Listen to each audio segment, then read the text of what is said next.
Naabik'íyáti answered. Roll call. Honorable Speaker Seth Thaman is present.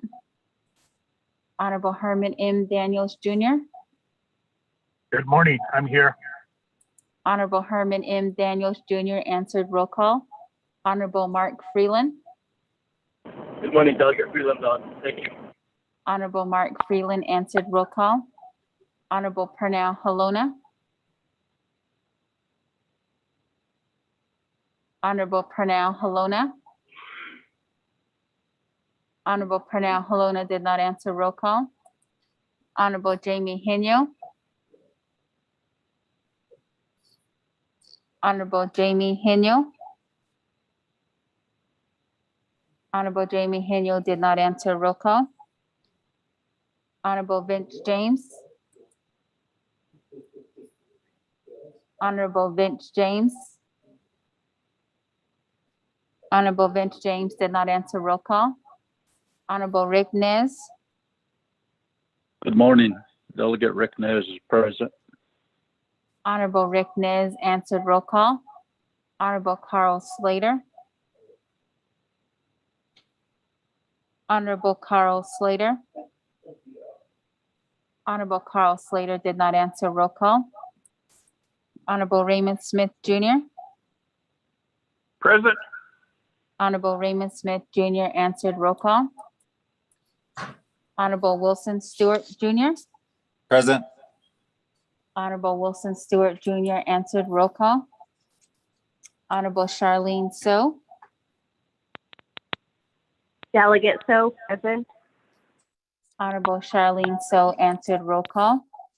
Honorable Daniel So. I'm here. Honorable Daniel So is present. Honorable Eugene So. Honorable Eugene So. Honorable Eugene So did not answer. Roll call. Honorable Otto So. I am present. Honorable Otto So answered. Roll call. Honorable Thomas Walker Jr.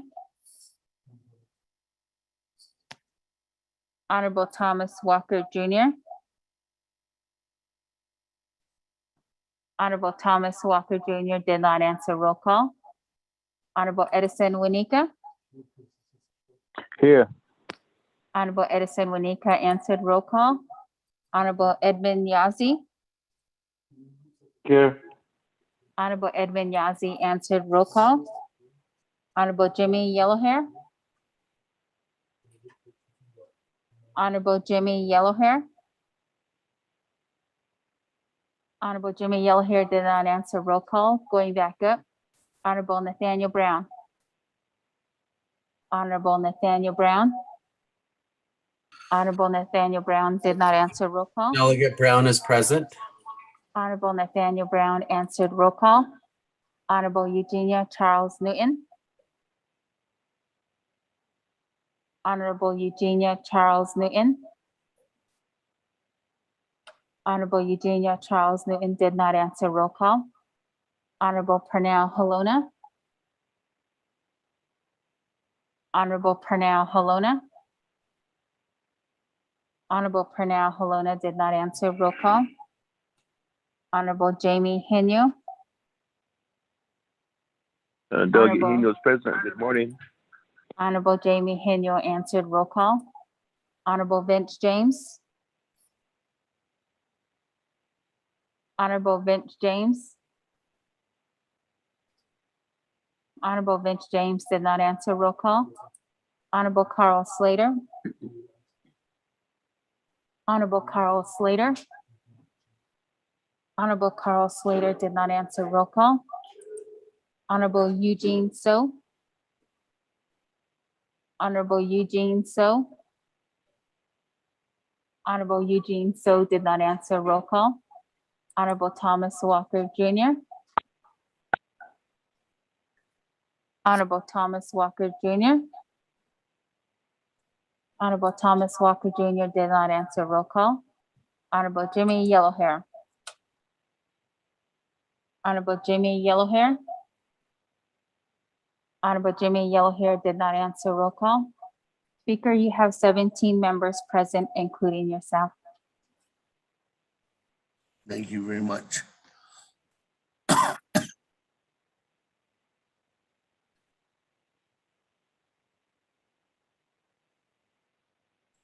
Colleagues, we do have 17 members present this morning. Let's continue on down.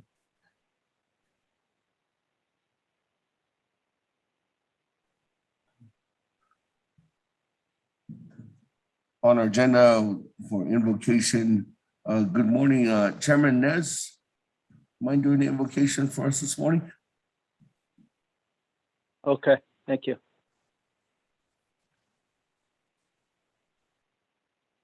Yate Ben, Honorable Speaker Damon, honorable members of the 24th Navajo Nation Council, staff. Thank you, staff. Let us bow our heads and pray. Nehitcha, Nehitigan God, Aganaho Ara Hunlo Nahonetsan, Ichehe, what Nehitigan Ledo, what in a ben he could just little Hunzat and Chaos Carson.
Chairman, Chairman Nez, are you there?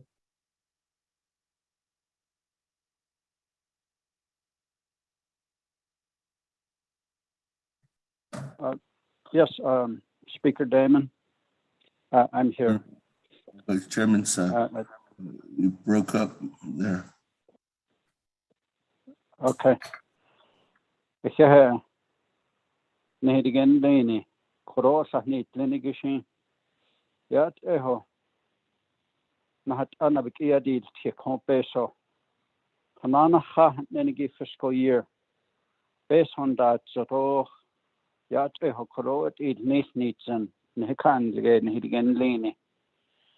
Son hidden then have a son lahon, which and the height not at the sat the caution sad or yat, hit Hamasnikoka, Nachedaba, Adena Kinaha, Nzaga, but Nsne, Koro, Nihidden Nedo arts, what Nebajin about. Nasnane cotton leader led Chanape. Nan hint can ashmore and hitting in Dani, though you need Aaron Harder has skin that yields Ziha needs.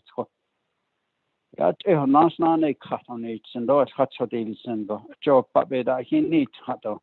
Nan can yat a higibate hit on needs and a hair hot on hatin, although you owned Aaron hitting in Laney. None gone here never has king who can't hear car. And that arts which in a husband con near Sotanda Kaha Apiad. The Nebich and the Hint. All on John go yadot is going to he caught wasn't all told us. Now close had in la in a husband in the done hearts and case go. Hohan hidden land. shehe need on hatin anigi. Roshi Nasko Arthur. Nehinant an habit Honda. Jonathan is Vice President Lizer, Speaker Damien, Beshmahasa an Atlantico. Ended on Handad Nishito, now nation government. Nehisabla and his eight and Hisabla so that Asquiro Sani Adahayada Shimbara Hachopago Dobata Hatsido. Sashonta Dal Katoche Nada Kahazlash Kay Yatanson Bajil Barbat Honla. The Sihishin Walyad, the Has Taneto Bajin Baba Ahns and the Asikoshi in Nacha and Chahakesto in Night and the Head dog can't lay or less. A hear what our in a ben hickus play gate or Con Zad and Hanenla. The Holy Bible, but it knows that the Bisil Tao in Il that and can sick case on Hijabi Hundle Ashmore. Harlan hidden this 2 Timothy chapter 3 begeto. Master Hohot Edon hidden Nenigi Hoba Car, Don Hina the Hot. Roshin has own has Eddie Nils and all this. Nasco. I don't that the Soshin Koron job body need on yet and the Saint Jesus Christ. Amen.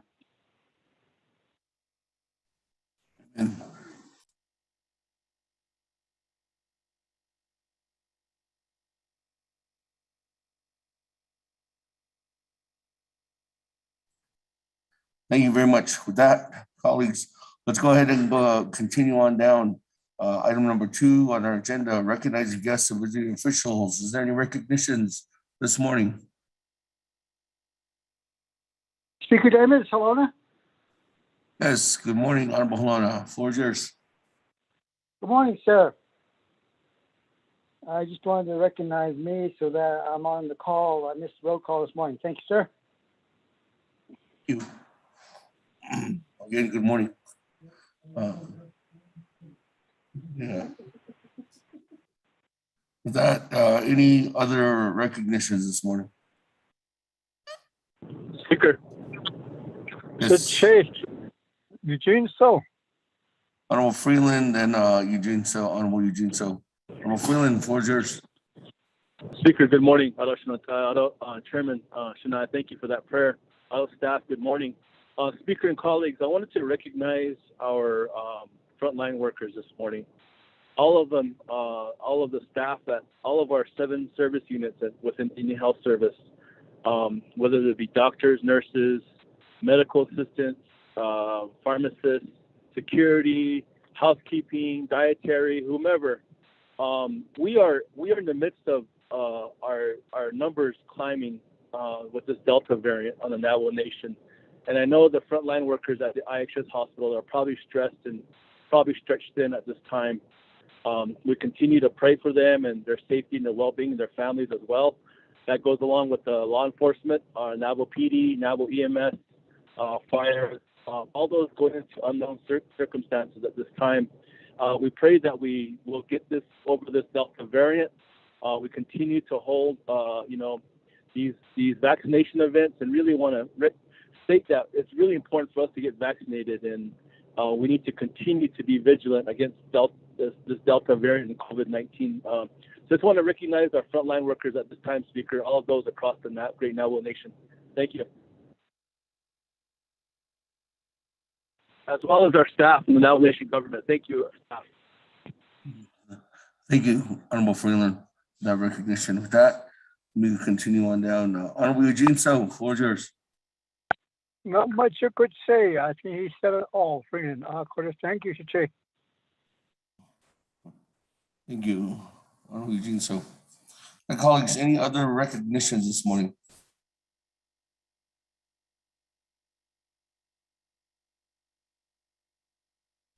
If there are none. Speaker, this is Delegate Charles Newton. I don't have a recognition. I just want you to know that I am on the line. Thank you. Sure. With that, colleagues, let's go ahead and continue on down then if there's no further recognitions. Item number 3, review and adopt the agenda. That, Mr. Rico, if you could read into the record.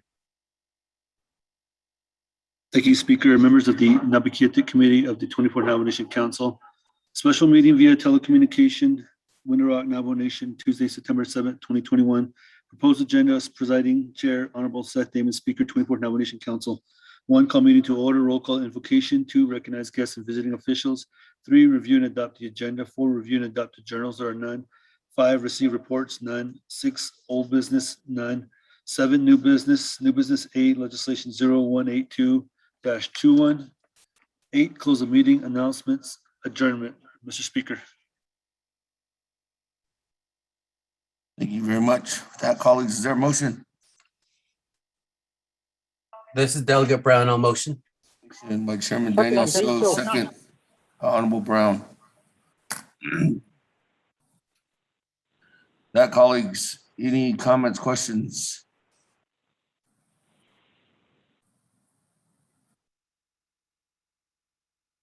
Going twice. Going 3 times. Let's go to board. Accepting our agenda. Honorable Elmer Begay, I will agree. Honorable Elmer Begay votes green. Honorable Key Allen Begay Jr., Delegate Kell votes green. Thank you. Honorable Key Allen Begay Jr. votes green. Honorable Paul Begay, Honorable Paul Begay, Honorable Paul Begay did not vote. Honorable Nathaniel Brown, Delegate Brown votes green. Yeah. Honorable Nathaniel Brown votes green. Honorable Eugenia Charles Newton, Charles Newton votes green. Honorable Eugenia Charles Newton votes green. Honorable Amber Canasba Crotty, Honorable Amber Canasba Crotty, This is Delegate Amber Kinsler.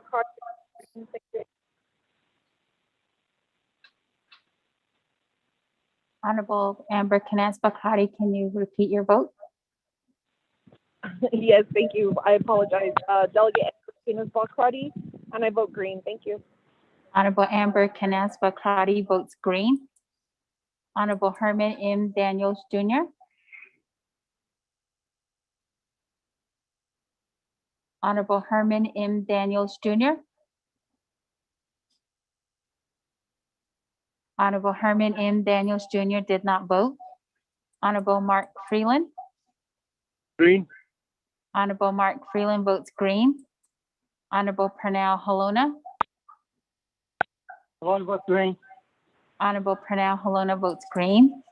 Honorable Jamie Henyo, Henry votes green. Honorable Jamie Henyo votes green. Honorable Vince James, Delegate James votes green. Honorable Vince James votes green. Honorable Rick Nez, Delegate Rick Nez votes green. Honorable Rick Nez votes green. Honorable Carl Slater, Honorable Carl Slater, Honorable Carl Slater did not vote. Honorable Raymond Smith Jr., Green. Honorable Raymond Smith Jr. votes green. Honorable Wilson Stewart Jr., Green. Honorable Wilson Stewart Jr. votes green. Honorable Charlene So, I vote green. Honorable Charlene So votes green. Honorable Daniel So, Honorable Daniel So votes green. Honorable Eugene So, What is, oh, don't, go ahead. Honorable Eugene So votes green. Honorable Odo So, I vote green. Honorable Odo So votes green. Honorable Thomas Walker Jr., Thomas Walker votes green. Honorable Thomas Walker Jr. votes green. Honorable Edison Wanika, Honorable Edison Wanika, Honorable Edison Wanika did not vote. Honorable Edmund Yazi, Green. Wanika votes green. Honorable Edmund Yazzie. Green. Honorable Edmund Yazzie votes green. Honorable Edison Wanika votes green. Honorable Jimmy Yellowhair. Honorable Jimmy Yellowhair. Honorable Jimmy Yellowhair did not vote. Going back up. Honorable Paul Begay. Delegate Paul Begay votes green. Honorable Paul Begay votes green. Honorable Herman M. Daniels Jr. Honorable Herman M. Daniels Jr.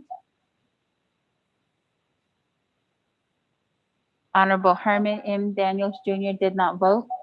Honorable Carl Slater. Honorable Carl Slater. Honorable Carl Slater did not vote. Honorable Jimmy Yellowhair. Honorable Jimmy Yellowhair. Honorable Jimmy Yellowhair did not vote. Chair, you have the vote of 20 in favor, 0 opposed, and chair not voting.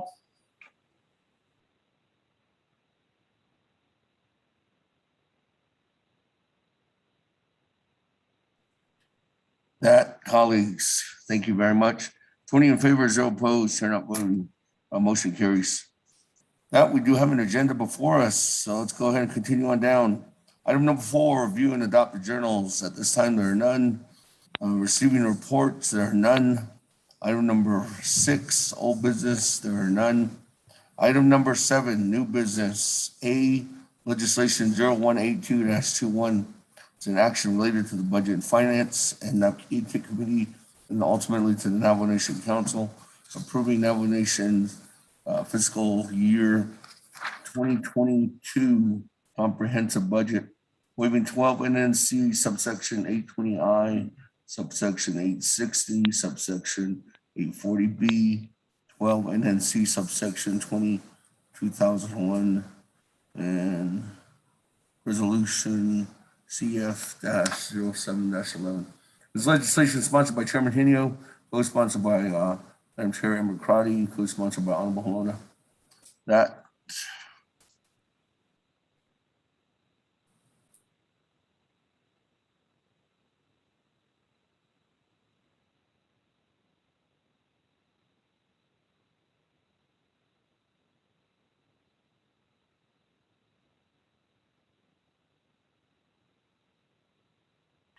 Okay, thank you. I was just clarifying something, colleagues. With that, Mr. Rico, if you could read into the record. Thank you, Speaker, members of the Naabik'íyáti Committee.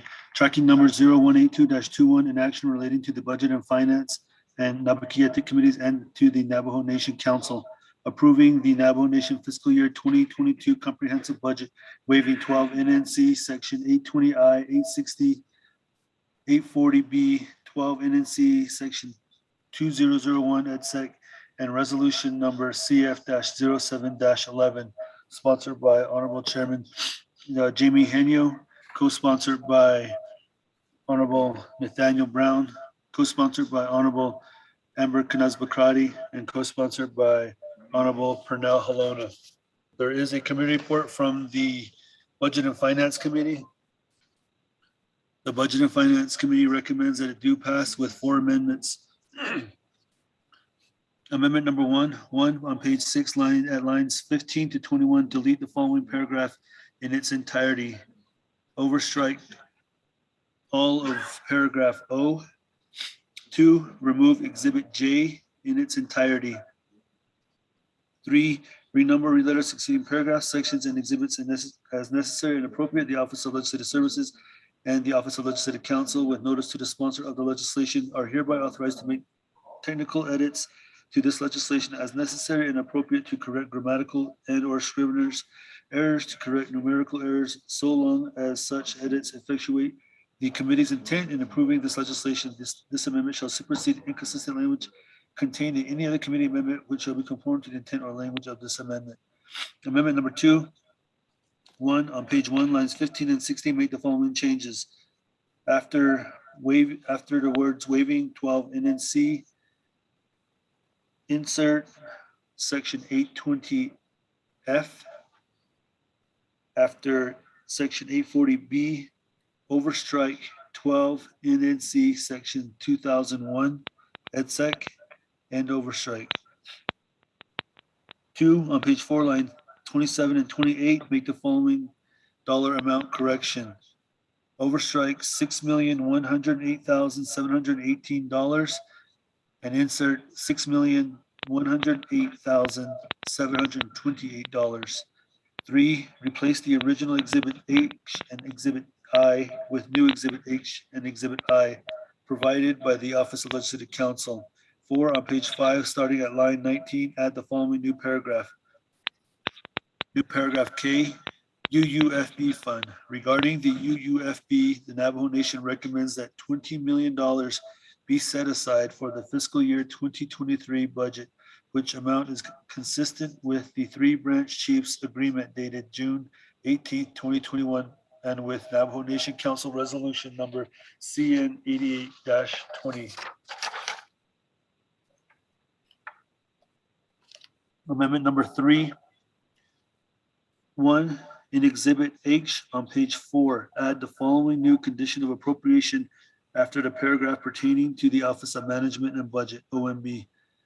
Office of the Controller, OOC, and Office of Management and Budget, OMB. 1, the OOC and OMB shall create appropriate business unit numbers for all capital improvement projects and other projects that have been fully funded with Navajo Nation Council appropriations during fiscal year 2021 and in the comprehensive budget for FY 2022, and funded with other federal, state, and private funds. By the end of the second quarter FY 2022, the OOC and OMB shall provide a joint report, both verbal and in writing, to the Budget and Finance Committee regarding the streamlining and expediting of the issuance of business unit numbers for said projects. End of new language. 2, in Exhibit I on page 6, add the following new legislative concern after paragraph pertaining to the Office of the President and Vice President, OPVP, Office of the Controller, OOC, and Office of Management and Budget, OMB. 1,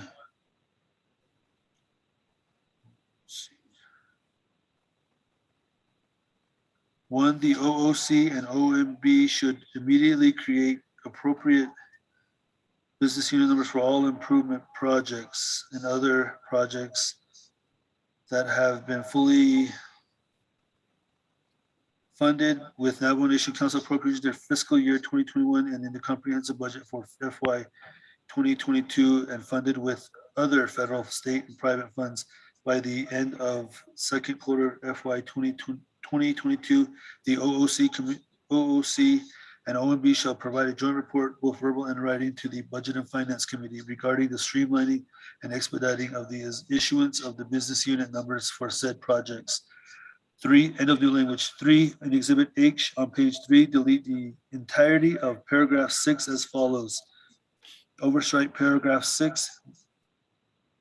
Overstrike 6, by the end of second quarter FY 2022, the DPS director shall re-establish the DPS drug and gang task force, and overstrike. Amendment number 4, 1, strike all of original amendment 3 in its entirety and add the following to the legislation. On page 5, start at line 4, add a new paragraph in the body of the legislation as follows. New paragraph J, Permanent Trust Fund. The Office of Management and Budget has reported by a memorandum dated August 31st, 2021, that the Permanent Trust Fund account currently has generated interest income of $3,569,000, which amount in considered excess funds that are available for unmet needs. Of this amount, the Navajo Nation appropriates the following amounts. 1, $3,000 to each of the 45 local governance certified chapters certified pursuant to 26 NNC section 102B, a total of $135,000 for use as a 3% general wage for chapter employees, wages and salaries for fiscal year 2021, and $3,000 to each of the local governance certified chapters, $135,000 for the same purpose for FY 2022. 2, $120,000 to the Telecom chapter for professional contractual services for the construction and installation of broadband internet equipment and provision of related services that will serve the Telecom chapter and other nearby Navajo Nation communities. Three, $450,000 to the Navajo Nation Department of Agriculture, Veterinary and Livestock Program, business unit number 112034. Or $526,131 to the Navajo Nation Department of Fish and Wildlife Animal Control Program, business unit number 115026. Five, the remaining amount of $2,202,869 is allocated to the capital outlay match funding special revenue fund account. End of new language. Two, in Exhibit 3, add a new line number 18 at the bottom of the fixed cost budget summary table as follows. Column 1, new. Column 2, office rental NNHRC. Column 3, $30,481. Recalculate all totals as appropriate to account for the $30,481 increase appropriated via this amendment. Replace the original Exhibit E with the new revised Exhibit E that will reflect the changes described in this paragraph 2 and will be provided by the Office of Management and Budget when available. 3, in Exhibit G, replace the $438,479 allocation to business unit number 113014 Daltex Tuba City for senior citizen vans with $418,479. Insert a new line in the personnel lapse fund allocations table showing the amount of $20,000 allocated via this amendment to business unit number 109008, Office of Navajo Scholarship and Financial Assistance for the Nepazad College Fund for students. 4, in Exhibit G, delete entirely the $88,479 allocation to business unit number 115002, grazing officials, AZ only, for AZ grazing official stipends. Insert a new line in the personal lapse fund allocations table, the amount of $61,393 allocated via this amendment to business unit numbers 108014 to 108027, Chinle Agency chapters for chapter official stipends. Insert a new line in the personal lapse fund allocations table showing the amount of $27,086 allocated via this amendment to business unit number 107022 OOC Administration for temporary personnel. 5, replace the original Exhibit G with the new revised Exhibit G that will reflect the changes in paragraphs 3 to 4 of this amendment and will be provided by the Office of Management and Budget when available. 6, renumber, reletter succeeding paragraphs, sections, and exhibits as necessary and appropriate. The Office of Legislative Services and the Office of Legislative Counsel, with notice to the sponsor of the legislation, are hereby authorized to make technical edits to this legislation as necessary and appropriate to correct grammatical and or scrivener's errors, to correct numerical errors, so long as such edits effectuate the committee's intent in approving this legislation. This amendment shall supersede inconsistent language contained in any other committee amendment which shall be conformed to the intent or language of this amendment. Also attached with this committee report are new revised Exhibit A, Exhibit B, Exhibit C, Exhibit D, Exhibit E, Exhibit G, Exhibit H, and Exhibit I. This legislation moves on to the Navajo Nation Council. Mr. Speaker.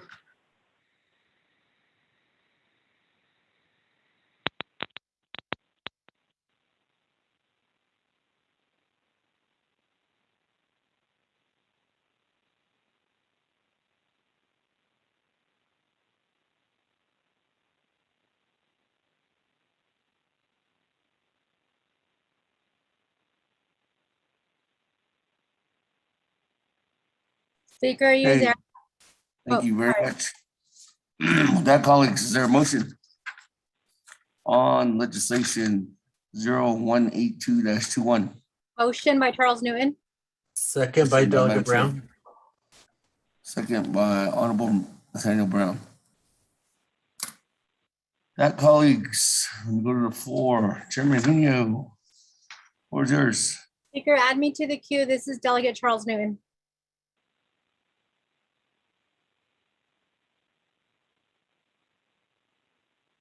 Good morning, Shananta.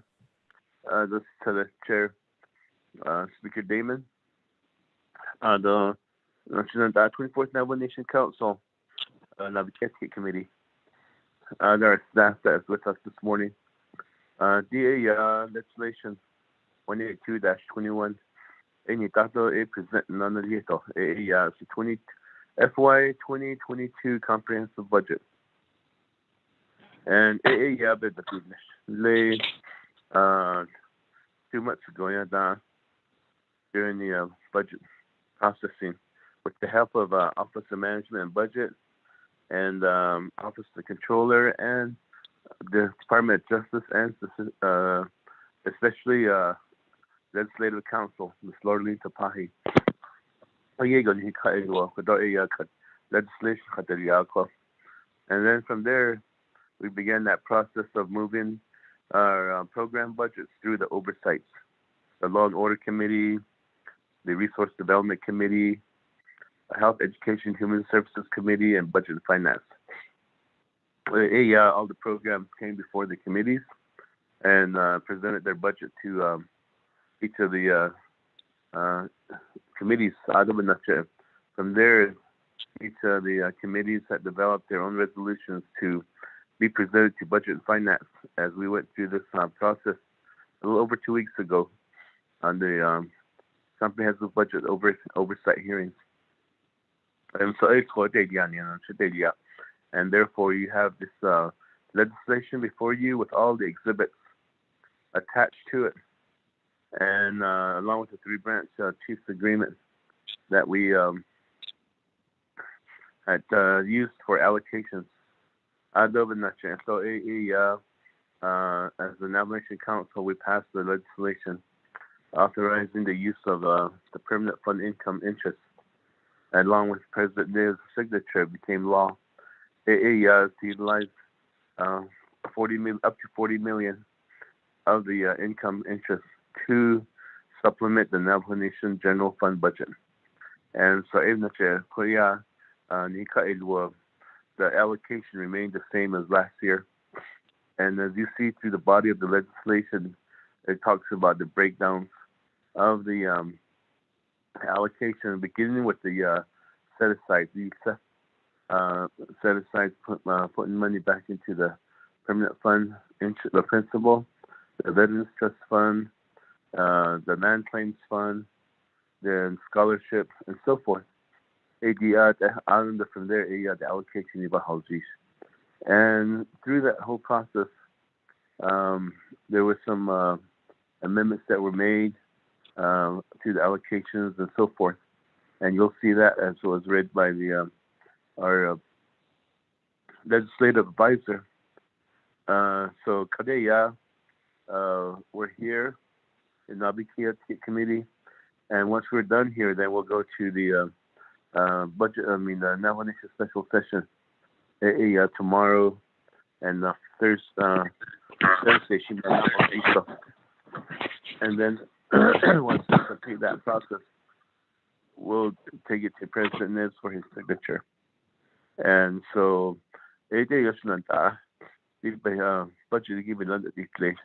and avoid continuing resolution as we move along because of the fact that we do have to have the operating budget in place.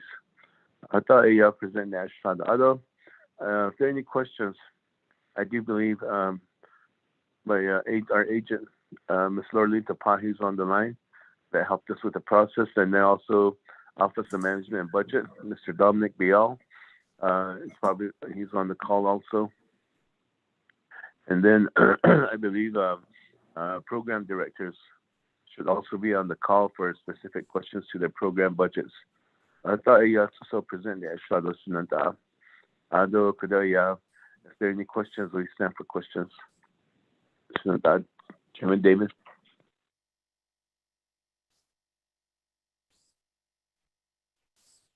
Thank you very much with that, Chairman Hinyo.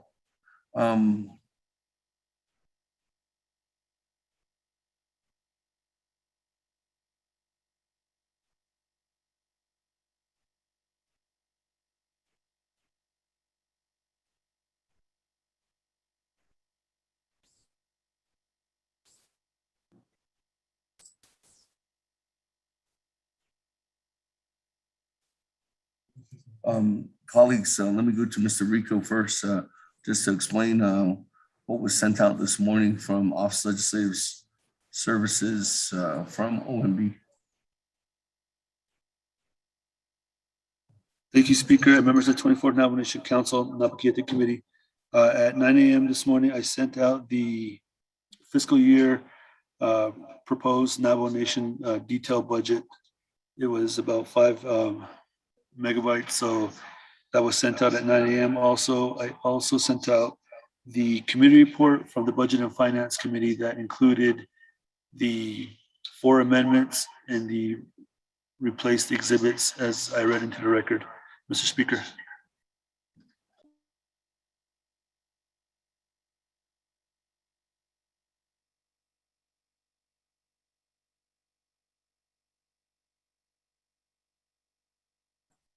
Thank you. That, colleagues, we do have a motion and we do have a second. I do have, let me go to the floor now at this time. Madam Chair Charles Newton, then Honorable Keelan McGee in the queue. Madam Chair, floor is yours. On the main motion of legislation 0182-21. Thank you, Speaker Damon, and also Chair Hanyo for the presentation and also for the hard work in putting together this budget and also making sure that this comes through. Speaker, at this time, I'd like to offer an amendment to the budget. I believe that Manuel does have a copy of that amendment as it was sent out to you by Dana Bobroff. It is the amendment for criminal investigations. Colleagues, criminal investigations is underfunded in a lot of ways. They did come before Law and Order Committee and they informed us of some of the fees that they have to pay for on behalf of the Navajo people. One of those fees being the OMI fees, the Office of Medical Investigation or Medical Examiners. And so having to pay those fees during COVID actually affected their budget tremendously. And so they are looking at a shortfall of a little over $1 million. But I am requesting at this time that we move forward. And Manuel, did you send out the amendment so I can read it straight from the amendment?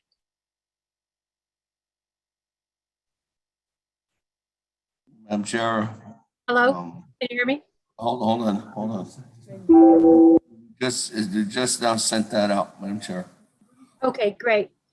So at this time, I am requesting 2 things. One is that their carryover be granted to them this year, and that the second is $881,197 be given to them from the permanent trust fund money that's available. My understanding is there is $3,569,000 in excess funds that is available, and we are requesting that the carryover amount for criminal investigations be given to criminal investigations, and then an additional $881,197.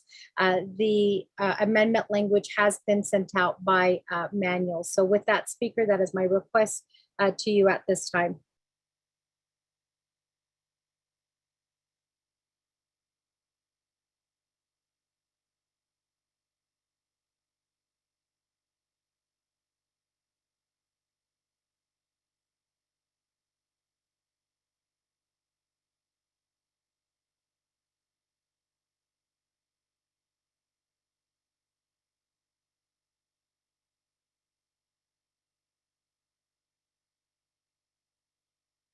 Speaker, are you still there? Yes, Madam Chair, please be patient.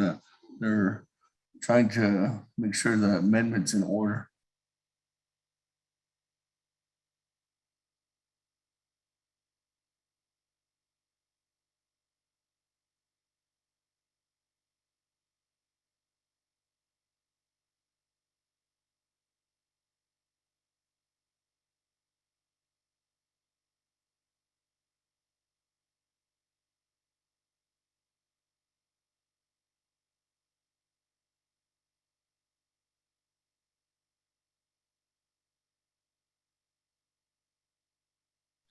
Thank you for that. Mr. Rico. Good to go. This is Lorraine from Thank you, Speaker. Legislative Council. Thank you, Speaker, members of the Naabik'íyáti Committee. Amendment number 1 on page 5 in paragraph J of the legislation as amended and approved by the Budget and Finance Committee on September 3rd, 2021. Add a new subpoint 5 as shown in the underlined text below. Overstrike, make the following changes.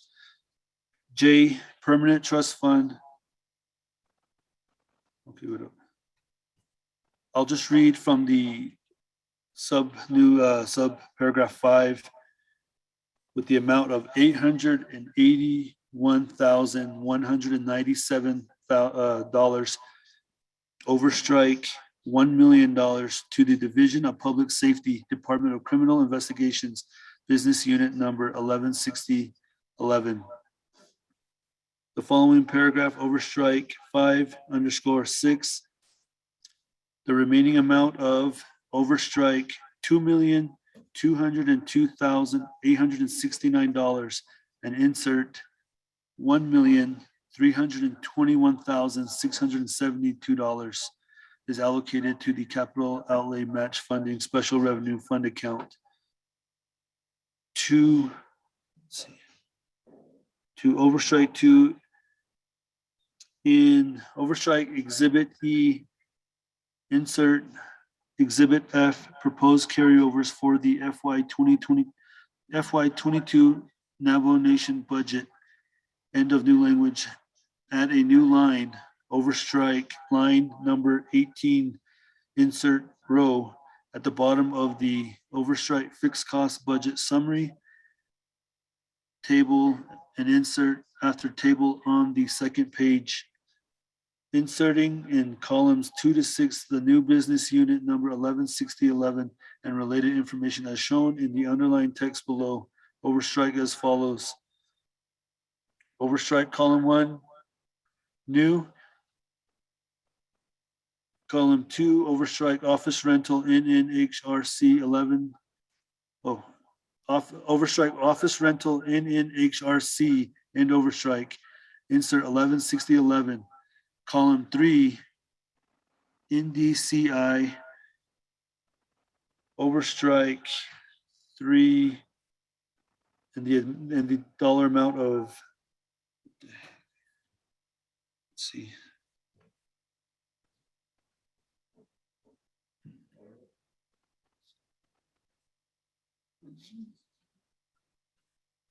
Oh, 1 second.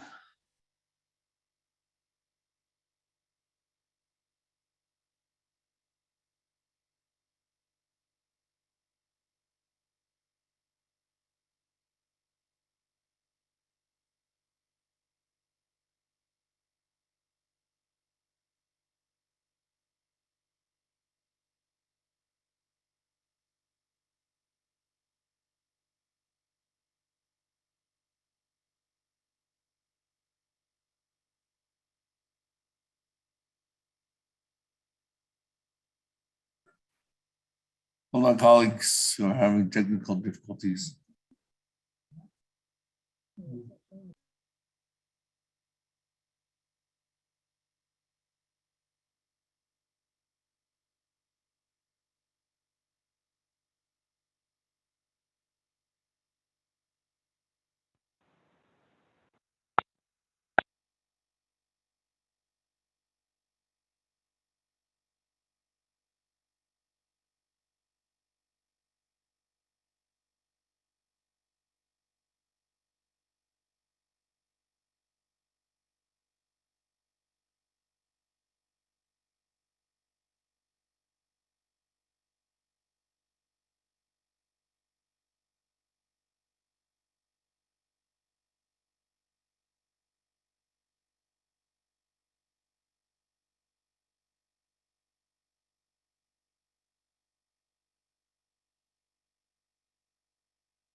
Colleagues, we-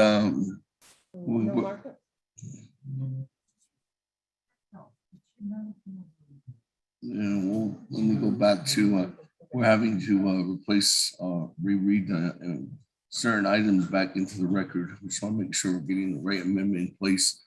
So let me go back to Mr. Rico. Thank you, Speaker, members of the Naabik'íyáti Committee. I'll reread amendment number 1. 1 on page 5 in paragraph J of the legislation as amended and approved by the Budget and Finance Committee on September 3rd, 2021, add a new sub-point 5 as shown in the underlined text below. New sub-point 5, the amount of $881,197 to the Division of Public Safety, Department of Criminal Investigations, Business Unit number 116011. Overstrike 5, insert new paragraph 6. Paragraph 6, overstrike $2,202,869 and replace it with $1,321,672. 2, at Exhibit F, proposed carryovers for the FY22 Navajo Nation budget. Add a new row at the bottom of the table on the second page, inserting in columns 2 to 6, the new business unit number 116011 and related information as shown in the underlying text below. Column 2, underscore 116011 and underscore column 3, underscore NDCI and underscore column 4, underscore DPS dash Department of Criminal Investigations and underscore column 5, underscore remaining operating balance. 6, column 6, underscore request to carry forward into FY 2022 all remaining balances from FY 2021 and underscore replace the original Exhibit F with the new revised Exhibit F that will reflect the changes described in this amendment, paragraph 2, and will be provided by the Office of Management Budget when available. Renumber a letter succeeding paragraph, section, and exhibits as necessary and appropriate. The Office of Legislative Services and the Office of Legislative Counsel and the Office of Management Budget with notice to the sponsor of the legislation are hereby authorized to make technical edits to this legislation and its exhibits as necessary and appropriate to correct grammatical and or scrivener's errors and to correct numerical errors, so long as such edits implement the Naabik'íyáti Committee's intent in approving this legislation. This amendment shall supersede inconsistent language contained in any other committee amendment, which language shall be conformed to the intent or language of this amendment. Also attached with this amendment is the referenced budgets for Business Unit 116011. Mr. Speaker.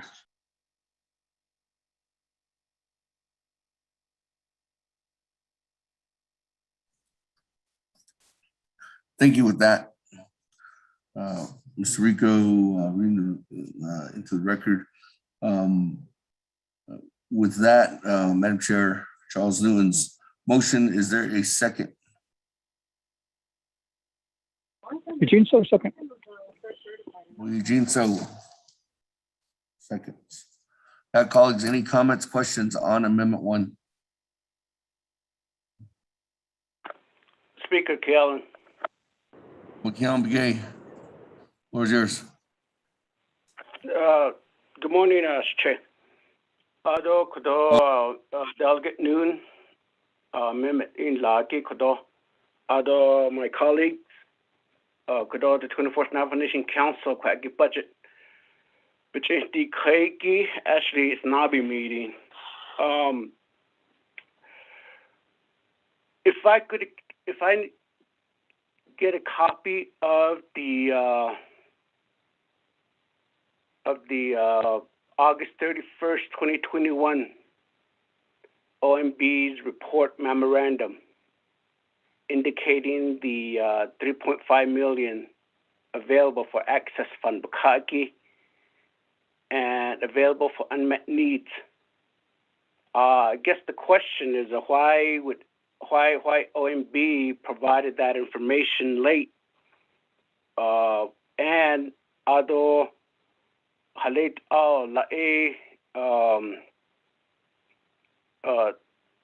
I believe Budget and Finance kind of like appropriated this funding only at the BNF committee level. But if OMB is indicating that this is available for unmet needs, how do we address all other departments' unmet need? And we're beginning to getting ahead of ourselves.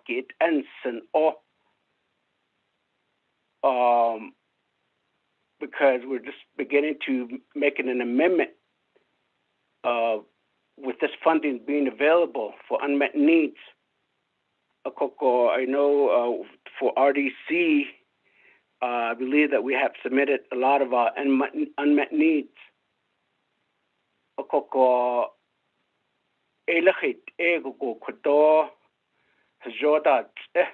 Maybe the budget and finance chair, how they've got to this level, and then I would like to request OMB explain to the council or NABI committee of how they arrive at this number.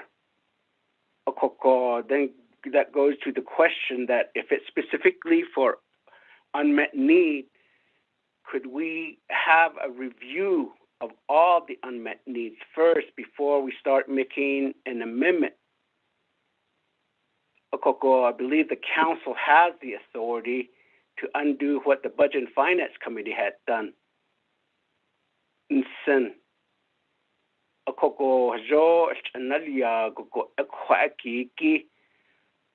Not having only B&F committee determines this, but the overall council, by each of the chair, each of our oversight programs, public equity links, otherwise, whatever the remaining balance that's going to be allocated for the capital outlay matching funds, by the end of the day, there might be zero, because we know OMB had indicated that this is an access fund, and then obviously that I'll be preparing to request for additional funding as well for a program, for an amendment.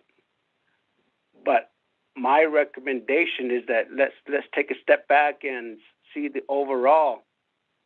Every and each program that we oversee are very much needed.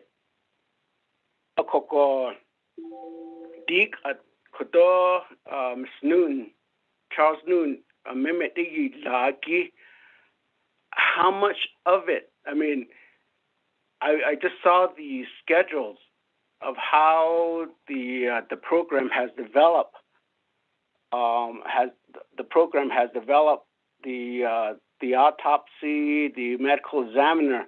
I mean, we've advocated, the previous Law and Order Committee really advocated for the establishment.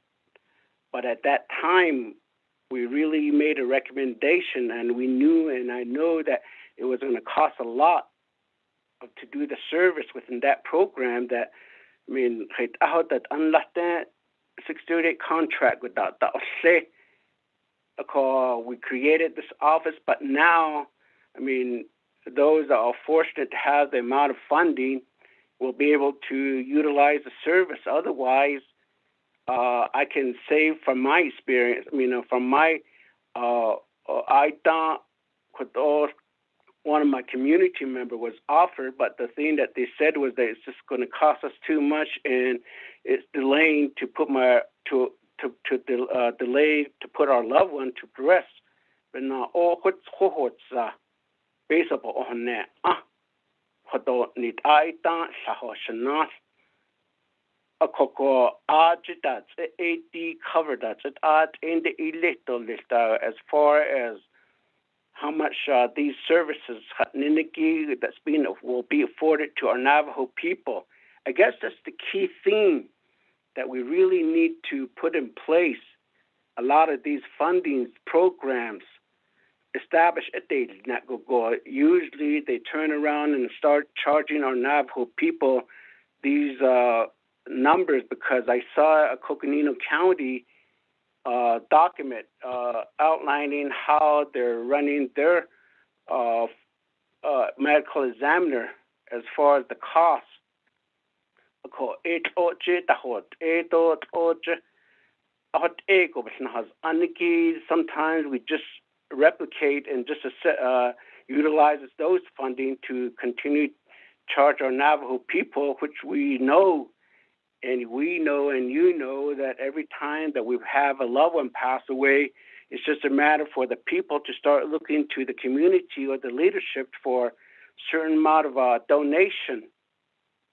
I mean, if you look at this medical examiner, the closest one, I mean, the lowest one is almost about 4,000, which adds up to the additional funding that's going to be that will be needed. Explain it to Stevenson. The second main question, Nikki, how much of this funding could the medical examiner be able to pick up from the funding from the opera fund? Ako ade di ela aje to peso sa pani nisne to binye peso ade kichetet an aje. So if we have fundings available for these individuals or family that are going through a hard time, I mean, why is it that why is it that the Navajo Nation, Kujin General Fund, Kujitane, had kehat enigito be nahot iki be bakai di losnake, Kodo aj ko peso gente ela chani eben yen latin 1.8 billion based on budget that ana aj. Could we have a distinguish of how we can separate some of our natural causes? It's understandable, but those that have departed from the COVID-19. And I believe that the Navajo Nation should step up to help the family that had passed away from COVID. I mean, a lot of time I see them asking for funding. No, but yet people are continuing to have family gathering and donation. Ako ela nen liniki be baka ilye do le aj koten laten peso ela aden bin peso na. Ako maybe distinguish that to see how much of these funding could be allocated for that purpose. Do aj ko eta aj bin drug peso to management office I'm not sure how long that's going to take. But Aja, I think the nation should be able to cover almost 3 years worth of this operation. Aja, because bespeta that Jordan Nebits is Liniki Bahantast in Koko Aja be Bana and Shu Aja based on budget that I thought a Koaki Gila Kodo based on Liniki La Aja hit go Babak Alquil Nato list. Maybe that could be that funding request could be picked up by the 1.8 billion that we're dealing with and stretch that out. That would cover almost 3 years for 3 years to end based on Liniki beto arhut abakha aja ko ela kwaki ki bahna this could list as speaker. So I'll have a follow-up questions on this. Speaker, Delegate Stoll got a question. Thank you very much, Honorable Che, Honorable Kilamge. With that, your first, let me go to, actually not your first, I guess a request, was the memo. Mr. Rico sent that out at 11:07, so you should have received that. Then I'll go back to Madam Chair Charles Newton. I think there was a forward response. And then also after that, OMB, we be on standby to respond to Honorable Kilamge's question. Madam Chair Charles Newton, floor is yours. Thank you, Speaker and colleagues. Thank you for the questions and the concerns being raised. I guess my response is that we all are aware that the budget session is, as of the last few weeks, we knew that it was coming up.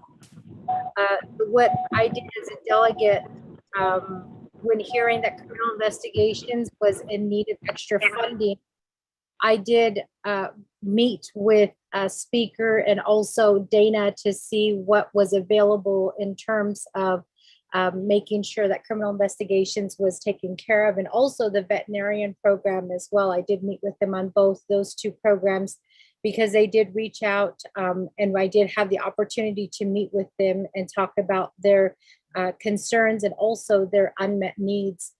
So in preparation of budget session, as a delegate, that was what I did, was meet ahead of time, because in all honesty, I'm not savvy with the budget. I don't deal with the budget every single day. So it's always a process of going back into the BIM booklet, reading and rereading things and making sure that I'm on track with the budget itself, and also asking questions about the unmet needs, and then also the carryover and how that affects the budget as a whole. So I do appreciate Speaker Damon and also Dana taking some time out of their busy schedule to sit down with me and talk to me a little bit about the budget and what is available out there in terms of assisting these programs with their carryovers and their unmet needs. So in terms of what Delegate Kialan-Bigay is talking about, I believe, I'm not sure who all received the memo from OMB, but again, what I did was I prepared, and I did go in and ask questions ahead of time to try to help these programs that did reach out to me, and in doing so, I did learn some information, which is what is being shared on this legislation in regards to the funding that's available with the permanent trust fund funding that's available. So I don't really know how to respond aside from, it was all done in preparation weeks leading up to budget session today, as well as the amendment language. I did sit down with Dana ahead of time to talk to her about the amendment language and where we can include that. I think that is part of preparing as a delegate for budget session. So I'm not really sure as to how to answer. I feel like what has been raised are just concerns about the sharing of information. But again, I think a lot of that is just dealing with the preparation part of the budget. So Speaker, unless I am wrong, I don't think there was really any questions specifically that were geared towards me, just more or less the information that has been shared regarding the available funds that are left over, Speaker. So I know that you did call OMB, who can probably answer that question. And then I do want to say that, yes, there are ARPA funds that are available. And in fact, I'm texting criminal investigations right now to see if that's something that we can do. But what I worry about, colleagues, is we have so many ideas right now on this ARPA money.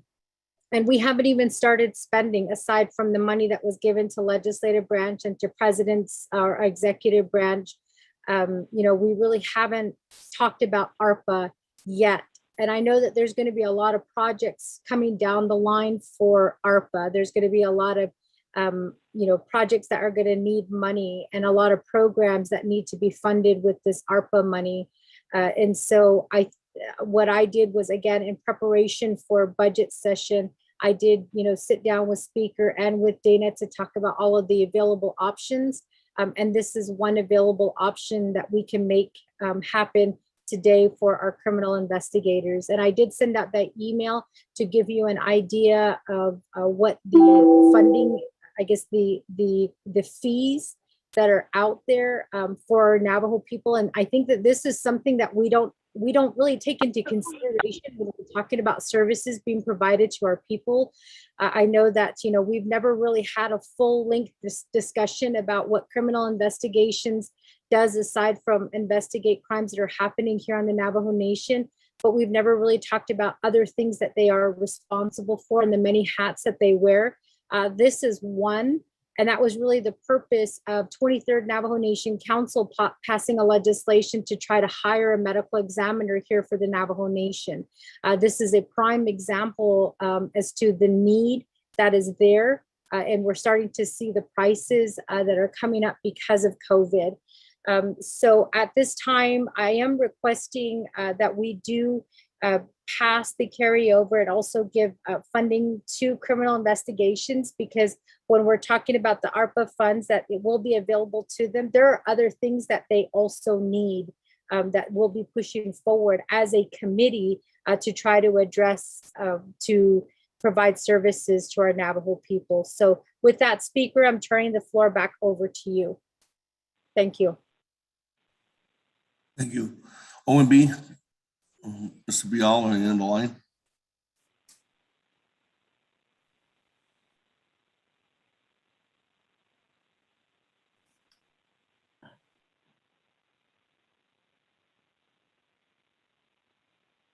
Anybody on the line from Office of Management and Budget? Mr. Speaker, I am here. Good morning, Mr. Bial. There was a question about the memo and I guess the timing of the memo that announced that there was that extra 3.5 3.5 million. Where's yours, Mr. Bial? Thank you, Mr. Speaker, members of the committee. By memorandum dated August 31st, OMB sent a memorandum to the Budget and Finance Committee and to the branch chiefs, the 3 branch chiefs. And the subject matter was FY 2022 available budget funds. And the reason this information was provided is because by then the BNF committee had finished all of their budget hearings from the 3 branches, the various divisions, and all of the oversight committee recommendations. So at this point, this information was being provided again on August 31st, which is on a Tuesday. Now, on Friday, September 3rd, this past Friday, is when the BNF came in again to finish their final deliberations and decisions on whatever funding recommendations they're going to forward on to the Navajo Nation Council, as shown in their committee report to legislation 0182. So that's the reason the information was being provided. So on the permanent fund income part, $3,569,000. My memorandum refers to the controller's permanent fund income report, which is Exhibit A to the Budget and Finance Committee Resolution BFJN 2121, which approves the FY 2022 revenue projections, the branch planning allocations, and the BIM, the Budget Instruction Manual. So that particular memorandum from the controller, which is dated May 28th, speaks about 2 things.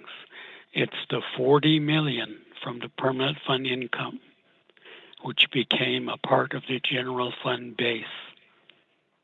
And then the remainder, which is the $3,569,000, is the what is deemed or called the excess that's available, however, for further use during the fourth quarter.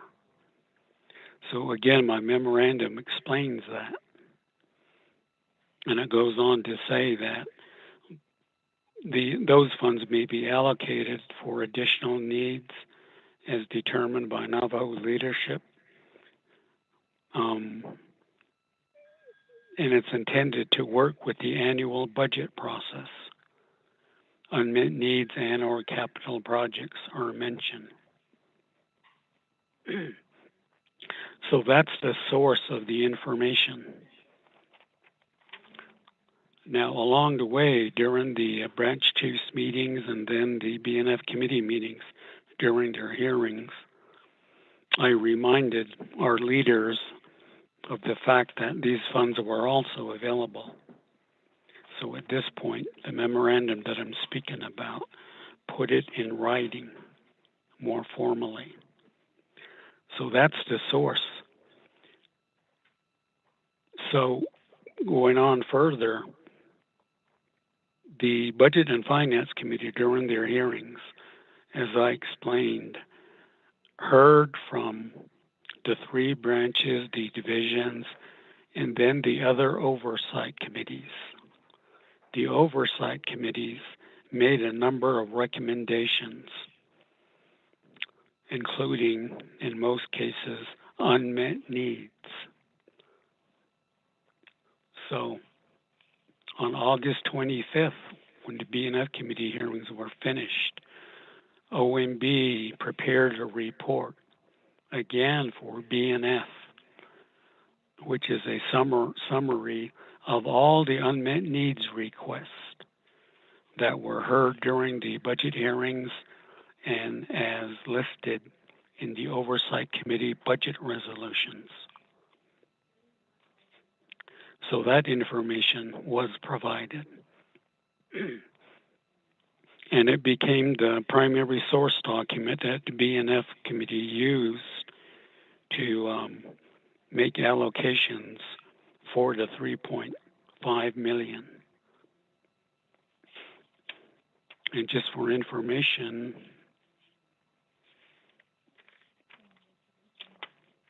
I'm looking at the report, unmet needs report, that was provided by the Oversight Committee in Resolution LOCAU 0521.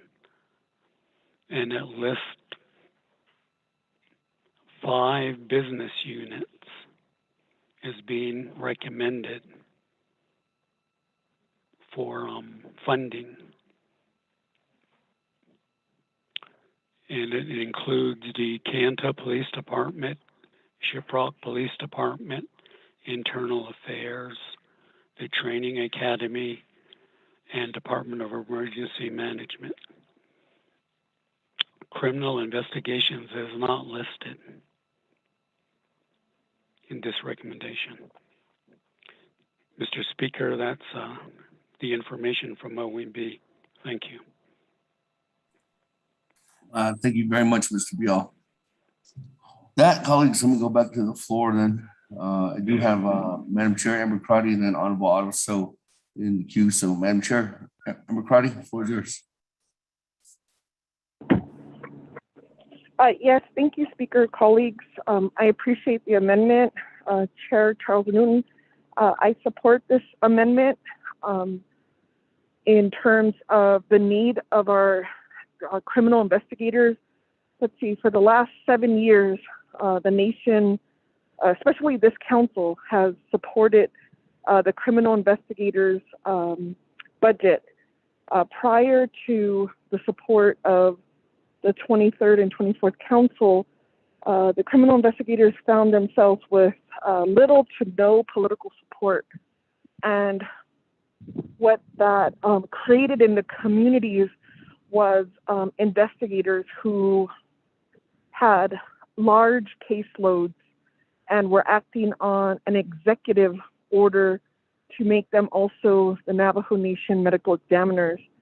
And so with that in mind, and not enough funding and support, created a program that really couldn't meet the needs of the population, because this is a very sensitive position, and it's hard to recruit regular Navajo Nation police officers, in terms of what the criminal investigators, as they investigate major crimes across the nation, have a really hard time transitioning into this field. So I definitely support the unmet need request. I want to thank Director Henderson in sending out the budget forms. I received this mid-August, and so I appreciate having that time to review the budget and ask questions. I also think just in terms of how we move forward with the budget, that this is a need from the government. We did not see an uptick on criminal investigators' general funds, and I support the carryover and seeing that it does take a few quarters to fully deplete your funds, and how we had to deal with the CR at the beginning of the fiscal year. So I support the amendment. I also want to continue to work with the criminal investigators. They are our link to the FBI and to the U.S. Attorney's Office. And colleagues, I also think we need to expand the conversation that they need our help to build up a data team. We're working with other federal partners like Indian Health Services, Injury Prevention, to review their type of data, to understand what's happening here on Navajo Nation. But we need that clear picture. And so I want to thank Charles Noon for the amendment, Chair Charles Noon, and sponsor or second Delegate Eugene So, in understanding through the Oversight Law and Order, hearing more in depth in what are the needs of the programs, and then having the proper budget here. The Permanent Trust Fund interest income was also approved by the council. And so I think if the staff, Mr. Rico, if you could email out to all of the committee members the action that the council took when they adopted the 5-year plan. And so this funding is a result of that 5-year plan. And so I think in terms of how committees pass their budget at their oversight hearing and approving their Exhibit E, which is the unmet need, that helps in terms of if there's additional excess funding, and working with the chair of the committee during the deliberations and really hearing and prioritizing how funding could be used. So I appreciate this time to clarify in terms of how the funds were made available, and then how we move forward as a committee, Budget and Finance Committee, which is a public meeting. We always encourage our colleagues to join, and if you're not able through your busy schedules, then of course we encourage your legislative district assistants to attend so that you can receive feedback or the most updated information, so that as a nation we can meet our unmet needs and move forward. So thank you,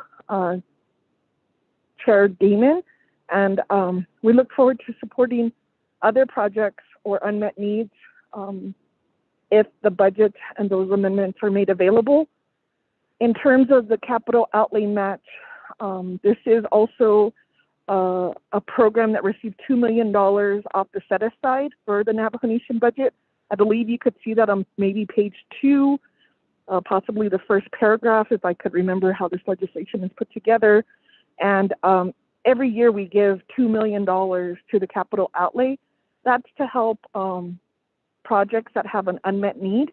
And the Division of Community Development is pulling together that list of what projects have an unmet need so that they can fully finish off those projects this year. So I'm hoping that additional information will be made to the council. As in these discussions, again, I encourage all of my colleagues to either listen to that or If there's areas that you're wanting to advocate for, this is the perfect time to create those documents and make the amendment so that the council can move forward on this budget, that the executive staff can hear the council and the needs of the people, and we avoid any line item vetoes this fiscal year. So thank you, Speaker Damon and Madam Chair Charles. I don't have any questions. I was just hoping to provide some context to the questions at hand. Thank you.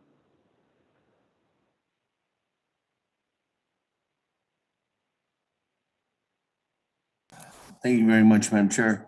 Amber Crotty. With that, let me move on down to Honorable Otto So. Floor is yours. Okay, do you guys hear me? Oh. Okay, I don't know could all yet is been the me.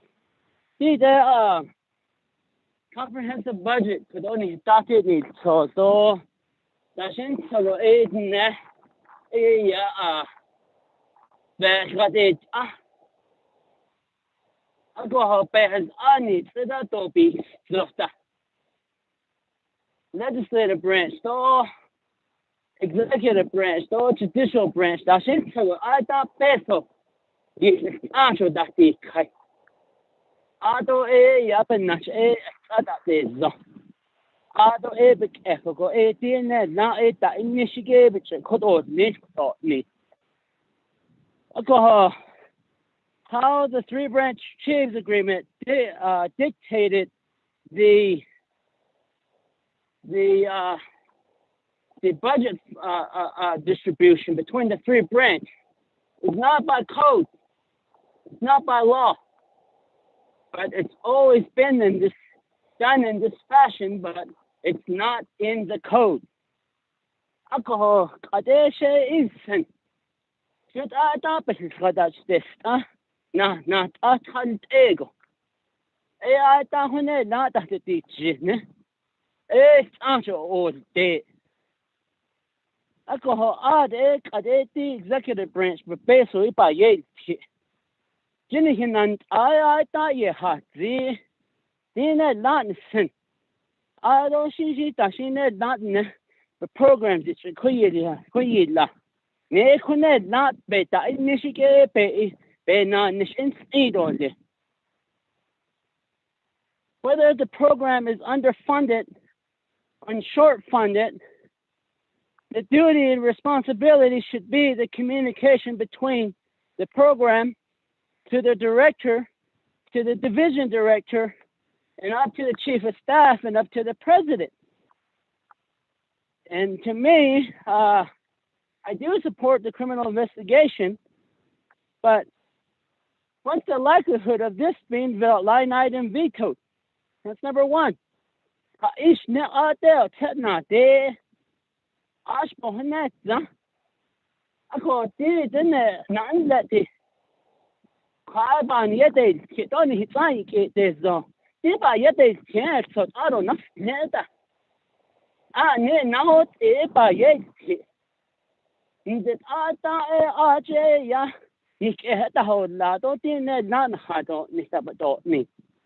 I go shades and ocean. What egg on the height, I need egg. No, not at evening. Hala I thought yes, like that day. And not the shinny. Not Lenny, but that the Yego pass. Ito Dolzen. Hunt ego, I thought it's answer that the kai. Hunt ego, answer, I thought peso. It's that the ya. आज यादव ता initiate a peso needs the hitch program. I thought I hear the budget hearing in there.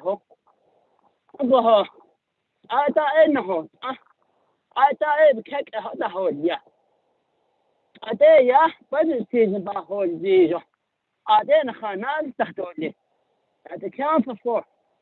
That's when the division directors and the managers are there. We need more money. We need more money. We need a carryover. We need a carryover. If you turn around and ask them, how come you didn't spend your money? They won't give you a straight answer. Because the year go back in there. Because she ego go. Naspito ni height ani ego. Then na nike ni des zago. Iban yadi ki aro nasle da tole. Adi tabe lanle. Ado ya you watch yati de. Ishi otahne ani ke ni nanta ya bezatoni. So kai ada po. Ale ego na ya kai nan ki. Pepiado, or Mr. President of the Navajo Nation. He calls the shot in the executive branch offices. So therefore, it's his responsibility to make sure that the programs have adequate funding. If he doesn't make sure that these programs don't have adequate funding, he should be held responsible. Peso tetnan ade height di peso hodo ni peso de distrito peso hot ego de da inisto de ni ade ni te like I always say, we appropriate funds, we legislate policies. We're not the construction worker, we're not the labor. The executive branch is supposed to be the labor force of the nation to provide the direct services. But at times, many council delegates become that labor, starts to become that division director, starts to become that manager to get them moving.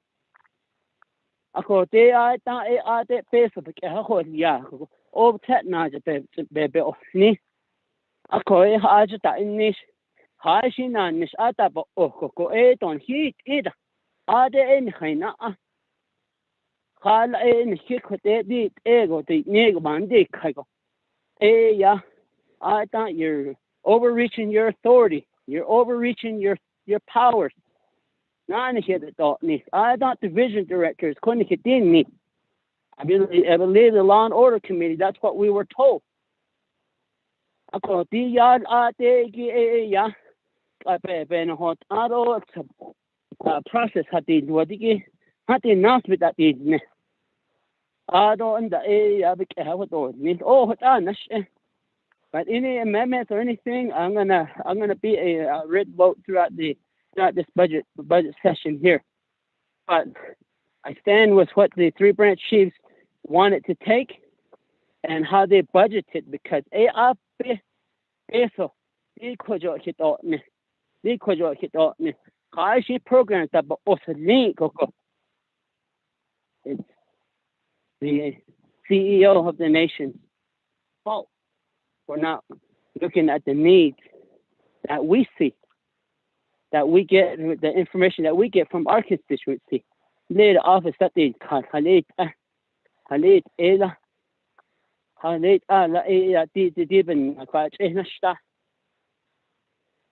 the council delegate shouldn't be the person trying to get a program to move, because the programs are already funded each year through the budget process to provide that direct service, and they're almost fully funded.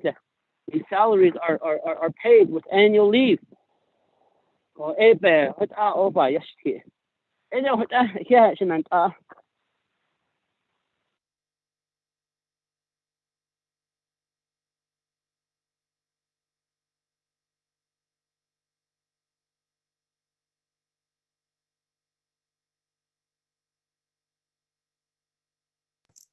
Thank you very much, Honorable Otto. So with that, moving on down, Honorable, let me go back to Honorable Naabik'íyáti. Anybody else in the queue? Shay, floor is yours. Chairman, Chief Speaker. Yes. I'm trying to maybe if you guys can you hear me? Yes. Okay. How did the Law and Order Committee passed the budget for the public safety, including the medical examiner. I'm trying to look for the, is that budget included in LOC AU 0521? But my point, I do stand along with what my brother Kodonija Yahazid budget and Liniki Jobe Hadatest no Kodoba Yatit Akoko Kote Klahat out Nail Nakoko. Usually it gets nowhere. Oh, but that on latte. You know that Kodo, we don't know if it's going to be approved or not. But going back to the amendment, Joe 881,000 is being requested. Joe Hajopa Hanako 18 lashet the Naabik'íyáti hastin the Kinal Ka. Joe autopsy do CI Hatni, the Naabik'íyáti on Latin da Ashka. A coco Sebidnes not in the aunt, Sebitin the aunt, Asa the Milias Puki, Nako, Jokotoi Penny, it's a coco of that amount, 500,000. Starting as nothing the Milias, Yisiki, Benyokate, Kotoba Hawaziki, autopsy, Niniki Jako Bassan. But the other one, 313,000, supplies. That's why I'm trying to reference how much was recommended in the actual budget. Supplies, Niniki, out of R&M, 51,000. I believe it talks about 47 staff because that the criminal, the CI, though the medical examiner, Ashikana Katida, to Arjit Epin, Yapeso, no, Yatche, a coco, to Arjit, the CI, they have 47 staff, Jabaka, Ado with 52 vehicles, Baka, a coco, well, 8 district, yeah. For 8 district, in the bus adat so other supplies it says for 50 vehicles, car, other computer hardware for 47 staff. So that's the I guess the overall CI staffing that's a large. A coco D2 is key hit nil coco that's the large D basically bulkhead. Like AEC gives to 500,000. Other she beta in Nisto in the hot the Tata the Chihagoshi. The hot in Nego, that's understandable. But the one area, I don't want to put the program on the spot, but if there's much need of funding, why, if you look at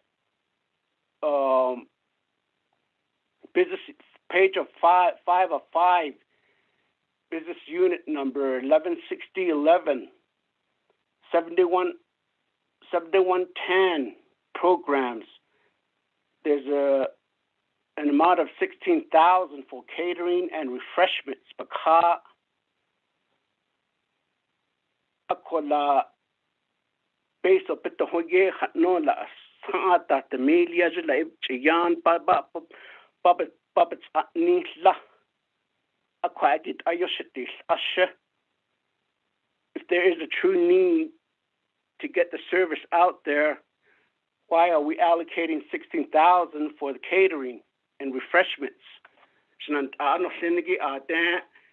guess you guys could probably justify that, but that would be more support if the overall 800,000 is allocated for the 6910. You see, Kojib Naabik'íyáti Beben on Nishido, Bena and Nishi Aquatia. Il Ajgo, so base of Bunny Nilolaya at Eto Lesson Song, Bansas Kesha. A coco the Quakia. Although if you look at the program's goal statement, Baka a Quacky Giego to some extent we're just supplementing the federal government in this obtaining training hours per commission officer in accordance with BIA PL 69638 requirements, because if the 638 contract is requiring this, why aren't they funding this particular training?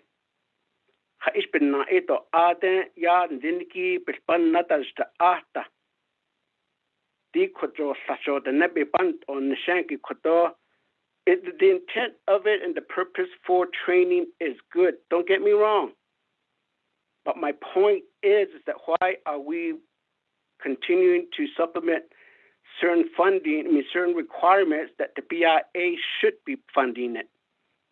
Even this is required, but on based upon the I believe that they should be funding this with the contract.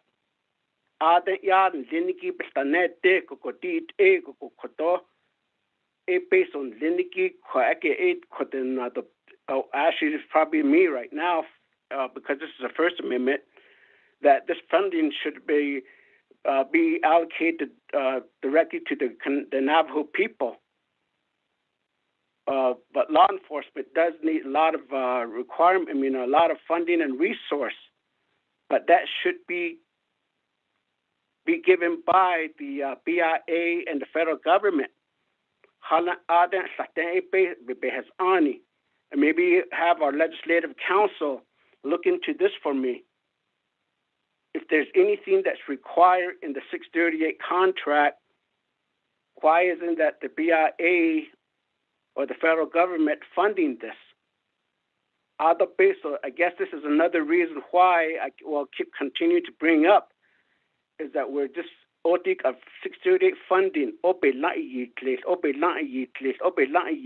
lot of times we don't see the defined lines of how these budgets are allocated. I at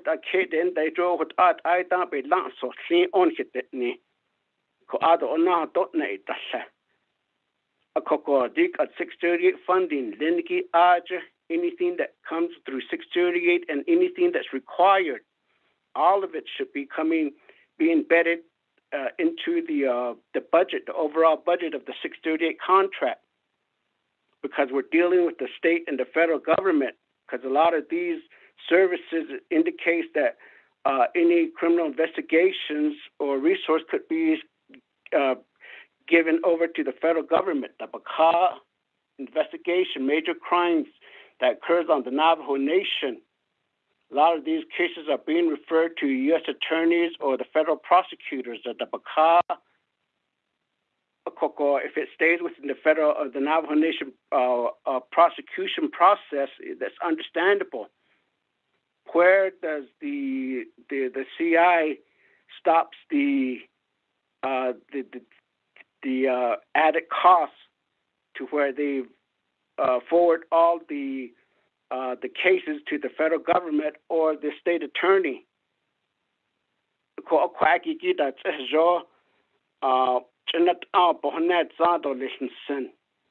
Because if 881,000 is specifically and all allocated specifically for the intended purpose, I would support this. But if 313,000 supplies, 51,000 R&M, and then 16,000 for the special transaction, which is catering, I will have a problem with that. Because there's other unmet needs that could be utilized in those particular areas. I will have some additional follow-up questions, Speaker, Chairman.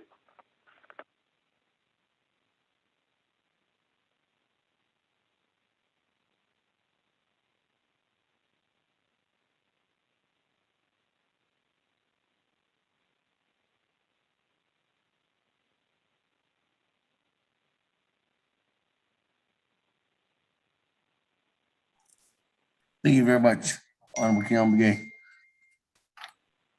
That, let me go back to Madam Chair, Charles Newton for response. Thank you, Speaker, and thank you for the concerns brought up regarding the budget.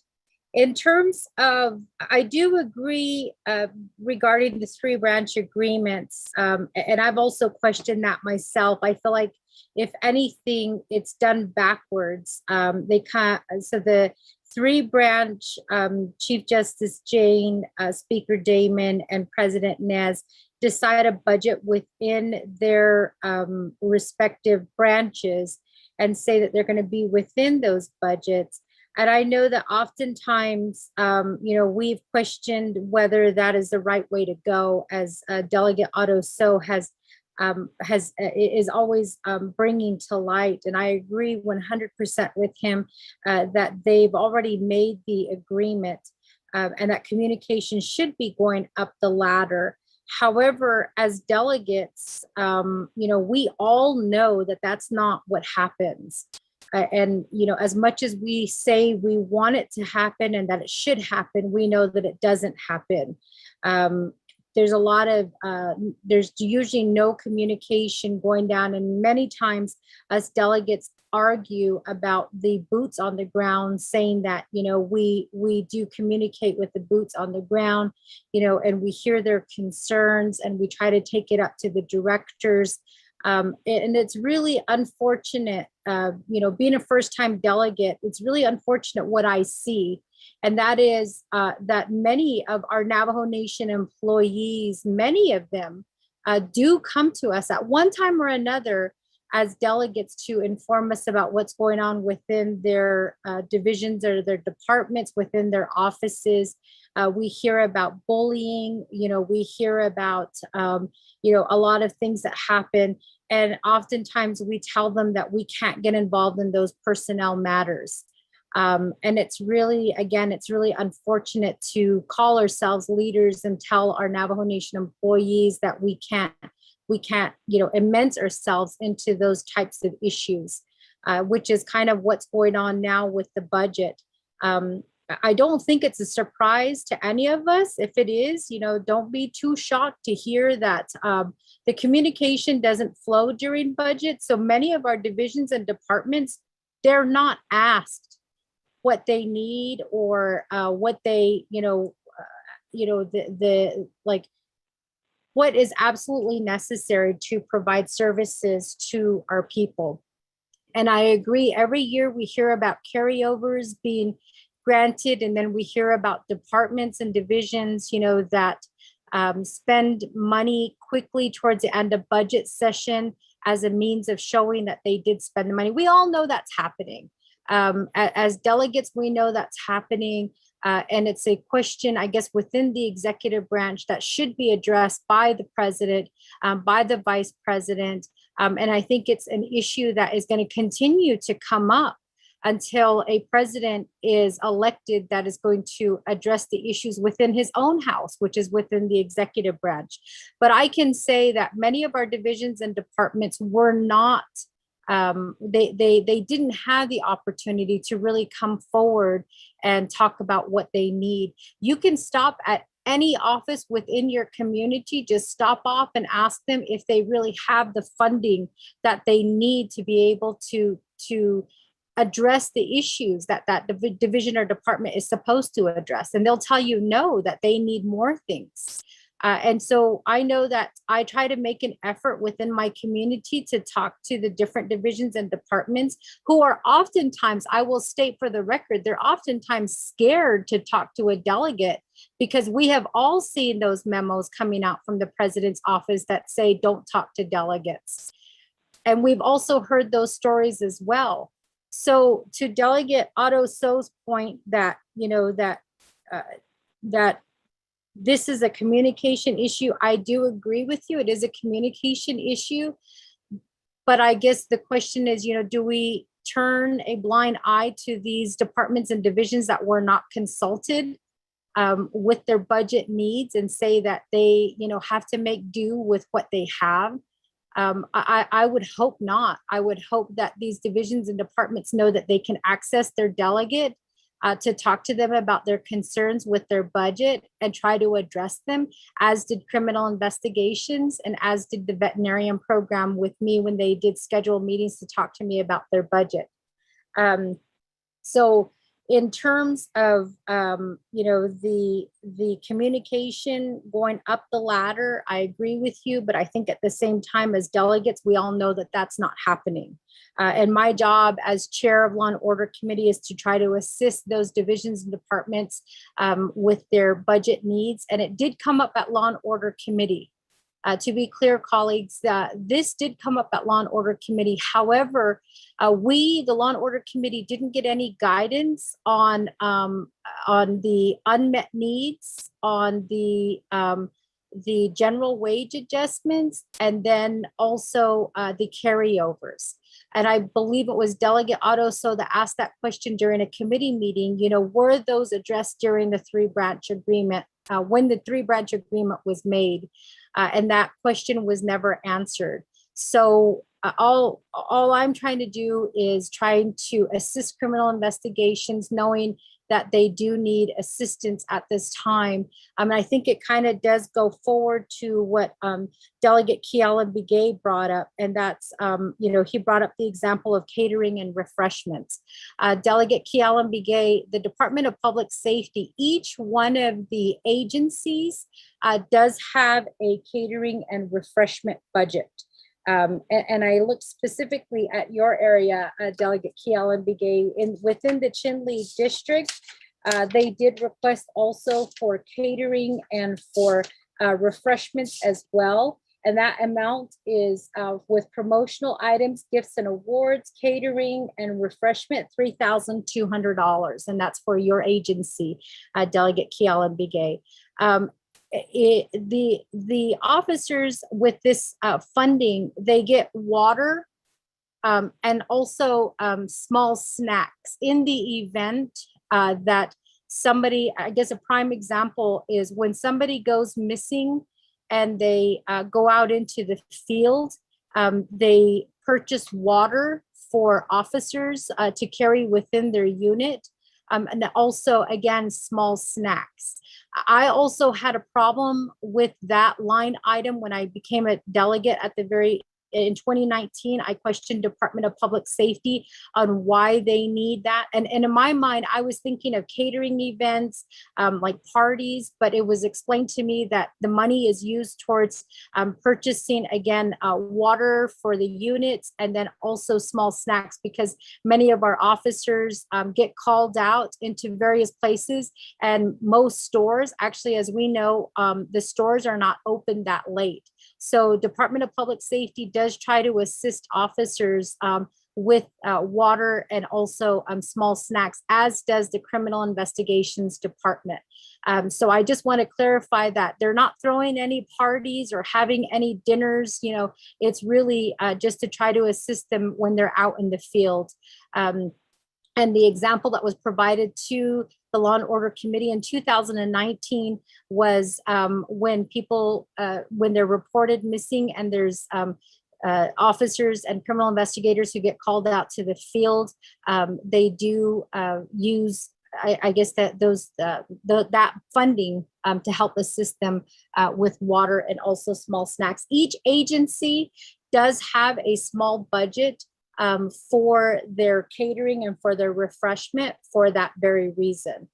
So I do want to make that clear in terms of that particular budget item.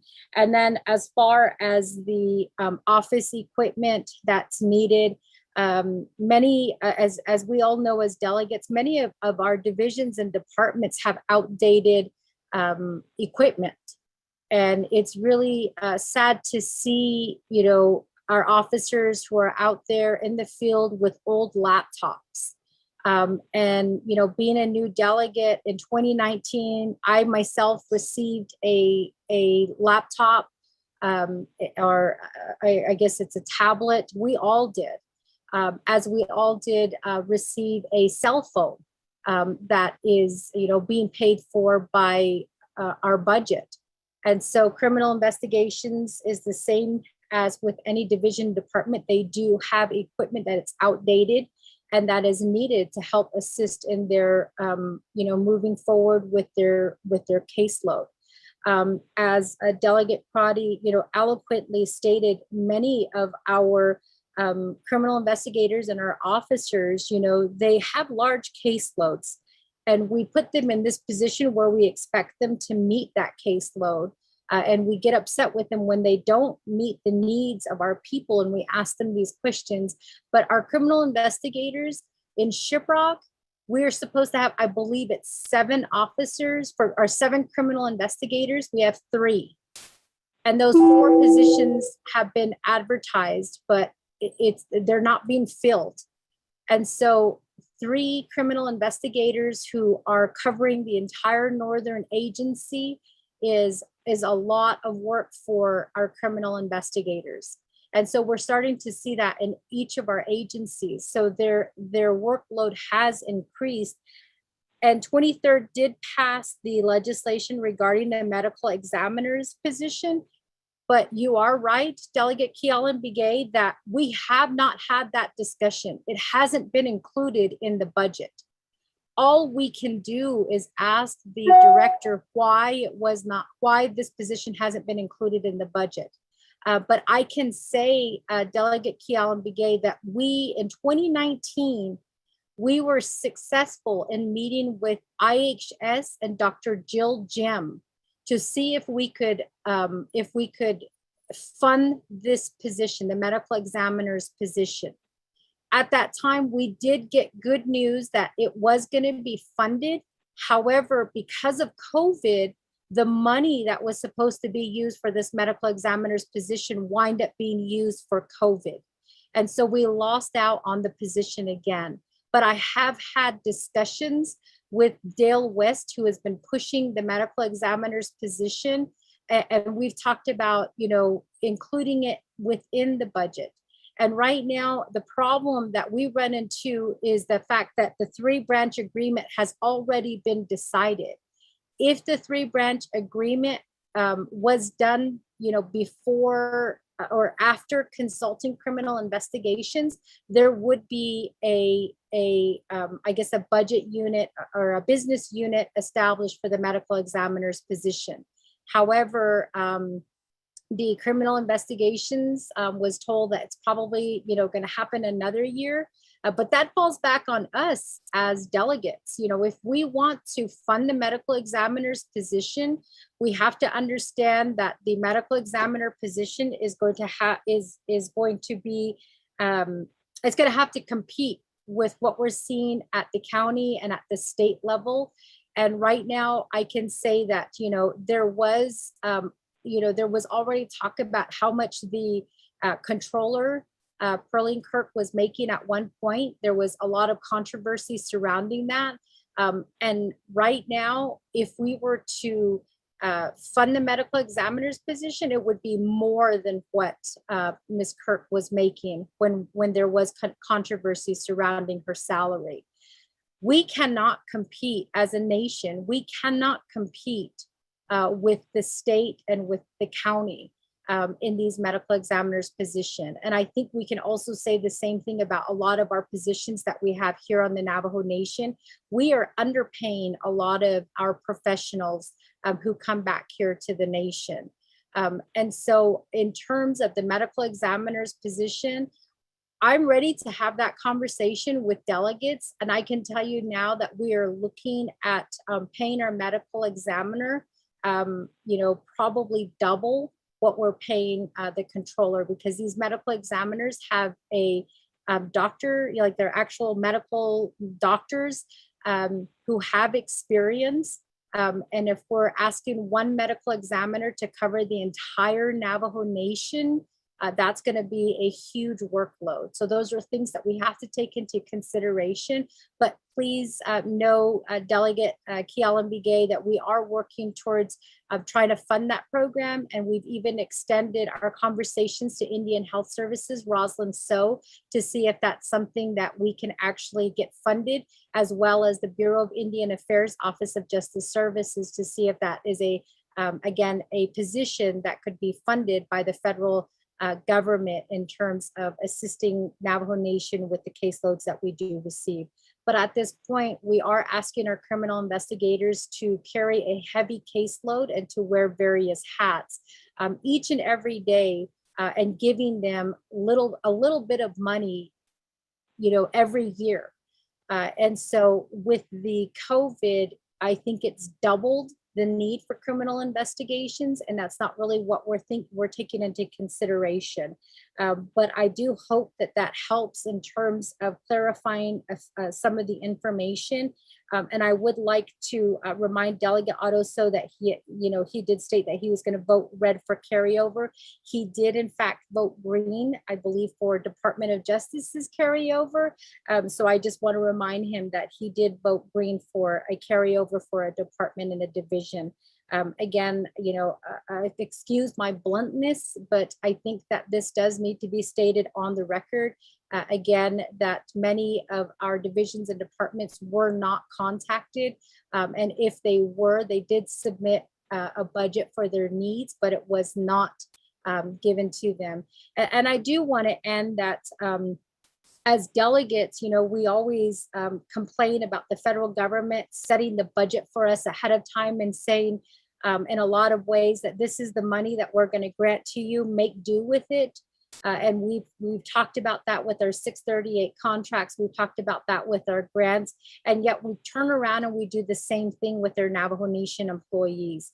We set the budget for them and we tell them to make do with what they have. And then we make it very difficult for them to spend where they really need it. And we put money where maybe they don't need it as much. But I think that's something that we say each and every year that we're going to talk about, or we're going to come back to the drawing table to see how we can address that. We are now going into our third year as delegates, and that hasn't been addressed. All we can do is try to assist our divisions and departments with the needs that they have in front of them and take into consideration, the unexpected costs that have come about. So thank you, Speaker Damon and my colleagues.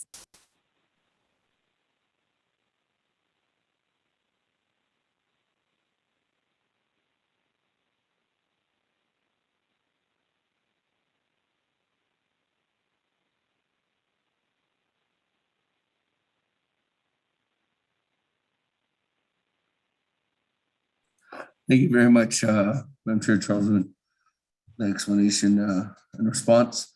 At this time, let me go back to the floor.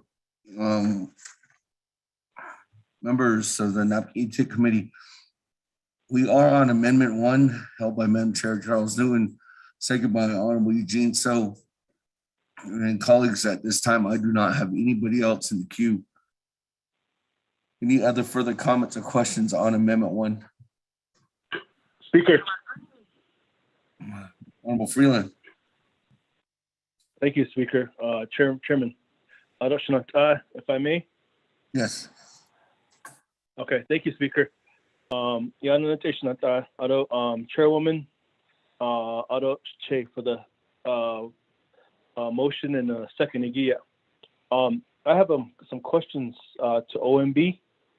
My first question pertains to the current balance of the Capital Outlay Match Fund. What is the current balance? That might be an OMB or an OOC question. What does that balance sit at this time? I guess I bring this up because the potential amendment is going to really, it's going to hamper chapter's ability to potentially go after more projects if we can, especially when we go to Santa Fe and ask for funding. The legislators always ask if there's match funding available, and then how much. I can already hear Senator Shendo asking those questions to my chapters. There's always a question when they turn in those forms, how much money is the Navajo Nation going to contribute? So that's why I am bringing that question up in relation to the Capital Outlay Match Fund. So if I can ask OMB or OOC to provide that information to this body, I really would appreciate it, Speaker. Eddie, thank you. Thank you very much. With that, the OMB or Mr. Willie at the controller's office, I know that. I know that, I don't know if you guys have that readily available.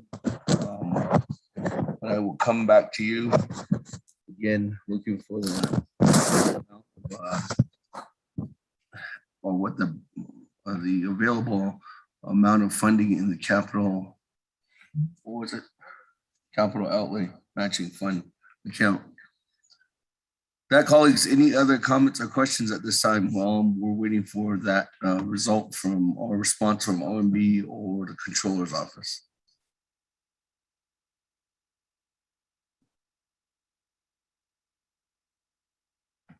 Chairman Callan. Okay, floor is yours. Chairman, again, going back to my point, it's understandable of these funding requests. My point is, first, of course, is that the advocacy for the 638 funding to be added into these programs. Latin Washington, that based on Linigi, Saturn, Happy Bihinda, and I guess it's part of our fault as a delegate, myself, that I'm not doing enough to making sure that these fundings are being advocated for, which results of less funding to be received for to the program. But it does show as an external funds that this particular program also receives $9 million.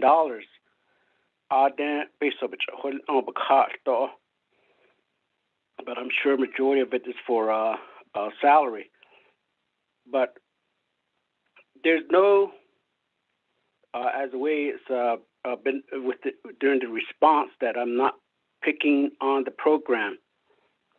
The CI programs, if that's the insinuation, that's not the case for me. It's just a matter of making sure that we have sufficient programs, because if it's that important, why wasn't this particular program not been part of the unmet need Form D? I just needed clarification on those. Although I think that we really need to go back to 638 contract specifically. Could we add these unmet need or the shortfall? Because we go to Tribal Interior Budget Council.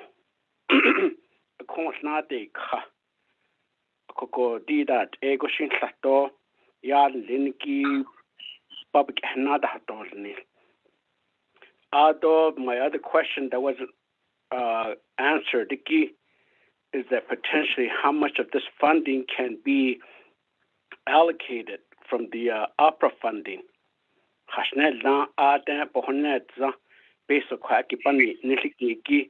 Because I think majority of our departure of our loved one deals with COVID. Although the recent Delta variant, no the bayate itke, koko dishin kodat ego, ajko lahad hanel not la peso, babke hazna ko ponet. So maybe the office of the president's office, charge office ki hada hadleo yana khay.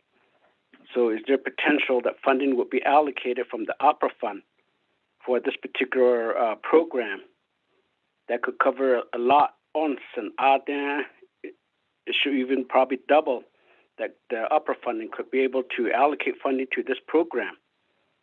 Because I know that a lot of our Navajo people, even though that CIs are called in and there's any further investigations needed, a lot of time, and I believe majority of the time, our Navajo people, just because of the amount of dollars that's going to be spent, they just choose to not to go forth. And again, I've experienced that just recently. 4,000 that should be able to the family decided to say that we can't take this any further. And I believe it's a legitimate situation that happened, but the family chose to put their loved one away. But it's just a matter that the program told them that they have to cough up another $4,000 to do the service. So that's how we are continuing to be dealing with. And I wasn't saying or not saying that the program is just having parties. I'm just saying that the $16,000 could be utilized for those families that are not able to pay for their the requested service that's being provided by the Navajo by the program.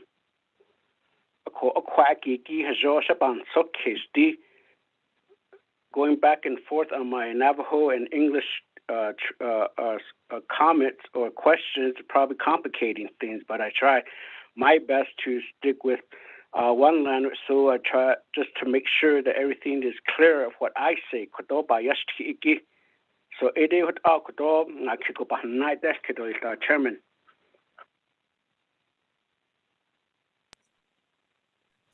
Thank you very much, Honorable Kiambie, for that comment. With that, do I have anybody on from Office of the Controller or from OMB to response question earlier from Honorable Freeland? Thank you, Mr. Speaker. This is Elizabeth Begay. Good afternoon, Madam Controller. Yeah, with regards to the balance for the capital outlay match is at $767,171. Okay, thank you very much.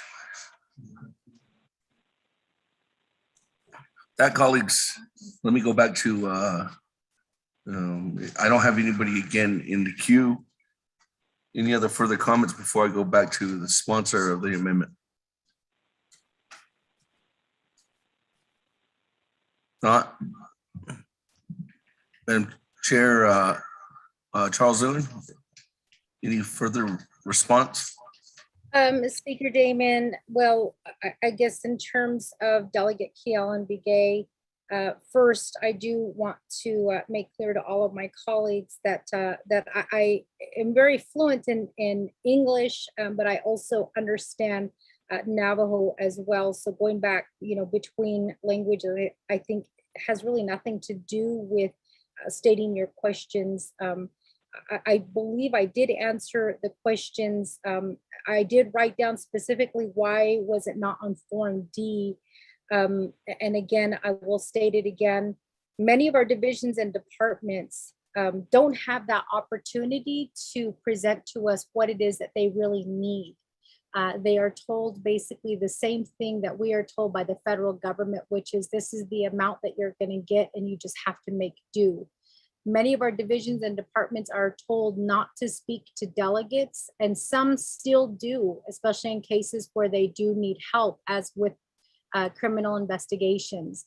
Criminal investigations did reach out saying that they are in need of assistance in terms of their budget increase that they need. So they did reach out to me. So why they didn't put it on their Form D is more than likely because they were told not to do it. And again, as delegates, I don't think it's a shock to hear that. I think we understand that that does happen.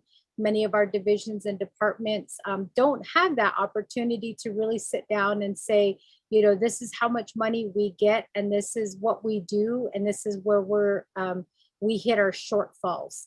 And so I believe that is, I can't speak for every criminal investigator. I can only speak for my experience as a delegate and also the information that has been shared with me.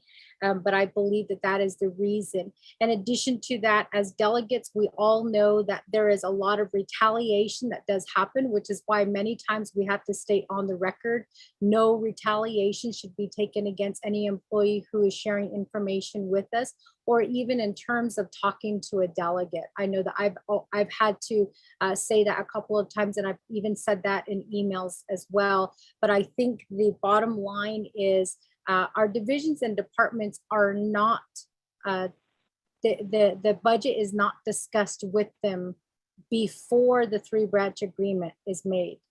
And so I believe that that is the reason why the information was not provided on their Form D.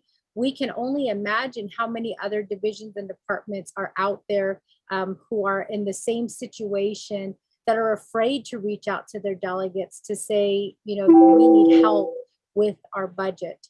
But I can say criminal investigations did reach out. They sat down with me and explained to me what it is that they are short, where they're short, and also where they need help, which is why I'm trying to assist them with this carryover language, and then also using the permanent trust fund income.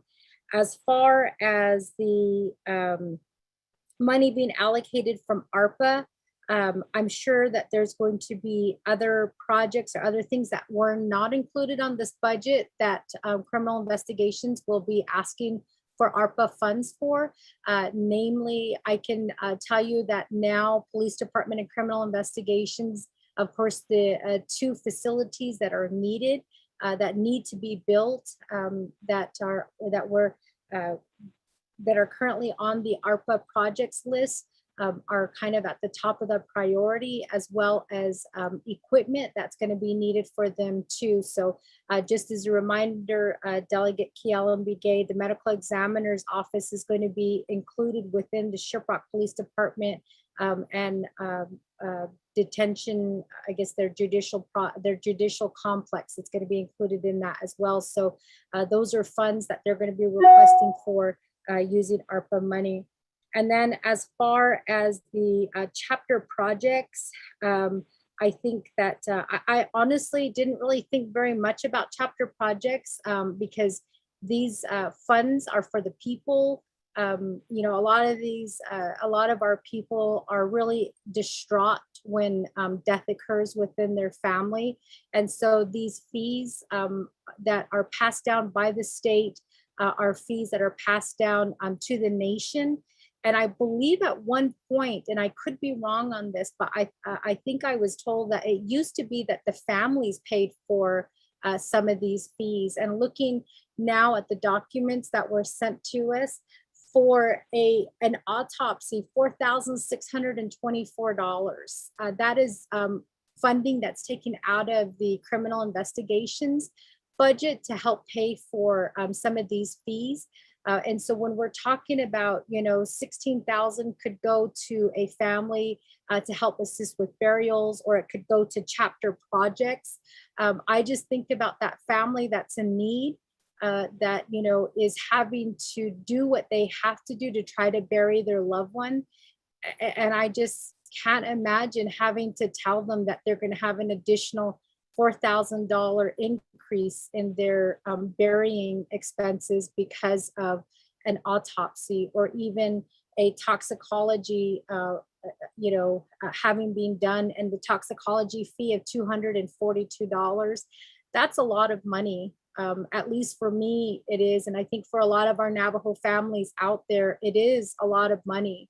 And so, when we're talking about the criminal investigations, the budget, the work that they do, I have to think about the families that are out there that are trying their best to put together, to scrape together the money to bury their loved ones. And I guess I just didn't think about the chapter projects and what that would do for for the chapters, or what it would do for, development. I guess I was just kind of thinking in terms of our people. So with that, Speaker Damon, I'm going to go ahead and turn it back over to you. Thank you very much, Madam Chair. Colleagues, I don't have anybody else in the queue. No one texting in. Are we ready to vote on amendment number 1? Chairman Speaker Daniel. Speaker Daniel. With that, we go to Honorable Herman Daniels and Honorable Mark Freeland. Honorable Daniels. Thank you very much, Mr. Chair. Naabik'íyáti Committee members, Honorable Council Delegates, Iron staff, Legislative Council, Iron legislation, Iron there's an amendment that was made by Chairwoman Charles Newton, Iron big case, in regards to criminal investigators. Yes, we have criminal investigators throughout the Navajo Nation. First and foremost, I want to thank them for what they do every day, every single day. Kiyenta, their districts, Adonana with their Mr. Dale West, I just want to thank the investigators. I know this year, it's been over a year. They've been working hard throughout the Navajo Nation, dealing with families that lost their loved ones. I myself, as a delegate, I meet with these criminal investigators. Just like in Kiyenta, I meet with them every now and then to get an update on what they're doing and just encourage them to be on the safe side, and which is a word of an encouragement. So I really appreciate what they do every day. I don't know what they go through out in the field. I see them, hearing from them. It's a yell on darkness. So I see my bikens and they have families as well. Their kids, grandkids. Every day, every morning they go to work. They leave their spouse, they leave their children at home. They don't get home until late at night sometimes. At times they go off the Navajo Nation. So I really appreciate what they do with all the criminal investigators and also the police officers. I see my bikens and also with this amendment. I am in support of this amendment I just want to say that and also about being on Law and Order Committee last term, 2023 Council for 2 years. I'm working with the public safety, criminal investigators, public defender so I say that the case has been and thank you for this amendment. Thank you very much, Mr. Chair. Thank you. Thank you, Honorable Daniels. For that, we go to Honorable Freeland. Speaker. Yes. Okay, you can hear me. Thank you. Ado Yananate, Shantai. Out staff, good morning, Nana. Thank you for my brother's comments as well. Honorable Daniels, Ado Stasia, thank you for the amendment, as well as my Che, Honorable Eugene So for the second. I also want to thank Madam Acting Controller Begay for that answering of that question I had previously stated earlier. I think, colleagues, this is one of many examples that we need to really look at closely, and how are our 638 programs funding situated at? Are they all adequate? Is there enough funding across the board for all 638 programs? And we've seen this situation arise through RDC as well. There wasn't enough funding, but how are we going to really hold the BIA as well as the federal government accountable for funding these programs adequately? What do we need to do? And I think what my brother said is, we all need to do our part continually. We need to go to Washington and really stress this. We run into these shortfall situations. We run into non-reoccurring funding happening, or just like what Honorable Charles Newton said, as far as, here's the money, accept it, deal with it.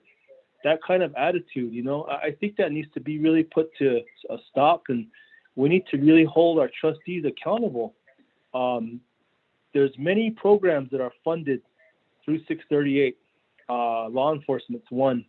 We also have many under Division Natural Resources, Division of Social Services. There's a lot of programs that impact, especially social programs, that impact our people in many ways. And I think we really need to have a work session on 638 alone. Closely look at what is the funding situation, what is the funding cycle. Do an analysis from year to year. How has it increased or how has it decreased year to year? How's it impacting services? So just a comment, Chairman and my colleagues, about that. And we see it in RDC, and I'm sure my colleagues said they see it in LOC, but it impacts all of our programs that are funded by 638. So how are we going to move forward and deal with this situation with our trustee? Thank you. Thank you very much for those comments, Honorable Freeland.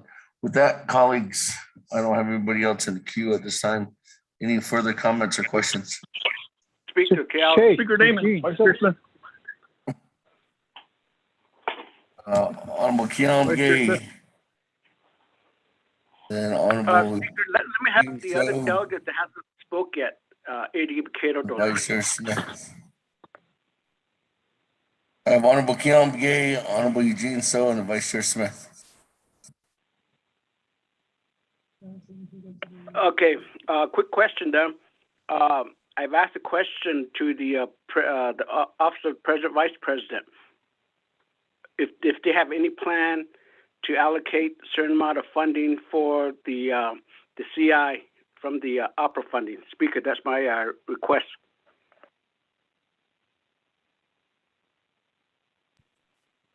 Okay.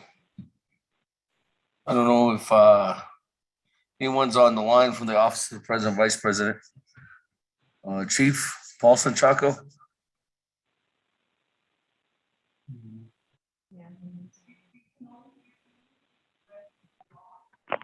Speaker. Hello, Speaker. Chief, good afternoon. Good afternoon, Speaker. Paulson Chaco, Chief Staff. Chief, there was a question regarding funding and allocation from ARPA. Thank you, Mr. Speaker, and honorable members of 24th Nomination Council.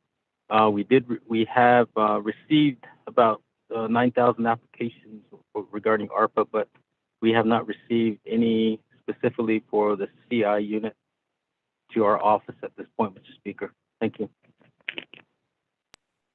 Thank you. With that, moving on down. Honorable Eugene So. Yeah. He's Naabik'íyáti, Chipishmio, yes, yeah.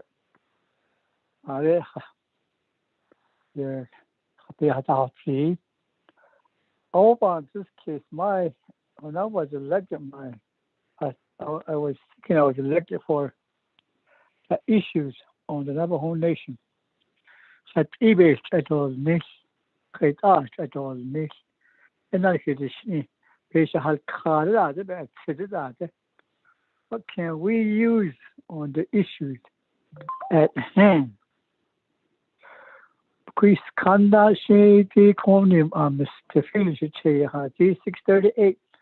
I've been requesting to have a sit down and a look see into all the bylaws, the languages, so we can put all these funds on the ground to materialize. I've been really puzzled about that, because there's a lot of ways. And sometimes I feel that the funds are just being tied up because of maybe a word here or a dot here or T was never crossed. So those are our job as council delegate to look for those, and we should have done that a long time ago. I don't know when it was introduced, 638, but that should have been done quite a while back, so we don't have issues. So in that regards, I've been also trying to converse with the 24th Navajo Nation Council one-on-one regards to one committee as a whole. Instead of we got all these 4 committees and we go round and round and round and round daily. I don't know how many hours we put in. And then we discuss it the same thing again at the next level. We should have took care of this FY22 quite a while back. There was only one committee. That way the controller and OMP we can go straight across with them. We know what's going on with the budget, know where they are, we know how to get them, where it should go to. Instead of all different kinds, a committee has to go through all these concerns. I don't know when we're going to do it, but it also violates the voters' rights. They voted for each one of us to know everything that's going on within our government. And somebody would say you have to put in extra miles to go to each one of the meetings. I've been doing that, but in some areas I was told I was not really had any authority. So with that said, those are my concerns. And also my sister too. My oldest sister and my youngest sister both disappeared. The oldest, been there for long years. One day they found her bones. By DNA, that her teeth, we found out it was her. But to this day, we haven't found who did it or what happened. And then my younger sister, she was taken away and got ran over by a vehicle and dragged over a hill and got raped and left out there in the cold in January.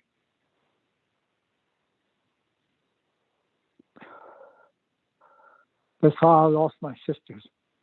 And I feel strongly that we need to back up the CI, criminal investigators, so they can work straight with the FBI outside as well. I don't know how many people that passed that we have never knew or what happened in the investigation. We need to back them up. So that way we'll understand how these funds can be used. And then my objection to the 3-branch government having the power, how much money they're going to take. If it's not in the code, I reckon whatever is on that was discussed or agreed on is out of order. It's plain to see as I think they now, but explain that. So now we're trying to count our pennies where it should go.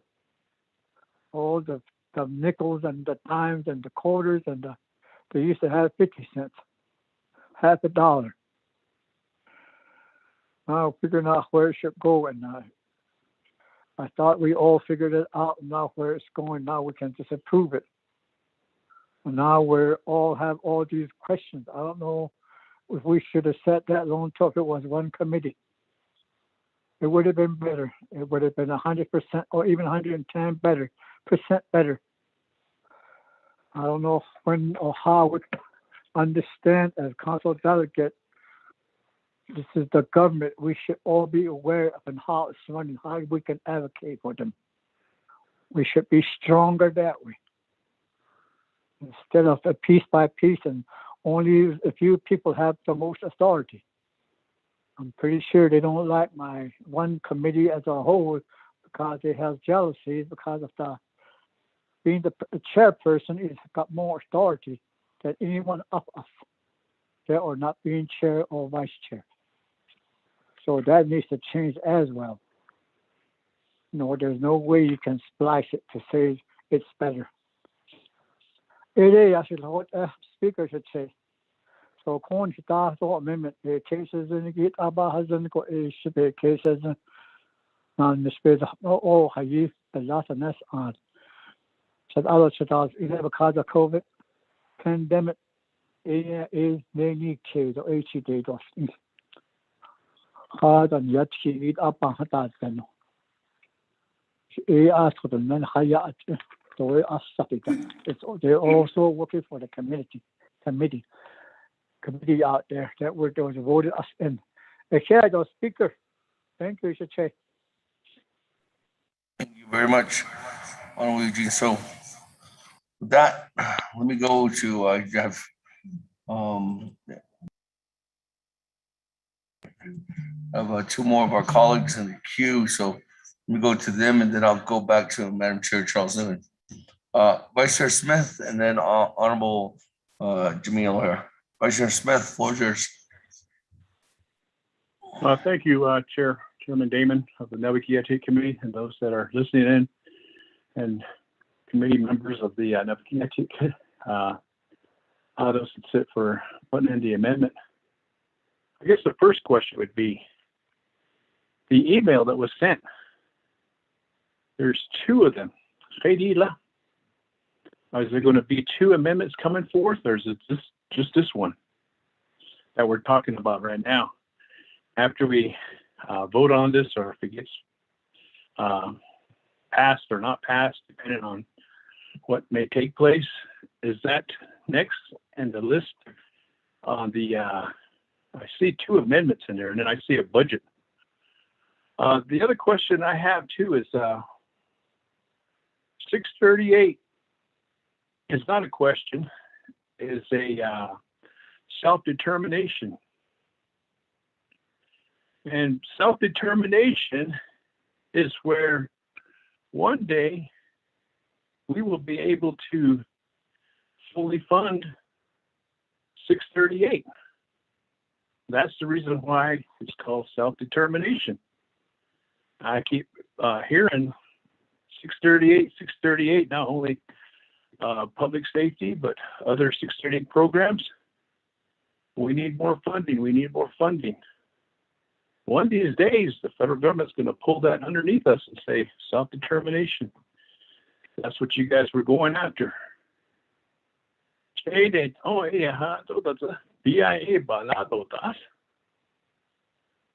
For their responsibility to train, to have officers, to provide law enforcement. That's another avenue. And I understand that this supplemental is this a request because 638 does not cover the cost on this? I know 638 has a very fine line, and we supplement with general funds to offset the cost for 638. Yes, criminal investigation is very important. We need criminal investigators out there. And we don't know who's going to fill their shoes, because it takes dedication, it takes training. They go to Glencoe and get certified. It's a high caliber training, and it's just not like going to the regular Indian Police Academy or boot camp or police academy. It's high intense training. So my question on that is the 638. Every year we have that, or various times of the contract comes up, and federal dollars are out there for 638. I know that some of us sit on Tribal Budget Interior Committee, and that's always brought up. There's always a mechanism where they prioritize, and at one point in time they had prioritized public safety, but yet the dollars are limited too, because we have to compete with 500 and some odd other federally recognized Indian nations throughout the United States. So my point is that I know Cordell Shorty's in the contracts and grants, and he knows that the 638 is self-determination. So is that where we're headed to? Are we going to be talking about this next year and the following year? What are we looking for in 10, 15 years ahead? How are we going to fulfill that self-determination? I guess that would be the big question, Shananta. I don't know, Senegi, and those that will be coming on board to be leaders for the Navajo Nation, whether it's the president, whether it's the legislative, or whether it's judicial. That has to be a vision out there for the next 2, 3, 4, 5 years, even 10 years, 15 years down the road. That's the biniga. So that's the biniga. Oh, that's it. But you're not what, huh? Hey, what about this case, either? So next year, we can't predict what the budget's going to look like. Yes, public safety needs help, and they give us a quarterly report on the funding, federal funding. There's still a lot of dollars within public safety that has, could we offset that and utilize those federal dollars, and then that way we wouldn't have to supplement too much for the cost that's, I guess, sounds like it's recurring costs that's always there.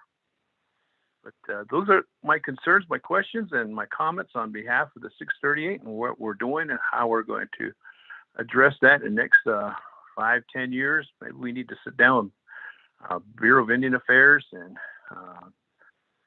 say, we know that this is a self-determination thing that one of these days we're going to have to end up taking it over. Thank you, Chairman Damon and Naabik'íyáti Committee, and I want to say for the prayer this morning. Thank you. Thank you, Vice Chair Smith, for your comments. Let me go to Honorable Yellow Hair, and I'll come back to you after that, Madam Chair Charles Newman. Honorable Yellow Hair. Yeah, Speaker, good morning, and also Naabik'íyáti Committee Chair, good morning. I just want to let you know, I was with the judicial branch 28 years. I noticed that the Public Safety Committee, one of the largest carryover money in public law, not a 3638. Oh, that's a huge problem with the Navajo Nation. If you're going to look for funds, all of you that go to Washington, D.C., this is the first thing that will bring this to your attention. You have a lot of money, public law, not a 3638. If a public safety committee, law and order committee should really sit down with the public safety administration to find out that we're right now, we're in September now. I think we know how much money is still left for a personnel that should be modified. Do it. Modification submitted in so you can put your needs in there. And that should be done with a public safety. And then compare your budget with general funds too. Both those should have been brought to your attention with a very serious accountant under public safety. So we wouldn't even talk like this for a long time. Administration under public safety should correct these problems, bring forth. Instead, the last minute in the budget time, you all know that budget is for the 2022 is here. It's increased, like a fringe benefit increase. We give 3% to a GWA too. I was kind of against the GWA because there's a lot of needs, unmet needs. We still need to look at it. That was my concern, but I went ahead and voted for 3%. I didn't really want to. I wanted to just give them 2% because there's need up there for our government. This is my concern. I think they need to look at 638 budget at this moment, just like my brother said, Mr. Honorable Freeland. Those 638 got to be used. We don't want to be have a big, large amount of money up here in the bank. First thing they're going to look at us. They're going to say you have a lot of money. Another problem is PL Not 3638. As for 545 tribes, those money are already in the one bowl. If you have they don't give up money because there's a lot of things involved with 638, like wars going to be going on too in foreign country. All of these money has been involved. If this happening, they cut our budget again with the public law not 3638. These going to have to deal with it because I was one time with the committee with the budget up there with the other tribe. I was doing this at my brother KLK doing. But I brought a few money at a time for the judicial branch.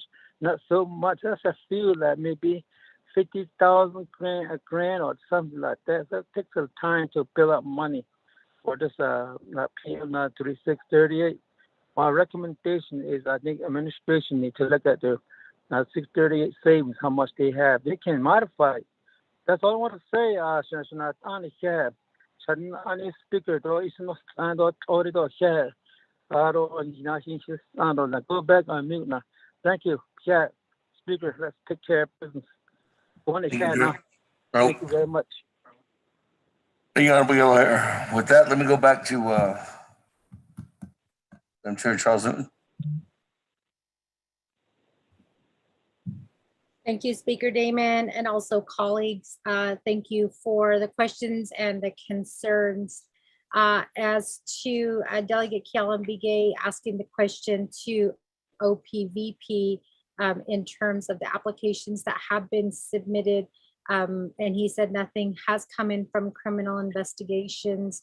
I believe that there will be, if not already, from the 9,000 applications that you have received. I think that criminal investigations oftentimes is treated like the redheaded stepchild of Department of Public Safety. So I will meet with them to get you a list of the needs that are going to be submitted for ARPA funding. So I think in terms of whether we can use ARPA money for criminal investigations, I would hope that we can. And again, I'll meet personally with criminal investigations to come up with an application, and I will personally deliver that to the president's office so that that gets submitted in with the 9,000 applications, hopefully putting at 9,001 applications submitted for ARPA funds. As far as Honorable Eugene, so I think that he made some good points that, we as elected officials are we're supposed to be addressing the issues that are out there. And this is one of the issues, we keep going back to, as was brought up regarding the 638 contracts. In all honesty, the Law and Order Committee in 2019, we did request for copies of the 638 contracts. We also requested a timeline of when the negotiations were, going through the process. That request was never honored. I believe that at that time, from my recollection, the Office of the Controller said that was OMB. Well, actually, what we did was we did speak to the programs. Department of Public Safety, and they said that they, were not a part of those conversations. So we asked the Office of the Controller, who then referred us to OMB, and I believe it was Delegate Vince James that got very upset with OMB and asked, how come we're not part of the conversations? And we never got a response. I feel like Law and Order Committee never gets responses from OMB, and so I don't know, in all honesty, I don't know when the 638 contracts are negotiated. I wish I knew. I would like to be part of those conversations. I would like to be there at the table, as I think many delegates have made that request to be a part of those conversations. And this is why I said at the very beginning that it's not a shock that there's no communication coming from the president's office down to the Navajo Nation employees. And it's not a shock for the people to hear that there's no communication coming from the president's office to delegates when it comes to the 638 contracts as well as other issues. But I can say that the 638 contracts have come up on several occasions. We have had discussions. It's easier for Law and Order Committee to meet with BIA to get information. Unfortunately, we have to fill out a FOIA application to get a copy of the 638 contracts and to get information on the 638 contracts. And what we were told is it's easier to get it in-house. And our understanding is OMB is in charge of those. And we haven't been given a timeline, nor have we been given a copy of the 638 contracts. I believe an official memo did come out from Law and Order Committee to OMB to ask about the 638 contracts, but they were never honored. And I have asked that question time and time again. How do we get OMB to communicate with us and share information? And it seems like other committees may be having the same issues as well. So in terms of addressing issues as elected officials and the 638 contracts, I think that that's where part of our issue does begin, is that the communication doesn't flow very well from OMB office to the delegates here on the 24th Navajo Nation Council. As far as the email sent that Delegate Raymond Smith asked about, I don't know if he's talking about an email that I sent or if it was an email that came from Speaker's office. I'm assuming, Speaker, that email or that question is for you to answer for your staff. But I think that what Delegate Smith stated about the self-determination, that 638 contract is a self-determination, form of a contract, that is correct. I think, he raised some really good points, and that's, raising that question of, can the Navajo Nation handle, the needs without the 638 contract? And I think to answer that question today, probably not. And it's really, unfortunate to have to admit that, but I don't think the Navajo Nation can handle any of the, what 638 contract is currently funding right now. And in fact, while you were talking, I was looking back at the budget form for Navajo Department of Criminal Investigations, and it does look like they do have several K accounts that are open, and I believe the one that's coming out of the 638 contract is in the $4 million range, which is 42% of their budget. And you asked if the OMI costs were covered by the 638 contract. The answer is no. The 638 contract does not cover the OMI costs, nor does it cover any of the other forms of testing that sometimes our people may need when death occurs. And I do want to say that, that our Navajo people, I know that I was always taught, that you don't plan your death, or, you don't plan for death, which is why we have, oftentimes when our Navajo people pass, we have family gatherings that happen where families pool their resources and their funding together to help assist for the funeral costs. We say that, and yet Navajo Nation employees, we have our, we have funds that are set aside for that. But again, a lot of our people don't have that. And so my understanding with a lot of what the funds that criminal investigation is covering right now, a large portion is not covered by 638 contracts. So the option is to continue to have the Navajo Nation pay for these funds. Or, as lawmakers, we could pass that on to the people. But I will say that, if that legislation ever comes down the pipeline, I would vote red for it, because I know that right now, even with the basic funeral cost, we're looking at $7,000 at a minimum, and many of our people don't plan for that. And for some of our people, they've never seen $7,000. They may, accumulate it through the years, but to see it at one time, many of our Navajo people don't have that. They don't have that opportunity or that luxury to say that they have that type of money laying around.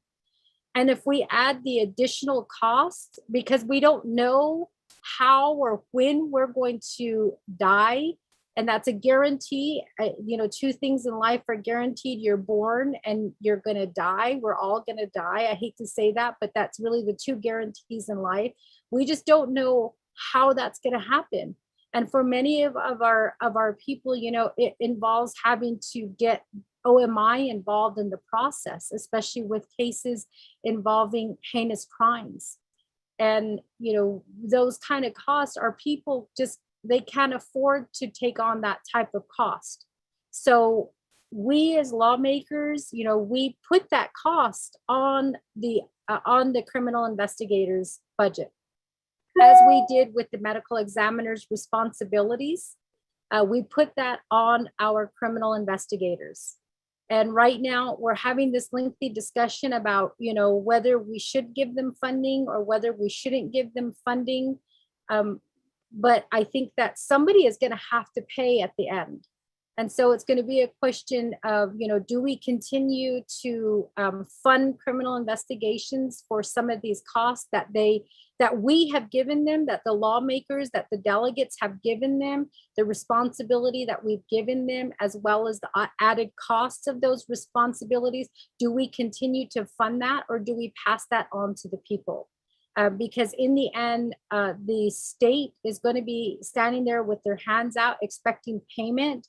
And if we, the Navajo Nation, can't make those payments, it gets passed on to our people.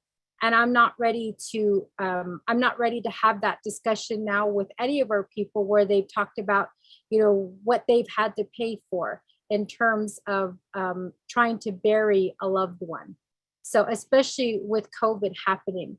And my understanding with criminal investigations is when there is a death that occurs that is outside of the hospital, criminal investigation gets called, and we expect them to sign off on the death certificates. We expect them to do an investigation on that death to tell us what happened. And again, those are added responsibilities that we've given them, and we expect them to sign off on the medical, on the death certificates, which puts them at a conflict. So there are all of these expectations that we have of criminal investigations, and yet we're carrying on this conversation about whether we should or shouldn't fund them. So I think what we should be asking is, if we don't fund criminal investigations, who is going to carry the cost that's associated with some of the responsibilities that criminal investigation has in terms of funding. So I hope that we take that into consideration. And again, as far as the 638 contracts go, I would love to be a part of the conversation. I would love to be at the table to advocate for Department of Public Safety, for detention, for our police officers, for our criminal investigators. I would love to sit at that table and have that discussion with BIA about the needs for the Navajo Nation, for our Navajo people. Unfortunately, I am not invited to those. And if I can get a timeline of when that happens, I will be happy to be there at that time. So with that, Speaker Damon, I'm turning the floor back over to you to answer the question posed by Delegate Raymond Smith regarding an email. Thank you.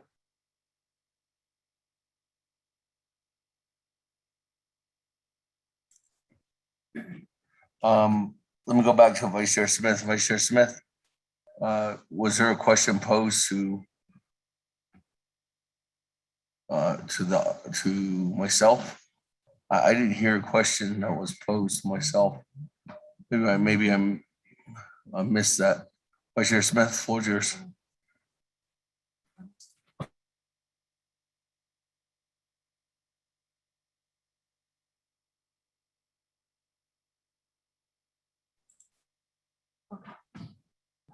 Vice Chair Smith.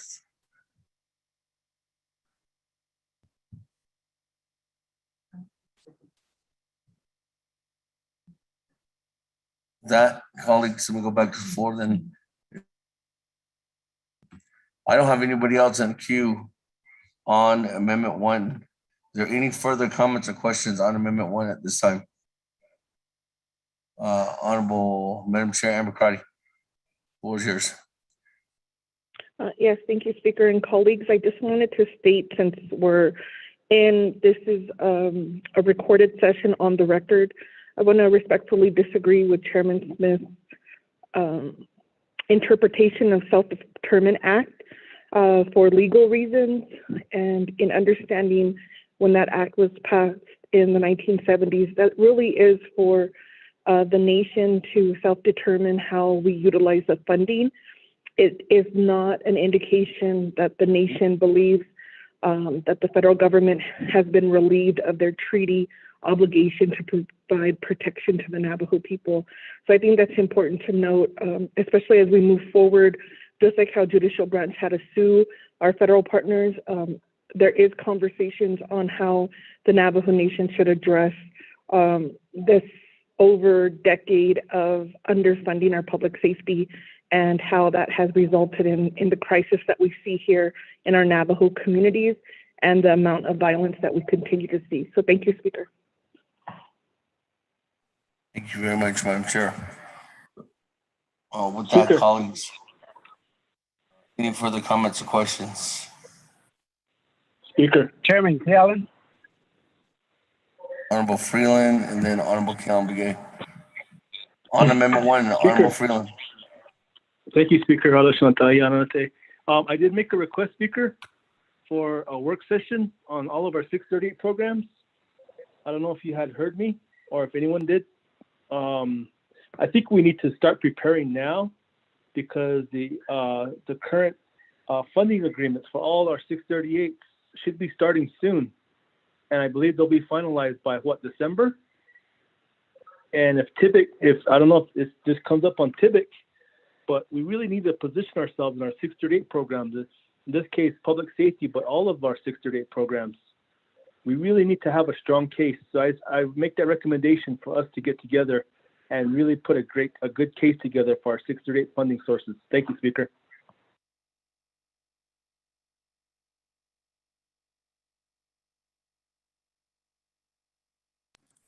Thank you, Honorable Freeland. I might have missed that, but we will definitely, what we can do is we'll work together with the chairs of each oversight. From the committee, and then from that point, make a rundown, and we'll work together with the Office of Management and Budget, and then also work together with Cordell Schwarty from his office to go ahead and bring that information to light, and we can create a work session developed around the recommendations off that agenda moving forward. So that's something we can do. Can we include OPVP? Yes. Thank you. All right. Thank you. That Honorable Kalambigue.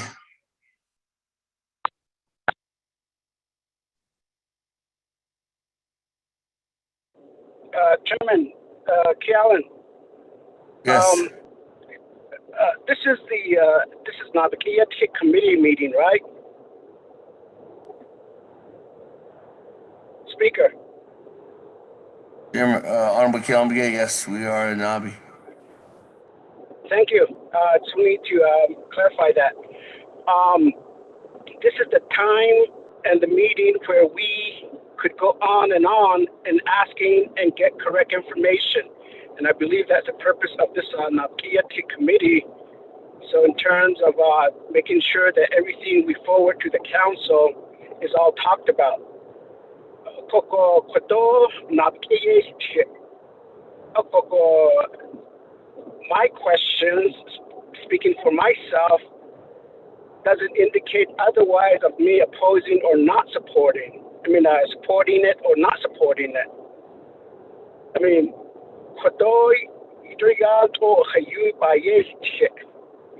And I'm sure I will have similar questions should I propose an amendment for the chapter level or for the Department of Transportation or Division of Economic Development or Division of Natural Resource, EPA, and the list goes on. A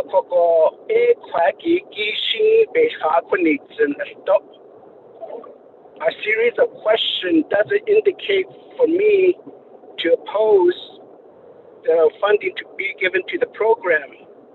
Is to clarify a lot of areas that we know that there are fundings available if that could be possible. I guess that's the whole intent of it.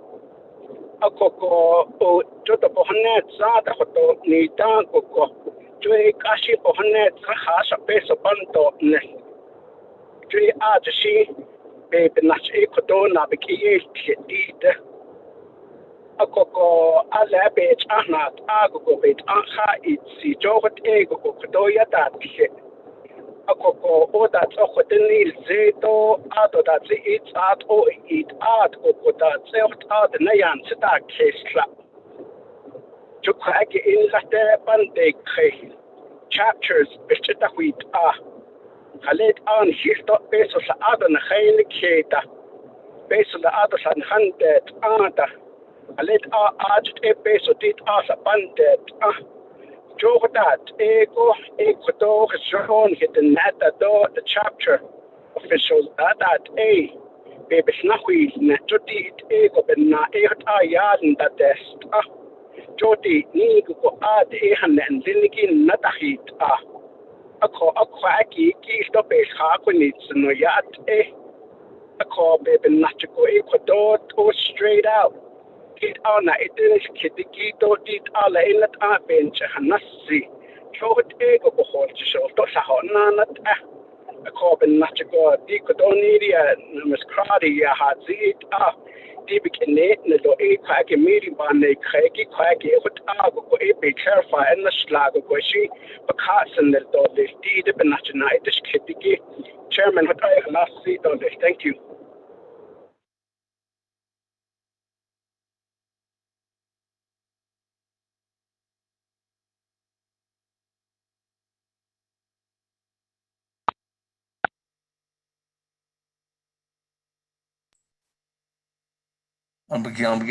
Thank you.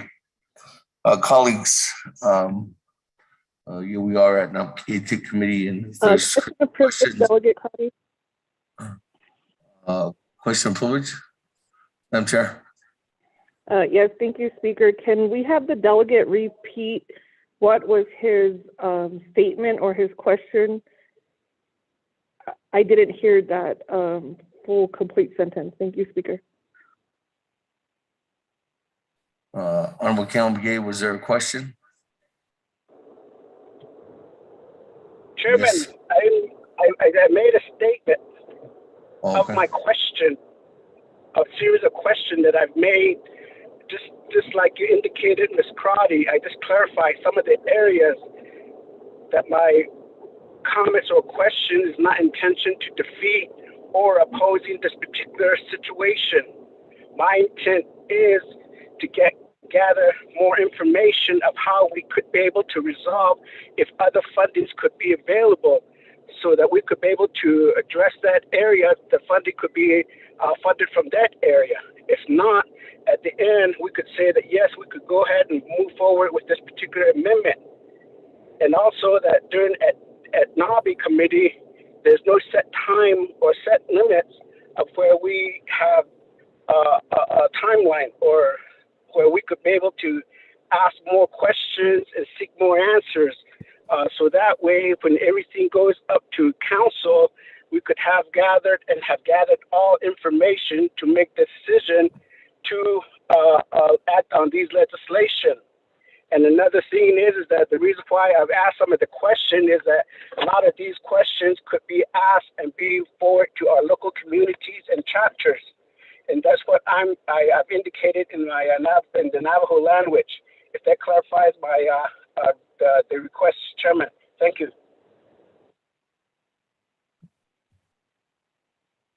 Okay, thank you very much, Honorable Keelan. With that, colleagues, is there any other further comments or questions at this time?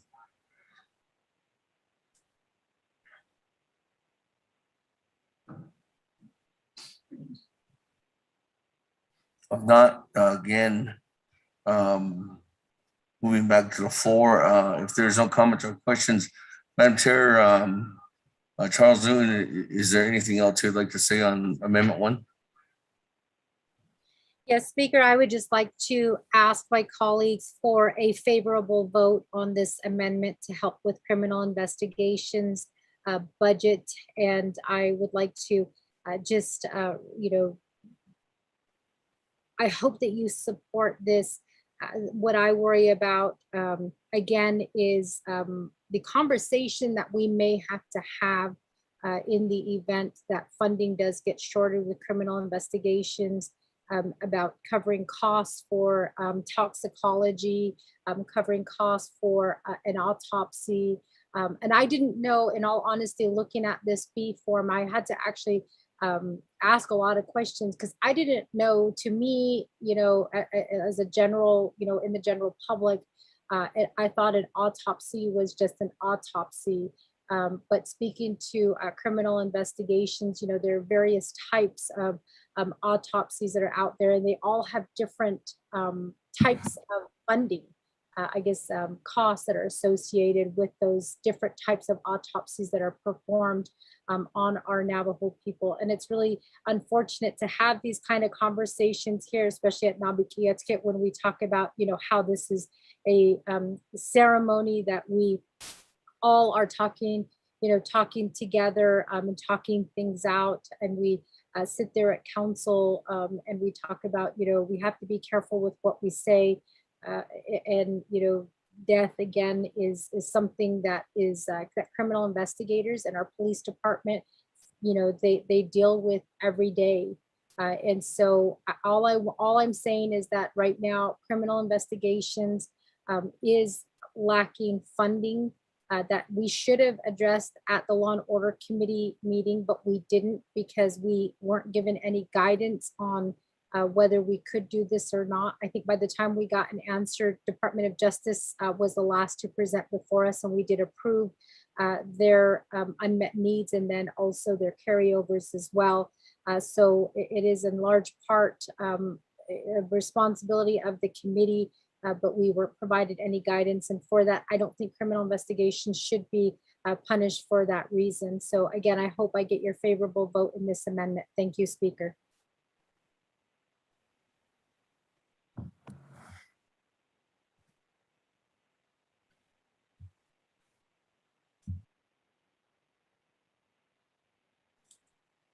Thank you, Madam Chair. That, colleagues, if there's no other further comments or questions, ready to vote on Amendment 1.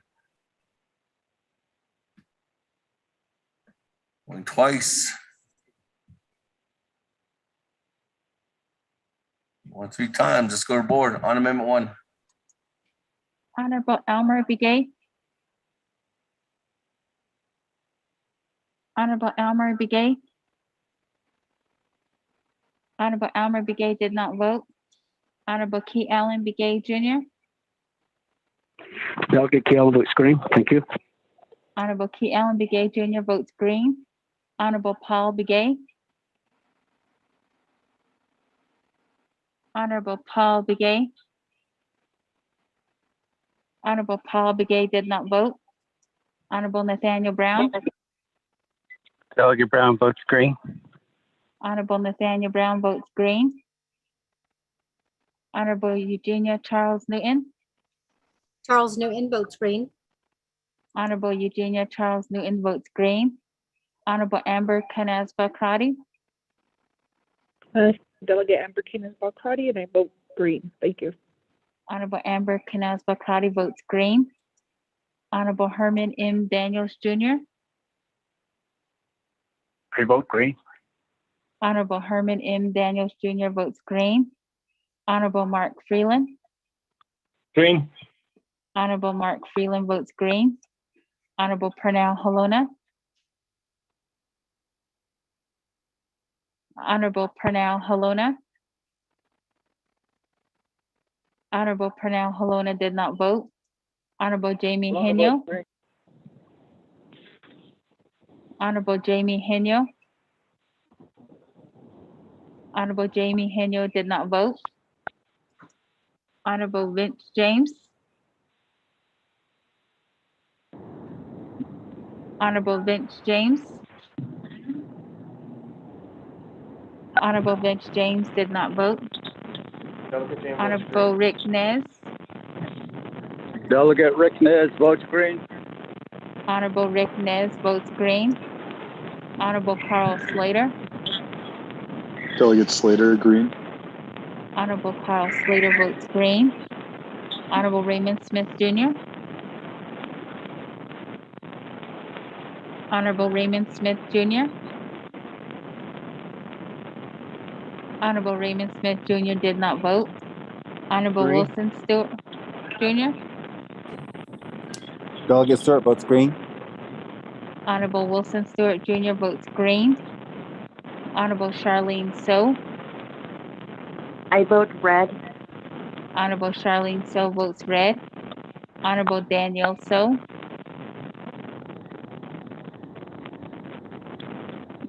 Honorable Daniel So, I vote red. Honorable Daniel So votes red. Honorable Eugene So, Honorable Eugene So,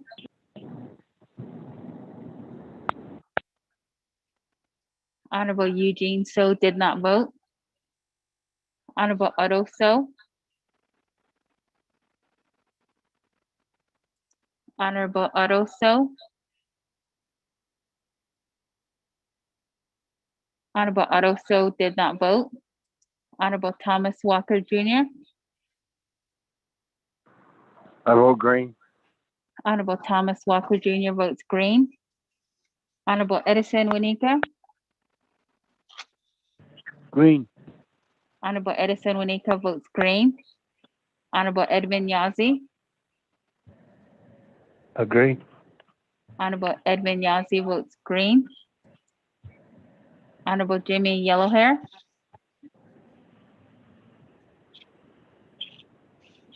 Honorable Jimmy Yellowhair, Honorable Jimmy Yellowhair did not vote. Going back up, Honorable Almer Begay, Honorable Almer Begay, Honorable Almer Begay did not vote. Honorable Paul Begay, Honorable Paul Begay, Honorable Paul Begay did not vote. Honorable Pernell Halona, Lona votes green. Honorable Pernell Halona votes green. Honorable Jamie Henyo, Enya votes green. Honorable Jamie Henyo votes green. Honorable Vince James, Delegate James votes green. Honorable Vince James votes green. Honorable Raymond Smith Jr., Green. Honorable Raymond Smith Jr. votes green. Honorable Eugene So, Honorable Eugene So, Honorable Eugene So did not vote. Honorable Otto So, Honorable Otto So, Honorable Otto So did not vote. Honorable Jimmy Yellowhair, I vote green. Honorable Jimmy Yellowhair votes green. Chair, you have 17 in favor, 2 opposed, and chair not voting. Thank you very much. With Chair, that, Delegate vote. Paul McKay votes green. Speaker, this is Delegate McKay. I voted green too. Honorable Almer Begay votes green. Honorable Paul Begay votes green. Chair 19 in favor, 2 opposed, and Chair not voting. Thank you. With that, colleagues, 19 in favor, 2 opposed, Chair not voting. Motion carries on amendment number 1. With that, let's go back to the main motion. You have honorable. Question of privilege, Delegate Crotty. Yes, Madam Chair, question of privilege. Yes, thank you, Speaker. So I picked up my binder and I'm looking through the veterans budget. So my question is to OMB. At the Budget and Finance meeting, we directed Director Zerline to decentralize the Eastern and Northern veterans budget. Can I get a copy of those budget forms? Thank you, Speaker. We'll reach out to Office of Management Budget. I have Chief of Staff Michelle and Yazi reaching out to them right now. With that, let me go back to in the queue. I do have Honorable Keon Begay on the main motion.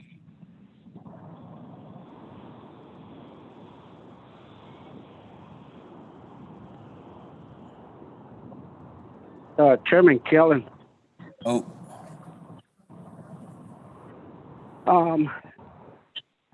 My only question on the main budget, I asked them during the amendment, which related to the access funding. The document again from OMB, the 3 million peso.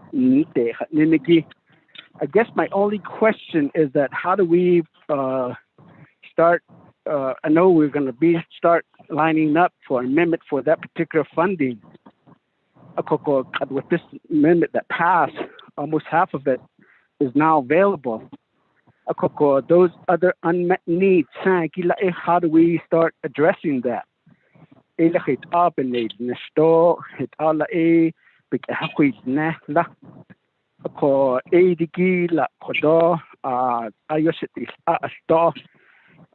Based on Dingin, then there's the Don and Deheki, it already could unmet need to keep it with Natal this. Aquaki, Siki, Shina, the kid. Although I don't know if any of the RDC member will be asking, but there was an amendment or document that was passed within the oversight program. I've asked the question, does another committee having the same level of authority has the authority to overstrike another committee's recommendation? If that was if that's the case, I know the original legislation from Resource Development Committee to BNF, that was the final legislation, but that particular language, the BNF had reviewed it, but that particular document is going forward to the full council. But on the BNF committee, they struck out I think it's item J. For any clarification on that one, Chairman. Thank you. Thank you. Let me go back to then Claire to clarify that. Ms. Barbara, I think you're referring to the amendment 1 that was done at that's on the Budget and Finance Committee's committee report that was sent over to this committee. Is that correct, Honorable Keon Begay? Chairman, yes, regarding the land department. With that, Ms. Barbara? Thank you, Speaker and Naabik'íyáti Committee. So the legislation that the various oversight committees passed were on the budget were recommendations to the Budget and Finance Committee. if you look back in those legislations, it specifically states that they are recommendations to the Budget and Finance Committee. The Budget and Finance Committee, under its authorities to put together the comprehensive budget legislation, does have the authority to accept or not accept the recommendations made by the oversight committees. And in this instance, that appears that the Budget and Finance Committee did not determine to accept the Resources and Development Committee's recommendation on the Land Acquisition Trust Fund. Thank you, Speaker. Thank you, Naabik'íyáti Committee. Thank you very much, Ms. Barbroff.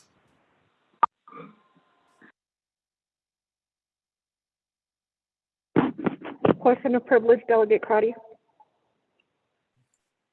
Question of privilege, Madam Chair. Crotty, what was yours? Yes, thank you, Chair Damon. My question of privilege is requesting from the staff to send out to the whole 24 Navajo Nation Council delegates the memo from Department of Justice. I believe it's attorney-client privilege, possibly, regarding the Land Acquisition Fund. Thank you, Speaker. Thank you, Madam Chair. Would Budget and Finance Committee Advisor Ms. Nakai have that? Will she have that? All right. We'll reach out.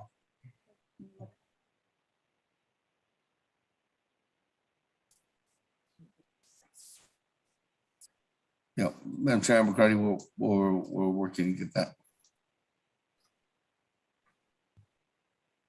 Colleagues, any other further comments on the main motion at this time? Speaker, this is Delegate Charles Newton. Madam Chair? Thank you. I'm sorry, Speaker, did you call me? No, I just stated that you have the floor. Oh, thank you, Speaker. Speaker, I know that there have been some directives that have been passed down by the various committees regarding, obviously different issues that have to be addressed with the budget. I would actually like to offer a conditions of appropriation I guess, I don't know, Dana, can you send out the COA? And this is specifically with the Department of Personnel Management. Speaker, I did have a conversation with various division and directors that are pushing their ARPA projects forward. A lot of it does have to deal with personnel hiring. And I know that right now with our DPM, it takes months to get a person hired in the position needed. And I understand that Health Education Human Services did provide a directive to the Department of Personnel Management to change their policies and the procedures to help assist with the ARPA funds and get people hired. And specifically, I'm talking about our Navajo people who, are going to be going through this process of being hired for the various projects that are going to be utilizing ARPA funds. My hope and intention in doing this conditions of appropriation is that it gets done. In my experience as a delegate, I feel a directive is not, and sometimes some division departments don't take directives as seriously, but I think if we did a conditions of appropriation on the Department of Personnel Management to get their personnel policy manual addressed, in anticipation for the various projects that are going to be coming down using ARPA funds, I think it's important that we have that completed and not 60 days after sit there waiting for them to try to complete their personnel policy and manual. I know that's in 2019. I went back into my notes. I know that this did come up in 2019. It was during winter session. We did talk about the need to change the personnel policy manual. And at that time, DPM did inform us that they would be working on it, as did other divisions and departments within their own, within the executive branch, say that they were going to be addressing those personnel policies, or actually, policies and procedures within their divisions. But I haven't really seen very many. And I know that with this particular manual, it will affect the hiring when we start passing the funding down for ARPA. So Speaker, I do offer an amendment to be made to the budget. And I'd like to, at this time, put forward a conditions of appropriation for the Department of Personnel Management in terms of their personnel policies and their manual. Thank you, Speaker.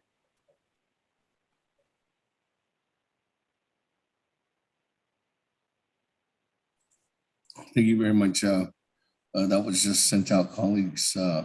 Mr. Rico is going to read that Amendment 2 into the record. Thank you, Speaker, members of the Naabik'íyáti Committee.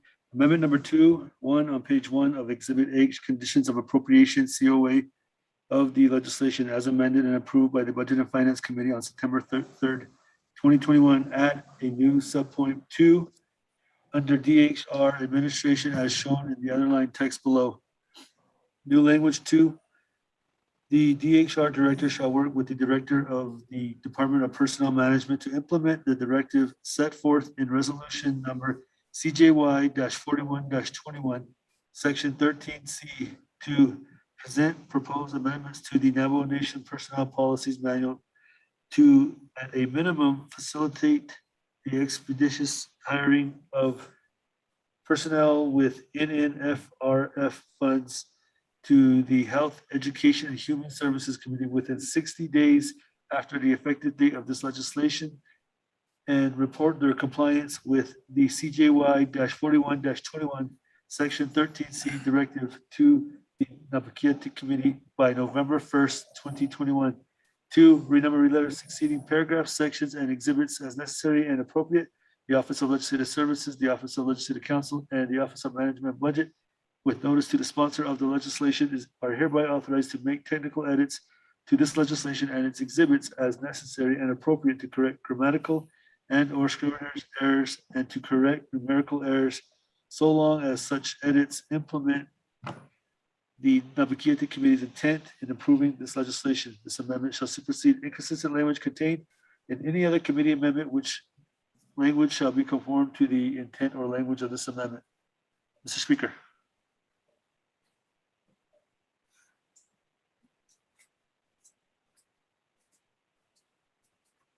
Thank you very much for that, Mr. Rico. That, colleagues, so we do have a motion. Do I have a second on Madam Chair Charles Lewin's motion?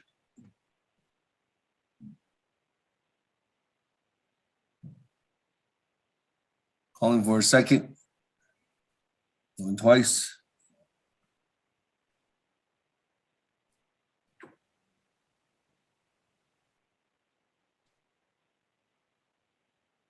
Three times. Back to the main motion. Honorable Keelan Begay.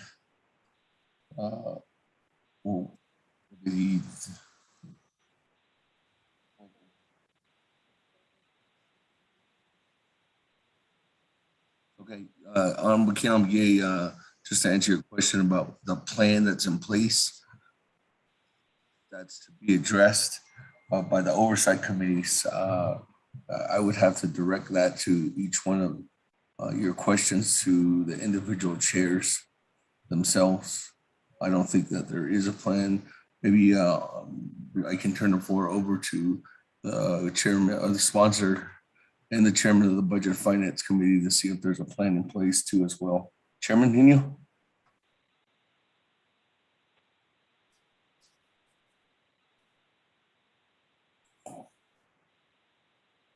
Mr. Chair, this is Daniel. Put me in the queue.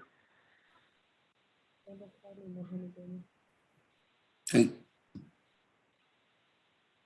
Chairman Hino?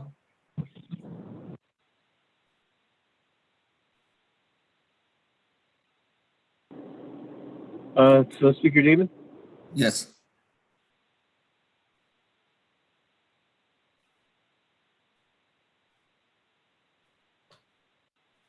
Chairman Daniel?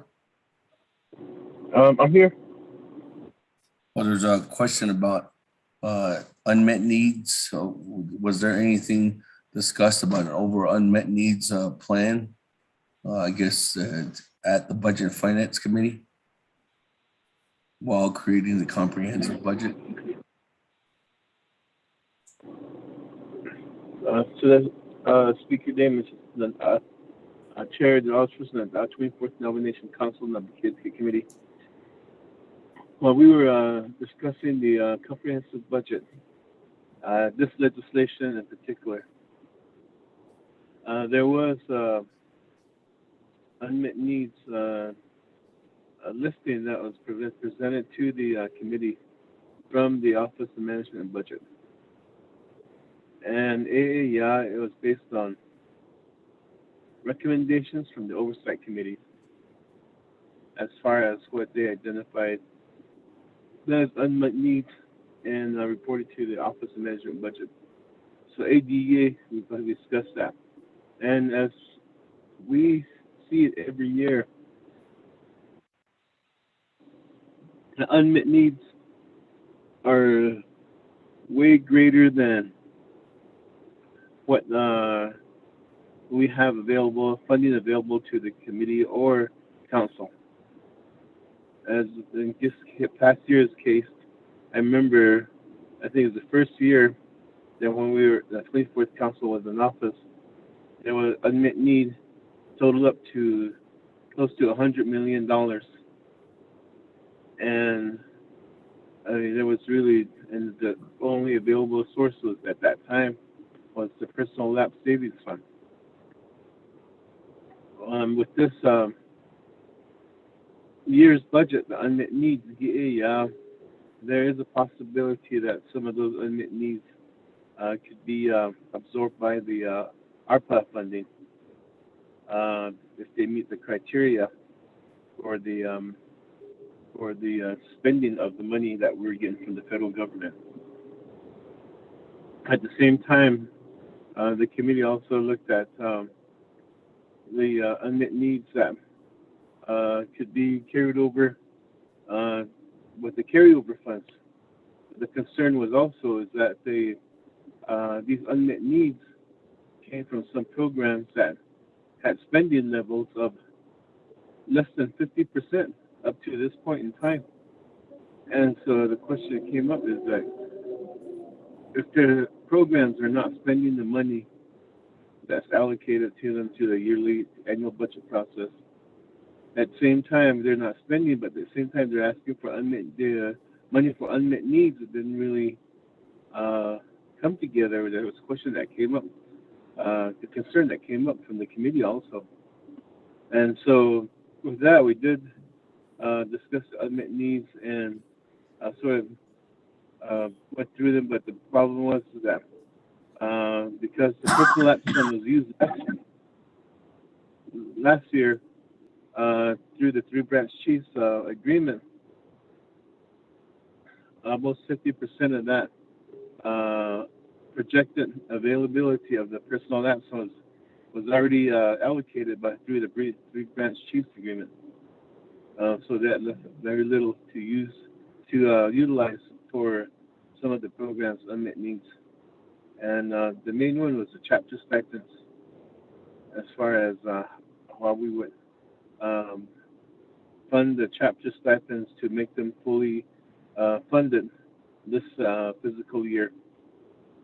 And that becomes an issue every year. And we did have a leadership meeting regarding that too also. to address the chapter status and so forth. So, Shinda, Chairman, Speaker Damon, that's not my response. Thank you very much, Chairman, for structuring the question and answering or for the response. With that, let me go back to the main motion. We are on the main motion, colleagues. We are on legislation 0182-21. I do have Madam Chair Amber Crotty next, and then Honorable Daniels in the queue. Madam Chair, Amber Crotty, the floor is yours. Yes, thank you, Speaker. I appreciate the time. I did have questions regarding, so I do have the big binder. I would need OMB to fix these permanent trust fund resolutions. The intent is to put the remaining money in the capital outlay fund. And so I did see new business items, and it's my understanding that's not how the capital outlay fund is allocated, because it is somewhat restricted of an account. And so it really is funding to help with any state match program. So if we could get that addressed by OMB if they're on the line. I know the number is changing with these new amendments, and that might be easier than to recalculate the number, Speaker. The second area, I would need help on this budget. I am the co-sponsor, but I did have some challenges and wanted to talk about the waiving of certain provisions in our code. So every year since 2017, we've been waiving the provision for this 5-year capital improvement priority listing from the Division of Community Development. So that was passed. There was a resolution CAP-23-17 that was sponsored by Delegate Kialan-Begay, and it was authorizing or rescinding the original resolution CAP-18-14, authorizing Navajo Nation chapters to submit proposals for the capital improvement plan to the Capital Improvement Office, or its successor directing the Capital Improvement Office or its successor to develop the capital improvement priority list in full compliance with the Navajo Nation capital improvement process as codified in 12 NNC section 260, what is that? And further along, directing the Capital Improvement Office or its successor to provide a report to the Naabik'íyáti Committee regarding the capital improvement priority list no later than January 12, 2017. Well, colleagues, that was more than 4 years ago, and the council continues to waive this provision. And so I would need guidance either from my colleagues who sit on the oversight on resource and development, if there is a plan to reestablish the capital improvement plan so that we don't have to continue to waive this provision. So in the document, you'll see that it's being waived on page,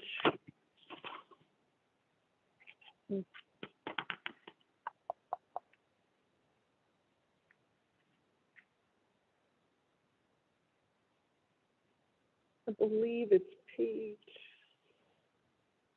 page 5, line 16, the capital improvement plan.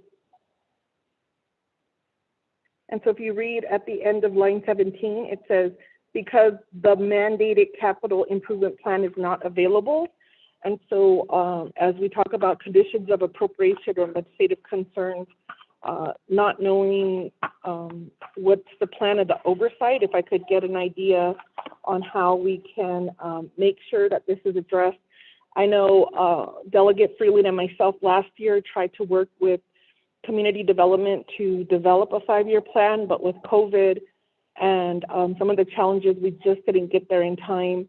And I wanted to re-examine what we need to do to move forward with that, Speaker. The second area, while we're in Naabik'íyáti in talking about the budget, I just want to clarify, Speaker, with our OMB, if they could answer regarding those veterans budgets. Do I need to plan on making an amendment? I'll need those budgets as soon as possible. I'm reviewing the documents that were submitted on Friday to the staff, and that's the original budget that was approved by the HES oversight. But we did provide resolutions from Northern Agency veterans and Eastern Agency veterans requesting that the funding be decentralized and put back and redistributed back into their CBOs. There also was some challenges with the Veteran Administration in drawing down those dollars. So there is a good case that at the CBO level is where at least the Northern and Eastern veterans this fiscal year have requested funding. Thank you, Speaker. Thank you, Madam Chair. My first question back to you though is, when you're talking about the permanent fund, is that are you referring to the permanent fund income, the last page, where it says our business units are all new? Okay. With that, let me go to OMB to answer questions around the permanent fund. And then also, did you get anything yet on the veterans response? We have not received a response yet here about the veterans breakdown budget for Northern or Eastern. So is anybody on from OMB? Good afternoon, Speaker. Committee members, this is Lisa Jim with OMB. Good afternoon, Ms. Jim. Floor is yours. Those two questions. Okay. Thank you, Delegate Karate, for the questions. It is my understanding that at BNF there was no vote on the veterans directive to get that done. So I have not received any additional budgets from the Veterans Administration to separate those business unit numbers. That's why the budget was presented as is. And then for the permanent trust fund question regarding the chapters, we would have to work with DCD to get those numbers per chapter redone, since it was done originally at the 2.2 amount. So we need to get them redone at the 1.3 amount now. And then the reason why they have business units new on them, because the money is coming from the permanent trust fund, they would have separate business unit numbers to keep the funds separated. Speaker, committee members, thank you.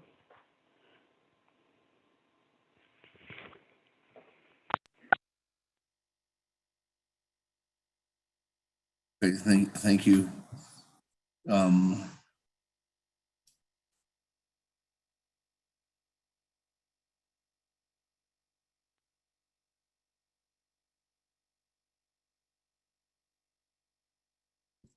Madam Chair, Karate, a follow-up to your question then about Northern and Eastern's breakdown of the budget forms. I understand what you mean. So let me go to Mr. Zwarline to see if he's created those documents as the Executive Director of Veterans. I don't know if Mr. Zwarline is on the line, or Chief of Staff Paulson.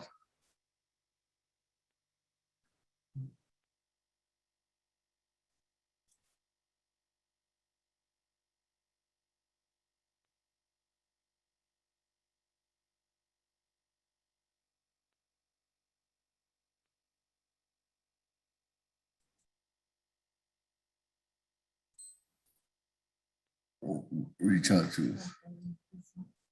If anybody's on the line from Office of the President, Vice President, requesting for Mr. Zwarline to get on the line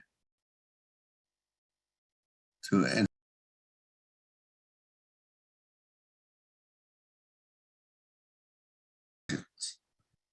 Let me go back now to there was a question to oversight over DCD. If there's anything that the Resource and Development Committee has looked at So I'll turn to Chairman Rickness, are you on the line to refer that question to your, I guess we can refer that question to you. Has presented or worked together on building out a 5-year plan, or what is the current outcome of that?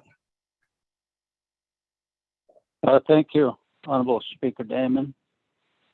Honorable members of the 24th Navajo Nation Council, as well as Chair Honorable Crowdy Shmayas, Nadis Kirigiti Koro,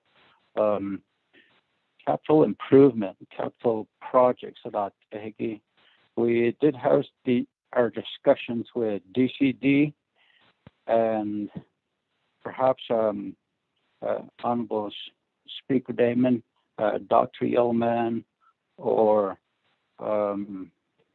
Atakai could have some response to that. But we do, as Resources and Development Committee, fully support our chapters because these are fundings that they use at the local level as well.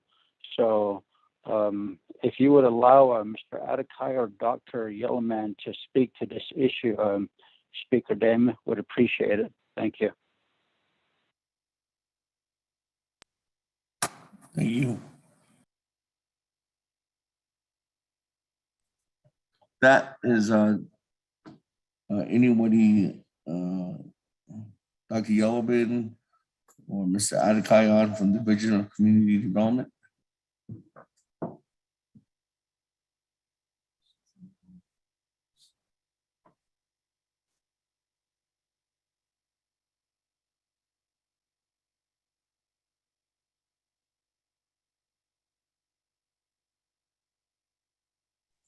Dr. Yellowman?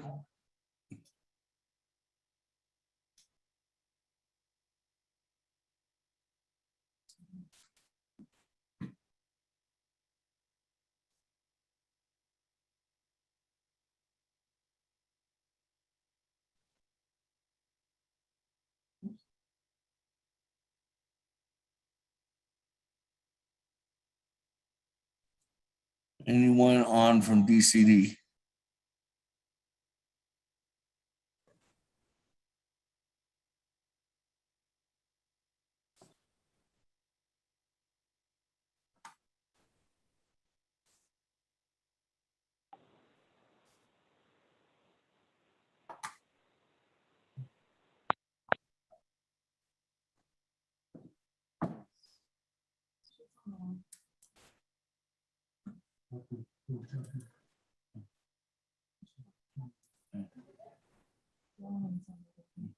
Dr. Yellowman?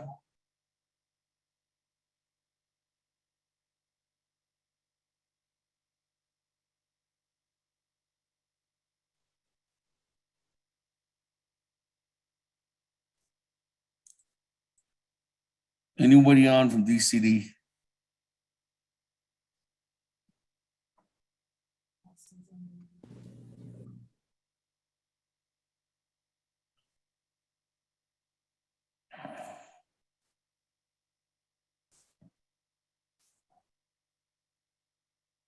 Let me go back to the Chief of Staff, Paulson.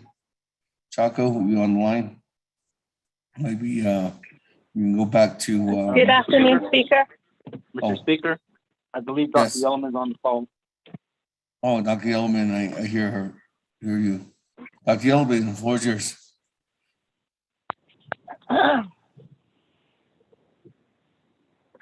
Good afternoon, Speaker, and members of the 24th Navajo Nation Council. I did step away from my desk here briefly. If the question can be repeated, thank you.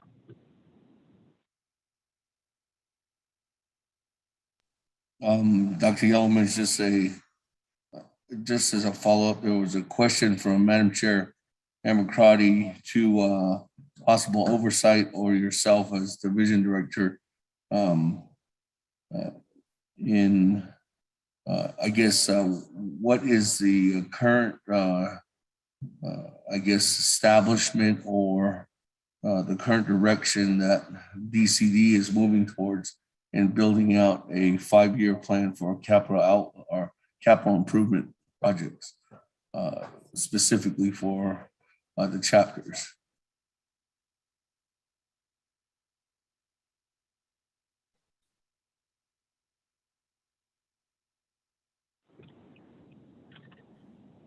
Okay, thank you for the question, and thank you to Delegate Crotty for the question. I do want to call on Mr. James Atakai as well. I want to make sure that he is on the line to provide additional follow-up. We have been meeting. This was brought up last year as perhaps a legislative concern to complete it or complete some of these tasks related to this particular matter. And I know CPMD had begun working on some of the timelines as well as the priorities.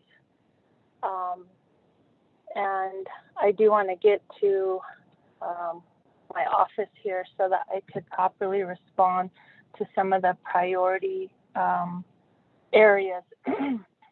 So I can properly respond. So Mr. Speaker, if I can just have a minute to get to my desk here to respond.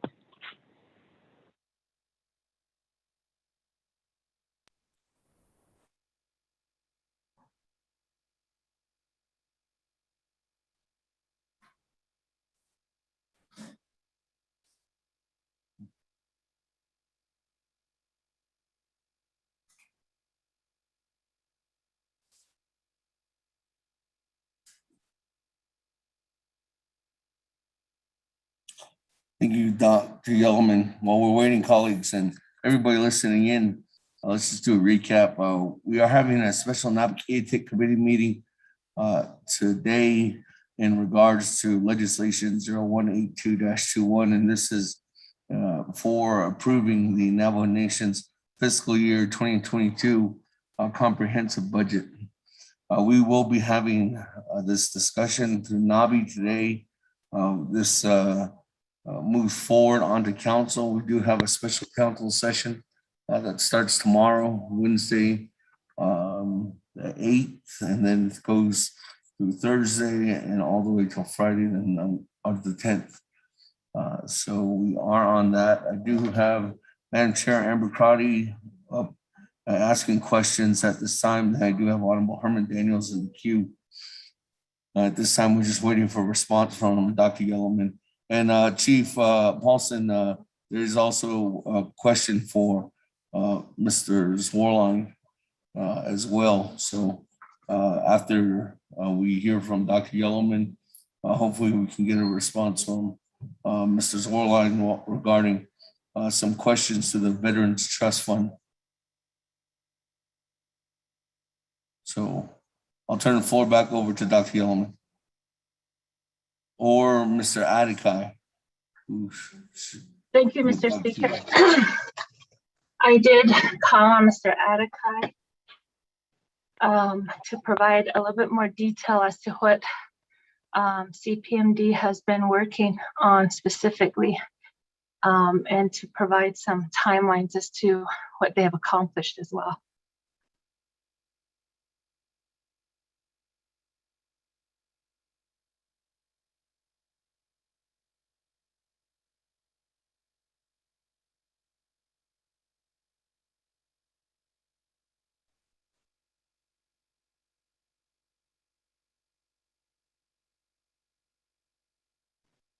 Okay, we apologize. He's coming here to my desk here.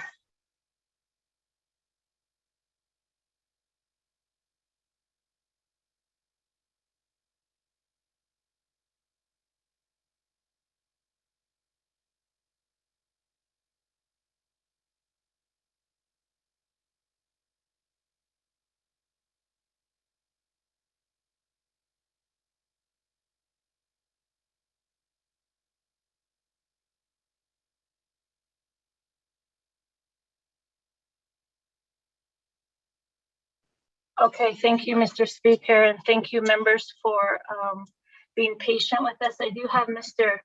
Atakai here who will share some of the timelines and areas that they've been addressing.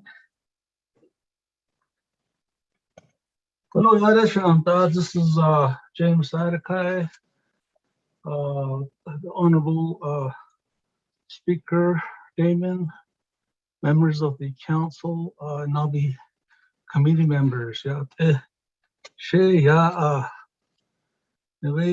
Division of Community Development, and I'm also delegated for Capital Projects Management Department. And as far as capital improvement plan, we've attempted to work on this before pandemic. And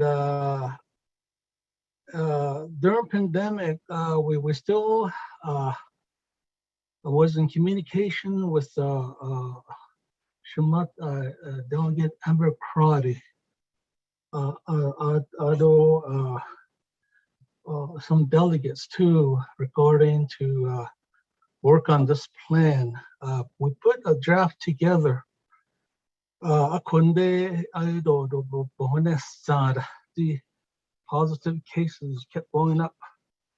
So we just put a hold on it, but it's something that still needs to be done according to the Navajo Nation Code, Title 12, and Section 860. I believe that's the citation of the tribal code that talks about capital improvement process.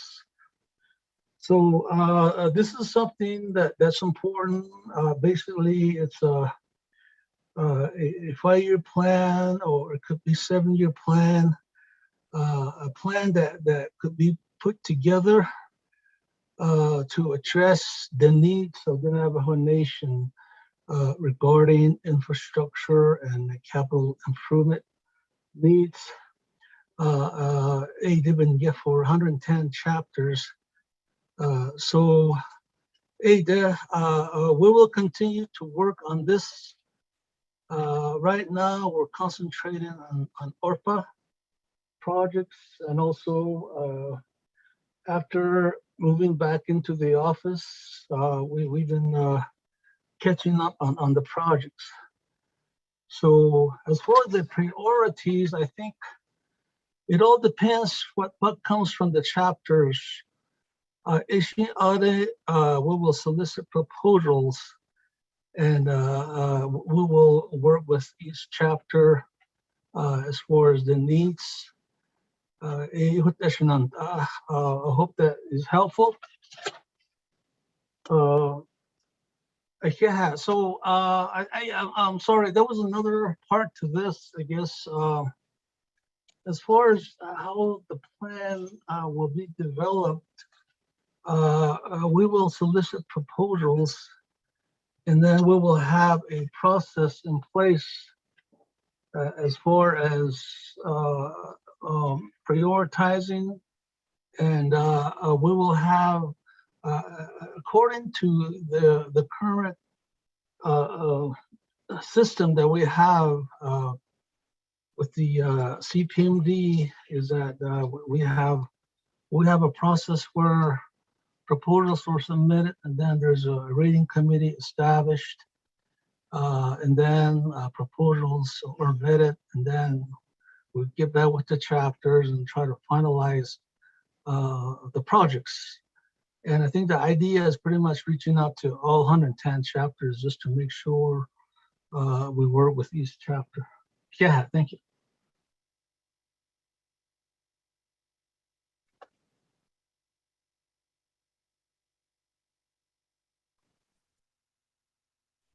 Thank you, Dr. Yellowman. Does that conclude your response?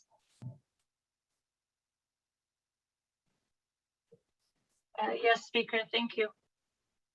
Thank you. Let me go back to Chief Paulson or Mrs. Orline. I don't know if you're on the line now. Thank you, Mr. Speaker. And also the 24th honorable members of 24th Navajo Nation Council. I believe the question was the budgets for the veterans, and in my discussion with OMB, the budgets that were submitted. Email her, ask her what it was that she was asking. Lucky Element, if you could.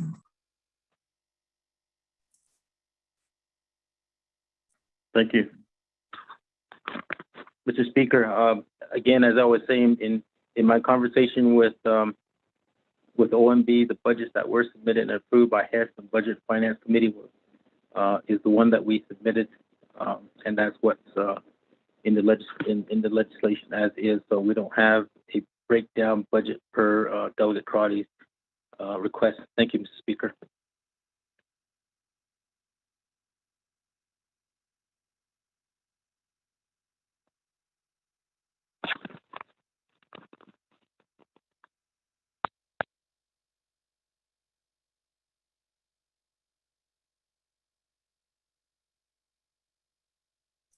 Thank you. That for those responses, I know that there was a lot of different responses. So let me go back to Madam Chair Amber Crotty. Thank you, Speaker, and my colleagues. I want to thank Chairman Nez for providing some insight. I think just raising the issue, I'm sure that the committee working with community development can develop a plan by this time next fiscal year. I just want to encourage community development to develop that plan. The council has been waiting 4 years for a 5-year plan. And so we need to take action and move on that. I represent 7 chapters. 5 of them are in New Mexico. 1 of them is in New Mexico and Arizona territories. And then I have co-chapter that's in Arizona, but thankfully they're certified in a very sophisticated chapter. If that was not the case, I'm concerned that our other chapters, so our delegates who are in the Arizona territories, that your chapters are not getting the type of technical assistance that they need to make sure that their projects are ready and can move through the process. So we look forward to that 5-year plan. And I think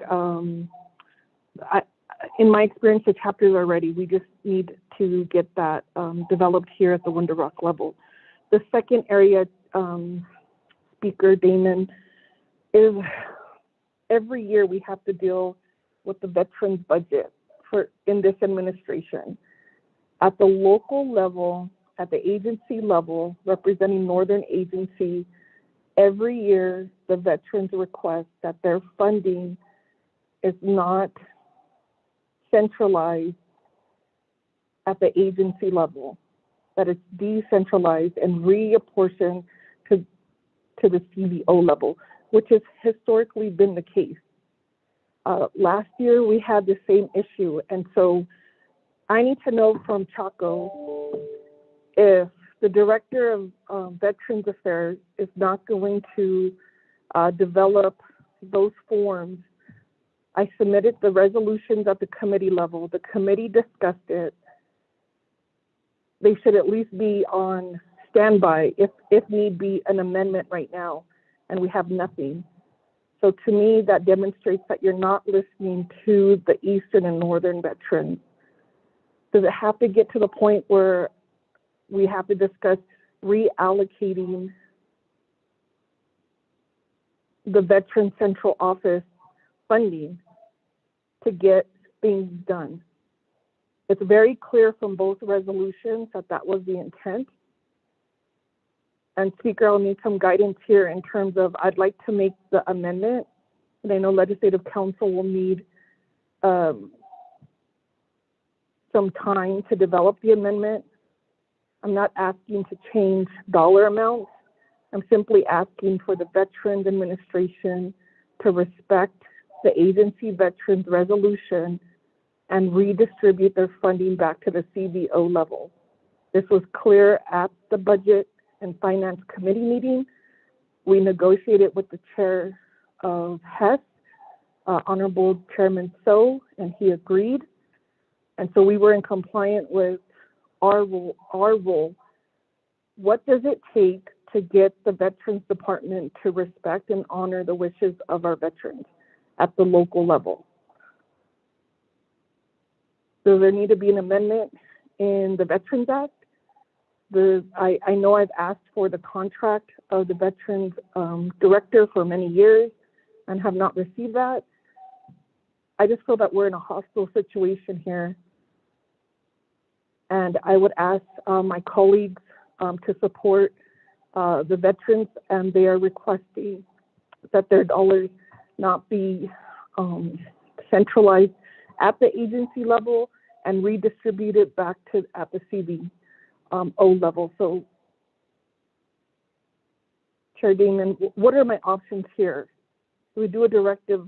Can OMB provide that documentation, and I could just move forward with an amendment without the support of Director Zorline or the administration? Thank you.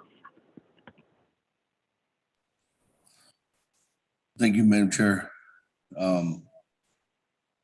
Crotty, for that question. What it can do is Ms. Barbroff, working together with the Office of Legislative Counsel, and then also working with Ms. Lisa Jim at Office of Management Budget. Is there any way we could possibly, if as early as this afternoon, maybe have a meeting on that to, well, one is understanding the process to break down the budgets into the CBOs. I know OMB will have those numbers, but I don't know if we're going to need budget forms or budget documents, or if it's just going to be readily available for OMB to break it down specifically in retrospect to the way that the big binder is put together too as well. And maybe just doing that in order to follow the wishes of Madam Chair Amber Crotty in making sure to have that amendment readily available, maybe as possible as early as tomorrow or Wednesday or Thursday, in order for us to go ahead and making sure that Northern and Eastern veterans get their funding back at the CBO level instead of keeping it at the agency level. Ms. Barbara. Thank you, Speaker. Thank you, Delegate Crotty. I do agree that it would be good to have a meeting with Office of Legislative Counsel, with ONB, yourself and the sponsor, Delegate Crotty. So a meeting would be great, but essentially to do that amendment, we will need revised budget documents, preferable, of course, that they be prepared by the program, but if not, then I'm presuming OMB could prepare them if we have all the necessary information. Thank you, Speaker. Oh, and Office of Legislative Counsel will make themselves available anytime that meeting can be set up. Thank you.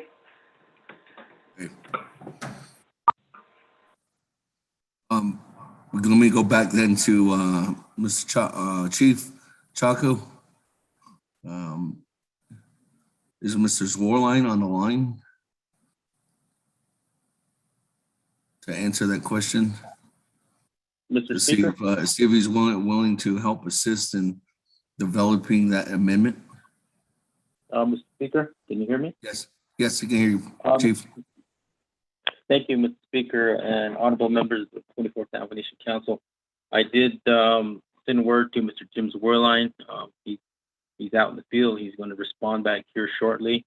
But according to what I've received is that the budget that was submitted to both TES and Budget and Finance did not include the breakout budgets for both the Northern and Eastern Agency. Now, and to clarify again, not all veterans are opposed to the budget as is.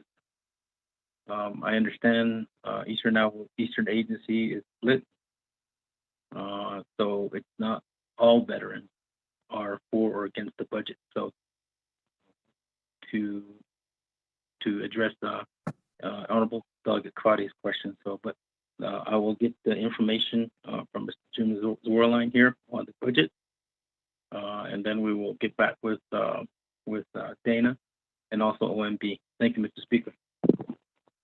Mr. Chago. That, colleagues, well, we can work together on getting that meeting set up. And it'd be great help if yourself, Chief, and Mr. Zorlan were part of that discussion too as well. That, let me go ahead and move on down. Honorable Daniels? Point of order, Speaker. Point of order. Delegate Charles Newton. Madam Chair, Charles Newton, floor is yours. What is your point of order? Speaker, as to, I didn't know whether to call point of order while Mr. Paulson Chaco was speaking or to wait till afterwards. I thought I would wait afterwards to allow him to finish his statement. But I think that the resolution that was passed by our chapters speak volume.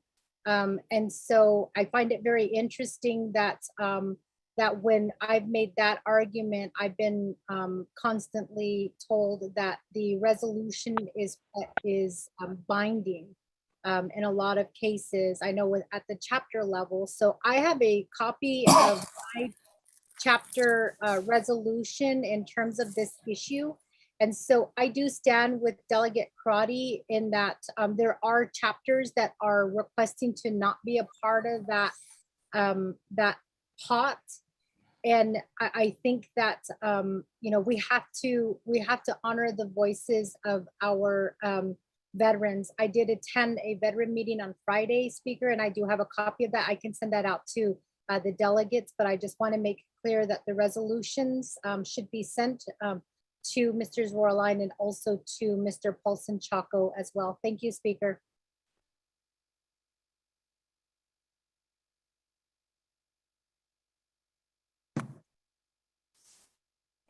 Okay. Thank you. And that will be an open invite, I guess, to delegates. And I will definitely invite the chairman of the Health Education and Human Services Committee too as well. Other than that, let me go back to the floor now. Honorable Daniels. On the main motion. Mr. Chair, thank you very much. Honorable members of the Naabik'íyáti Committee. Staff, Legislative Council, good afternoon. FY 2022 comprehensive budget. I appreciate that the legislation that is before us. This is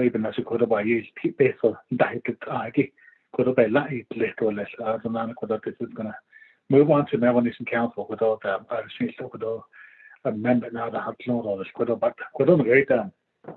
looking at the Budget and Finance Committee amendments,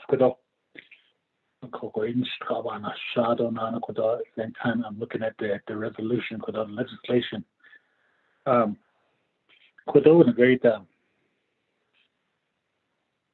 As a delegate, I represent the whole 110 chapters. When I'm in Winter Rock, so I've been messing with looking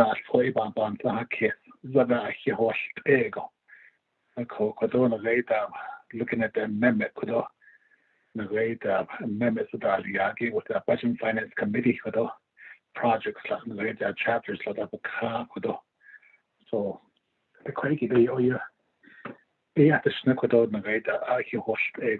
equity. If we're going to talk about projects, the area that I'm very concerned about is as an oversight with Resources and Development Committee, Division of Community Development, Economic Development, INDOT, and others. I'm thinking about the chapters, all 110 chapters. Chapter officials stipend. I see agencies. I don't see Western on the amendment. I would really appreciate if I could get some clarification on that, to see if everybody's covered in this comprehensive budget. All the 110 chapters, chapter officials, chapter president, vice president, secretary, treasurer, Dr. Hagee, with grazing officials. Looking at the amendment again, it says Arizona only. Would appreciate if I could get some clarification on that, because in Naabik'íyáti, we have grazing officials in Utah. We have grazing officials in New Mexico. We have Eastern Land Board. So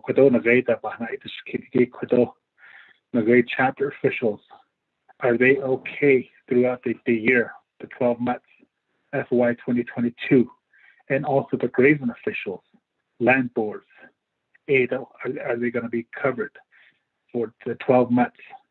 So I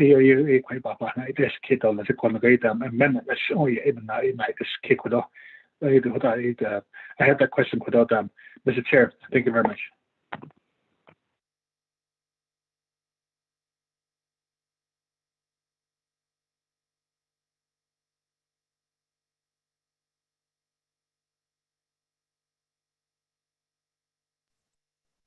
Thank you.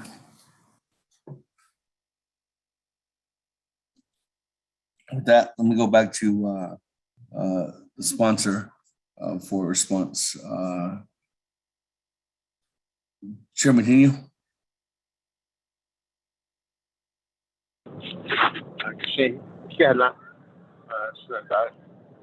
Chairman, Speaker Damon, on 24th Nomination Council.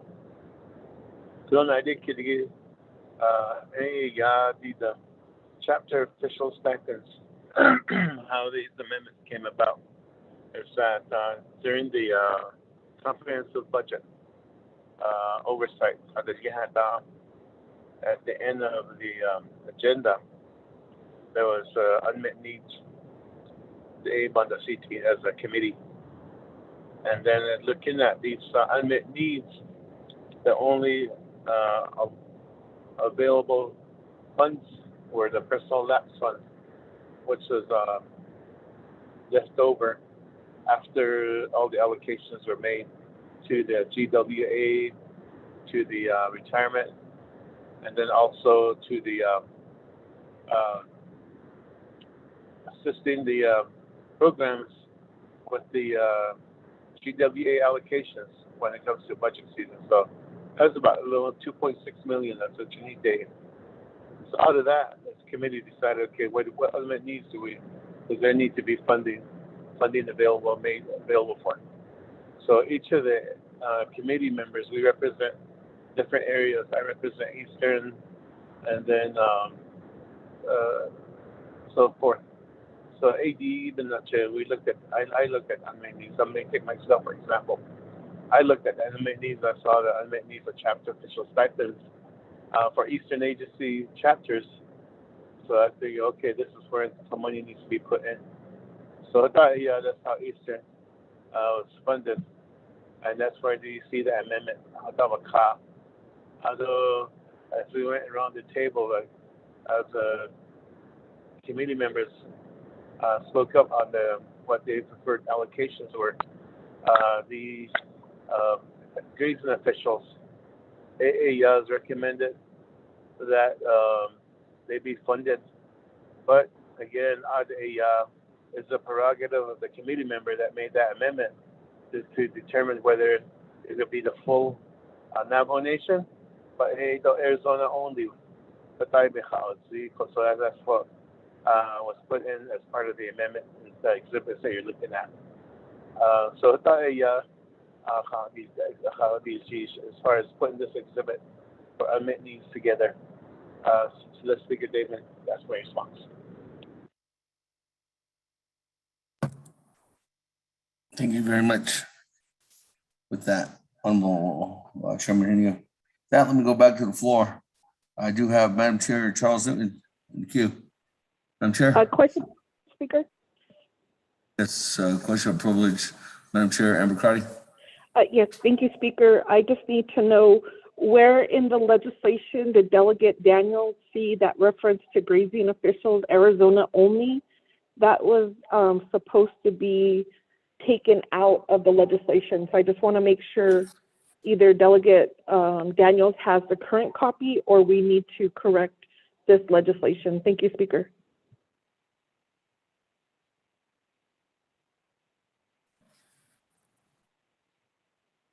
Mr. Rico, maybe you want to help assist in answering that question?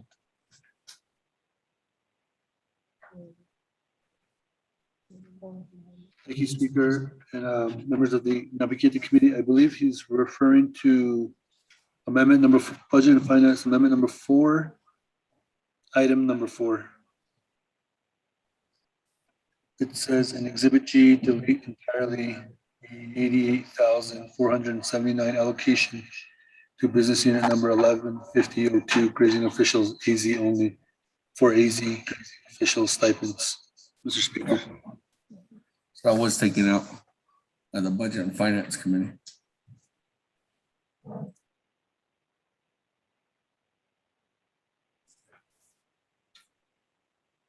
Yeah, with that, let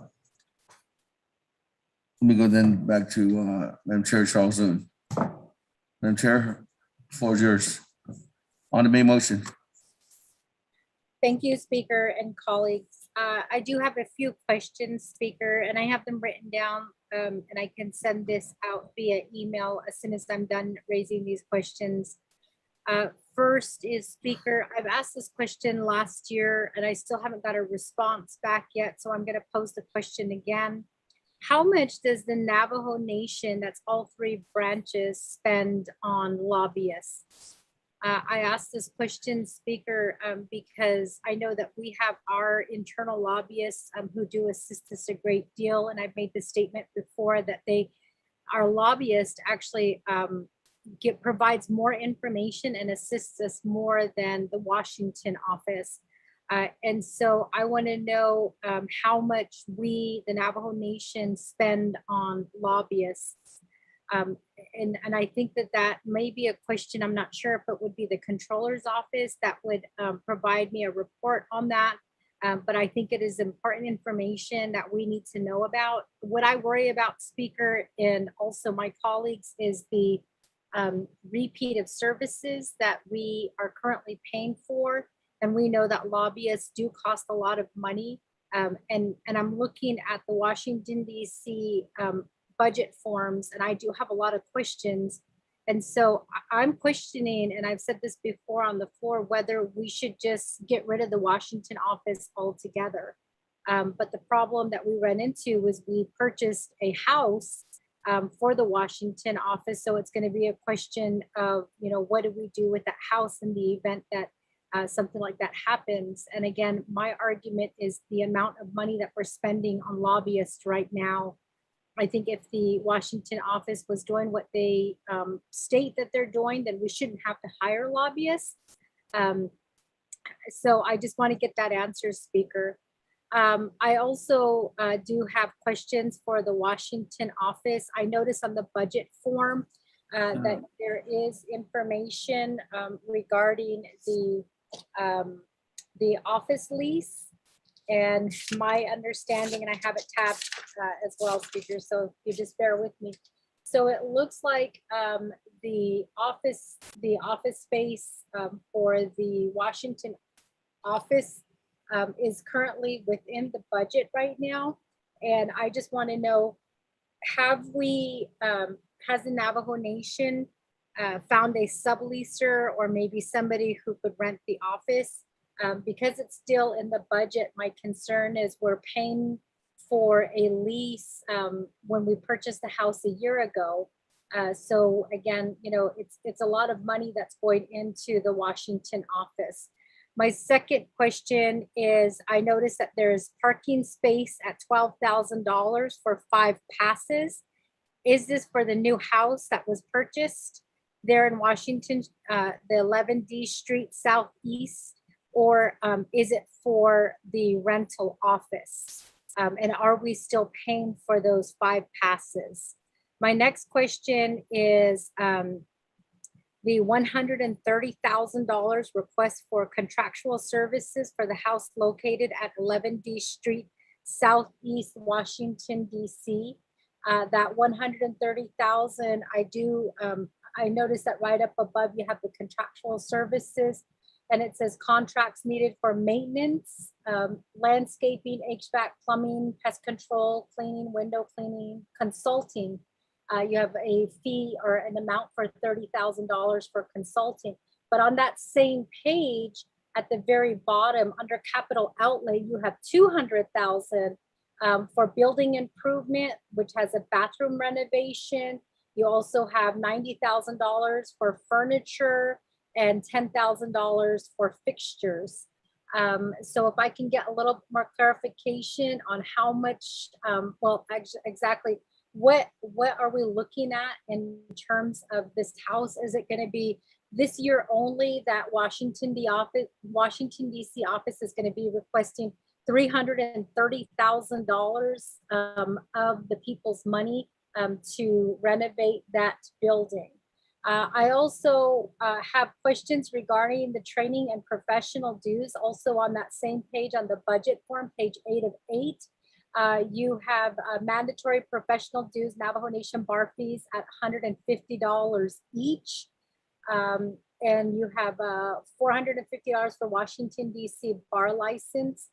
I just actually, we recently had the prosecutor's office before us. The prosecutor's office are in court every day, during business hours when the court is open, prosecuting cases. And I just learned that they actually don't have their fees paid for. And yet we're paying for fees for Washington office. And I don't think I've ever heard of them going into court. Usually DOJ is the one that handles cases. Perhaps I'm wrong.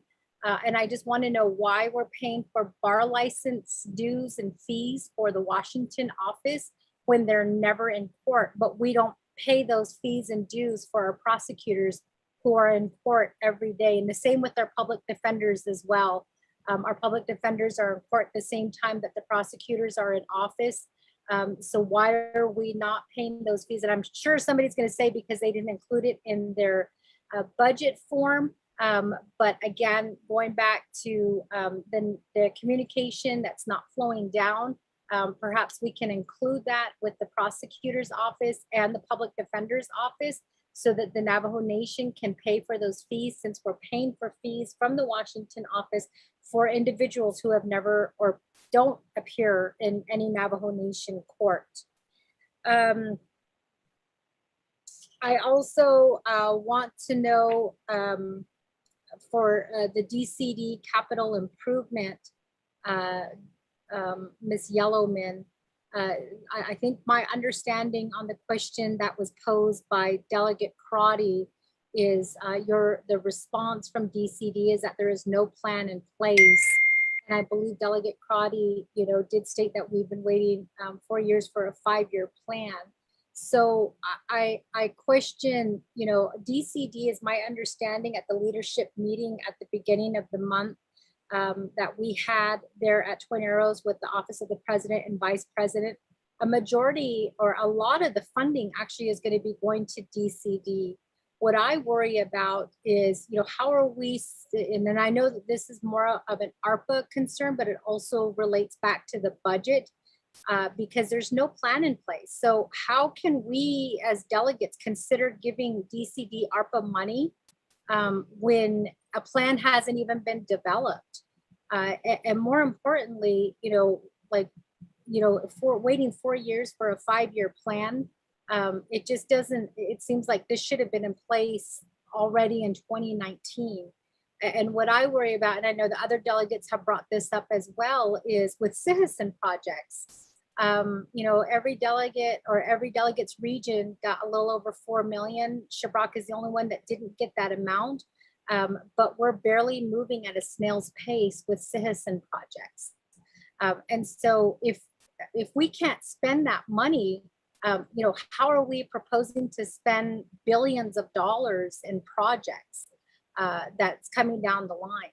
I hope that I'm making myself clear in that it is a concern. And especially, you know, since there's not a plan in place, it seems like that seems to be the answer from this administration is there's not a plan in place, but we're working on it. It's similar to the check is in the mail. So we're sitting here, we're waiting for these plans. And I know that, you know, there are plans here in my community that I would like to see brought forward. But at the same time, I also know that you guys are not in charge. And so I worry about, you know, providing any funding for any projects. I know that there are some chapters that are LGA certified that are not getting the support and the funding that they need. And then there are chapters that are non-LGA certified that you guys are just giving full reins to. And maybe perhaps it's because there's no plan in place. And that kind of brings me to my next question as far as the amending the ASC plan of operations. I know that I have asked this question before. I've been asking it since 2019. I've been asking, you know, when are you planning to amend that plan of operations? And the last email that I received on April 8th, 2021 at 3:33 p.m. was that you contacted Chairman Rick Nez about the legislation. And my understanding based on this email, since I haven't been told otherwise, is that there's no movement happening with this plan of operation. We are going into the final years of this administration, and there's so many issues that have to be addressed at the chapter level that have not been addressed. So we are now at budget. You're asking us to give you this budget and to give you the funding that's needed to operate when there's not a plan in place. And so I wonder if, you know, if you know, is this concern valid? Should I just, you know, chalk it up and say, you know, that this department or this division doesn't have a plan in place, and so we should continue to fund them when many of our projects haven't been completed and they're asking for more money from ARPA? It just doesn't make sense to me. So help me to understand how you can be moving forward without a plan in place. And again, maybe I misheard when the presentation was provided by DCD, but I feel like these are the questions that we should be asking, you know, when it comes to the budget, because you're saying that you need money to operate. And so all I'm wondering right now is, what do you need that money for when you're not operating? Well, at least I don't see it. I don't see it in my chapter. I don't see it in my community. And, you know, since, you know, so many chapters have reached out, you know, to tell me the same thing. Chapters that are LGA certified, that are not LGA certified, you know, and then you hear it from the people as well. So I guess my question is, does everything fall back on this plan of operation? Is it, you know, because I offered in that email that was sent to you, I did send an email to you and I asked you, you know, like, let me sponsor it. I'm ready to sponsor it. And your response was that you're waiting on Chairman Nez to sponsor the legislation. And so I haven't seen anything move forward. I haven't seen anything done. And so I think it's just really important that we ask this question, because a lot of our communities are waiting for these projects to be completed. And we're just sitting here, you know, saying that the plan, you know, there's no plan in place, but we're working on it. And it's been 3 or 4 years now that this plan has been in the process and nothing has been completed. So that's my questions. Those are my questions and my concerns at this point, Speaker. And again, I can email this to you, or I can send, and I learned how to do this. You can actually record a clip and you can send that to people. So I'd be happy to send this to both divisions and departments in case they didn't get any of my questions or my concerns. Thank you, Speaker. Thank you very much for the comments and questions.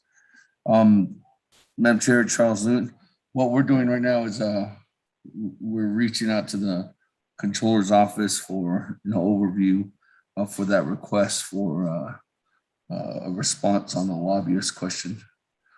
So that will be in written format, so that at least we know that document's going down to ask that question. The second thing is if there's questions directly towards the Washington DC office, is Chief Paulson Chalk on the line, or Ms. Lewis for response there? Speaker Damon, this is Sandy Lewis with the Navajo Nation Washington office. I can provide the response, sir.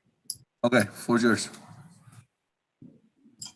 Thank you, Mr. Speaker and honorable members of Naabik'íyáti Committee. In response to Delegate Charles Newton's questions, I know she highlighted 3 areas of the Navajo Nation Washington office budget that was prepared and proposed. So the first being contractual services in the amount of $130,000. She asked whether or not these would be reoccurring costs or one-time costs. At this point in time, we see this as a reoccurring expense with the Navajo Nation Washington office. Contracts are needed to ensure the upkeep of the property purchased for the Navajo people. Again, the address is 11 D Street Southeast. And we want to ensure that the property is well maintained. We need to make sure that the Navajo Nation's investment is protected. And so with that, we do have to keep proper care of the home. And so the contracts that were proposed include landscaping, plumbing, pest control, cleaning, window cleaning. So we're going to try to ensure that that funds with respect to the needed contracts, that we are being mindful of the cost, and we're going to try to get as many contracts secured with this pot of money.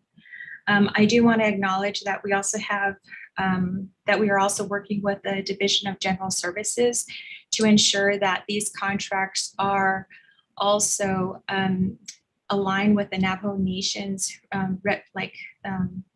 like the services that are also offered by General Services with respect to all Navajo Nation properties and buildings, that they are also kept in that whatever requirements are imposed, that we are also kept in alignment with those. With the second question regarding capital outlay, we have a proposed budget of $200,000, and that includes $100,000 for building improvements. Specifically, that is intended to cover a bathroom renovation for 11 D Street. This bathroom renovation is needed because if you go into the house at 11 D Street Southeast, you'll notice that the commode and the shower is in one room, but where you wash your hands, you would have to exit that room and go into another area to wash your hands. So what we need to ensure that happens is, one, that we're just not spreading germs, but to ensure that health and comfort of our staff. So one, the comfort, so that people aren't just walking through another coworker's office space to wash your hands, but two, to also make sure that those like where the commode is located, that the wash basin is also located, just like any regular bathroom. So that also needs to happen. Number two is, well, part of the 200,000, we have $90,000 to procure furniture. This kind of goes back to what had happened here at the Navajo Washington office. Last year, back in 2019, the Navajo Washington office was flooded, where much of our furniture was damaged due to the flood that had occurred. And so because of the timing of that, we have never been able to get that furniture replaced. And just knowing that we have to, that we will be moving into a new space, we do need furniture so that it is properly, that the building is situated so that we can not only receive guests, but so that we can have meetings, so on and so forth. And so we do have a proposed furniture expense of $90,000. And then part of the $200,000 is for fixtures, specifically light fixtures. At 11 D Street Southeast, some of the fixtures are very old and outdated. And also some of them do have poor lighting. So we want to upgrade those light fixtures so that just to improve visibility in the room, to also just bring it up to date. So some of those projects are, I mean, we see the capital outlay expenses as a one-time purchase. However, I think it could also happen that even though these projects are addressed next year, it's possible that we may have new projects next year. However, I think it's just something where as you are like a homeowner, you'll notice that some things may be that you would like to update or change. And so I just want to say that there could be, I guess, another proposed budget expense next year, depending on what we see happen with 11 D Street Southeast. And lastly, I believe that the delegate had questions regarding bar fees. I believe that her added commentary is true. I believe that we included it in our budget because first, I want to acknowledge that every Navajo Nation bar member is, they are required to take on some pro bono work. And so I know that the delegate mentioned that Navajo Nation employees do not participate in the courts. However, that is not entirely true, because if you are assigned a pro bono case, then you do have to represent your client in a Navajo Nation court. So, and in the past year, Navajo members who are part of the Navajo Nation Bar have had to represent their client in a Navajo Nation proceeding. So we are actively participating and supporting the Navajo Nation courts and the judicial system. With respect to the the Washington D.C. bar license, one member of our team is a member of the D.C. bar, and we need to ensure that we cover their fees, because they do provide assistance from time to time with respect to legal matters. It is also important that we support our colleagues who do have these professional licenses, because not only is it something that is that we want to, like our federal counterparts who employ workers, it is something that they offer to all of their employees. So they want to ensure that their employees maintain those credentials, and it is a hiring incentive. And so the Navajo Nation Washington office, as many of you are aware, it is very problematic for us to retain qualified professionals. And so in order for us to be a competitive employer, we need to make sure that we offer incentives that are appropriate for these types of individuals. And so that is why we were sure to include it. It is also part of ensuring that our staff that we support our staff in maintaining their professional credentials. So I believe that that addresses the three questions that the delegate had. Speaker, I don't know if there's anything else that I may have missed, but I'm happy to expand if additional question, and if there are additional questions. Thank you, Mr. Speaker.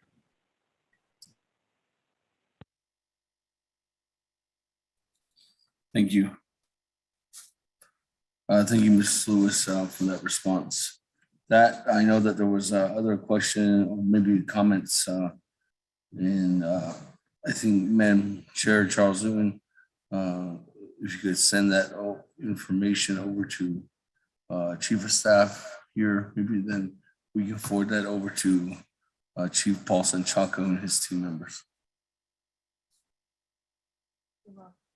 Speaker, I'd like to raise a point of order. Yes, point of order. Madam Chair. Actually, as Speaker, it's more of a point of privilege. I apologize. It's a point of privilege. And I would like to actually refer back to Rule 16 in Navajo Nation Council Rules of Order and maintaining the dignity and integrity of the proceedings. I just want to comment that I find it very interesting that Ms. Lewis refers to me as the delegate when she refers to other delegates by their name or by their position. Perhaps I'm in a lower position, and so I think maybe it needs to be across the board that if she wants to refer to the delegates as the delegate, then it should be across the board. Otherwise, it just looks like there's no respect there, Speaker. Thank you. Thank you. I think that Ms. Lewis did hear that point of privilege, and maybe in response applied clarity for that. But thank you for raising that, Madam Chair. What?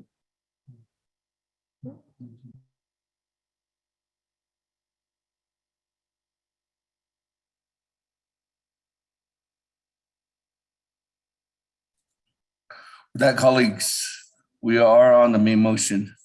And so let me go back to the board. Is there any further comments at this time? I know that there was questions in reference to some amendments. I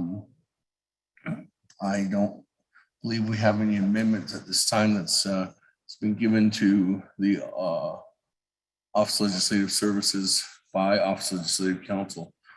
So I don't have anybody in the queue right now, but I think I did hear Madam Chair Charles Newton. Thank you, Speaker. I did have one question that was not actually the question pertaining the rented office. I believe on page 7 of 8, it does state $306,029. It sounds like we still have that office space. I did ask the question, has someone rented the office or taken over as a subleaser? If I could get that question answered, in addition to the questions that I raised, Speaker, to Division of Community Development. Thank you. Let me go back to Ms. Lewis and then for Dr. Yellowman on standby as well. Ms. Lewis? Mr. Speaker, thank you. And Delegate Charles Newton, for the record, I truly do apologize. I did not intend to address you as such, and I'll be sure to keep in mind to address you as Delegate Charles Newton. So in response to your inquiry regarding our lease agreement, the Navajo Nation still does have an existing lease with APA, who is our landlord. And according to the lease agreement, it does not expire until 2022, December of 2022. And so we are mindful of the deadline. However, we know that 11D is still not ready for our office to occupy it. In fact, there's still some work that still needs to be done. For example, the contracts that I previously mentioned, the house still has not been fully cleaned. We still do not have a landscaping contract. And just to further expand, some of the things we would like to see are the locks changed. And then also our furniture in our present space does not fit into 11D Street. So we would have to downsize. And so that goes into some of our furniture needs, is making sure that once we want to make sure that moving the office is done carefully and with adequate planning to ensure that our staff, once we do move, that we are fully functional as an office. And so right now, the Navajo Nation Washington office continues to plan that. However, there's still a lot of tasks that need to be completed in order for us to make that happen. In terms of timing, we hope to be there by the end of the year, but we also know that winter is around the corner. So it's possible that the weather conditions could delay that, but we are trying to at least be in our new space in early 2022. And should we vacate our current rental space, we do hope to find a sublessee. However, because we are still using our current space, 750 First Street Northeast, we have not entered into those discussions with our landlord. So until we have a solid plan that moves us from our current location to the new location, we will then, I guess, let everybody know what that plan is. But right now, because we are still pending the status on some of these proposed contracts, and we have to really wait until the budget becomes available, that is really, I guess, a lot of this kind of hangs in flux. So I hope that answers your question. Thank you, Madam Chair.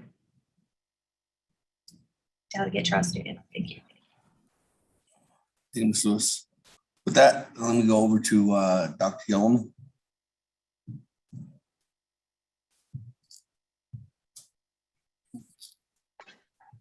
Good afternoon, Speaker and honorable members of the 24th Navajo Nation Council. And thank you for the questions. And thank you for working with us on these questions. The questions, I believe, were regarding the capital improvement plan. And as they have been brought up by Delegate Crotty, and I know Delegate Crotty has been very diligent and supportive in reaching out to DCD and following up with these concerns and questions. Just a little bit more context on the capital improvement plan. The capital improvement plan entails, as you may be familiar, but just further into explaining, it is at the responsibility of CPMD. It does consist of compiling a multi-year plan for capital expenditures, also including the budgets for these expenditures, including the construction and acquisitions of these projects. In addition, it also includes the anticipated capital costs, the source of the capital funds for each project, the estimated annual operating costs for these projects, and also the completion date of these projects. further, it also kind of adopts some of the policies and procedures. And I know you're familiar with this, but it leads me to my point that when I did arrive in 2019, I found some challenges to these processes that are in place. I know that Delegate Newton mentioned the citizen. Year one citizen was off to a very slow start. Many of those projects were not, and this is a term that we struggle with often, but they were just not project ready. A lot of the year one citizen were needing clearances, were needing additional information, and did not have some of these information or supporting documents in place. So in total, not only was the plan not fully in place or created, but now we are moving forward on a major citizen appropriation, or the 100 million. But very fortunate with the help of many of the delegates, CPMD and the chapters, the business unit numbers for citizen have been established. There were some changes with the grant agreement for the certified chapters taking on their projects. We have been able to since resolve those. We have some movement on the certified chapters taking on the responsibility for some of the projects under citizen, which we've always supported, and now able to finally kind of celebrate these grant agreements that have been established between CPMD and DOJ. I am saying that because it also ties in with our plan of operation. Before I get to my plan of operation, I want to share that what was needed for the capital improvement plan inadvertently occurred. When we were tasked with, on March 13th of last year, you all know that we went into COVID mitigation. And as a result of putting immediate efforts to COVID mitigation, we received the CARES Act funds. With the CARES Act funds, we then started to facilitate under CJN 4720, CJY 6720, and 73-20 for bathroom addition, power line and solar projects. And then 73-20 were the 90 million to the chapters. I do feel that although we were not able to, in the last year and a half, fully complete the capital improvement plan, we were able to put changes and focus on the process to expedite a lot of the CARES Act projects from last year. Now that brings me to this year and our plan of operation. We did go before RDC. We do appreciate and value our oversight, and we did go before RDC for a 2-day plan of operation session on June 28th and 29th. We were able to cover quite a few areas, and one of the areas were both the ASC plan of operation and also the CPMD plan of operation. The CPMD plan of operation ties into the conversation with the capital improvement plan, because we made modifications and amendments to how that policy or how these procedures should take place, which then also leads us to some of the recommendations being formulated currently for the FRF office or the ARPA office under 41-21. Back to our plan of operation. We were fortunate to have department managers work regularly on preparing for our plan of operation. our plan of operation for ASC did include a portion that addresses supervision. And that's an area that Delegate Charles Newton has brought up several times, and it is a concern. And our recommendation or our anticipation of it being addressed with RDC oversight is really addressing the supervision at the local level, direct local supervision, but more so giving the direct local supervisor the opportunity to receive training. We do have a lot of great local supervisors, but we do not have a training mechanism in place to enhance their local skills or ability to provide better training. That's included in our plan of operation. It also gives the opportunity for the direct local supervisor to opt out and select ASC as the direct local supervisor. I could be wrong, but I think sometimes maybe that's where Delegate Newton may refer to us as not having control. Technically, by the law, we are not the direct local supervisor when a chapter elects to be the direct local supervisor of the CSC.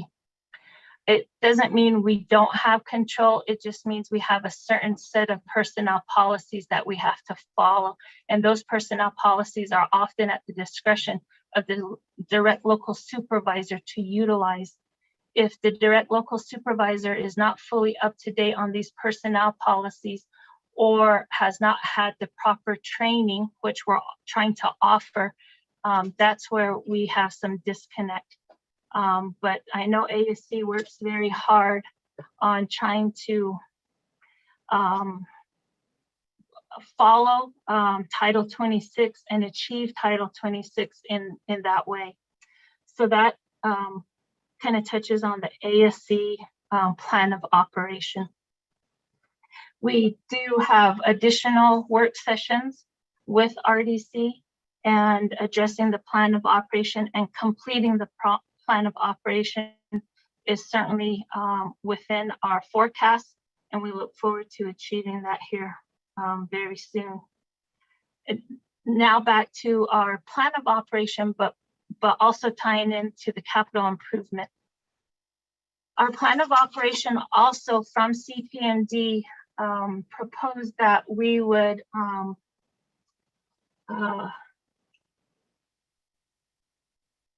establish a policy and procedures that specifically speak to certain skills and areas needed in project management. Some of these areas include a planner and estimator. Those are some of the areas that are needed. We also need admin support, not to mention accounting support. There's also a very important area in project management that requires compliance officers. This reduces the chances of any additional liability, or it decreases the chances of a liability. So having our compliance officers, adding more.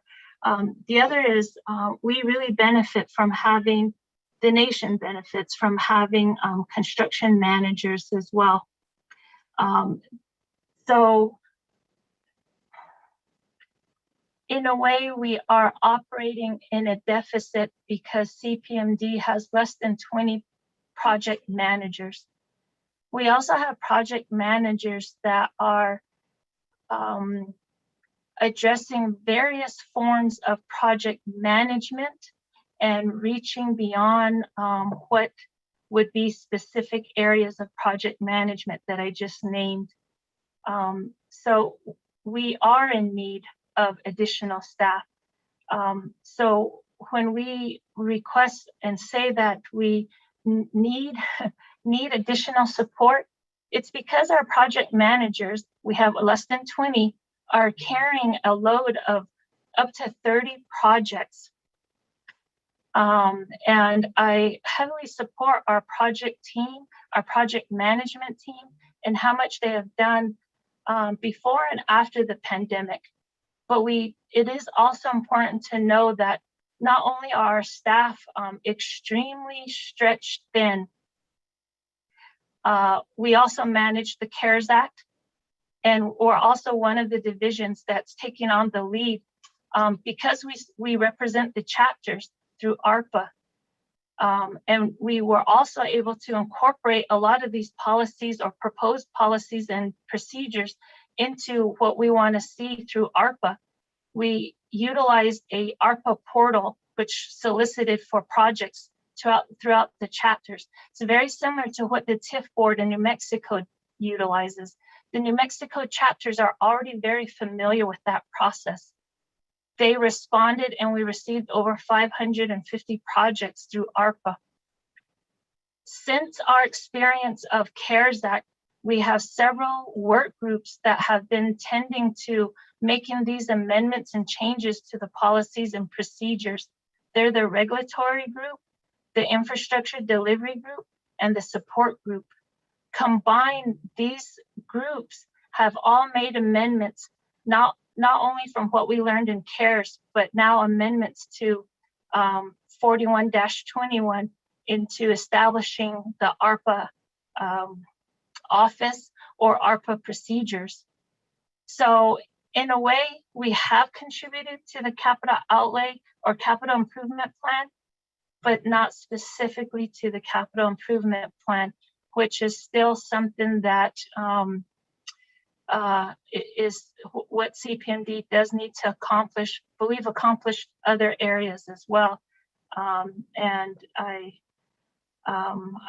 do appreciate that we do need to put this in place because it is part of our plan of operation and responsibility of CPMD. But we've also taken on a great deal of other projects. We're also managing the New Mexico Capital Outlay IGAs right now, on top of the weekly ARPA office projects. So Speaker, those would be my short responses. I'll stay on the line for additional questions. Thank you. Thank you very much for that. Madam Chair Charleston, does that complete your, well, actually, let me just go back to you for follow-up. Thank you, Speaker, and thank you for the information. In terms of follow-up, I guess my question, Ms. Lewis, in terms of the Washington office, how much do you think is actually needed to make that house into an office? I'm a little bit worried that every year the Washington office will be coming before us asking for more money to make changes, to turn that house. I mean, it really is a house, to turn that house into an office. And so I would like to know at this point what you're looking at in terms of renovation in the next year, also, you know, other things that you may need. The other question that I have is whether you have inquired about some of the furniture. I know that a lot of our departments actually wind up having to go to I think it's called the Navajo Nation, like the properties office, where I've gone myself to pick out furniture. So if I just wondered, you know, if you looked at any of that furniture there. The other thing that I might recommend in bringing down the cost is looking at Goodwill or the thrift shops. Not very many people know this, but I shop a lot at Goodwill. In fact, a large portion of my attire comes from Goodwill and from the thrift shop. I love going there. Whenever we go to visit towns, I always try to stop there because I always find interesting buys there. So my question to you is whether, you know, we're looking at funding being affected because of COVID. whether you have considered going to alternative places to get furniture that would be cheaper than what you're proposing. I'm guessing that you're probably looking at new furniture to try to replace the furniture. And I ask these questions, Ms. Lewis, because one is when this issue came up with the Washington House, I argued that there was going to be more money that was going to be put into this project, and it wasn't just the $4 million that we were paying for. And you are proving me to be correct, so thank you for that.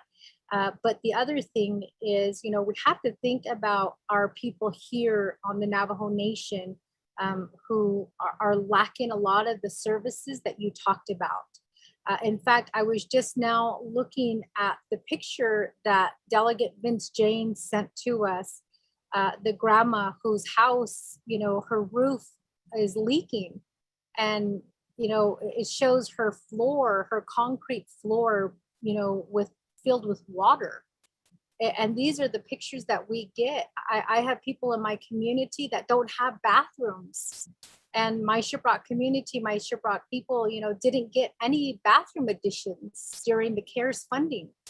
And, you know, I can't justify to them voting green to give you $200,000 for a bathroom, you know, for a bathroom renovation when many of them are still using outhouses, when many of them, you know, don't even have the facilities, you know, to I guess they don't have the bathroom facilities. So for me, I have to explain to my community, to my people, you know, like how this funding is coming down. And it for me, maybe there's somebody out there who's more eloquent. And Speaker, you know, perhaps we should do a radio spot to explain why council is approving this much more money for the Washington office. It just makes me really sad that many of our Navajo people are never going to see that office. And then many of them are never going to walk into that office. And we talk about providing service to our Navajo people. And so I just, you know, I'm having a really hard time justifying this cost. And I'm thinking now of excluding this money altogether, removing it from the budget, doing, you know, an amendment and putting it out there for the delegates, you know, to vote on, because I think that now is the time that we really, you know, again, should be scrutinizing the budget, especially since we're being told that, you know, it's going to be, we're facing a shortfall possibly in the next year, in the next few years. And we're granting this type of funding to a house that we purchased that our people are never, ever going to see. And then again, like I said, you know, it was hard for me to go to my veterans meetings and tell them that, you know, that council approved for this house. And many of them are elderly, standing there asking me how come they can't get a house. So you have to understand where I'm coming from with asking all of these questions. And then as far as Director Yellowman, thank you for sharing that information. I feel like you've shared that before, you've said it before, you're saying it again, you know, it just doesn't, to me, it just doesn't seem like anything really is getting done. And I would like to help, I've offered to help, but you know, you and I guess the administration doesn't seem to want to reach out to say, yes, you know, we would like to work together, you know, let's talk about this. And I've offered to sponsor legislation to try to move things along. But again, you know, maybe I'm approaching it the wrong way. Maybe I shouldn't do it through email. Maybe I shouldn't do it through phone calls. Perhaps I should go there in person and offer my assistance as a delegate. As I stated in that email that was sent to you, every delegate has the right to sponsor any legislation. We've had our RDC members sponsor legislation for Department of Public Safety, and Law and Order Committee is the oversight. We don't, at Law and Order Committee, we don't have any, you know, we don't try to take control of everything. You know, we want to try to help as much as we can. And we were, we voted, the way that we voted, but, as delegates, every single one of us has the right and we have the authority to offer that assistance. And if you're going to use that as a reason to not move forward, then I think that kind of falls back on you. But know that I am here. I am willing, to sponsor legislation, to talk about, maybe issues that are happening. You can go onto social media and you can see the comments that people make about, the services that are not being provided right now. And you can go into any community and you can stop at any house on the Navajo Nation and ask them how their chapter has assisted them. And just listen to what the people have to say. And that's really, what I've been doing, reaching out, to the people, visiting people, going out on social media, putting my phone call, my cell number out there. I get phone calls from every agency. I had a meeting recently in Tuba City, but that's what we're supposed to do as delegates, is we're supposed to hear these concerns. So again, if you need my assistance, I'll be happy to help. If you want my input, I'll be happy to provide my input. I just think that we need to start seeing some type of movement with these projects and assisting as much as we can, especially in the housing division, those people who are lacking the services that we have right now, a program that's in front of us asking for all of this money when we can't even do that here for our nation. So thank you.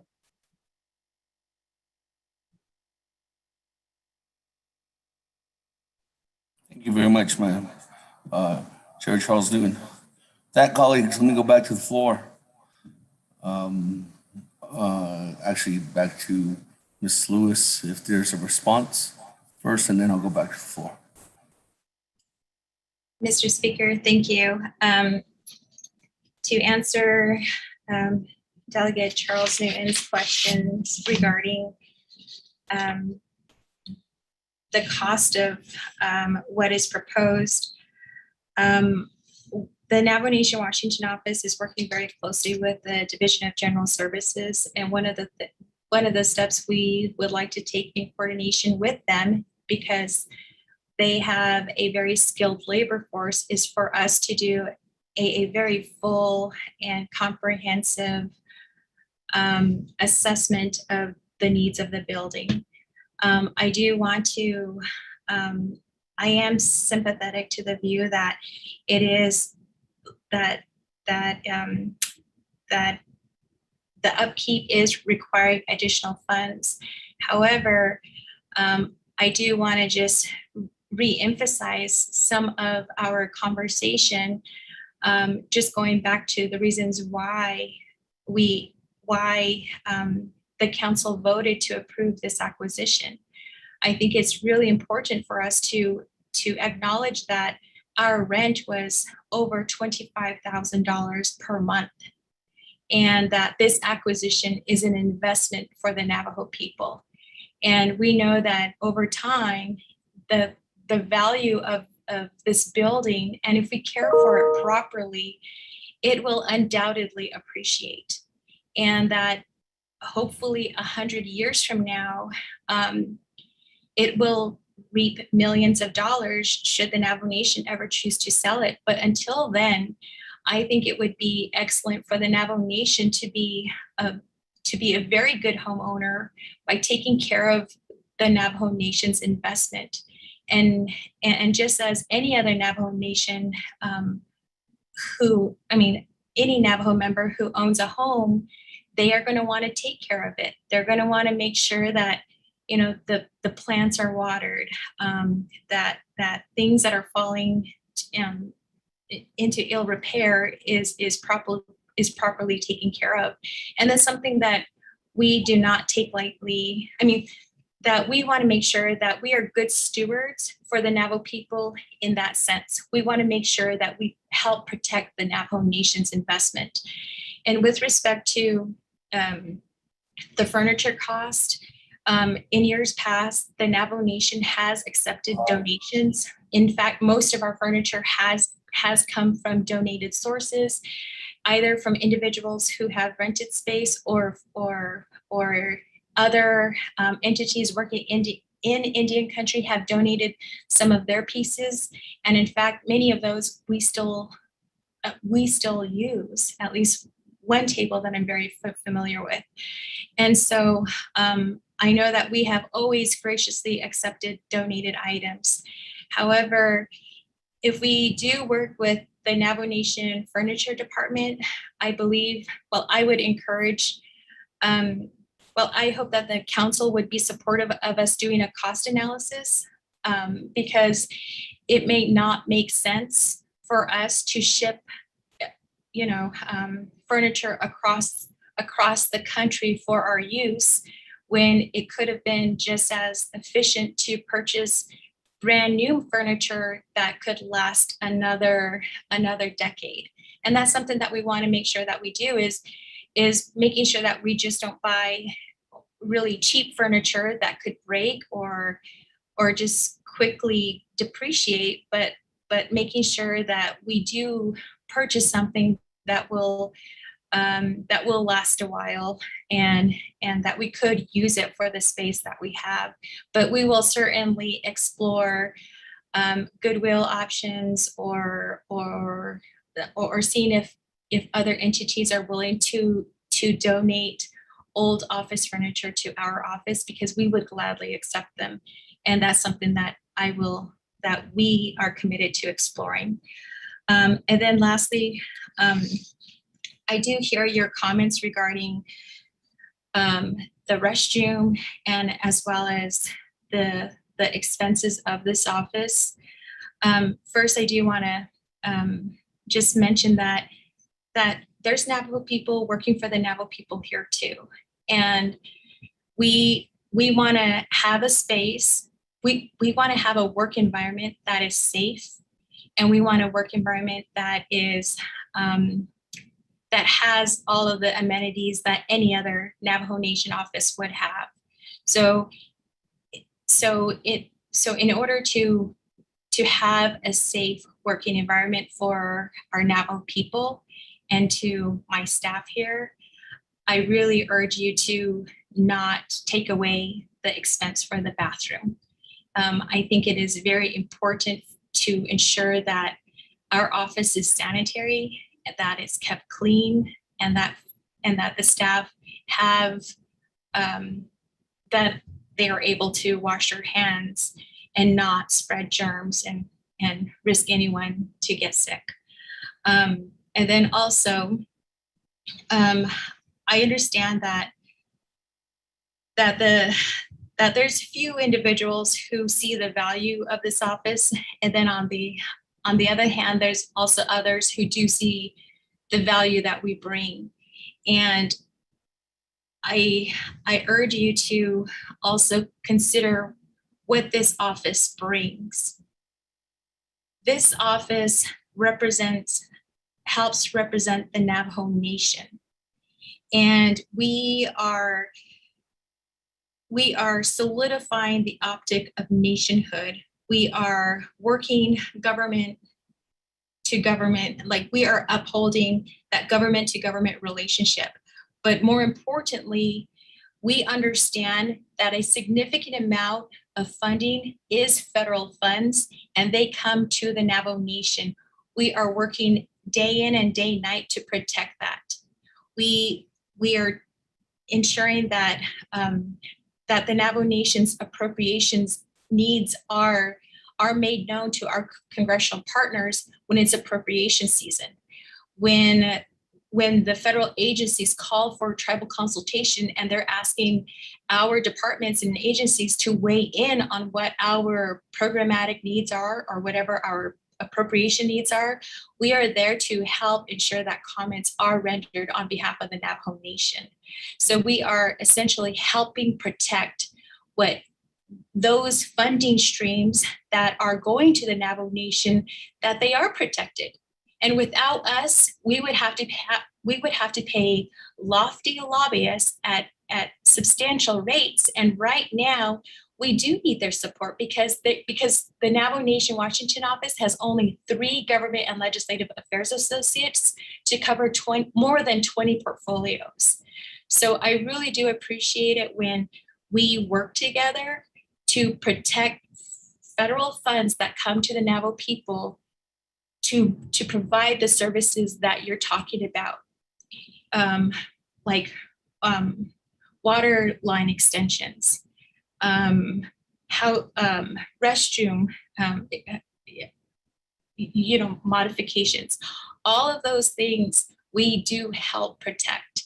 And so Madam Charles Newton, I urge you to help share that response with the constituents who bring those concerns to your office with respect to the cost of the increased budget that we're asking for this year. Thank you, Mr. Speaker. Thank you, Charles Newton. I'm Madam Charles Newton.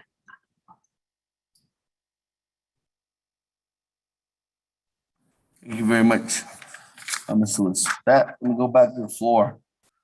I have Honorable Otto So next in the queue. Honorable Otto So, floor is yours. Then I have Chairman Rick afterwards. Yeah, kudo shatin ashinan do kudo bani yati. I don't con ya lenigin that it ki dashin sabo ya con never peso give that not logo and I'll go back to the three branch chiefs agreement. And whatever the executive branch has decided to take, the executive branch has taken the perspective of all the programs where the need is and I believe I do honor what this three branch chiefs agreement is. And if they chose to put money into where this is really needed, I do support it. Washington. It's just like buying a vehicle. I don't know, oil change, just a kid, or not you have to put in the O&M to actually try to keep the maintenance on it. I'm not trying to object to any of the comments, but that's just what's that? And we have to, now we own the property, and we need to make sure that the property is well kept, up to date to whatever city ordinances are in place there at Washington. I do agree that Washington office, we need to revamp that office so that it really they really work with the three branches. And I remember when the first Law and Order came, 2019, Law and Order Committee was told you need to make your own copy of documents. I know it's and that's what I mean. It's only geared to one administration or one branch. But the judicial branch and legislative branch is something that really need to make sure that they're in the loop in all the conversations that happen in Washington, because your office, Auntie Lewis's office, is a great conversation point when we get to Washington. We have these conversations, whether it's with the federal department level or congressional level, congressional staff, or senators. Across the board,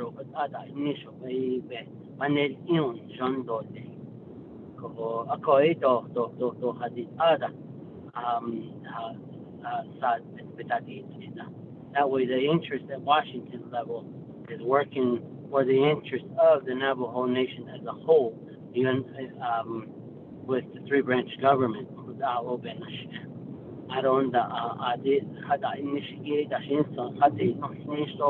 I'm sure you're abiding by what your plan of operation is and so forth, and I'm sure that you want to do more, but as you do more, it requires more funding. And I think that goes with community development.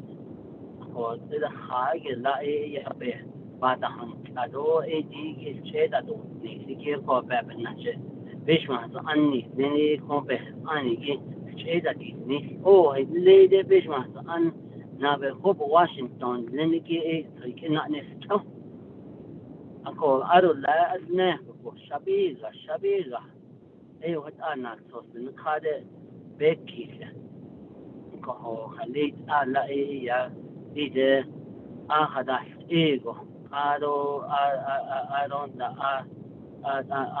هذا النسيات يعني هذه نسوة أدون دا شون دا نسيجي they are Navajo Nation employees. Understand we have non-Navajos working for us there. And they saw now before Washington yet this one thing. Oh, it's up in Hanashin with all.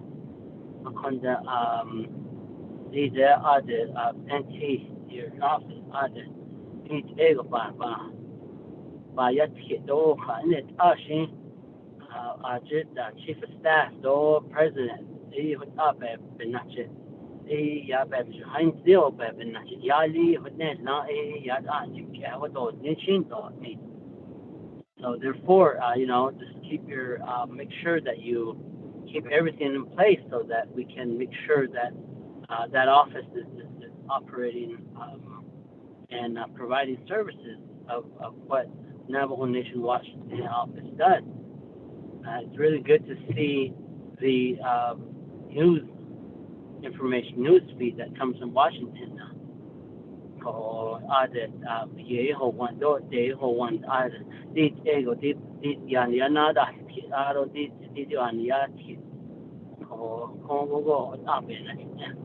I don't, I think we really need to step up on a lot of the conversations to our federal dollars that come through the pipeline, because our federal contract earlier, federal contract, and we really need to make sure that we start advocating for our fair share. And the Navajo people is growing each year, and the cost of the funding that come in through the budget formulation, such as the BIE, Bureau of Indian Education dollars that come down a pipeline, services many of the Navajo children that go to school on Navajo and around and abroad, because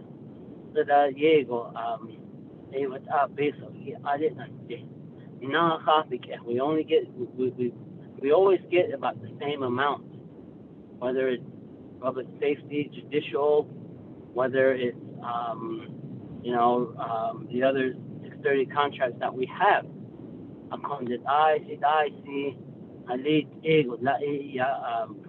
Brother earlier, how do we hold our trustee responsible on these federal dollars? And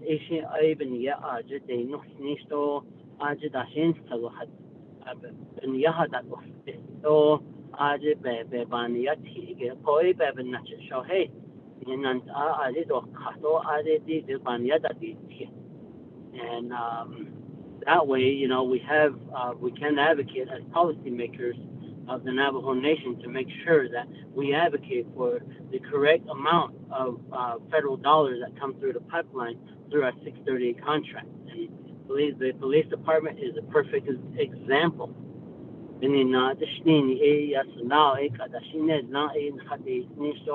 At the staff level, and they're operating off of the 638 contract, and somebody signs off, and somebody negotiates.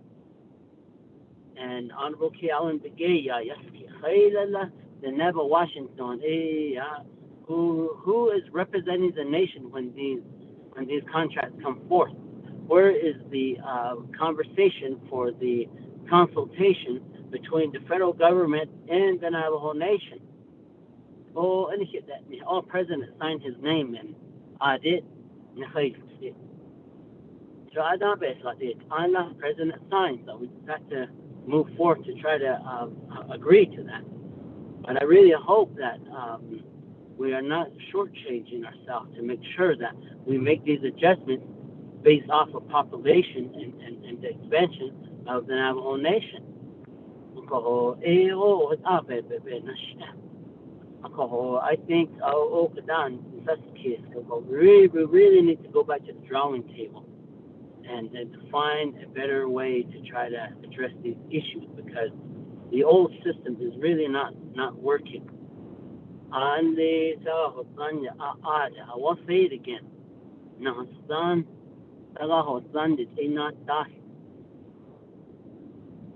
The local level is nothing turning there, and it really baffles me. And all the business is done in Window Rock, not at the local level. Local empowerment. No, former President Albert Hell the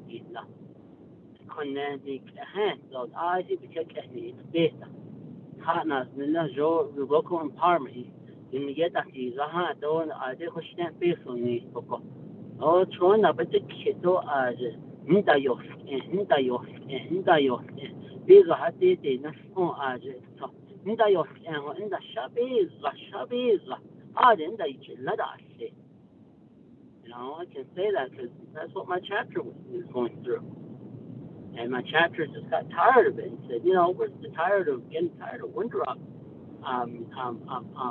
bureaucracy, because if they want to honor local empowerment and continue to have Windrock to be a part of the mechanism at the local level, it's not working.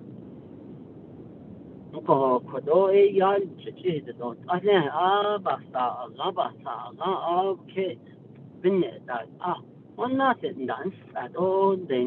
can't do this, you can't do that, you can't do that, and then just Department of Justice gets involved again. Programs are supposed to be there to find a path so that these dollars get to the local level, so whether it's a construction project, it can move forward. Or if it's additional resources to other programs providing direct services, so that the local level,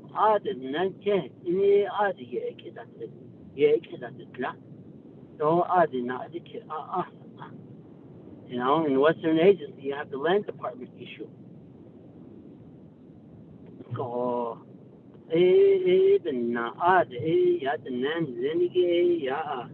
I think so. The nation pays these salaries, and they're supposed to take care of these issues. It's not something that the council's supposed to take care of. Executive branch, the president. When and where do we hold them responsible? Just because an office is not open,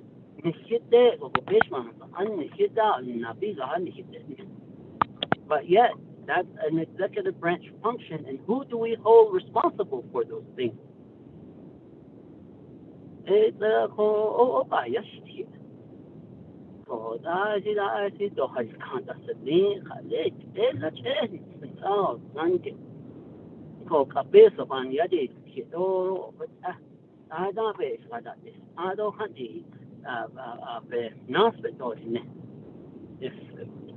this budget does not meet the needs of the Navajo people, we should hold the president responsible for it, because he indicated that this is how many dollars are going to go to the program.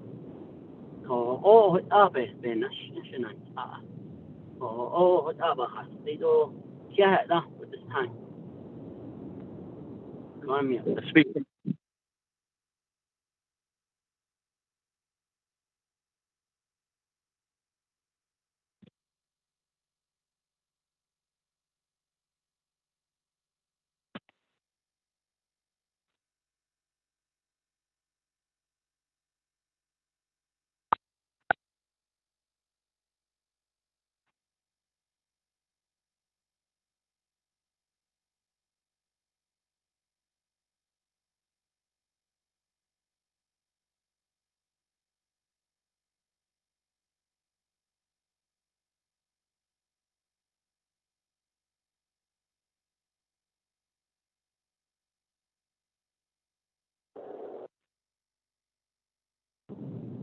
Yielding the floor back over to you, Speaker.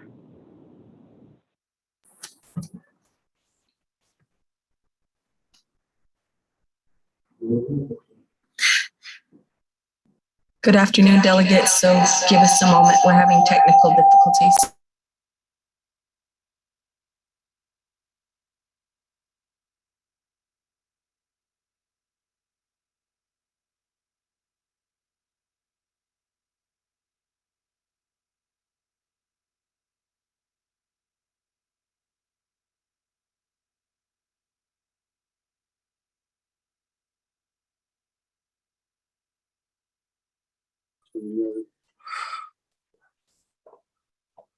Can you hear me?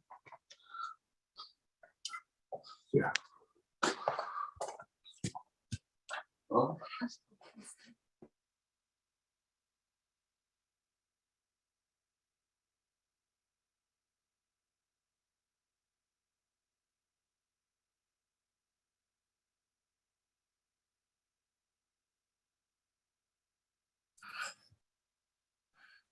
Thank you, Bob. So that, let me go back to the floor. Speaker. I do have Chairman Nez in queue. I heard someone say speaker. This is Naabik'íyáti, sir. Oh, Chairman, let me put you in the queue. Roger. Yes. Okay. That Chairman Nez, floor is yours. Thank you, Honorable Speaker Damon, and honorable members of the 24th Navajo Nation Council.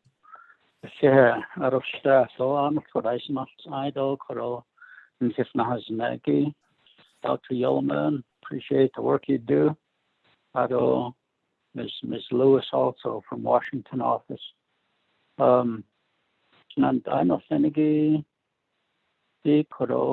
Legislation 0182-21 sponsored by Honorable Chairman Jamie Henio.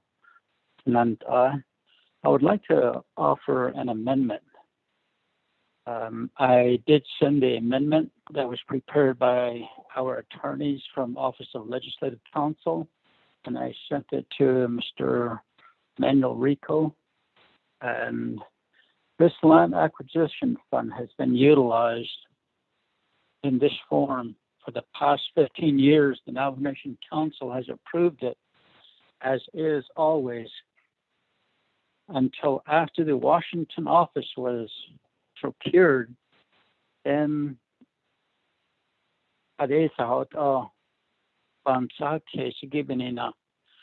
my amendment entails pretty much put in a waiver on this land acquisition trust fund. And hopefully we can, after the approval, we can work on amending the policies for the land acquisition trust fund as well, and look deeper into what areas we can look at. And if we don't do this year, there's people that are going to be laid off. And I really hate to see this go in that direction. But if we could work on it for the next year and perhaps get it right somehow, we could perhaps use other funding for this area. So, Mr. Speaker, I'd like to make this motion that I've requested this amendment, and I believe it's probably going to be sent to my colleagues. It has been sent, so that'll be my motion, Speaker Damon. Thank you. Second, Monica.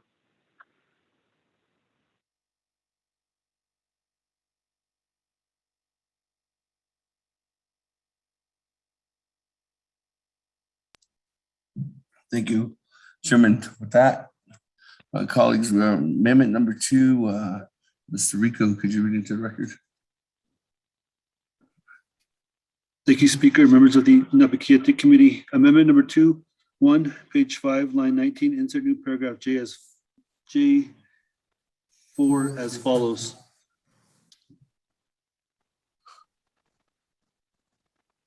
J, waivers of Navajo Nation law. New paragraph 4 _ land acquisition trust fund. The Navajo Nation hereby waives 16 NNC section 1 and 16 NNC section 205, the purposes of the land acquisition trust fund, such that additional expenses, including operating expenses, in the amount of $241,189 for business unit 415000 Navajo Land Department Land Acquisition Trust Fund be expended from the Land Acquisition Trust Fund as follows. A, 2001 series all except senior appraiser, $92,387. B, 3000 series travel expenses, $40,757. C, 4000 series supplies, $15,450. D, 5500 series communications and utilities, $7,632. E, 6000 series repairs and maintenance, $47,667. F, 6500 series contractual services, $32,200. G, 7000 series special transaction, $5,096. H, total, $241,189. 2, Exhibit K, FY 2022 budget detail is hereby amended to reflect this amendment. 3, the Navajo Land Department is directed to work with the Office of Management and Budget to supply the financial information to be inserted in Exhibit K, the FY 2022 budget detail exhibit. 4, renumber related succeeding paragraph or sections accordingly if necessary. The Office of Legislative Services, the Office of Management and Budget, the Office of Legislative Counsel, with notice to the sponsor of the legislation, are hereby authorized to make necessary grammatical changes, numerical corrections, and cumulative total corrections as necessary to conform to the intent of this amendment. This amendment shall supersede inconsistent language contained in any other committee amendment, which shall be conformed to the intent or language of this amendment. Mr. Speaker. Thank you very much, Mr. Rico. That, colleagues, there is a motion by Chairman Nez, and there is a second by Honorable Edison Winika on amendment number 2. Any comments or questions, colleagues?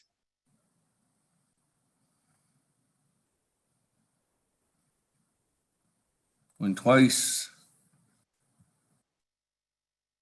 Delegate Crotty with the question. Madam Chair, what was yours? Yes, thank you, Speaker and colleagues. I appreciate the amendment. Chairman Nez and RDC committee, I was able to get on the call during the RDC budget hearing and hear the discussion that the committee had regarding this budget and the request for the memo from DOJ. So I realized the memo is attorney-client privilege. So my questions are not so much on what the memo contains. My concern is that the Land Department Director has been budgeting or misrepresenting this fund. If so, if he was in this position for the last 15 years. And the reason why I bring this up is our Navajo Nation funds all have some type of legislative intent and some type of history. And I understand during those discussions, histories are rewritten or recollections are not clear.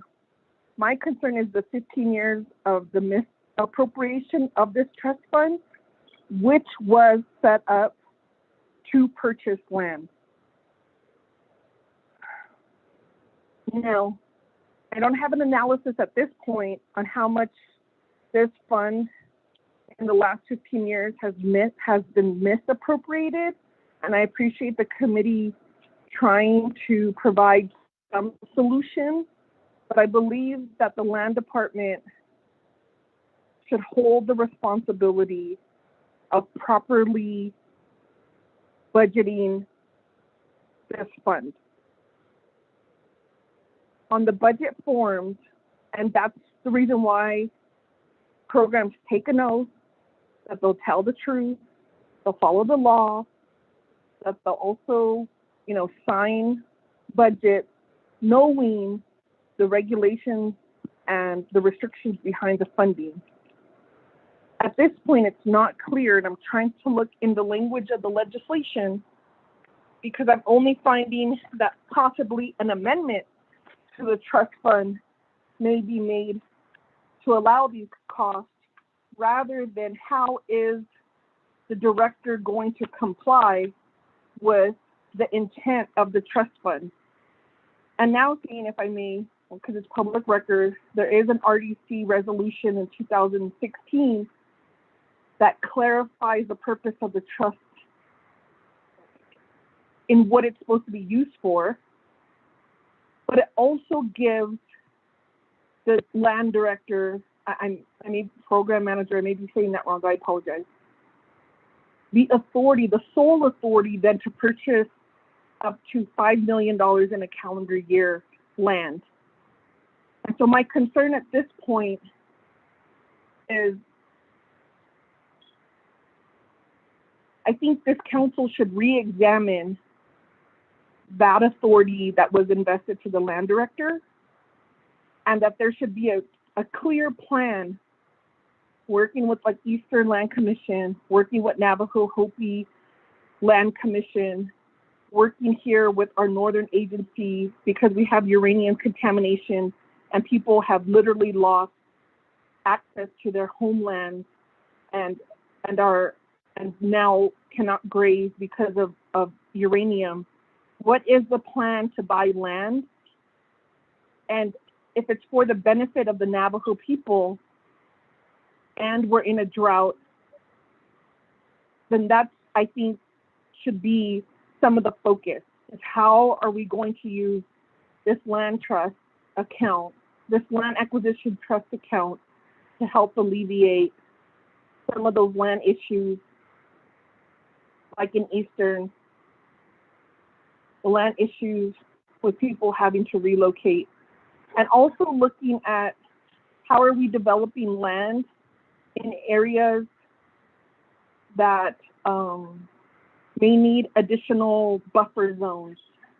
So if it's environmental land issues, how Chaco Canyon is now being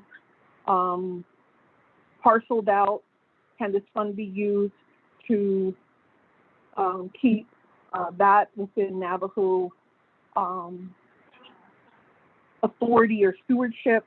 And so that's really my concern when we just do this waiver and allow this 15-year process to continue.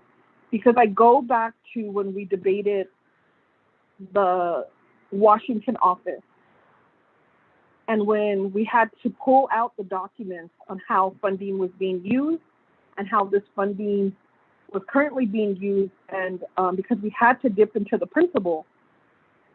And I strongly believe that the $5 million that's allocated through the calendar year could have covered that cost of the Washington House. And in those discussions, we found that no, because some of this funding is used to offset personnel, travel, and supplies. So I would like to ask, with that in mind and those concerns, if the intent is to save a position, how much of this budget is needed to save that position? And I think that's what we should reduce this budget amount to, just to save that position and not the other expenses that are explicitly not allowed in this fund. Matter of fact, these positions are not allowed according, I don't know if I could say that. So we know what's allowed in this fund. And so I would need clarification.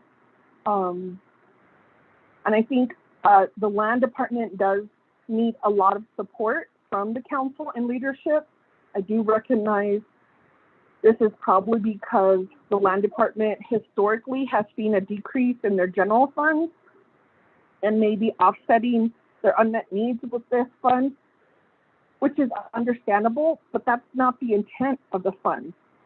And so Budget and Finance Committee, for example, really drilled down on fixed costs and what does that mean when it's a restricted fund, and told the program, you have to come back with another budget that meets this law.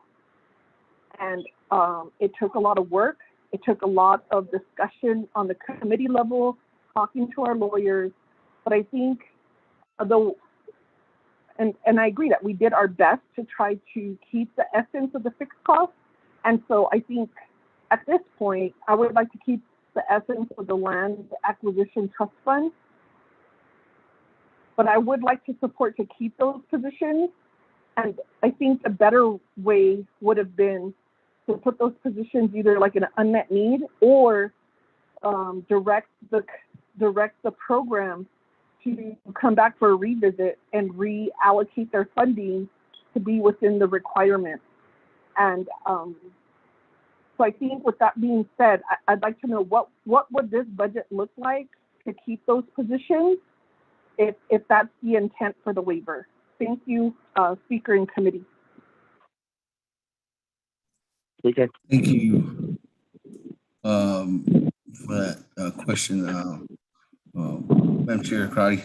Let me go back to the sponsor, Chairman Ness. Thank you, Honorable Speaker Damon, honorable members of the 24th Navajo Nation Council, and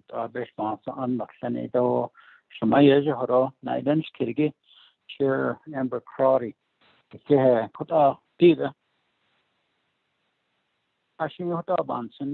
You're very concerned about this appropriation here for the land department utilizing the land acquisition trust fund. And in a lot of areas, it is our jobs as lawmakers to make sure that we hold people accountable. You're right about that. We need to hold everybody else on the Navajo Nation accountable. How can we accomplish that? I could name a lot of things.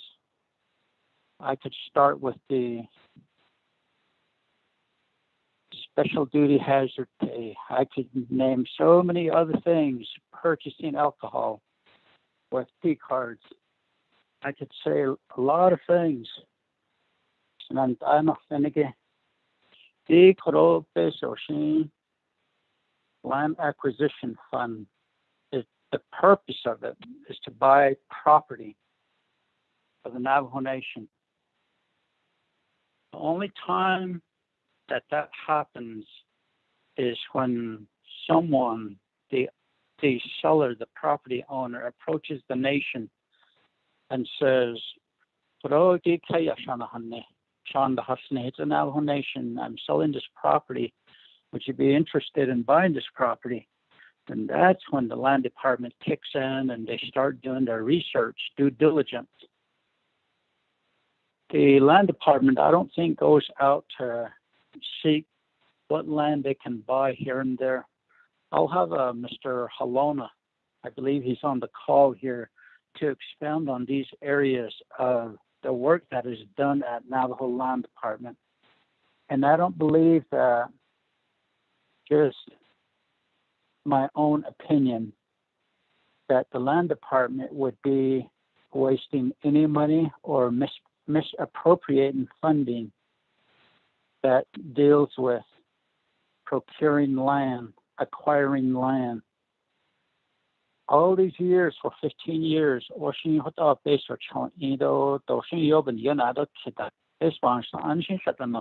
probably a delegate, most of you, within the last 15 years.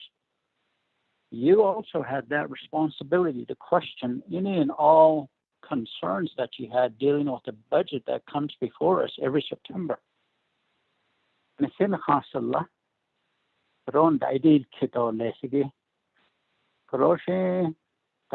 Director Put church ego hunzan horjis la ashin bit dal natoyan hadal nato hita a hadi chose in. Mr. Speaker, if you would allow some time to Mr. Halona to respond to some of these questions and make some clarifications as well, sir. Mr. Valona, are you on the line?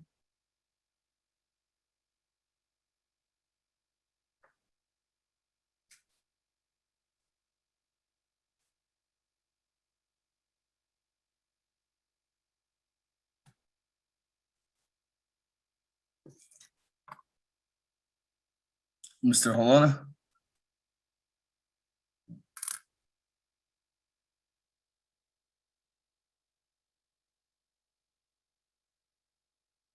Mr. Speaker, he is on the call. Mr. Halona, press *6.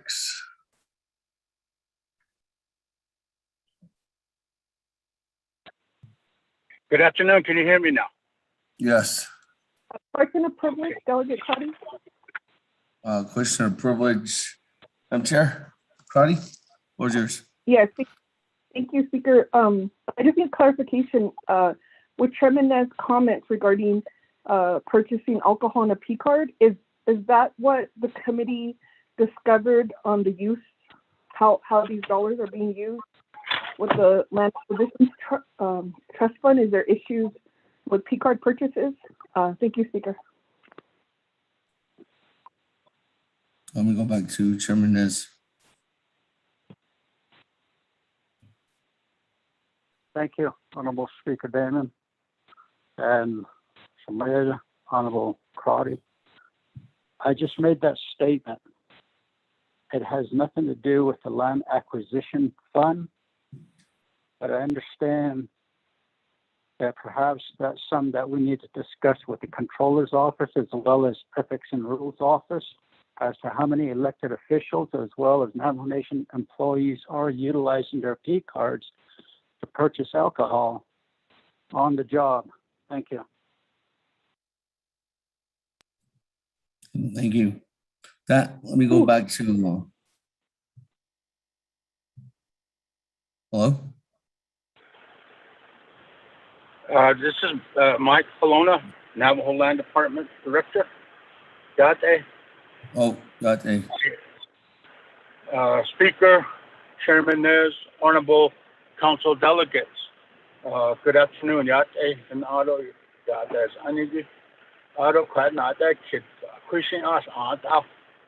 A quantity Kaya Penahani, Peso Asian Bound, Asian Bahas, Tito Lake. I just like to thank Chairman Nez for his leadership to be able to understand the complexity as well as the need and have the committee entertain a waiver to keep the funding as is. I think it all, as Delegate Crotty mentioned, the Washington office is when the discussion has started. This Land Acquisition Trust Fund, the budget, as you see, has been budgeted accordingly for the last 15 years that I have been with the Land Department. And prior to, they had staff on there within the Land Acquisition Trust Fund to manage the fund as well. And so, I guess some of the things to understand is that you need staff to receive offers from sellers that want to sell their land. You got to have someone corresponding with them, asking that's knowledgeable about real estate and getting all the documents requested to review, to do the due diligence. Someone's staff has got to go out there and inspect the land. They got to look at where all the corners are. How does it compare with this survey of the title? So there got to be some title search, and so there's a lot of due diligence that goes into acquiring land. You need people. If you don't have anybody, I don't know who's going to do that work on behalf of the nation because of shortage of staff that we have in the land department. Those staff also help in keeping all the titles in order, putting all the records in order for the Navajo Nation, and they're now automating them so they'll be easier to find in the future. They're also helping mortgaging for families that are mortgaging home on the Navajo Nation, working with the lenders, working with the seller, working with the buyer to help them also with that aspect. So there's several different duties involved by the staff that are funded with the Land Acquisition Trust Fund. Prior to, we were just buying land, and so you need, like as I mentioned, you need someone to be doing all the due diligence, going out there, doing an inspection, sitting down with the owners, going through records, and then it's going to take travel. Wherever they're at, it can take multiple meetings. It could be several inspections that need to be done. If something needs to be adjusted, they go make sure that's adjusted. We also have several properties that were acquired.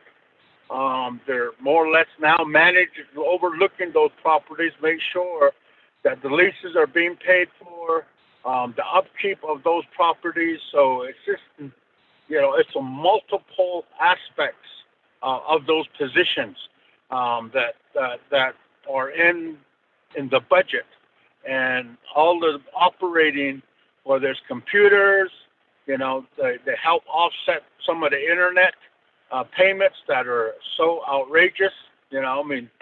Outrageous prices what we're paying for internet. So a lot of this cost could go down for some of the costs that we are sharing with two other programs within the land department. You have Land Acquisition Trust Fund, you have the Navajo Land Title Data System, and then you have the land department with the home site side of it, going through that. So none of these funds are just it's not something that we develop. They're all necessary expenses. They're necessary line items. When we redid the regulation, it expanded and it talks about some of those expenditures as being allowable in the regulations of 2016. Not only that, we also address the taxes for all the fee lands that we own, that the Navajo Nation owns. So we own almost 1 million acres in 4 states, and so we are also paying for those property taxes. So when the taxes come in, somebody's got to receive those taxes. Someone's got to go through and check each parcel that we're being taxed for and compare it with the previous year's taxes to check that, make sure we got the right acreages and that we are not being overcharged for taxes, making sure we're not paying on lands that we shouldn't have to pay for. And the last couple of years, the staff that are in those positions now. Delegate Daniel So, question of privilege.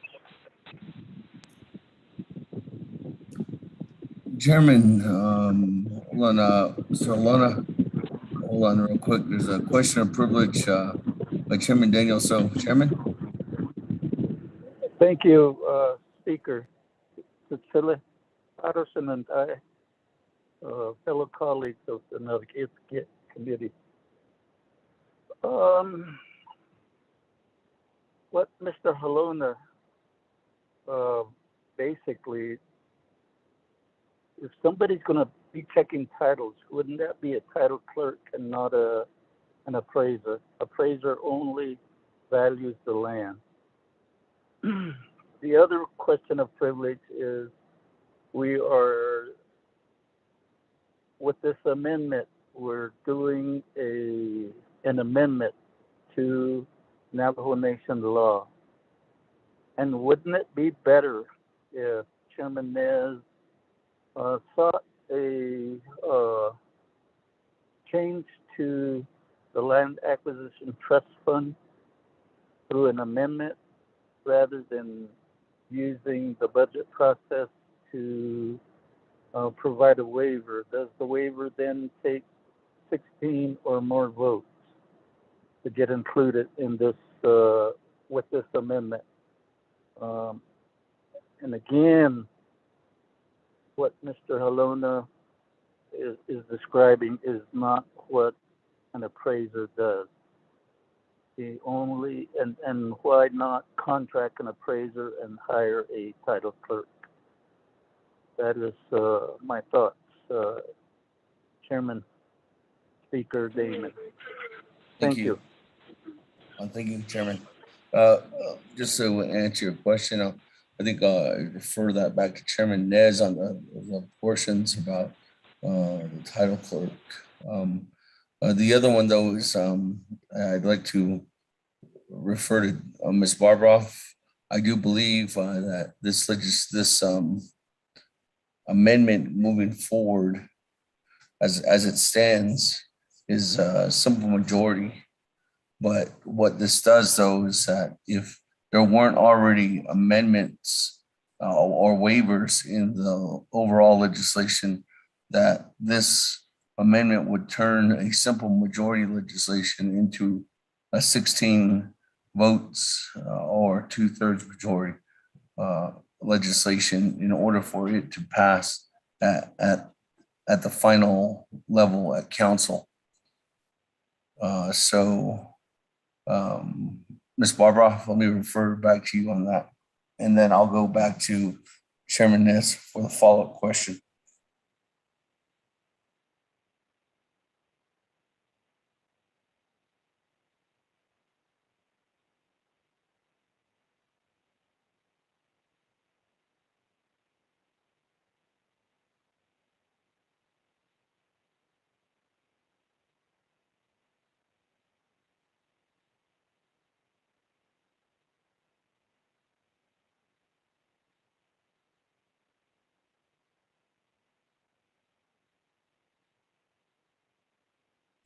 Ms. Barbroff?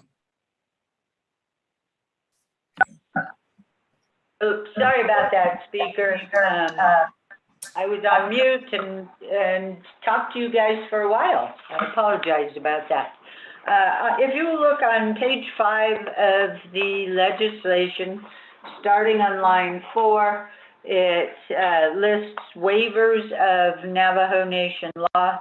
There are actually 3 right now. There's a waiver to the Appropriations Act, a waiver of Resolution CB 0711, and then to the Capital Improvement Plan.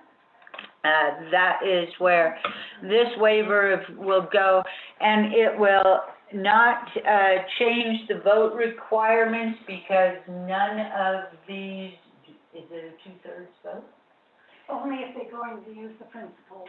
No, just a moment, Speaker. I want to verify something.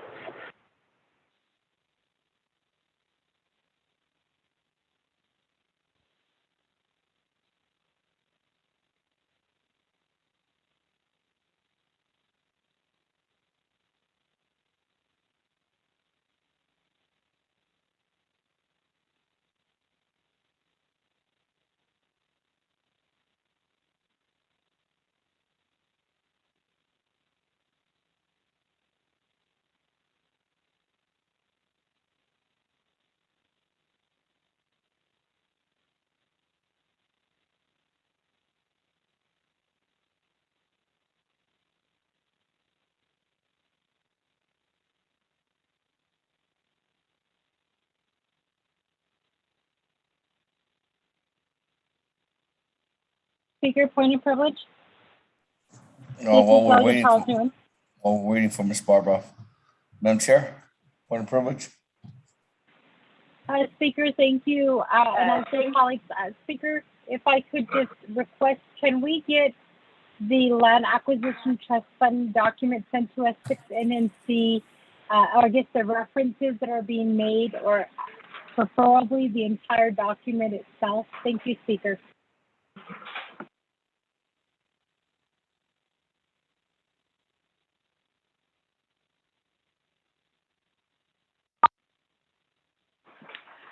Thank you, Speaker. This is Ms. Bobroff. Can you hear me?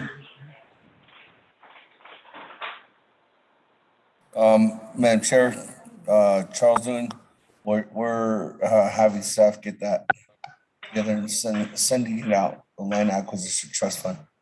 Ms. Barbroff? Thank you, Speaker. I apologize for the delay. I just wanted to double check something. As I was speaking, I stated that I listed the various other waivers. And under the Appropriations Act, 12 NNC 820F, which is one of the waivers in the legislation, it requires a 2/3 majority vote to effectuate that waiver. A waiver of the Land Acquisition Trust Fund as proposed by Rick Nez in the amendment in front of you would only require a regular majority vote, but nonetheless, because of the waiver of 820F, this legislation will require a 2/3 vote. Thank you, Speaker. Thank you. With that, we'll go back to Chairman Ness. Thank you. Honorable Speaker Damon, hello, Space Master Honorable Chairman Daniel So, Corona, Kiriki. I requested after our discussion at RDC with the land department's budget that if we didn't do this, they would have to start laying some people off and pretty much downsize. I just wanted to see if we could make this amendment to waive this part of the Land Acquisition Trust Fund to be used.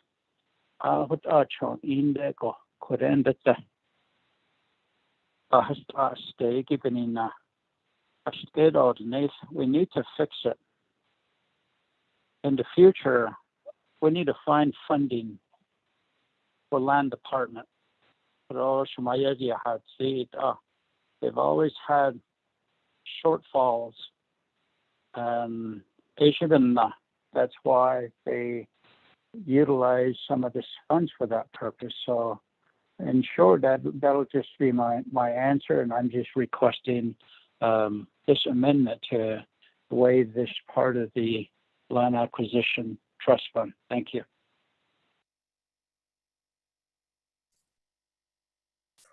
Thank you, Chairman. When we go back to Mr. Holona about the point of our question of privilege by Chairman Daniel So regarding the positions, and after that, you can continue on.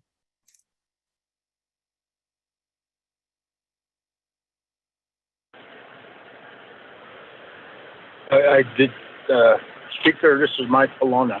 I didn't get the comment by Delegate So, Daniel So, just the last part of it, but I think I can reiterate and respond.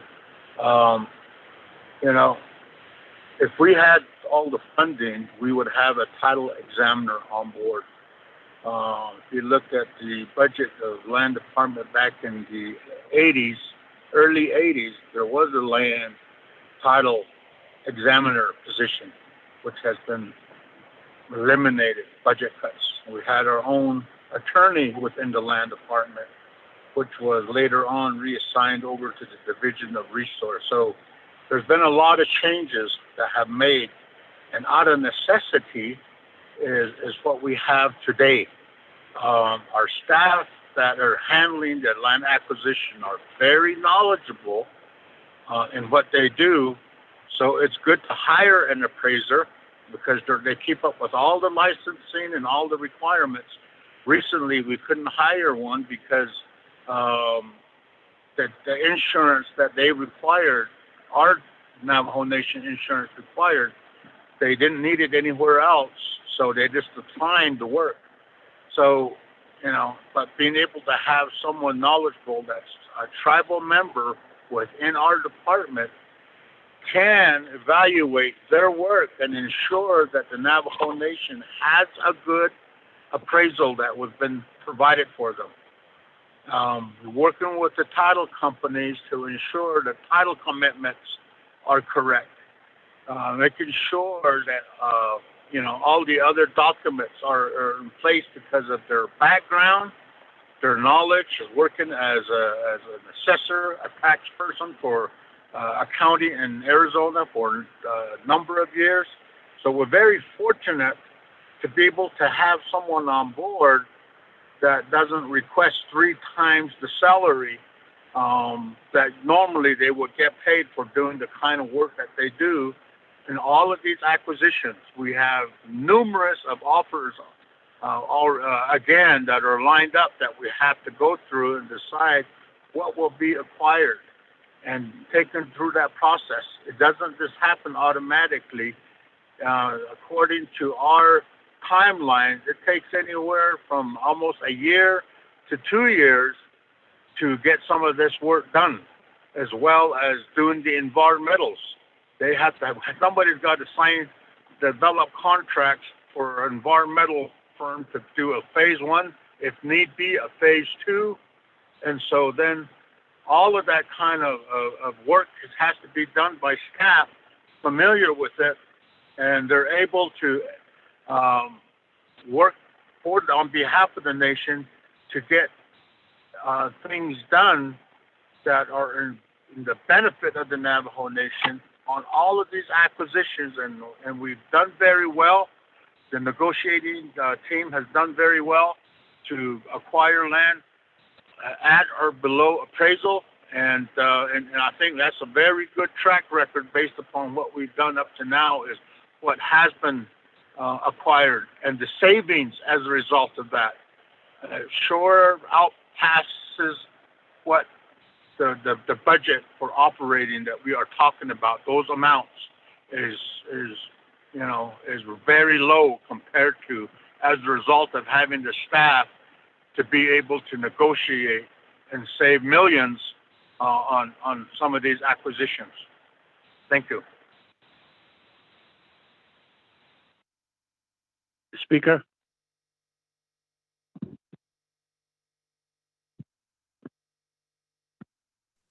Thank you very much. With that, let me go back.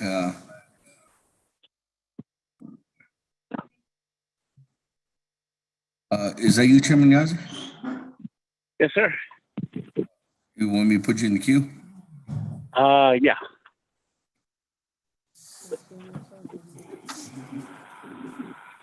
Let me go to, that's who I have in the queue at this time. We are on amendment number 2. I did go to Madam Chair Crotty. Now let's go to Chairman Daniel So, and then I got Ed and Chairman Yazzie after that. Chairman Daniel So, on amendment number 2. Thank you. The Chile Auto members of the Naabik'íyáti Committee, Mr. Holona, could I, and the Chile, I'd ask that the amendment include a one-time such that it won't be an annual event. That would be my request to the sponsoring the moving parties. Thank you.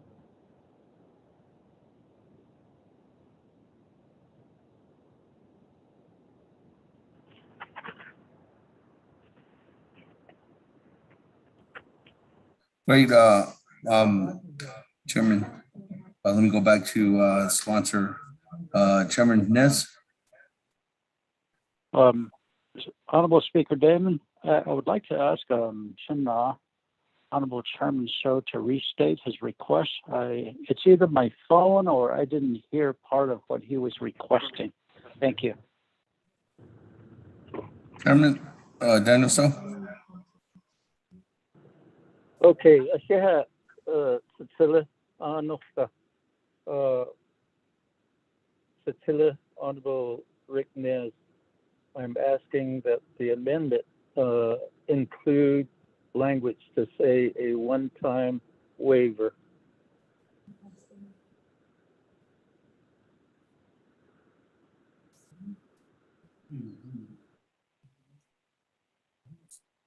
That would be the aspect of my request.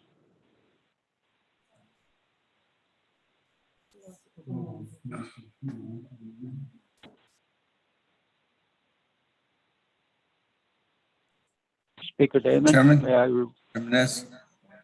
Floor is Okay, yours. thank you. Corona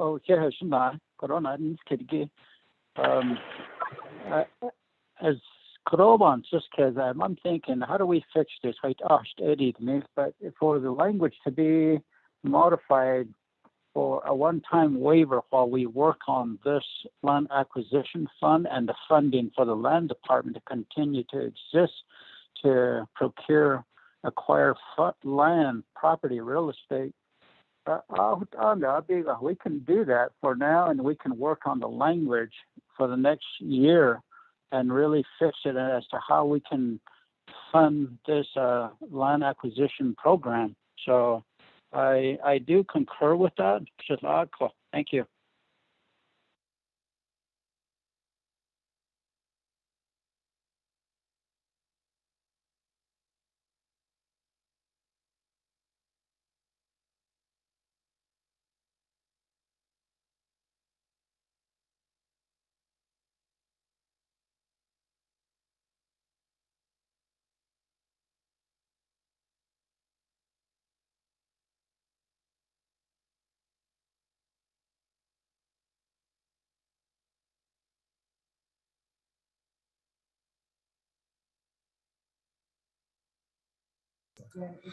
Chairman, Chairman, as we're having technical difficulties over here. What is, I didn't hear your response. Could you restate your response on that request? Yes, Honorable Speaker Damon. It's requested by Honorable Chairman So that this be a one-time waiver from this land acquisition trust fund. If we could do that, I concur while we also work on funding the land department to where they can still utilize those funds as they have from the land acquisition fund. Perhaps we could use UFB or other funding sources if it's available. So I just concur with Honorable Chairman So that we could do this for 1 year and then work on it for a whole year to fix the issue. Thank you. Thank you. With that, let me go back then to Ms. Barbara. In the way the legislation sits, I mean the amendment stands, I guess there's a request to modify to include some kind of language in here to say that this is a one-time waiver.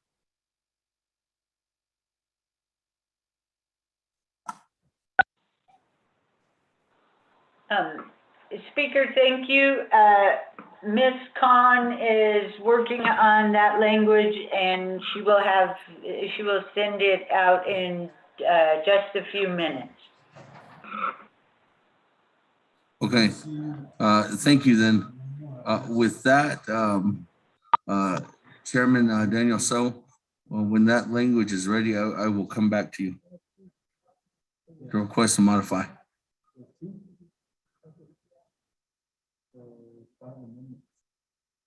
Good?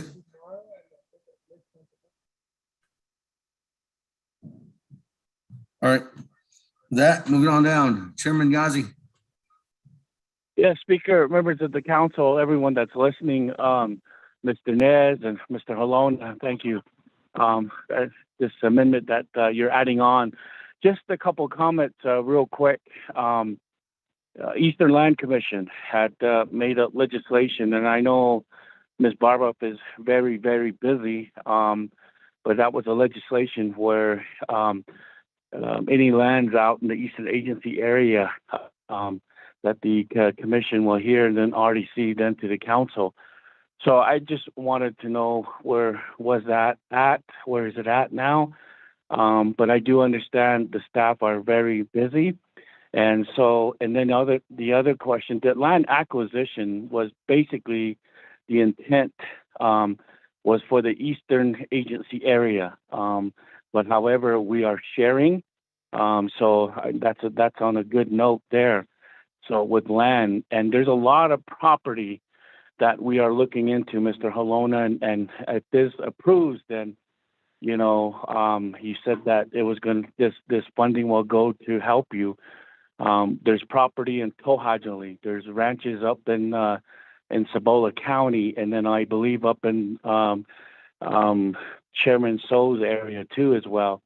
And so if you can please, we got almost a year left within our office, and we might make it back, or some, will not make it back, but we'd like to see if we can get that done within this year that we have left.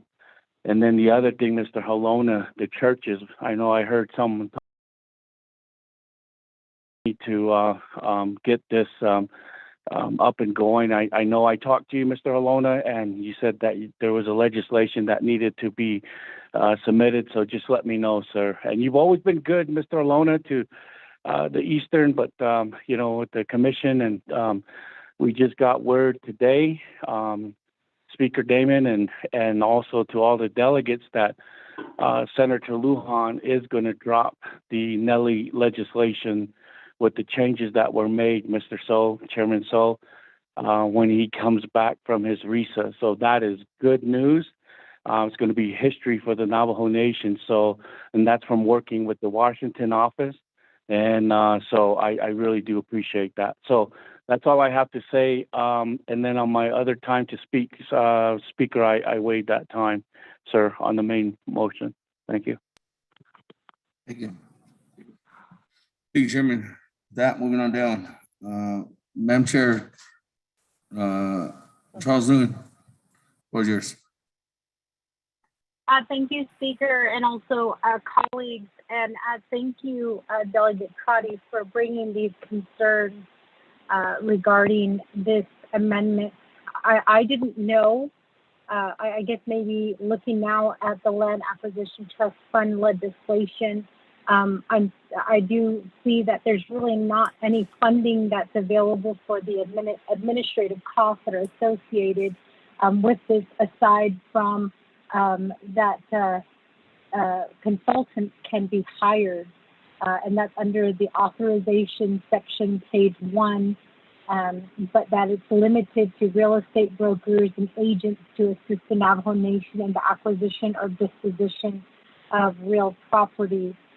So I'm wondering, Mr. Halona, prior to this year, how was the Land Acquisition Trust Fund, how were they operating without any administrative costs that were granted to them? That's my first question. Second question is, I am a little bit concerned with the statements that were made by Delegate Crotty about the one position, and then also your follow-up with answering the questions that were raised in terms of what work is being done. It sounded to me as if you already have an idea of somebody in mind, and you want somebody to be in that position, which happens a lot with a lot of our programs. But as a reminder, we do have laws in place that say that you technically can't do that. So I'm hoping that maybe I misheard you in the way that you were advocating for this position, and also making clear to us, what the person would be responsible for. And then also the clarification that was provided by Chair So in terms of the work that you're talking about and the work that is done outside of the Navajo Nation. And so my concern is are we advertising for this position? And I know that you stated that one person has all the knowledge to move this thing, to move these forward. But I do also know that we oftentimes overlook our people who come back who do have their licenses or who are educated in that field. And I hope that that's not what is happening within your department. I hope that you are following all the laws that are put in place by the Navajo Nation that say that you hire Navajo preference, and then those who have the experience and education in that field. Oftentimes we do hear coming before this council people saying that they applied for positions and were not qualified or overqualified. And so I'm just speaking in terms of this position that you'll be advertising here soon for if this waiver does get approved. At this point, I am a little bit concerned as to what was used prior to this waiver, and if it is true that you were technically using funds out of this, I guess the Land Acquisition Trust Fund. Can you point to the area of law that allowed you to do that? Because I think that is also a concern for me as well. Perhaps I'm not reading it correctly. I'm currently on page 3 of the legislation that has been provided to us. I'm going on to page 4. But I don't see anything in here that really gives you that authority to do that aside from hire the consultant. And even in that, it doesn't state that the funds could be used from that, the Land Acquisition Trust Fund to hire administration. So if you could provide me those answers, I would appreciate it. Thank you, Speaker, and thank you, my colleagues.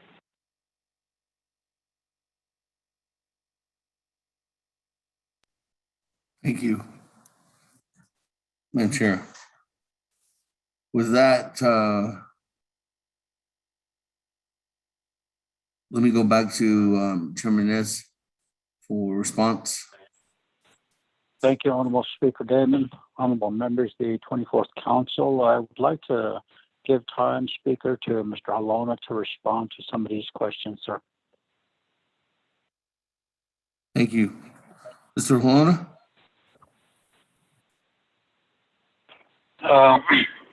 Good afternoon. Yananate.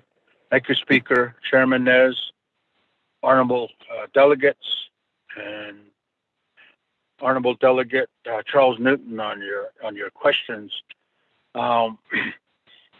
These positions have been in existence in the land acquisition budget since 2005 when I got there. They were funding them annually to operate the Land Acquisition Trust Fund. And also, as I mentioned earlier, other duties associated with title searches, title records, putting all of our acquisitions in place. We did a printout here maybe 2 years ago from all the acquisitions that were done since 1930 up to date. It helps us also evaluate tax partial billings, as I mentioned. So there's a whole aspects of it, and these positions are in place. The staff are in place. They've been working there already. We don't want to lay them off, so we want to continue them doing what they do. Every year we have done budgets and taken it through the full process from through the division, through RDC, BNF, all the way up through council annually to provide the services and to continue to acquire lands across Navajo Nation.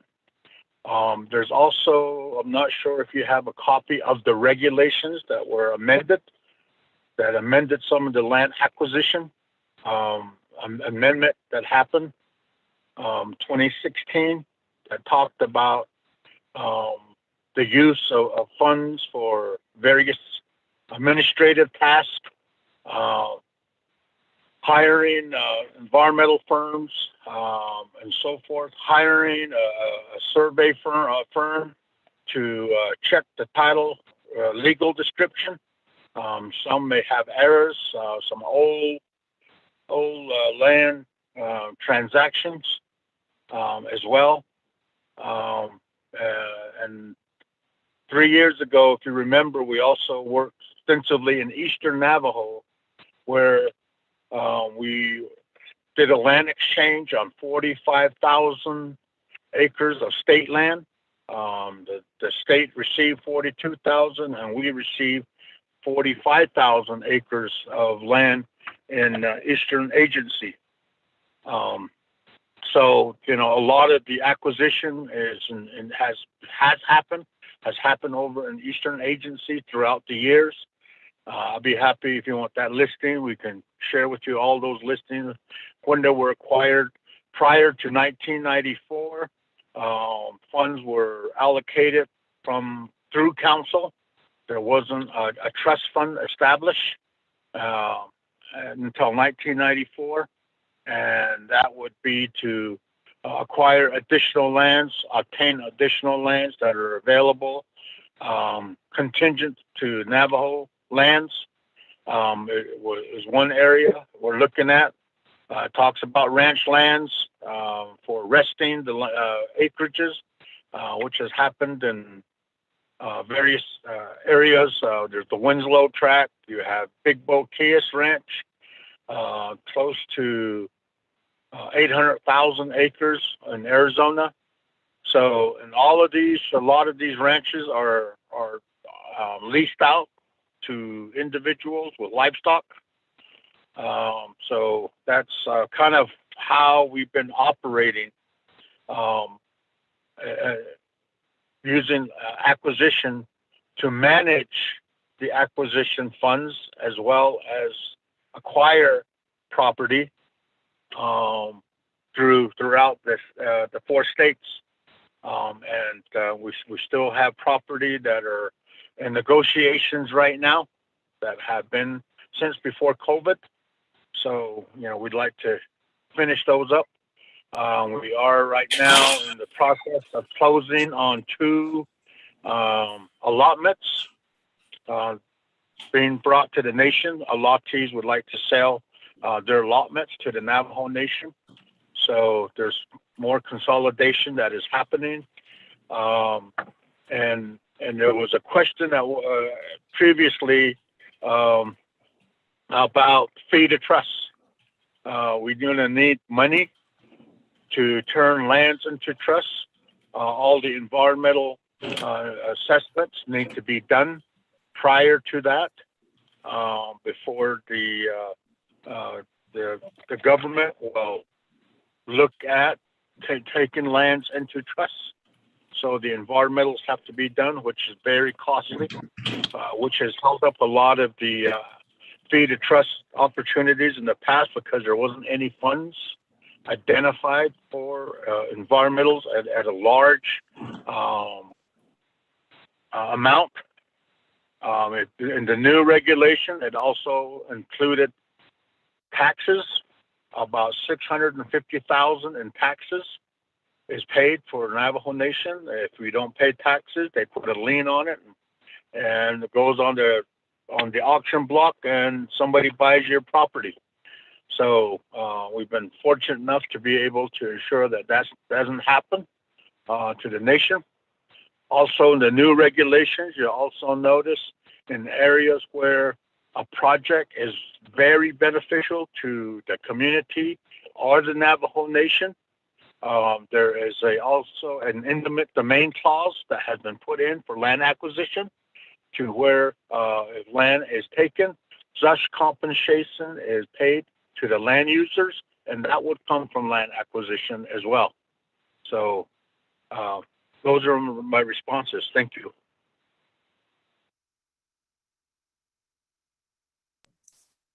Thank you very much. That, colleagues, I want to go back to Ms. Khan. Is there Point of privilege, Speaker? point of privilege? Madam Chair Charles Newman, what's your point of privilege? Speaker, I asked a question and it wasn't answered. Again, I'll just say it. Mr. Halona, if you could tell me within the legislation and also the rules and regulations that have been provided to me. I believe it is 0360-16 and then RDCO-78-16, as well as the rules and regulations that have been attached. Show me, or can you point to the area that tells me that, I guess, that allows you to use the part of the trust to do your administration? I guess is kind of what I was asking. And then prior to doing this waiver, what funds were being used to address the needs of your administrative costs and also paying people's salary? Thank you. Go ahead, Mr. Lona. Thank you, Speaker. In response to Delegate Charles Newton, I don't have the regulations in front of me. I'm actually out in out in the woods. So I mean, I guess we can point to the part. There is a administrative use. I can't remember what section exactly it is that we developed. And again, this budget is identical to the FY21 budget. We didn't really change anything. We kept everything the same. We did get an increase because of the fund income increase for FY 2020. So there is a slight increase, but that didn't go a slight increase in towards the acquisition is where the capital outlay line item is where that increase went to. And the wage adjustment is where you see the other increase for the staff that are currently employed in those positions. So I'd have to, look at the regulations. I know we're in the waiver language. We had our Division of Natural Resource attorney, Mr. Robert Allen, did respond to similar questions previously, and it's in that document as well. If I had access to it, I could email it to you now. But I apologize, I'm not able to access the documents that sent to you currently.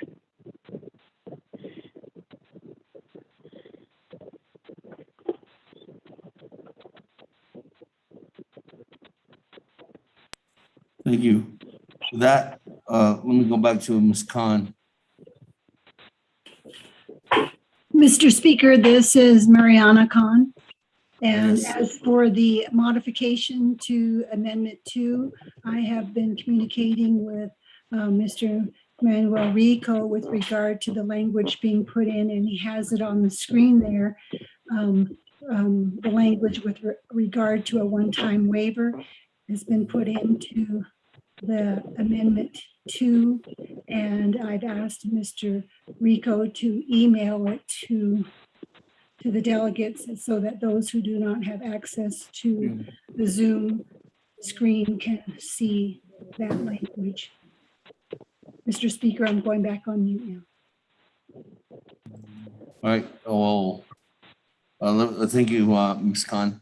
Let me go back to Mr. Rico to do, I guess, reading of a request to modify from Chairman Daniel. So.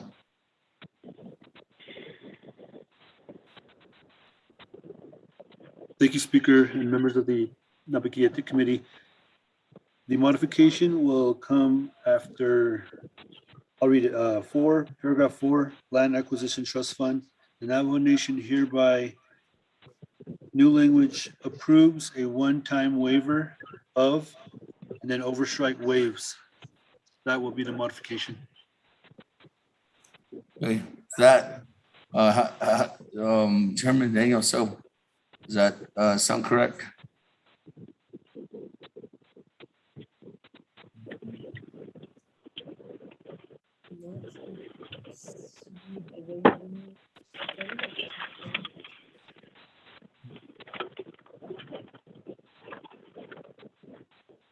Chairman Daniel So.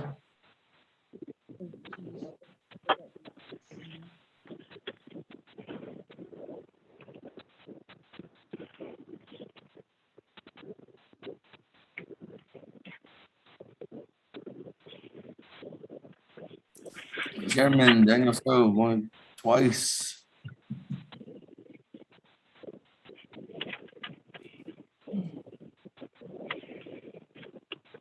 Chairman Daniel So going 3 times. Let's go back to the main motion on amendment number 2.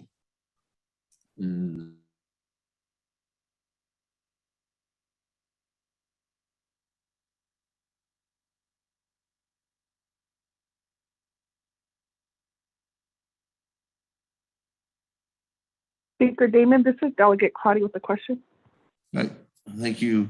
We do have Madam Chair Charles Newton and then Madam Chair Amber Crotty. Madam Chair Charles Newton.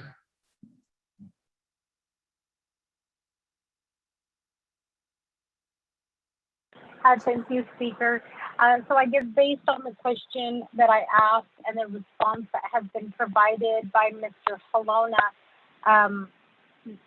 the only thing that I can gather is that you technically were using the Land Acquisition Trust Fund for administrative, costs, and that's the only thing I can gather. One, and that's really just a statement. But technically within the legislation itself, it never authorized you to do that. So it does bring some concern on my end as well.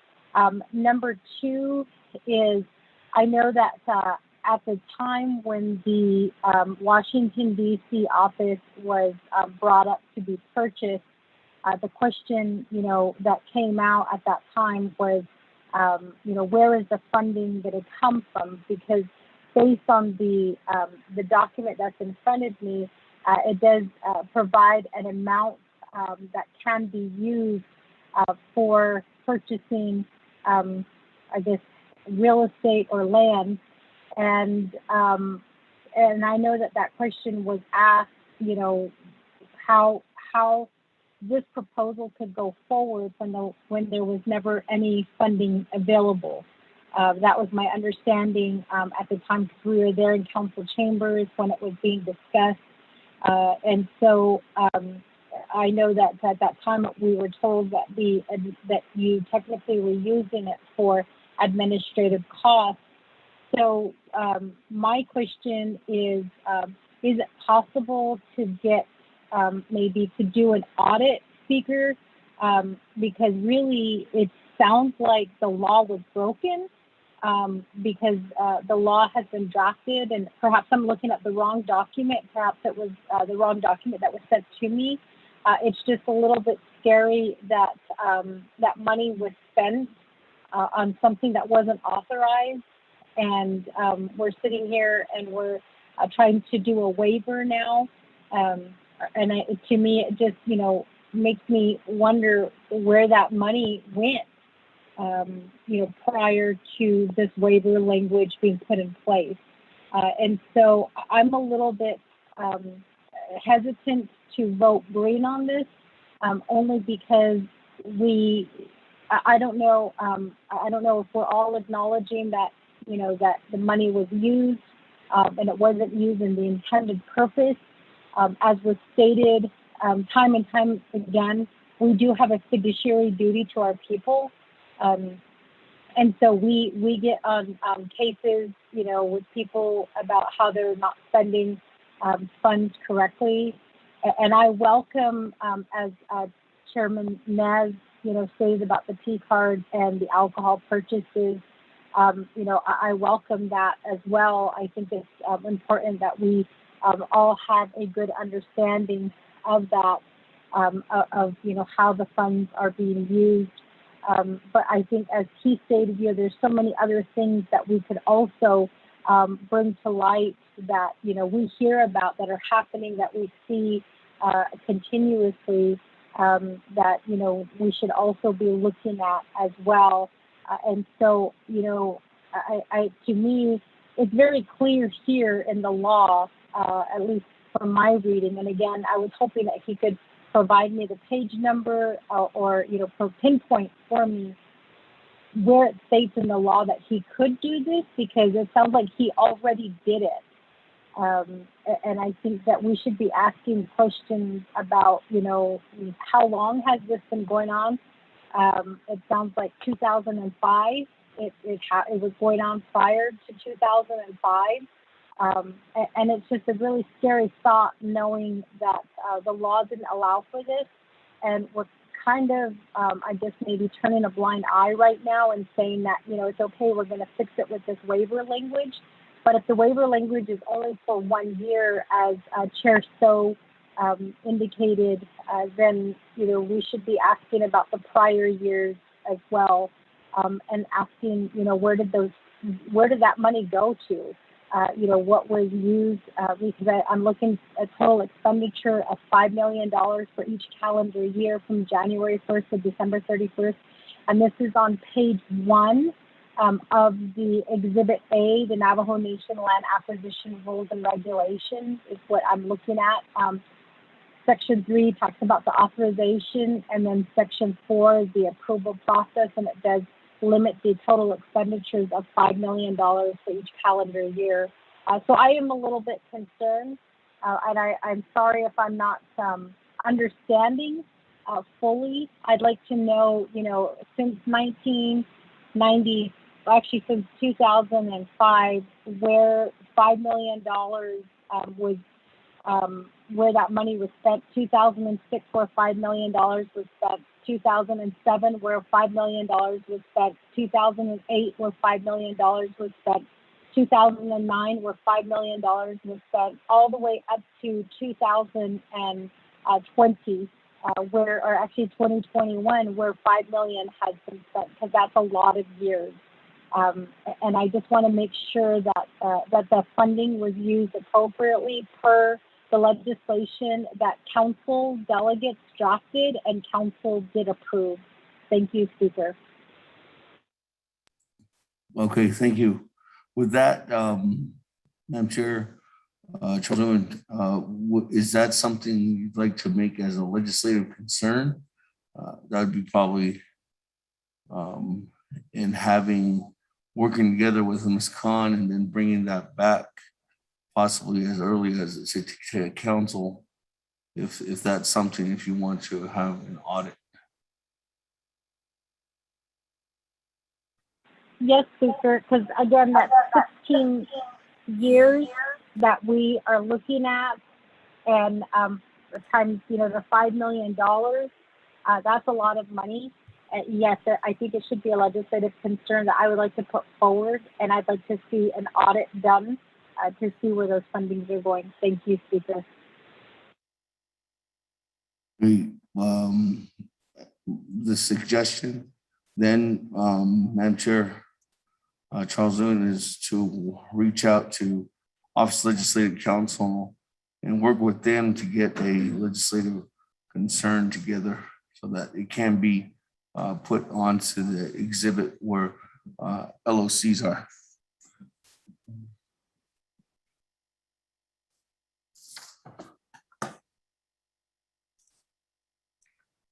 Thank you. With that, let me go on down back. You have Madam Chair Amber Carty in the queue. Madam Chair, floor is yours. Yes, thank you, Speaker and colleagues. I appreciate delegates trying to wrap our head around this issue. And I think, in reading the RDC resolution, I appreciate the committee specifically identifying and making sure that there would be waiver language, and realizing that what Mr. Halona was proposing and what DOJ did not meet the Land Acquisition Trust Fund. I think and I want to appreciate Chairman So in terms of like compromise, that this is a one to include the one-time waiver. I was just quickly reviewing our audit for Navajo Nation. So this program is audited, but it's at a very high level.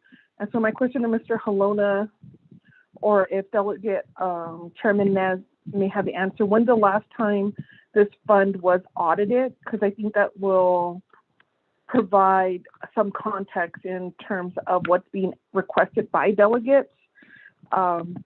Because what this year, and this is why I had issues with the Washington property, is that was funding out of the principal. So principal was taken out, and so that means, and we give 2% of our budget. If you look to our legislation on page 2, line 6, you'll see that Navajo Nation, we set aside 2% or $3.7 million for the Land Acquisition Trust Fund. And so I think we make a huge investment here on Navajo Nation for this trust fund, but not really seeing the benefits. I'm working with constituents that have uranium contaminated lands. It's impacting the school, it's impacting their grazing, and yet there's no solid plan on how to create an alternative grazing site for our ranchers who have to deal with this history of uranium. And so I'm concerned, and I want clarification. I'm not exactly sure if the law still states that a buyer has to come to Navajo. I thought there was some discussion back in the 2016 resolution because that puts Navajo at a disadvantage. We often get overpriced for land. We had a whole discussion on this last council when it came to that Yavapai Ranch. And so I think land and its legacy, like when we talk about, I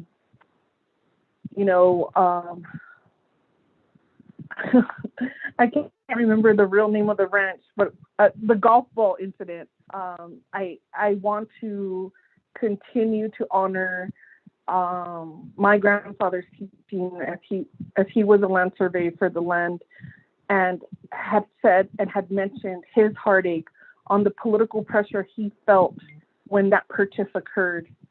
And I think we have this history of we need to be as transparent as possible. And in looking at these requests for about $250,000, I see the senior appraiser. I think that's the position. I don't have budget forms, so it's really hard to understand where this fits inside their budget. But I think if we could get these answered, and if we could create some type of language that an audit will be conducted so that we could get that information, know where the land is at, because in that golf ball area, that's not, to my understanding, unless it's changed, those are not even Navajo ranchers. And so this land that we're purchasing, is it for the benefit of the Navajo people? Is it the benefit to expand our homeland? Is it a benefit for us to get in that process, whether we want to keep it fee land, or if that's the advantage, or if we want to put it into trust? But it really should be for expanding Navajo Nation and for the benefit of her people. And I think that's what, and so I don't know if the condition of appropriation that I'm reading on exhibit,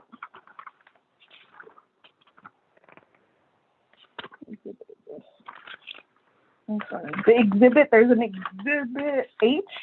And so for land department, it just says that on page 3 of 5, that amendments will be,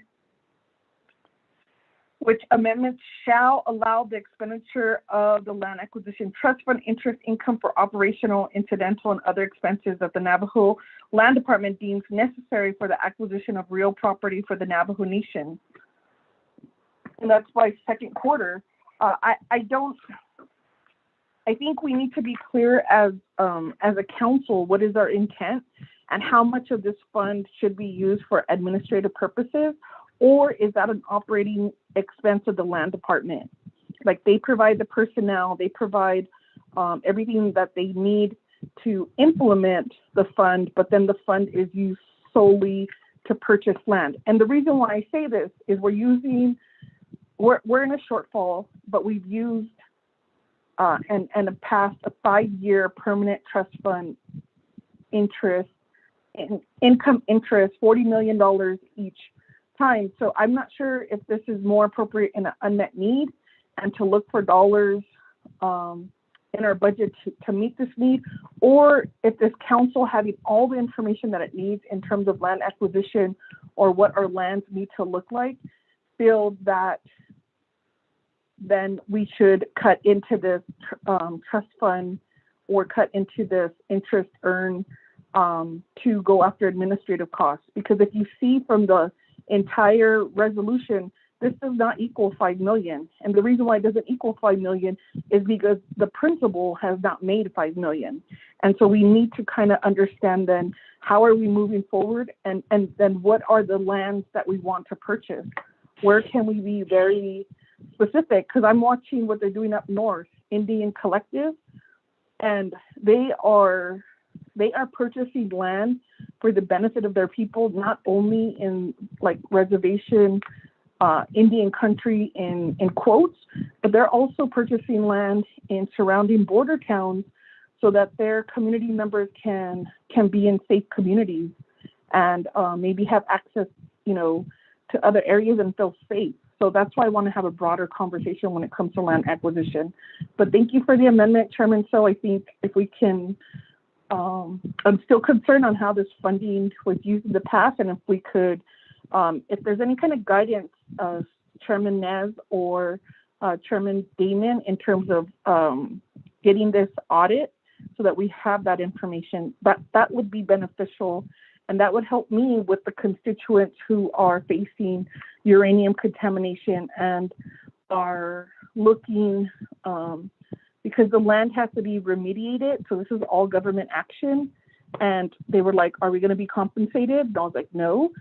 But I think if we look at it, if we could create an opportunity for them to graze in a safe area or relocate to a safe area, that might be an opportunity. So thank you, Speaker, Chairman Nez, for this amendment.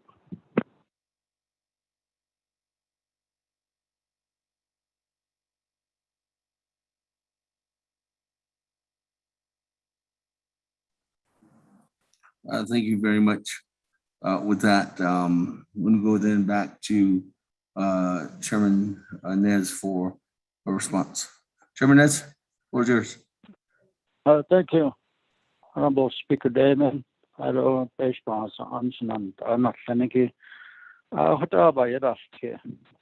good that you're asking questions. That's what you're there for, is to ask questions when we're creating laws. I'm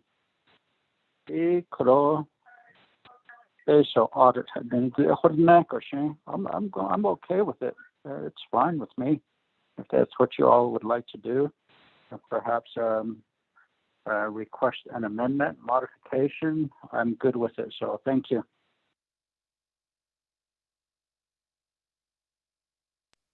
Thank you. Any further comments or questions, colleagues, on amendment number 2? And Speaker Damon, this is Delegate Crotty. Yes, Madam Chair. Regarding. Thank you, Speaker. I'd like to ask the amending party for a modification. I need the assistance of Legislative Counsel, Ms. Khan.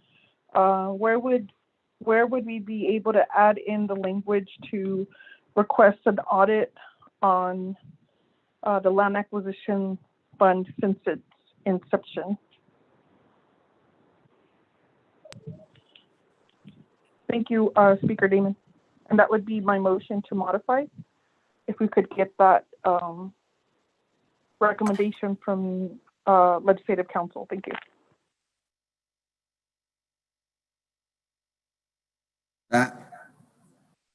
Office of Legislative Counsel.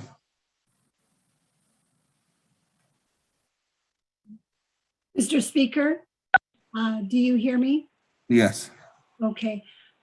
My suggestion is to put this within the directive section of the legislation, page 7, line 9, and I will read the language, just a second. Page 7, line 9, insert paragraph D to section 3 directives as follows. Section 3 directives. Paragraph D, Auditor General, period. The Navajo Nation hereby directs the Office of the Auditor General to conduct an audit of the Land Acquisition Trust Fund dating from the present moment till the moment the trust fund was created.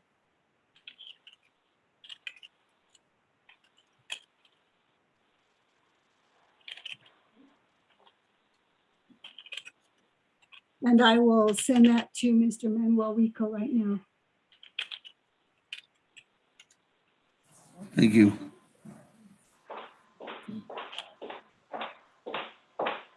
While we're doing that, is Chairman Daniel So back on the line?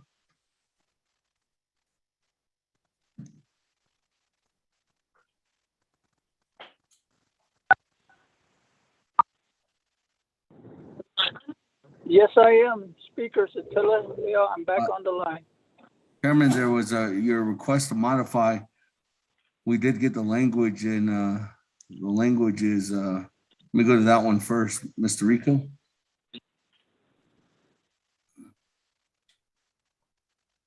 Thank you, Speaker and members of the Naabik'íyáti Committee. The modification would be at the new paragraph 4, first sentence after the Navajo Nation hereby, new language will be inserted to say approves a one-time waiver of, and then overstrike waives of the original amendment.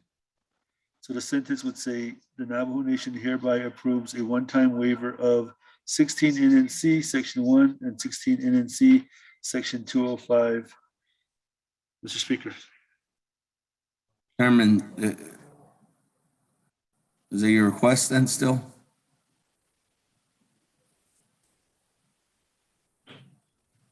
Chairman Daniel So?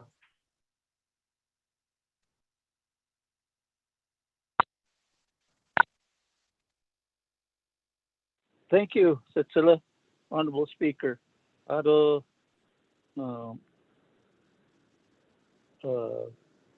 legislative staff,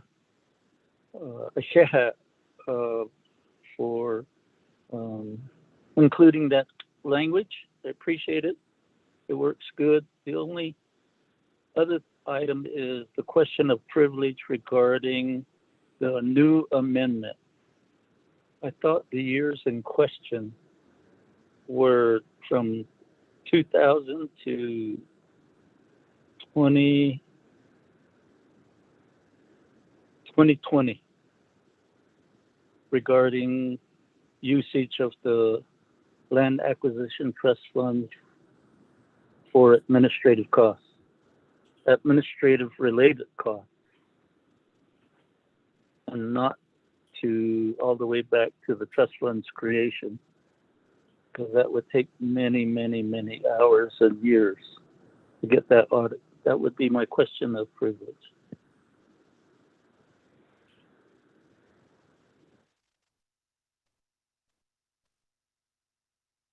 Let me take care of your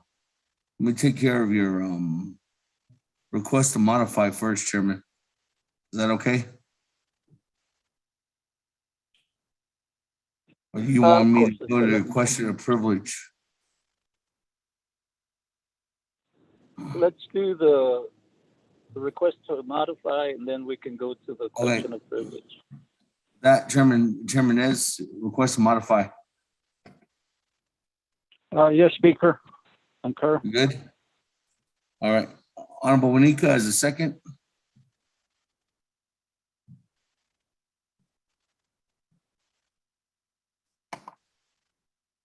Honorable Wanika.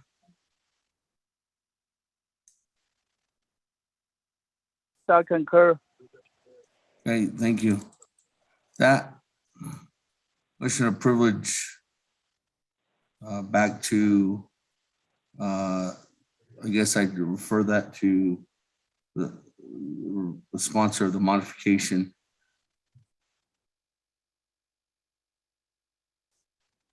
Madam Chair, Crotty? Speaker, I'm fine with that. Thank you.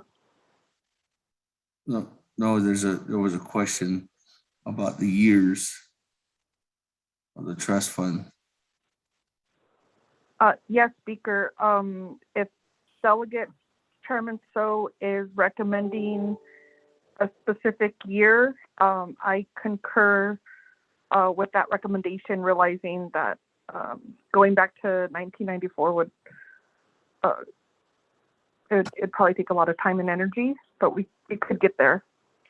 So I'm not sure what year he recommended, Speaker. Was it, I'm trying to look at my notes. I did, when Delegate Chair Charles Noonan was speaking, I'm not sure. Well, I could just ask Chairman, so what's the recommendation for the year of the audit? From what year to what year? Thank you. Chairman? 2000. Thank you, Speaker. 2005 to 2020.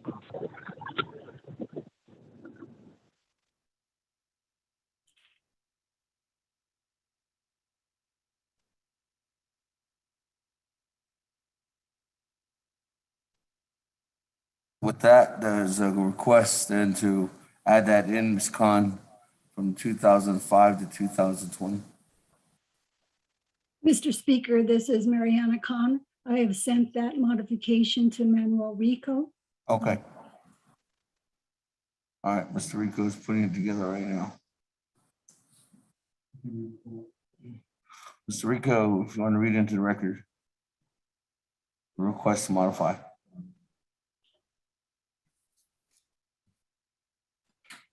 Thank you, Speaker. The modification would be to include within this amendment, this modification. Page 7, line 9, insert paragraph D into section 3 directive as follows. Section 3 directives. D, Auditor General. The Navajo Nation hereby directs the Office of the Auditor General to conduct an audit of the Land Acquisition Trust Fund dating from 2005 to 2021. Mr. Speaker.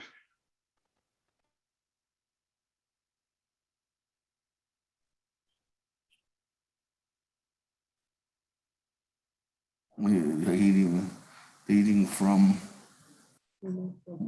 yeah, right there. 2021. 21 or 20? 21, okay. And then that's it. I think the rest of it is strictly, right?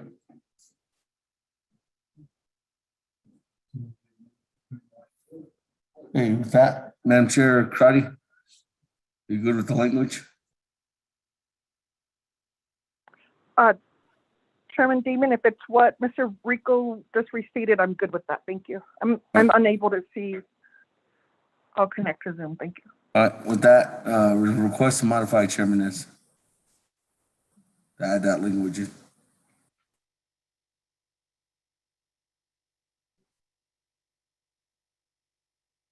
Chairman Nez? Yes, Speaker Damon, I concur, sir. Sorry. Hey, with that, as a second, Honorable Monica, on the request to modify. Yes, I concur. Right.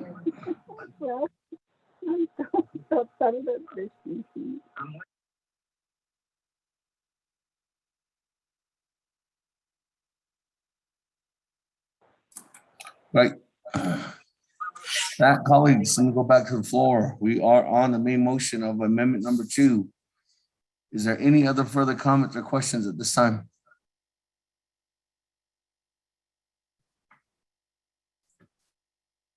Speaker, this is Delegate Charles Noonan. Madam Chair Charles Newton. Just for clarification, Speaker, so the request for the one-time the one-time a waiver was, it was added in, as well as the language for the audit from 2005 to 2021. So it's one amendment, is that correct? Yes, Madam Chair. Okay, thank you. I need a clarification. Thank you. Okay. Any other comments, questions, colleagues? Speaker, this is Doug Begay. Honorable Elmer Begay, floor is yours. Thank you, Speaker. I don't know that Delegate McManus.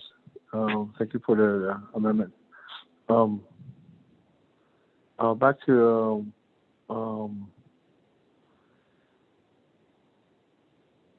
Chair Naz. I'm trying to. I know that I probably just need more clarification on this, because this is a new amendment that we're doing with this land acquisition funds. I know this can be one time that we'll be waiving this amendment with this amendment. So is there maybe I'll let Mr. Halona answer this. So how many land that are available or on the market for maybe for appraisal? How many is there?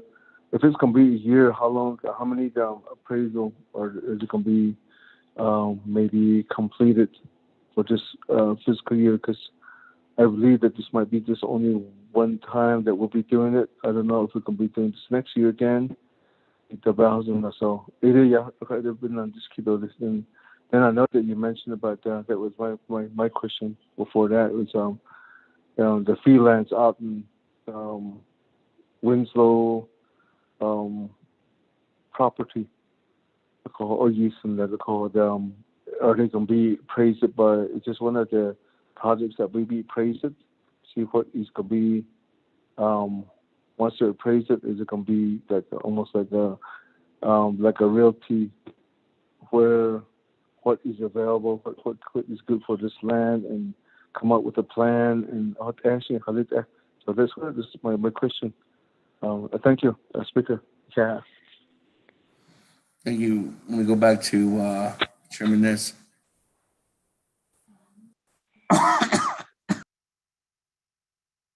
Thank you, Honorable Speaker Damon, honorable members of the 24th Council, as well as its Silverton Iden, Honorable Elmer Begay. I would refer your questions and your concerns to Mr. Halona, Speaker Damon. Honorable Halona.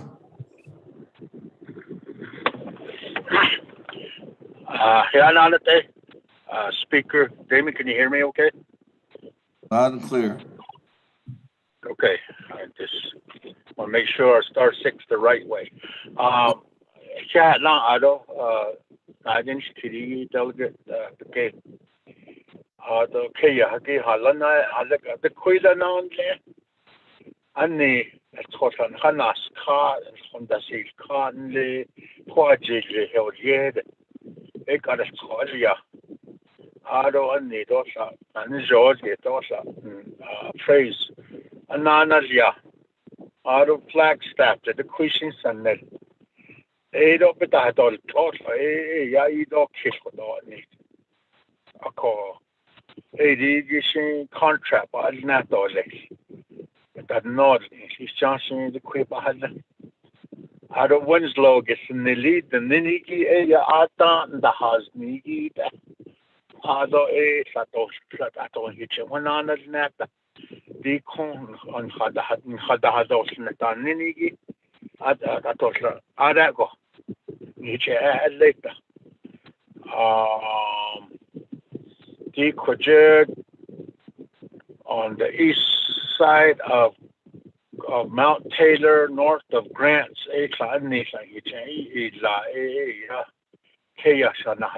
no, it at all the Queba had all election. Just Yatina lunch and that of Satan. Ado ebony nache kaya nas cut quila.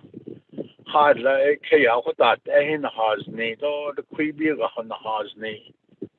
So any comparables at nature what ebony nache a market eBay nas kit that what on net say ya what on net. Ado it a kaya.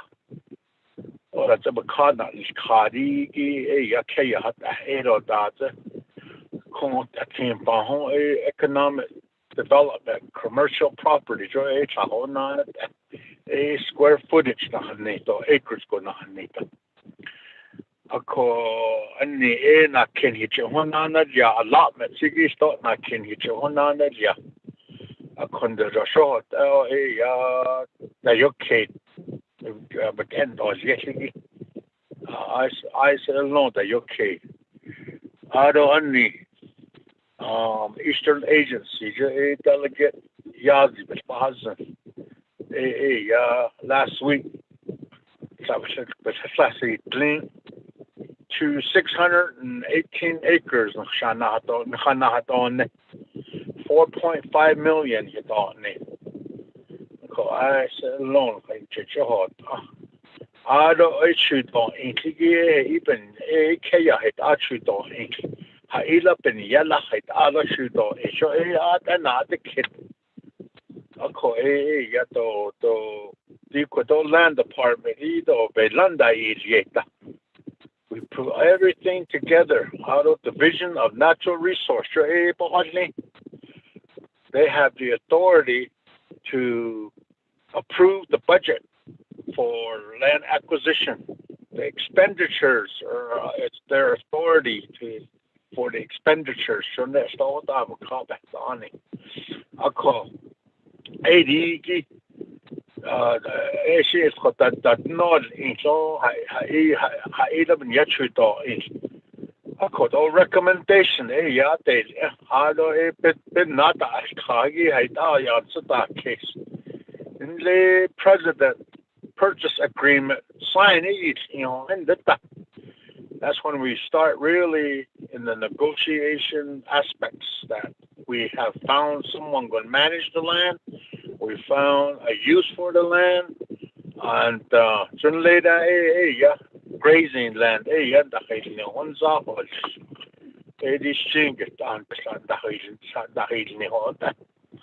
So it all varies. So once people understand that every time we make an acquisition, when it's publicized, we get a lot of offers.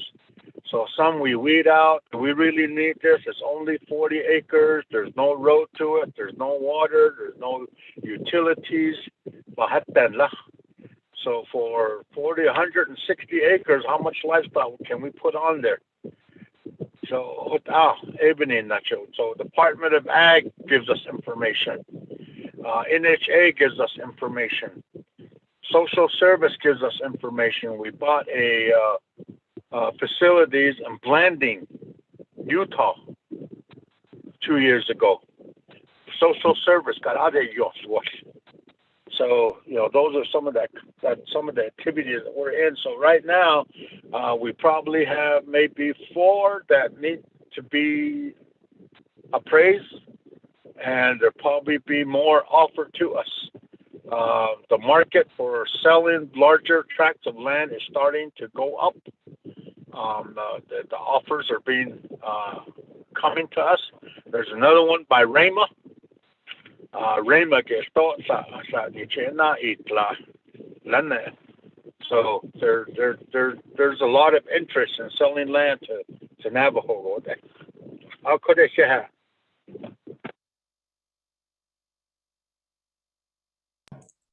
Thank you. Again, so that, colleagues, I want to go back to the board. I have Honorable Keon Begay.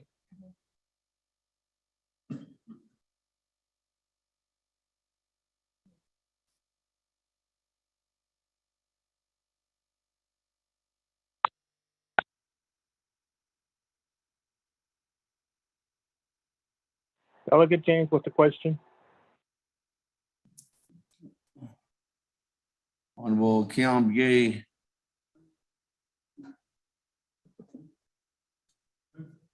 Okay. We can't come back to you. I'm moving on down. Honorable James, floor's yours. Thank you, Speaker Shinada, and then members of the council, Naabik'íyáti Council. Yeah, Ado sha kahasin so isno agi. Kodo ata large na dish kito lehiki ya di ado la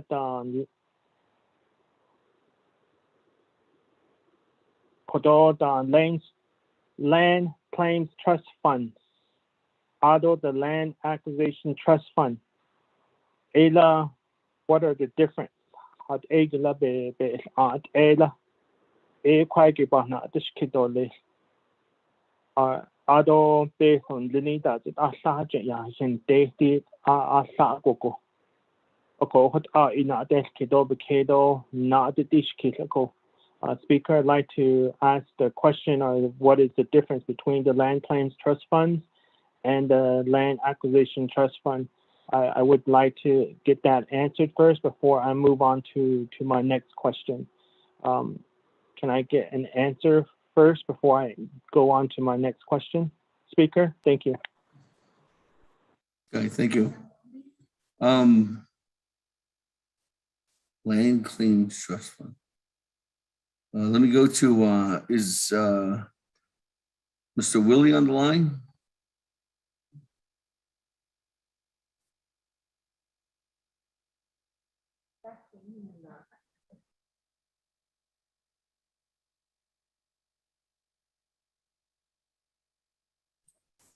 Or maybe Mr. Holona.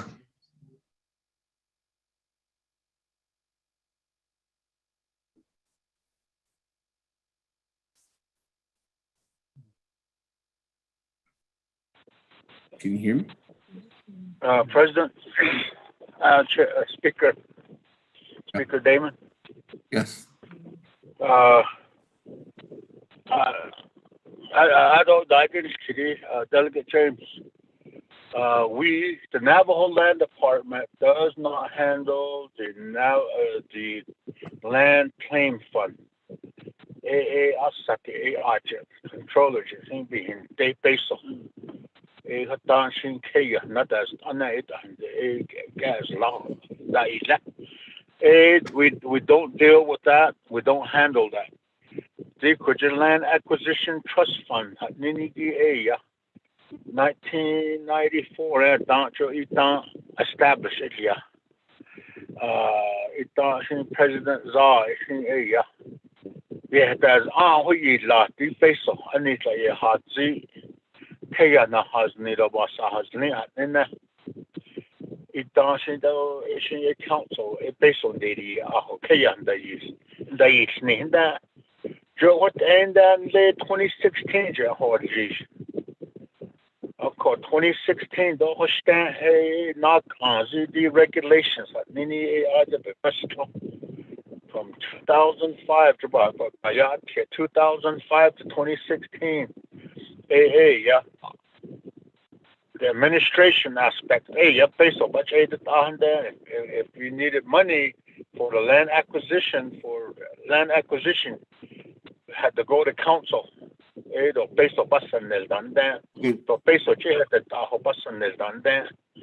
So the Land Acquisition Trust Fund is used to acquire land, property. I don't know. Disposal.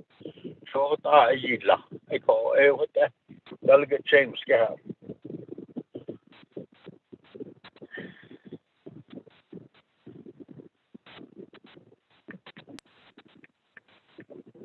Let me go back to Honorable James. Honorable James.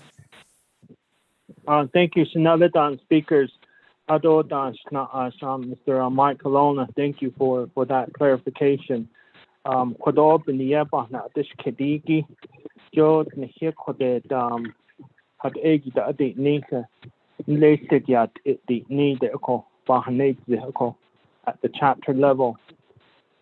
Ako ade hot base ban headed ni land claims trust fund eko ako aden yen yafti se Asian chapter officials aje not the partners na libanat asan linigi ado aden da nashigi aden yen da adis kitse di de khit ahoda e ado la epichen hun e on ha ado si no da e hot ya yafti ako kwajin da annashaz anje ajin ha ado sesen ako aje bedeni ple nahan na da do nashigi nahan da nashigi hika na lo bedeni ple jo hat no hot bayat hit ako ado aje di kodola ani di kodo belke ni khego di waiver di nenigi belke ni khego la halet ya shistizido halet edisha partners ne lebat hat shahigi belche hodish ahla jokot ako shistizido kat ako ajin late ba ohla ni hisha ko the chapter ni glini do ni waiver na ha ose ta sto peso la asen land claims trust fund bi konne ako ayo hane la shin big in us jodi pe je yathi she hot be che ho yathi kola bestana sus thani da hot an da be kid sto ako personnel yiki la peso ba ya hinte ho la yat to le jokot yen je yathi ako personnel expense that higi ako Khalid di kodo ni bel ke ni khego do pa akholia guta tit ayat Johnson ban sis case ako hat gita ate ni sabelaganic etc we're setting precedent di no da ba yel tie ako to ne lako kodo peshma sa anini kliniki jokot kodo ba hati le ako. So in regards to the land claims trust funds, we are asked I'm asked as a delegate by my chapter officials and chapter administration that there's allowable and disallowable in that funds, which is under funds 03. And so we've always tried to request to utilize this funds for personnel to get more assistance at the chapter level, but we're told that is a prohibited exempt expenditure that cannot be utilized for that personnel expense. So if we move forward with this waiver, I'm sort of thinking that it's going to be considered as a precedent, and that I'm going to be asked at the chapter level, why can't you guys do a waiver for us regarding the land claims trust fund, because we have so much funds sitting in that account, in the 03 account, and it would be helpful if we were able to use it for personnel expense. So I just wanted to bring that up because chapters are always trying to find funds for wages, trying to find funds for fringe benefits, and trying to find funds on their tax payments for personnel expense. So I'm just saying that colleagues, that if we do move forward with this waiver and this is in place, we should also think about our local people, our local government, which is our chapter house, on how they struggle on utilizing the land claims trust funds. So and I wanted to know from Shanale, Honorable Ricky Nez, how are we going to move forward to address this issue regarding our chapter asking us to utilize this fund account in that such a way as personnel, as such as what we are doing with this land acquisition funds account. Thank you. Thank you, Honorable James. Let me go back to Chairman Ness. Thank you, Honorable Speaker Damon. Honorable Vince James. What Naabik'íyáti Zinigi, Kro, Kait Yaha, Theta, Land Trust Fund, Ziggy chapters, though. I dancing chapters. I believe a lot of these chapter officials and chapter staff know how to use some of those land claim funds, and I think so. I couldn't have other structural when Zingashin that has only had a neho bigger, and to help chapters. We all understand chapters need help. They used to be yet chapters organized now to provide services to the people at the local level. Unfortunately, sometimes they're often and some of the discussions that we've had with DCD is all the conflicts that take place, but it's not everywhere. The Christian that even in that and just looking at that, we do need to get back to the table with DCD to approve that plan of operation that has been mentioned earlier. They on the chapter the one nice nil that the naked in the baby card or what's been yes so and your concerns are very important. Kurobayan Tegi she based on answer. But that on this so still what option for the dini he gave us selection on so thank you.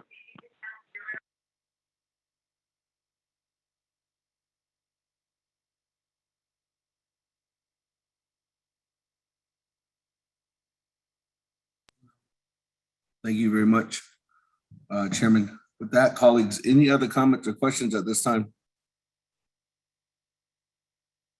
Speaker Damon, this is Delegate Claudia. Yes, Madam Chair. Floor is yours.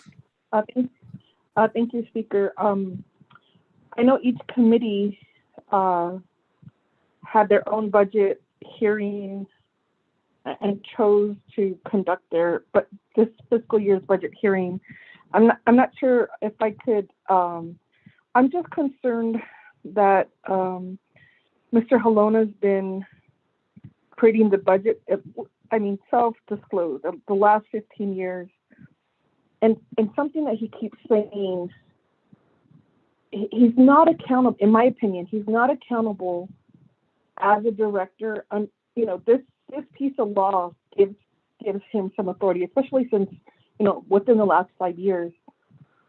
But he presented a budget, signed the forms, took the oath, and never said anything. Never said, I would need a waiver. These are my needs, and in order to conduct this, although the law doesn't state it, I would need this waived. And I keep hearing him say, but the oversight passed the budget, the president, the council passed it, the president signed it. But what is the accountability to the division or to the director here? I think that's a conversation that I want to defer to the oversight, but I also, in listening and in hearing the discussion, that I think the council needs to figure out what is the way that Mr. Halona is accountable. I don't know whether it's training. I don't know what type of evaluation takes place.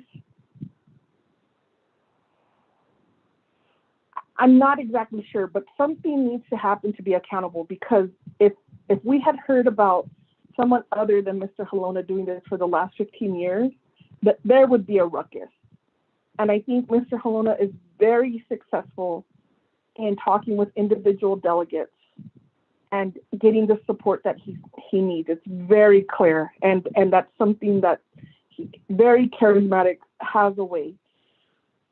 But not to be accountable for the last 15 years, I think misrepresented his budget. And this could have been an unmet need. This could have been changed. This could have been modified. And I think we're part of the conversation is how do we hold this individual accountable? I don't have any authority as a delegate. I could only think of like a condition of appropriation to get training. I don't know if it falls under ethics. So I'd like to ask the Chief of Staff, Paulson Chaco, what are your recommendations, or in light of these conversations, what is going to happen on the executive side in terms of keeping employees accountable and following Navajo Nation law? We talked about this in Budget and Finance. I read some very aggressive emails from Navajo Nation employees, but I also think we need to keep each other accountable as we try to do here on the council as the lawmakers, and then how these laws are interpreted and how our attorneys provide guidance and what are the next steps. So that's the question is Chief of Staff Paulson Chaco is on the line, Speaker, and that unfortunately I think I just don't see accountability from the director. I've heard him say it at least 4 times and has never said, you know, I made a mistake. I can do better. What I keep hearing is, well, you passed it. Well, if I didn't know, or if I didn't know that I couldn't trust you to provide documents under oath, so there's a level of trust that I think we need to develop. So I'll need to know from Chief of Staff, what happens when there's an incident like this? Thank you, Speaker.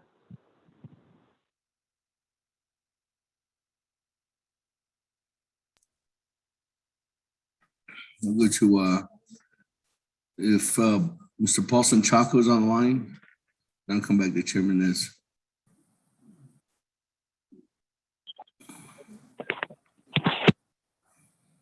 Mr. Speaker. Yes. And also honorable members of the 24th Navajo Nation Council, appreciate dialogue with on the budget, and to address Honorable Delegate Carter's question with regards to ramifications and what steps do we need to take. As far as Delegate Carter indicated, a lot of we need to get a lot of these advice from the attorneys, and since this is a new part of the discussion on the budget, I would have to refer back to the Department of Justice for some guidance in this situation, and also it will probably become a personal matter, Mr. Chairman Nabi, so Speaker Damon. So that is going to be my response. Again, we'll take this up into consideration, and I will take the advice of the Department of Justice. Thank you, Mr. Speaker. Thank you, Mr. Chaco. With that, let me go to Chairman Nez for response. Chairman Nez, floor is yours.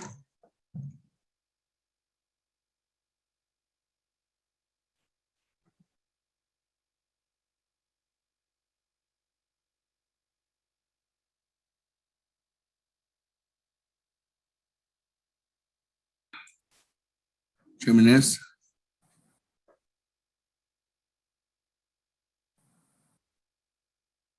Yes, Speaker Damon. Floor is yours.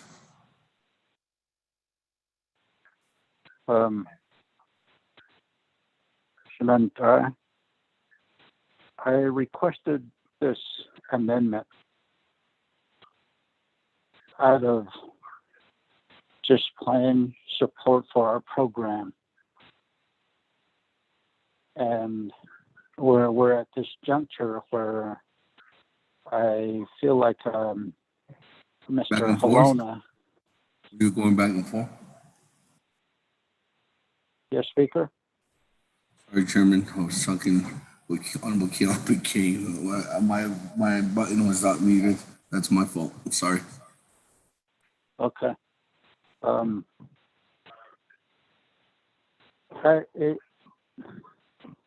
Again, the amendment is before you.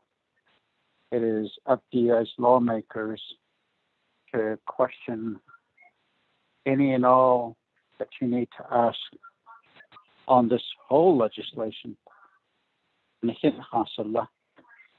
This part of the legislation that I'm requesting the waiver for, hoping that we'd make corrections within the next year before the next budget session. It's up to you how you vote, red, green, move forward.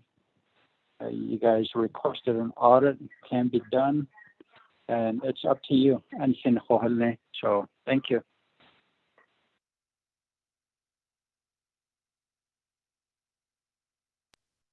Thank you, Chairman.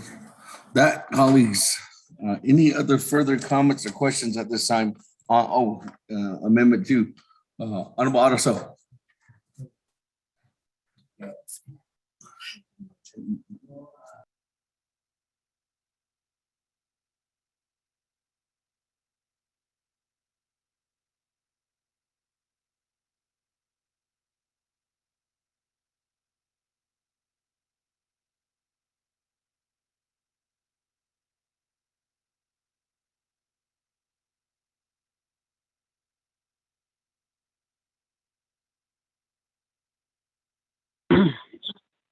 Can you hear me now? Okay. So, yeah, for those that we this is Honorable Nez, Chairman Nez, for those Amendment 2 by India Hiki. So, this according to reading so relationship with the Tinhiki area, I think son he chose Ado Naho Bevenaches Lahiki be what a basement and a Amendment 2 in K. Ako Shila Oban says Casey Abonetna. Don't exchange attack Ahadi other behas Ani. Iki is attending Dod Yeso. Ako ya are not ad Hadadoni. The bigger picture is that we need to have a discussion pertaining to the Land Acquisition Trust Fund. So Choba Sahalo. He idea na sa di trato ishita hatni. ECA Beniana has ni Kaya Nahani Benia. Though a hadit and legal Benia, you could use it for other programs and so forth. So a bada ECK Ebenani. Every Navajo citizen who buys something at the store contributes to the Land Acquisition Trust Fund. Ako e pe ako e ya e ke ya hiki nepe ako ad e di ke ya hiki bahan ne be ben na kon be has only Amendment 2 it na hiki e lead machine so ke ya na has ni don da e ad e ya hati da ni sto de so ke hada hado ni even ya ako say shit ado hada. But we have to come back to the drawing table. I just propose we just do away with it. And then we give the whole Land Acquisition Trust Fund to the chapters using the 50-50 formula distribution. When lands are up for sale, we don't have to complain about it. They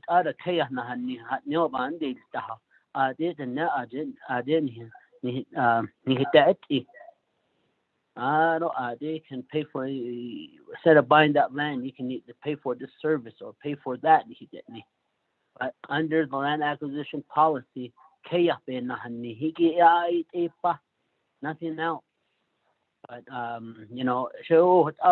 that's the case, and I do agree that we need to have a bigger discussion pertaining to the Land Acquisition Trust Fund. Which I know that the last of the Hadlon also in the Yeso or chapters of Hadon. Oh, that's just a comment. Appreciate the time and yeah.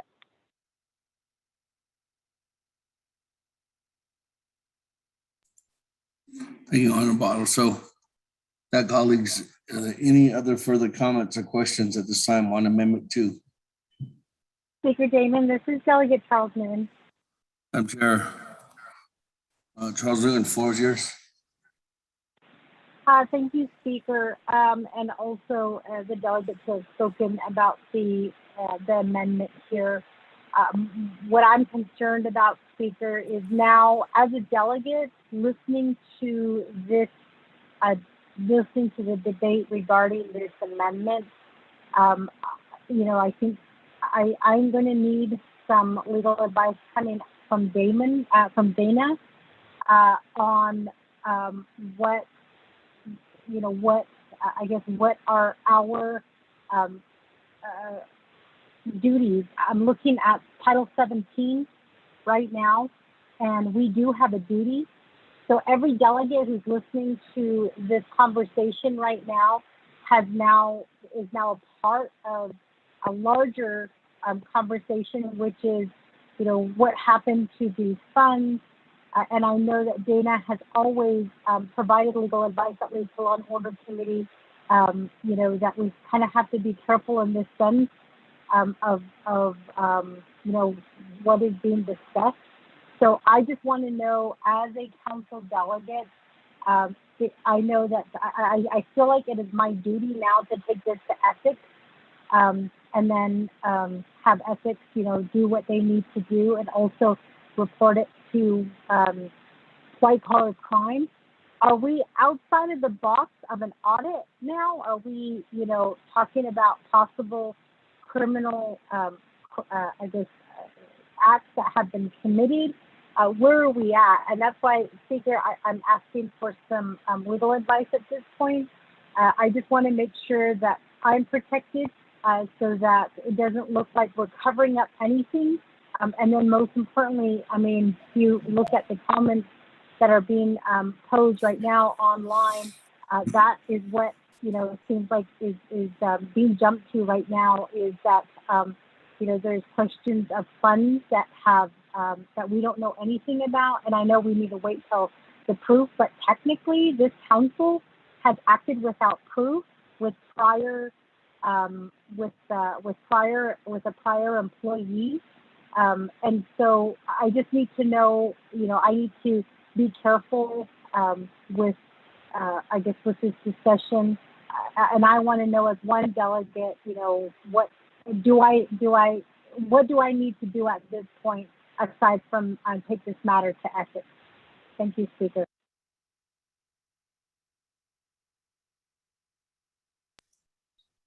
Thank you.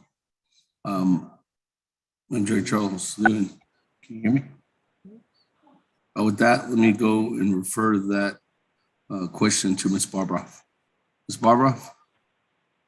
Thank you, Speaker. Thank you, Delegate Charles Newton.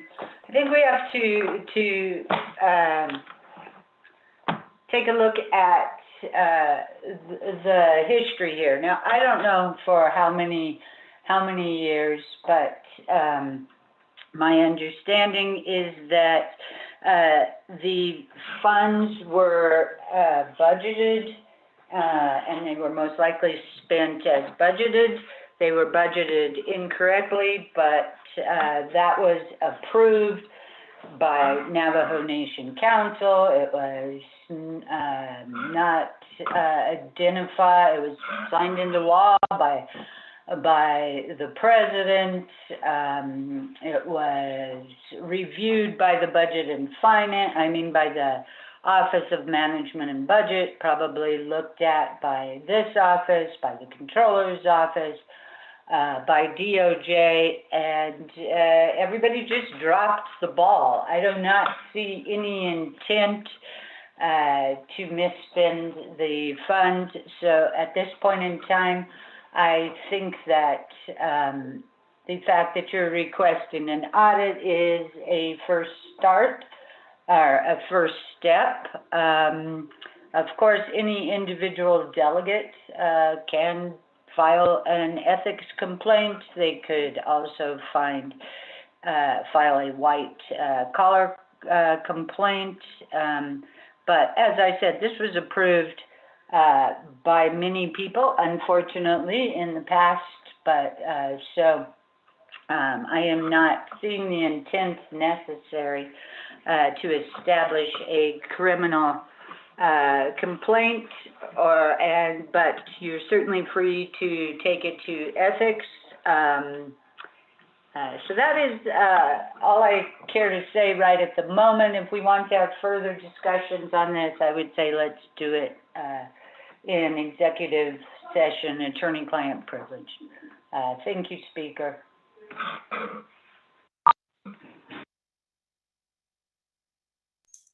Thank you, Ms. Barbara. That, colleagues, go back to the floor. We are on amendment number 2. Let me go to, I do have Honorable Yell here in the queue. Honorable Yell here.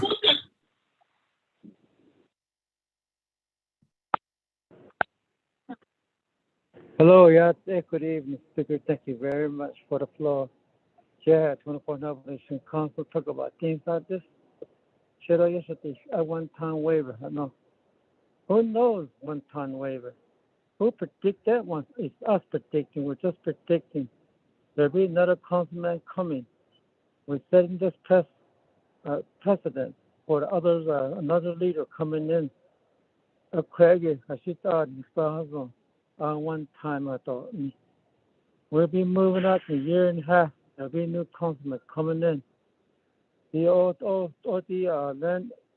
land acquisition I thought on the land I thought on the it all city cost all this. This funds for special funds for the purchase of land to benefit the people in the yes and the zone up in the either. Now, what are you those? Yes, one. She has on the KF in the honey. What about this?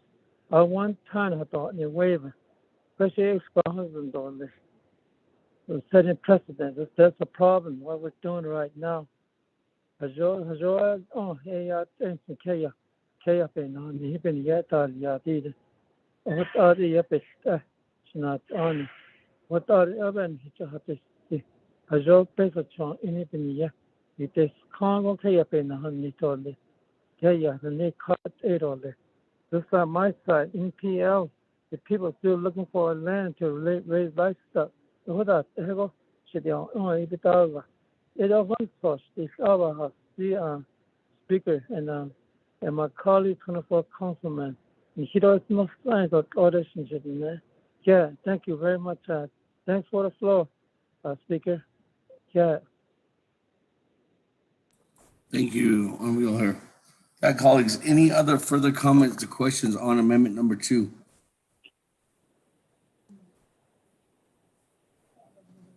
Everybody in the queue? Nobody with texting in? Going twice?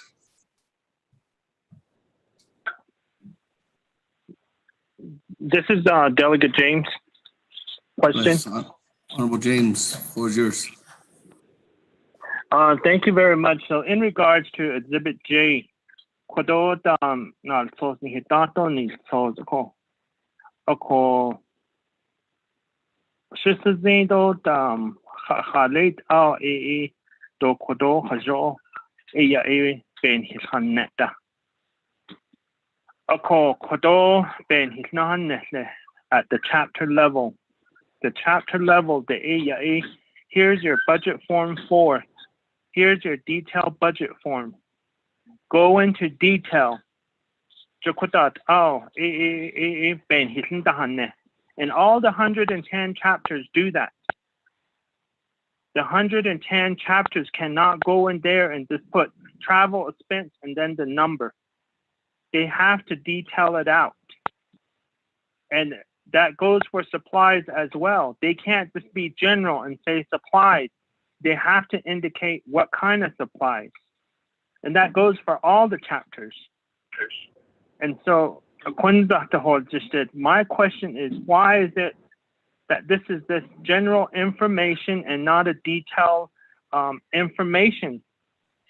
And special transactions, what are special transactions? What kind of special transactions are we talking about?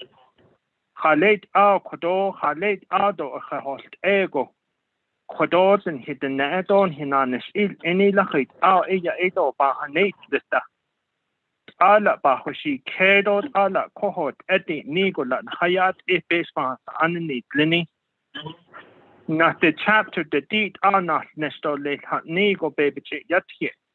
That base so you can't that there's none hidol kahni but the nigo beda but the jija hot abanan shitadel yeah net kote ha shinti saiki department go o tinko hono go hot abanan for the at this ako or is quadoshinat no sini quadon hiltanas is kanit asho the band so case story o ado kondia ba hanet it kondia kot edi nile kondia chapter kot out the no big itch na lo yel kit la sinit eshi de la en jono banana shite ilan son kodo hot anish eko di quaking hitato exhibit J. That doesn't suffice, and it shouldn't suffice for any of my colleagues to move forward as a general statement with the amount of work that our chapters go into detail because of audit reasons. And so with that, I will stand and support Budget and Finance Committee because they were the ones that had made the amendments to delete this. And I will continue and support Budget and Finance Committee for deleting this item. And it should be deleted. We shouldn't move forward and going with a general statement, just a general quick half-page document where the chapters have to go down and sometimes it goes into 14, 15 pages of details of how they're going to expedite and use their funds. We need to take that into consideration when we're voting. Thank you.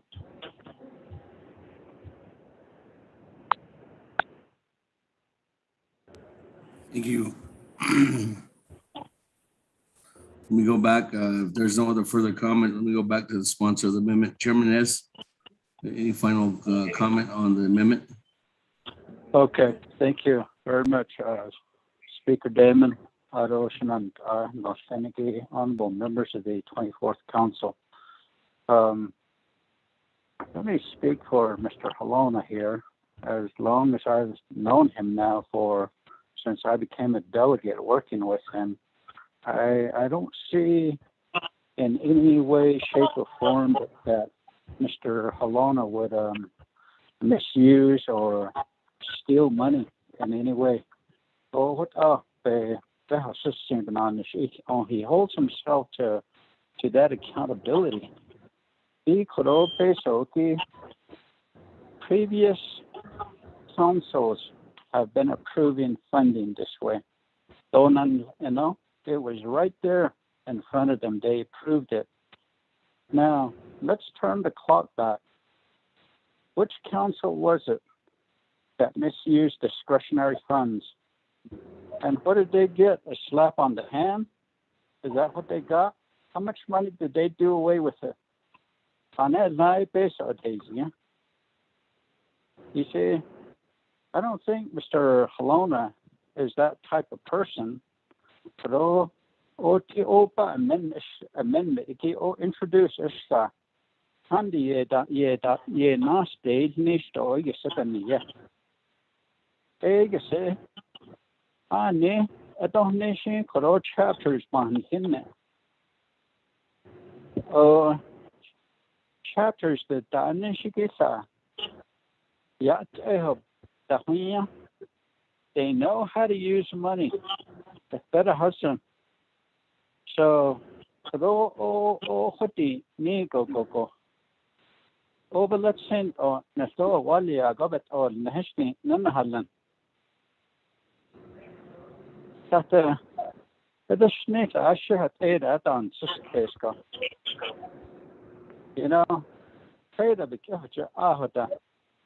We have to be the first willing to throw that stone we have to examine ourselves. So,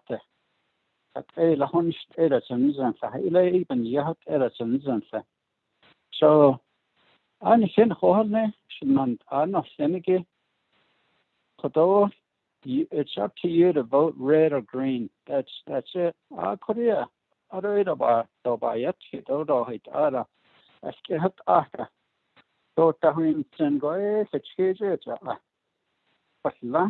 Job answers case Ashin hut era leto behas on his own that he can't no. Let's go bananas there. Vote green, it's up to you. And sin whole nation and I'm Senegi. I don't care. Thank you. God bless each and every one of you.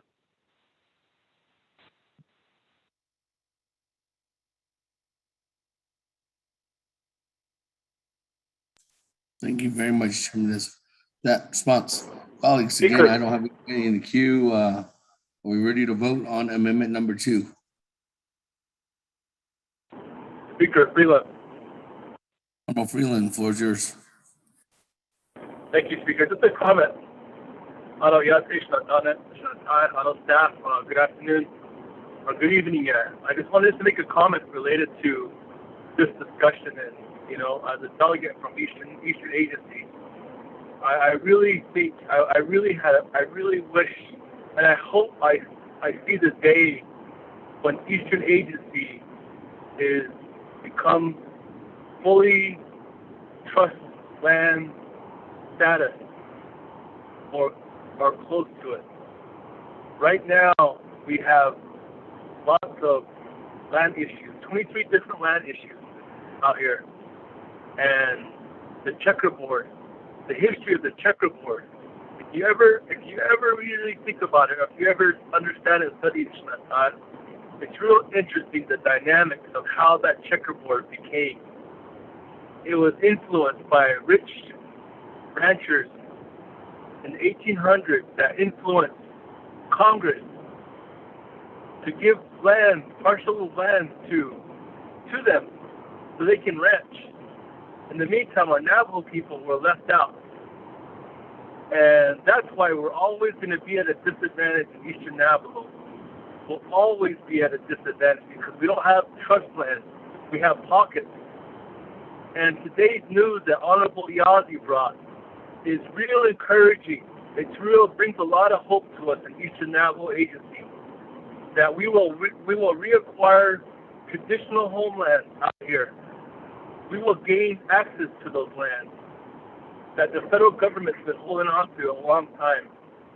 So I just wanted to make that statement, Speaker, this morning on the record, or this afternoon, on the record, because I think we need to really understand fully why Eastern Agency, what it is, the checkerboard status. What is the history of the checkerboard status? How did that come about?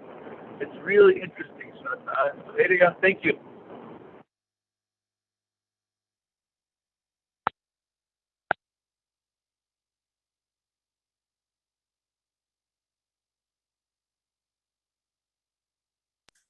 Thank you very much, Honorable Freeland, for that comment.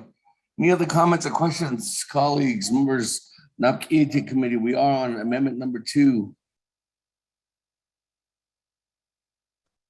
Going twice. No one else in the queue. No one else lined up. No one else texted in. Sure. Honorable Eugene So. Floor is yours.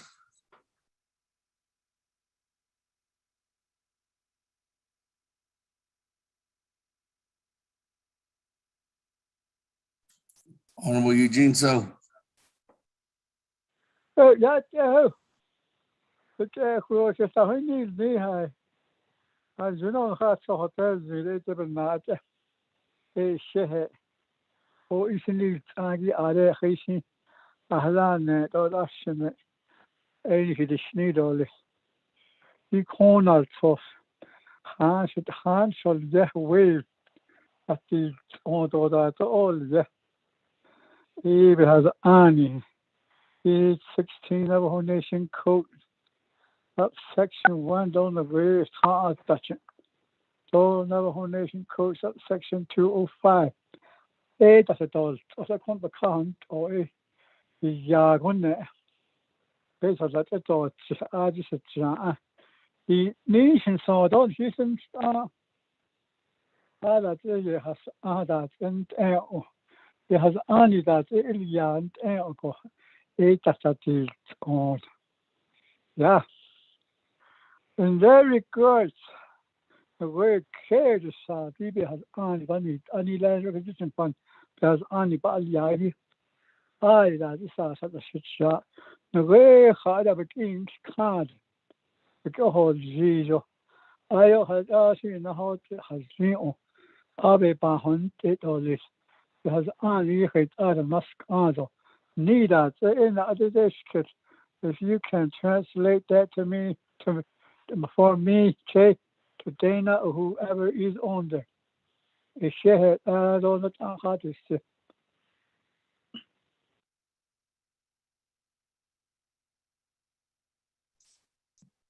Thank you, Honorable Eugene. So I'm gonna go back to Chairman Ness.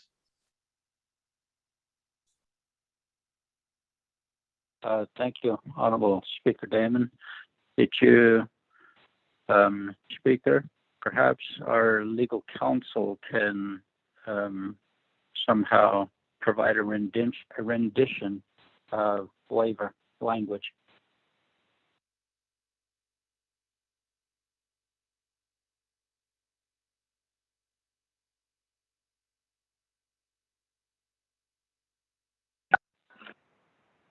Speaker, this is Miss Barbara.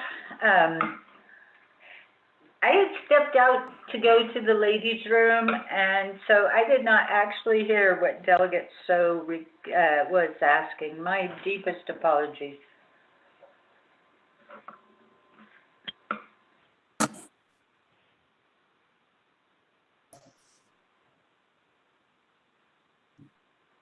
Honorable So. Oh. So. Yeah. You want a question again? Yes. Yes, please. Okay, then I reckon put it in my boarding school language in here. Regards to legislation or any bylaws, any regulation, any codes, however they might be approved for. And waiver as a Navajo Nation law, 16 Navajo Nation codes of section 1 all the way through, and 16 Navajo Nation codes of section 205.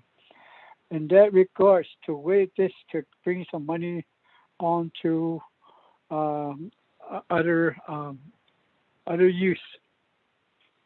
And in that, any legislation or any resolution always has a section way in the back at the end saying that it can be changed, amendments.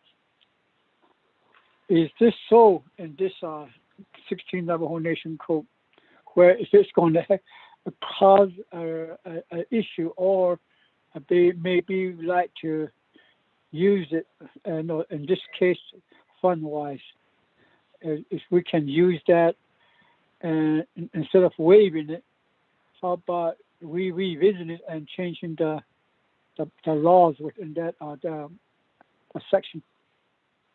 Is that any language there in the back where it says it can be revisited and re-amended? That's my question.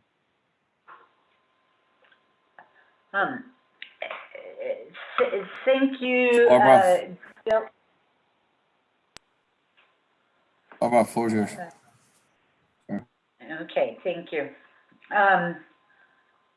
Thank you for the question, Delegate. So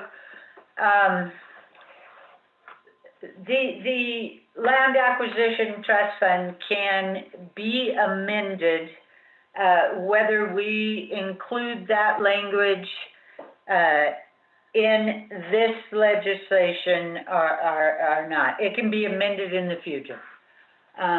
And that will have to go, I believe it will have to go all the way to council to do the amendment. And as I am following the conversation here today, the discussion, it appears to me that that is the absolute goal the Resources Committee, that after, in the next year, that they will make the appropriate amendments to the Land Acquisition Trust Fund so that next year it can be appropriated as perhaps set out here today without needing a waiver. Any waiver is only for the legislation in front of you. So this waiver that we're talking about is only for 1 year. And hopefully within that year's time, the actual amendment will be made to the Land Acquisition Trust Fund. It will go through the whole legislative process, most likely be assigned to the Budget and Finance Committee, and then, the Budget and Finance Committee, the Resources and Development Committee, NABI, and the Council, and then it will go across the street for signature by the President. Most certainly, if you can put in a legislative concern, a directive to have it amended, you could put in a condition of appropriation. But as I'm following the conversation here, you have a commitment from the chair of the Resources Committee to make sure that that amendment happens before next year's budget session. I hope that answered your question. If not, I can certainly provide more information. Thank you. Speaker, your chair. Thank you, Ms. Barbara. Eugene, so follow up. Floor is yours. Okay, if that's the case, Speaker, I will ask for that legislative concern or directive to revisit the 16 Navajo Nation Code. If I may, maybe Barbara can draft that for me. Thank you. Thank you. I will do that, sir. Thank you. That, colleagues, back on the main motion on amendment number 2. Any other comments or questions? Are we ready to vote on amendment number 2?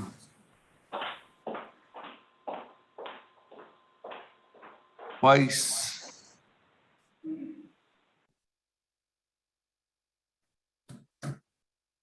One, 3 times. Second reading. My second reader stepped out. Oh, you're doing it? Okay. Second reading. Good evening, Chair, honorable members. Amendment 2.1, page 5, line 19, insert a new paragraph J4 as follows. J, waivers of Navajo Nation law. 4, new language. Land Acquisition Trust Fund. The Navajo Nation hereby approves a one-time waiver of 16 NNC Section 1 and 16 NNC Section 205. The purposes of the Land Acquisition Trust Fund such that additional expenses, including operating expenses in the amount of $241,189 for business unit 415000, Navajo Land Department Land Acquisition Trust Fund, be expended from the Land Acquisition Trust Fund as follows. A, 2001 series, all except senior appraiser, $92,387. B, 3000 series, travel expenses, $40,757. C, 4000 series, supplies, $15,450. D, 5500 series, communications and utilities, $7,632. E, 6000 series, repairs and maintenance, $47,667. F, 6500 series, contractual services, $32,200. G, 7000 series, special transaction, $5,096. H, total, $241,189. 2, Exhibit K, FY 2022 budget detail is hereby amended to reflect this amendment. 3, the Navajo Land Department is directed to work with the Office of Management and Budget to supply the financial information to be inserted in Exhibit K, the FY 2022 budget detail exhibit.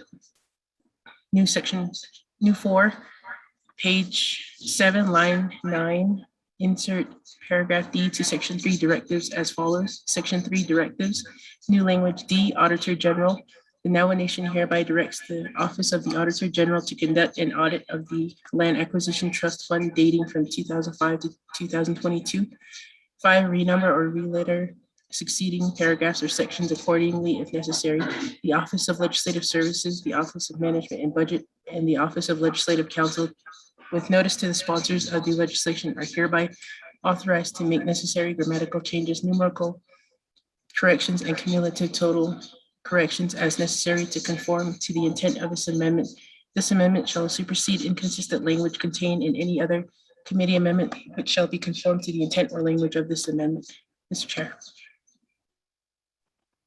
Thank you. With that, colleagues, let's go to board of vote on Amendment 2. Honorable Elmer Begay,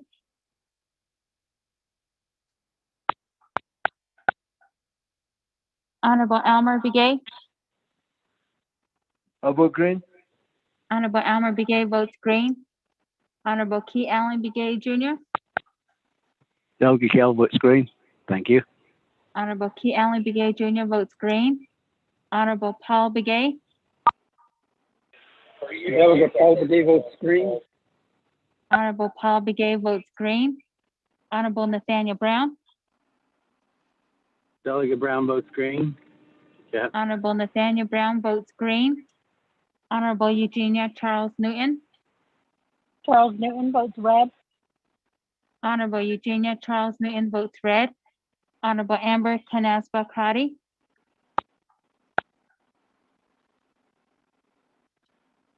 Honorable Amber Canasba Crotty, Got a Delegate Amber Tinaswa Crotty, and I vote red. Thank you. Honorable Amber Canasba Crotty votes red. Honorable Herman M. Daniels Jr., Green. Honorable Herman M. Daniels Jr. votes green. Honorable Mark Freeland, I vote green. Honorable Mark Freeland votes green. Honorable Pernell Halona, Honorable Pernell Halona, Honorable Pernell Halona did not vote. Honorable Jamie Henyo, Delegate Henry votes red. Honorable Jamie Henyo votes red. Honorable Vince James, Delegate James votes red. Honorable Vince James votes red. Honorable Rick Nez, Delegate Rick Nez votes green. Honorable Rick Nez votes green. Honorable Carl Slater, Delegate Slater, red. Honorable Carl Slater votes red. Honorable Raymond Smith Jr., Honorable Raymond Smith Jr., Honorable Raymond Smith Jr. did not vote. Honorable Wilson Stewart Jr., Green. Honorable Wilson Stewart Jr. votes green. Honorable Charlene So, I vote red. Honorable Charlene So votes red. Honorable Daniel So, Honorable Daniel So, I vote green. Honorable Daniel So votes green. Honorable Eugene So, Oh, that's true. Oh, Shehu. Honorable Eugene So votes red. Honorable Otto So, Honorable Otto So, Honorable Otto So did not vote. Honorable Thomas Walker Jr., I vote green. Honorable Thomas Walker Jr. votes green. Honorable Edison Wanika, Green. Honorable Edison Wanika votes green. Honorable Edmund Yazzie.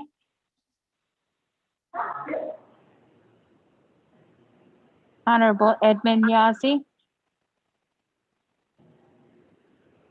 Honorable Edmund Yazzie did not vote. Honorable Jimmy Yellowhair. I vote red. The key. Honorable Jimmy Yellowhair votes red. Going back up, Honorable Pernell Halona. Honorable Pernell Halona. Honorable Pernell Halona did not vote. Green. Halona votes green. Honorable Pernell Halona votes green. Honorable Raymond Smith Jr. Honorable Raymond Smith Jr. Honorable Raymond Smith Jr. did not vote. Honorable Oroso. Honorable Oroso. Honorable Oroso did not vote. Honorable Edmund Yazzie. Honorable Edmund Yazzie. Honorable Edmund Yazzie did not vote. Chair with a vote of 12 in favor, 8 opposed, and chair not voting. Thank you very much. All in favor, 8 opposed, chair not voting, motion carries. On amendment number 2. Now, colleagues, we are back now at the main motion this evening. Moving on down on the main motion. Question of privilege, Speaker? Chairman Yazzie. Question of privilege. Question of privilege. I'm Chair Charles. Delegate Charles Newton, Speaker. What's yours? Speaker, yeah, I just wanted to clarify. I thought that this amendment required a 2/3 vote because it was a waiver. I thought that was clarified at the very beginning. When did it change to majority? Thank you, Speaker.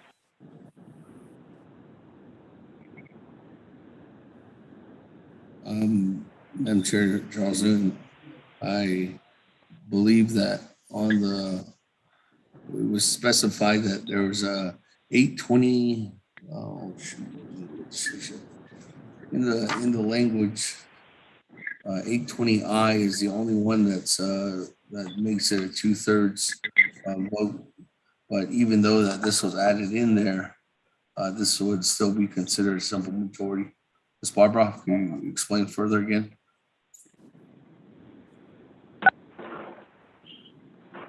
Yes, Speaker, thank you. So a 2/3 majority will be required to pass the legislation because of the waiver to 12 NNC 820, I think it's 820I, just a moment. I'll get that reference. So a 2/3 vote will need to be to pass the legislation because of the waiver of 12 NNC 828F. The waiver here, if it was the only one in the legislation, it would only require a regular vote, a regular majority vote. However, amendments do not require a 2/3 vote, even if the final legislation requires a 2/3 vote. So it's at the end, when you approve the final legislation, that you need a 2/3 vote. All amendments to legislations are passed with a regular majority. Thank you, Speaker. I hope that clarifies. Sorry for the background noise. Thank you. That, colleagues, with that clarification. Thank you again, Ms. Barboff. With that, let's go back to the main motion on legislation 018-21. I do have Chairman Yazzie. Waive my time, Speaker, sir. All right, thank you. Moving on down. Honorable Elmer Begay on the main motion.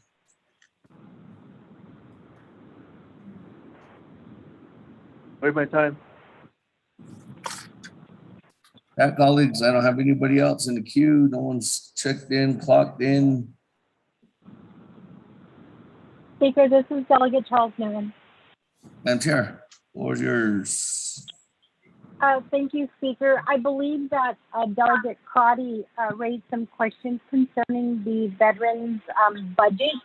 And I think at that time there was a call to Mr. Zwerlein to answer some questions regarding the veterans budget. I do have questions on the veterans budget. So is Mr. Zwerlein on the line and available to answer questions? Mr. Chaco, Chief. Mrs. Zwerlein, are you on the line?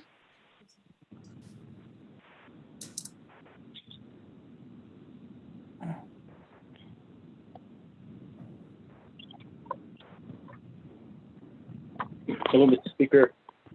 Yes. Mr. Speaker, members of the 24th Navajo Nation Council. Mr. Zwerlein is currently out of the office. He's out in the field today, so he can't be, I can't reach him at this point. So if we could just have those questions, if we could have those questions written to us so we can respond back by tomorrow morning. Speaker, thank you.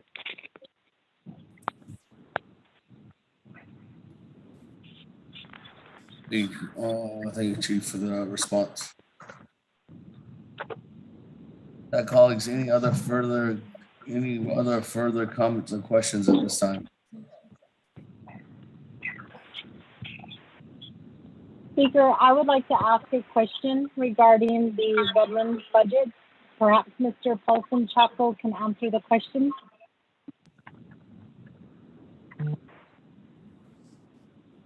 Go ahead, Madam Chair, floor is yours.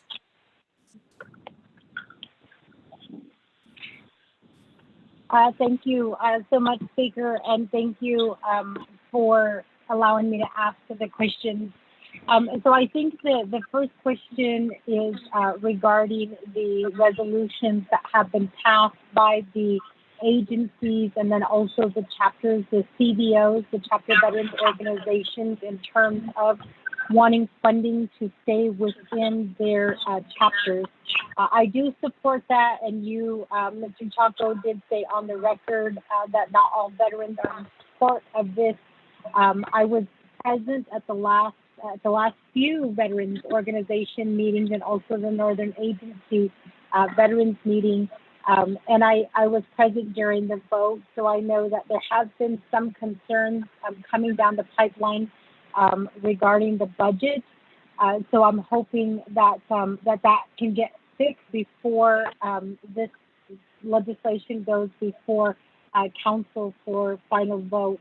Mr. Chaco, Paulson Chaco, I know that your administration has stated that they do work with the veterans.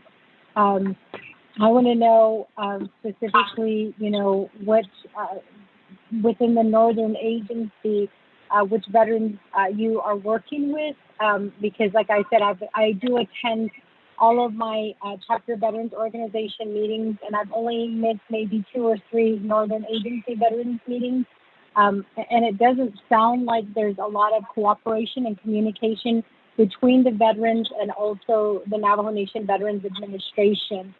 So perhaps you can share that information since you are the Chief of Staff for the Veterans Administration, and explain to me the work that the administration is doing with the veterans. My second question is, I know there has been some concern about the requirement to have veterans submit receipts for fundings that they have requested. I know that here, as a matter of transparency, all delegates do submit their receipts, and sometimes, occasionally, we do lose our receipts. But is that requirement going to still be in place in terms of veterans funding? Number 3 is the hogans that were selected. Were the veterans contacted, and were they asked about the Hogans, or was it a selection that was made by the administration without consulting the advisory council, or even any of the veterans? That's my third question. I do have questions that are specific to the budget. And I know that you did say Mr. Zwerlein is out. I did receive a text message from him at 6:14 this evening, in addition to an email that he responded to me. And so I don't know where he's at, but he was able to respond to me. So I'm sure that he's not in an area that he can't be located. But I do, in terms of the budget, we're looking at the Northern Agency budget. I know that you have the budget breakdown, but with the Northern Agency budget, one of the concerns that did come up from the veterans is the amount that has been requested for Northern Agency. I believe one of the veterans that did, one of the CVOs in the Northern Agency who did contact me, did state that they submitted a separate budget form that included information on like office supplies that were needed, and then also other things, but that has not been included in the budget. They don't see it. I did send the budget to the veterans here in the Northern Agency, so they do have a copy. And so there's a little bit of concern in the way that the budget was put together. I understand that it did go through Health, Education, Human Services, and it went through Budget and Finance, and there were a lot of questions there as well. But I feel like we're not getting, the questions are being eluded in a way that maybe they just don't want to answer it. And my concern is making sure that our veterans are receiving the services that we are saying that they're getting funding for. So if you can explain to me a little bit more, Mr. Chaco, since you are the Chief of Staff, and your signature is on the budget, my guess is since your signature is on the budget that you have knowledge about the budget, which is why you signed it. So maybe you can answer those questions for me. Thank you.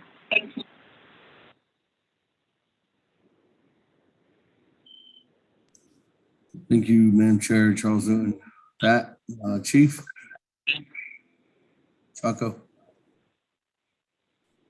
Mr. Speaker, thank you. Yes. And also, Mr. Speaker, thank you. And also, honorable members of the 24th Nomination Council, appreciate all the dialogue and questions that are being raised here. And hopefully we can respond back to some of these questions and respond back to Honorable Delegate Newton, Charles Newton. I guess there were several questions that I wrote down. One is if the veterans organizations have been contacted on the budget. Yes, we've been in contact with the veterans organization on these budgets for quite some time now, and working with them on policy on how the Veterans Trust Fund should be on the Veterans Trust Fund and how that should be allocated. So yes, we have been working with the veterans organizations on some of these, and we have also received numerous chapter veterans organization resolution along with the Veterans Advisory Council. My point that I made earlier to Delegate Crotty is that not all veterans are included. For example, in my household, I have 4 veterans, all combat veterans, and we don't participate in the veterans organization. So, and a lot of veterans are like that are out within the chapters that don't participate. So that's what I was pointing out, Ms. Newton, that's what I pointed out, that not all veterans are included in the resolutions that are passed. Be that as it may, we have been working with the veterans organization for the past several years now since as Lizer administration took over. Secondly, is that there was a question with regard to budget. I believe that I did inform Mr. Zwerlein that I would need to sit down with him along with the speaker and Dana to address that budget issue tomorrow. So he should be available tomorrow. With regards to the receipt, I think that's, as you indicated, you also, delegates also have to provide receipts as well as employees for verification purposes, for audit purposes, so that will continue. And with regards to the Pogon type house that's out there at the Veterans Administration Office, that is a model of for not only the veterans, but a model for everyone that needs a home out there. That's the one that we're working with, and we've also discussed this as well with the Veterans Organization as well. So that's what I have as a response, Mr. Speaker. Thank you.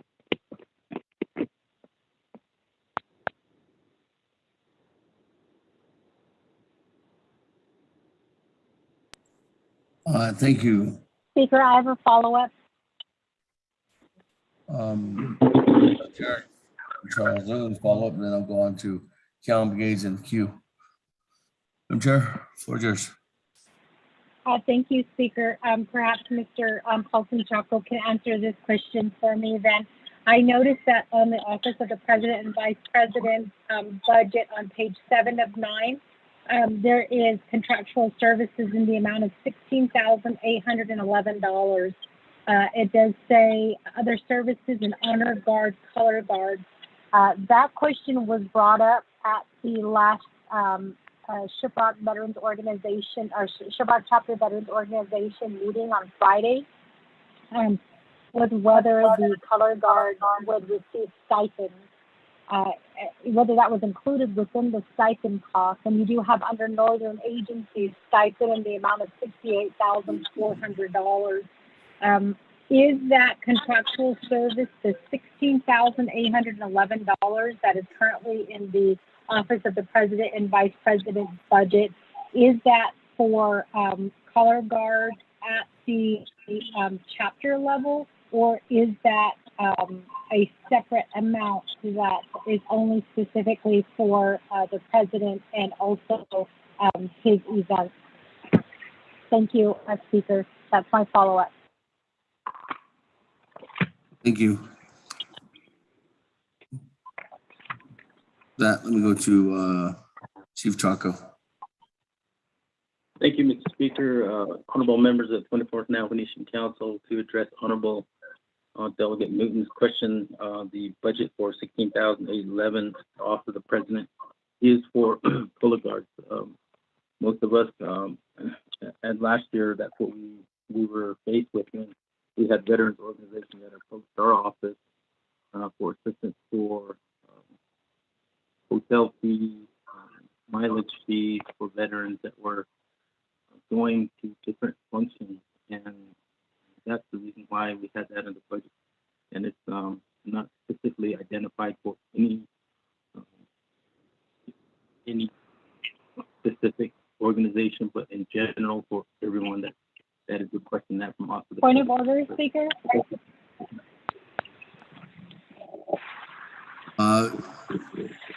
Paulson, hold on, Madam Chair.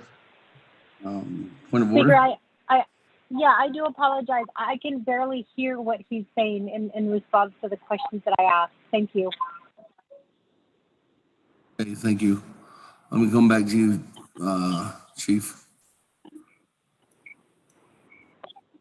Thank you, Mr. Speaker.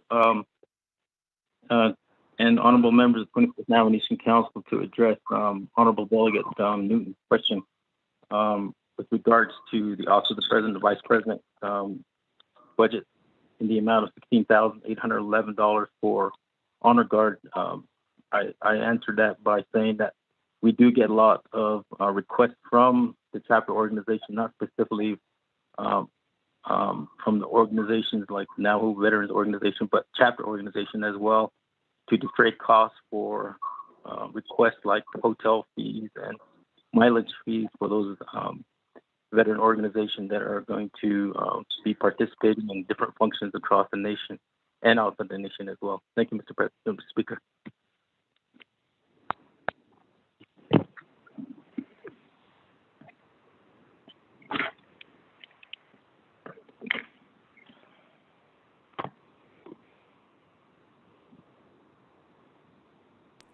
Thank you. That, we move on down. Honorable Kian, floor is yours. Jay. Speaker, Chairman, can you hear me, right?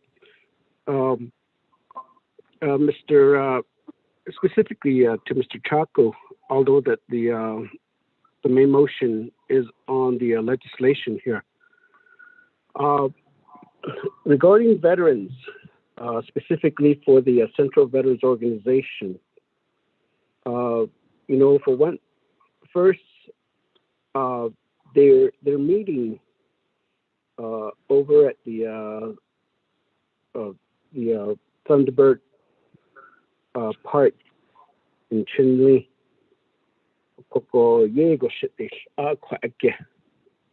Why isn't our veterans not being accommodated appropriately?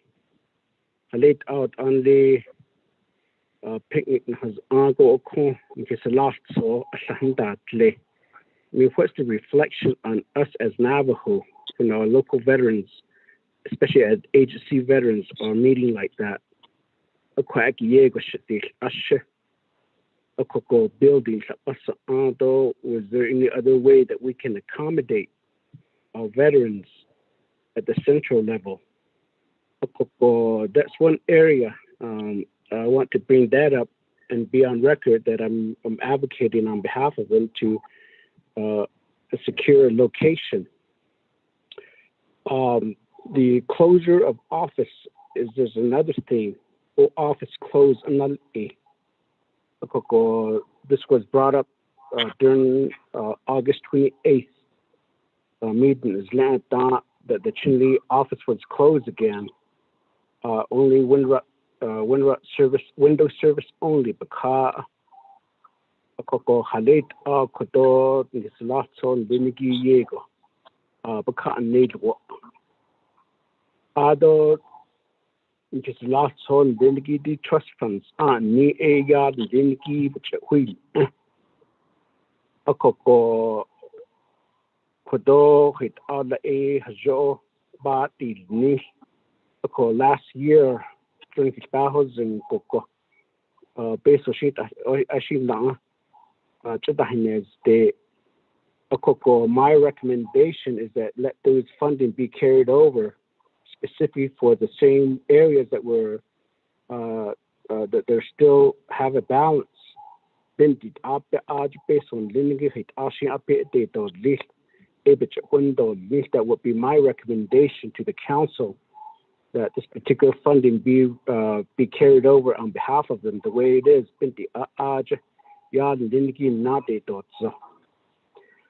Although the other one, Nikki A, the one part, for each agency.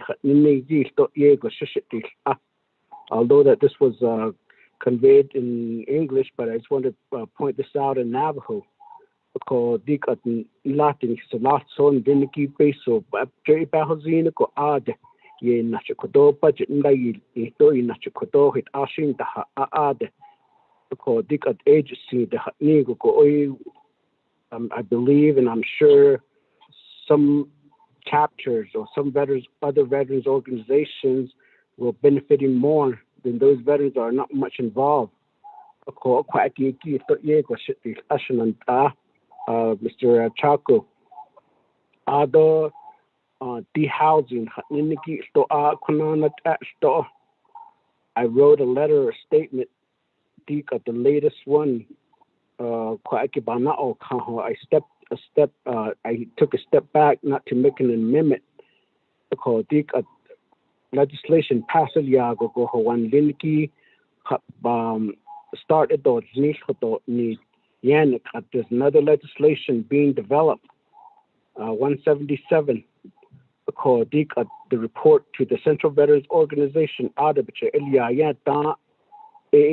in the Ecuador new application. We're going to start soliciting for new application for the need. That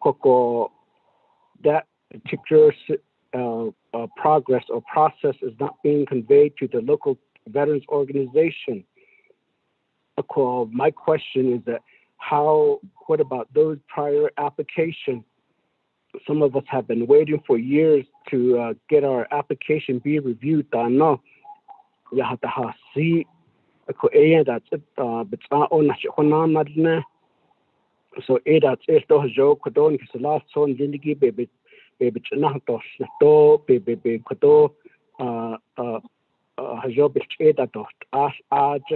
As far as the Navajo veterans housing. Now, the other one, the VA benefits and claims by appointments only.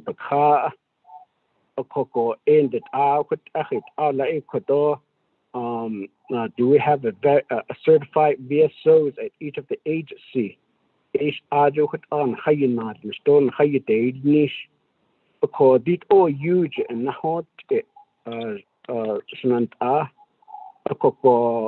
Rather than just talking about it, the way we see fit and the way what our veterans are asking from the veterans, from the local chapter, maybe we just need to develop the budget as the way they see it. At the council, full council, the way the current budget is going, resolution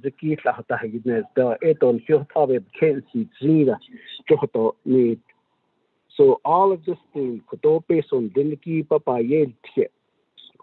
state and federal level. We recently passed a legislation to request for direct service. And the current Veterans Administration is saying that there's no such definition at the federal guideline that talks about direct service. No, I'm sure that that's an excuse for the administration not to advocate on behalf of the veterans at the federal level. In the legislation, the issue of the current Biden and Congress administration, the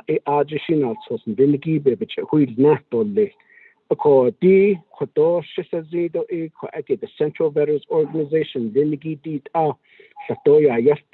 I'm sure they have more questions on it. The next meeting that they're at, they're scheduling is September 14th on the Thunderbird Lodge parking.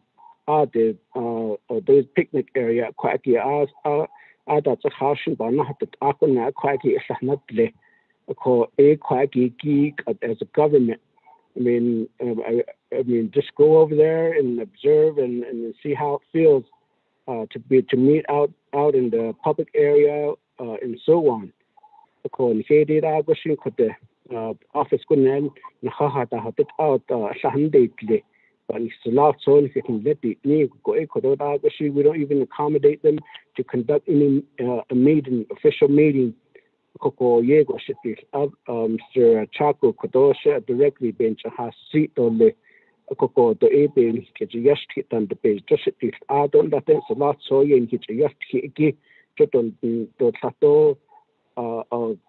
bizarre Linigito, but the Haya Yaki, the Yego Bandi, Yakishi, the Na Ishizo Kodo, the Baha Seat or the Kwake, Ko Ishi that's a hit Ashin Kodo, Ashon, then hit the Shin, which are Sto Joba, or Sister Archbin General, Asaka at the next meeting. So Ishi Kodo Sister Zido, Bahanana Seat or the Stopa Bana is a scandal, the chairman, here Kodosha in Anigi.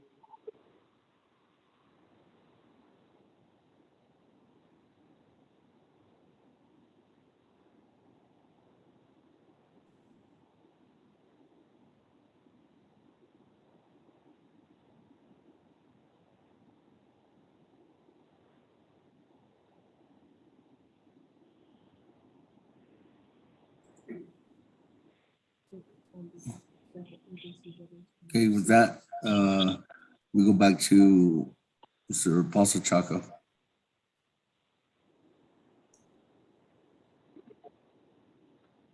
Thank you again, Mr. Speaker, and 24th Nomination Council, and also Kudo, Sila Kudo, brother Naidinish Kirigi Kudo. I know one of the first questions that you have is the Chinle Agency Veterans Organization meeting at Thunderbird picnic parking or the picnic area. I believe based on the health order, I believe we still have the health order of having the 6-foot distance and also the 25 minimum people of meeting in a single space. I know that protocol is in place, but if we do, what I'll do on that issue is I'll work with Mr. Zwerline and see if we can locate a facility that's large enough to seat more than 25 people. I'll get with Mr. Zwerline tomorrow to see if we can address that meeting for the September 4th meeting date. So I'll get with Mr. Zwerline on it. And then there's several other questions that you posed. One is with the trust fund. The other one is the budgets, and the other one is the housing situation. And I think those three that you mentioned all have been discussed to some extent before the oversight committee.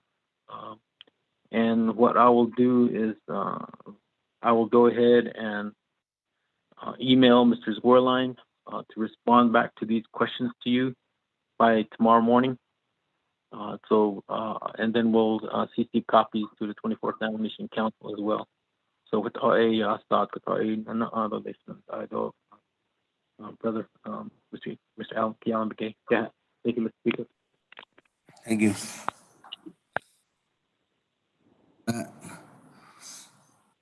Hey, Chief, colleagues, time now 7:15 p.m. We are on the main motion of legislation 0182-21.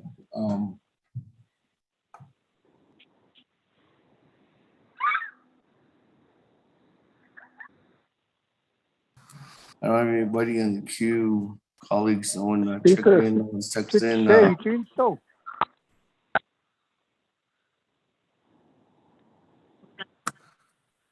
Speaker, Delegate Daniel So.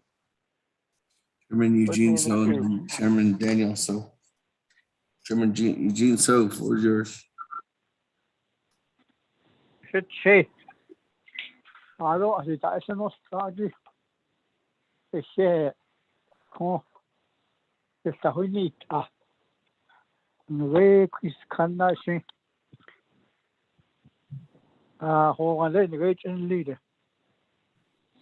Veteran Hanita. So the veterans never really was told what the house was to be built for. I guess they thought it was a house where they can come together and associate and have their birthday parties or whatever, just be together in that house and have meetings, etc. But they came to understand it was built by the Navajo Nation and it was supposed to be an office. So they tried working with them, but there's a lot of bylaws that kind of takes care of the house that they won't make it in there no longer, so they just got moved out. So they tried to hang on to the meeting place. It didn't work too.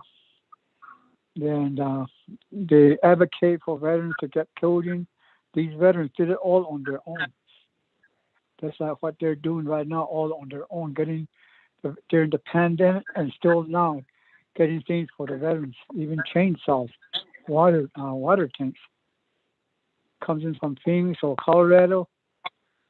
They're all just taking care of themselves. That's how they're doing it in Chinle. They even help others across the Navajo Nation. So they want something like that a building that way.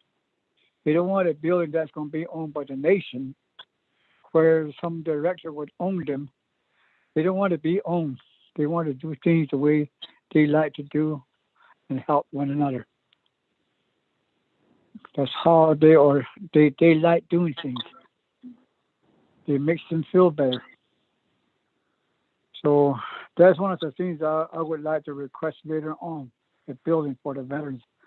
Let them run it, let them own it themselves. Not like the one that they built in Chinle and then they took it away. They found out it didn't belong to them. So it's really sad to see all these veterans wandering around all over the place. Instead, those times we used to find them and give them sandwich or get a cup of coffee and talk to them. No, let them talk. We don't talk, but let them talk. So they need talking, and they like to say something. They like to say it, in a way where they know they're talking to a veteran. They know where they came, what they did, and all that. They know what they're talking about. So in this situation, across the Navajo Nation, we don't have one like that. And there's a lot of them came alcoholics. Some didn't make it out. And I know a lot of veterans that I know that didn't make it. So in that case, we need to start thinking that way. Start thinking the way we were brought up in the old days, a family. So I don't know when the Veterans Administration can become a family. I sure missed that part of it. Because there's a lot of veterans out there that needs a family. We need to work it that way. We need to treat them that way, honor them that way, appreciate them that way, encouragement, appreciate them, and have love and trust for them. Some don't have a family now because they're lost. So we need to understand veterans that way. We don't need to understand veterans by how much money or what kind of laws, etc. So those are all in the way to satisfy a veteran with what he needs. So we'll practice on the case all this. And one day I went to school and knows everything about the veterans. I want you to understand that there's that part of it that we don't touch. And that part is, they wish they could tell somebody. Okay, what I don't this I have requested for Mrs. Verline's contract, Paul, and I don't want everything on it. I want everything deducted where his name, census number, etc. is personal. But I want a contract. If I have to, maybe I'll need a legislative concern or a conditional appropriation or something to get it. So for the Navajo Nation Council to look at the contract. We always don't look at contracts. They always say contracts. We will never see it. So we don't know what is the condition on those contracts, what their plan of operation is, what their job is. Not only the VA, but all others that will contract. So those are popular information the way I see it. As long as their personal information is detected. I got a lot others to say, but please have respect for our veterans. They are human beings. Thank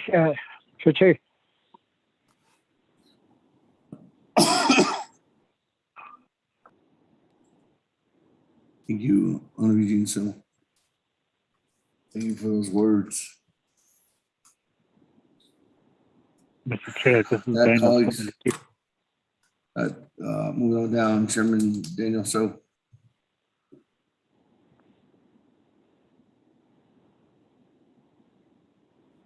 thank you, Speaker, Chairman Jeff Damon, fellow colleagues of the Naabik'íyáti Committee. Since there are no amendments or just questions and those aspects. I would like to change gears and steer the committee in a different direction, if I may, Speaker.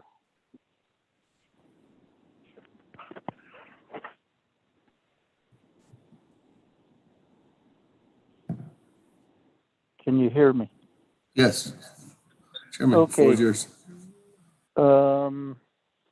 Regarding, and this is within the Division of Community Development. The council made a big effort to get chapter equipment, and some of it's been delivered, some of it's still pending. Of those that are delivered, I would like to know how many chapters have adopted policies to coincide with Navajo Nation Department of Justice's recommendations. I know now some of the chapters are having to drive into Window Rock to verify that they have insurance coverage to risk management. And that is causing a lot of disruption at the chapter. The other is how many of these chapter equipment purchases have actually rolled and have the intent and purpose have been used by the membership of the chapters or even personnel from the chapters.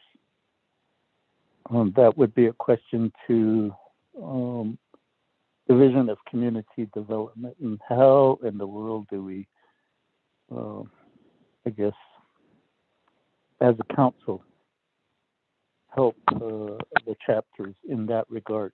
Thank you. Chatilla, Chair Seth Damon, and members of the Naabik'íyáti Committee and the folks on the call. Thank you. Thank you, Chairman. That, let me turn to Dr. Yellow.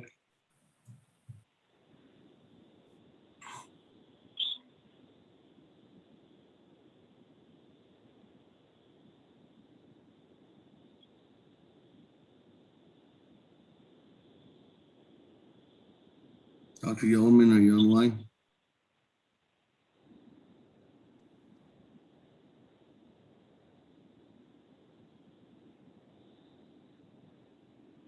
Abby Paulson, Chief. You online? Mr. Chaka? Mr. Speaker, and also honorable members of the 24th Nomination Council, I did email and text Dr. Yeoman here, so she should be on the line within a few seconds here. Thank you, Mr. Speaker.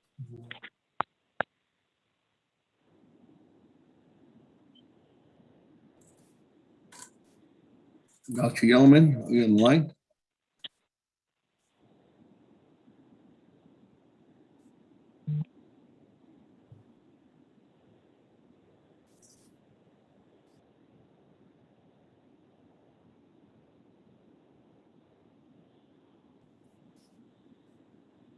Dr. Yeoman?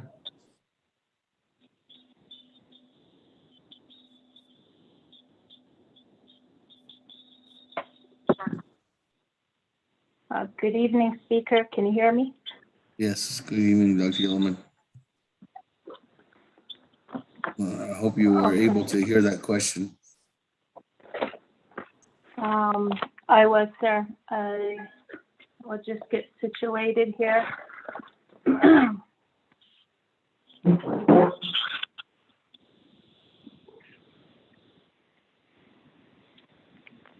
Thank you, Delegate Daniel So, for your question.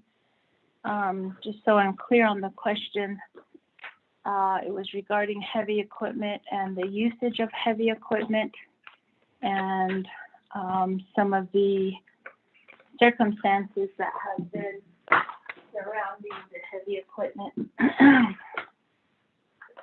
I do appreciate this question because I know that it was asked by so the previous NABI session, and his question was how many chapters have the emergency plan. So falls in line with similar questions he's asked before. And because of that, we did have a mandatory training in conjunction with DCD, our heavy equipment team, and INDOT.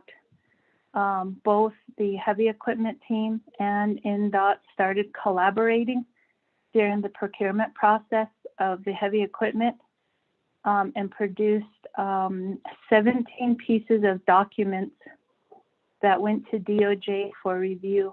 And some of these documents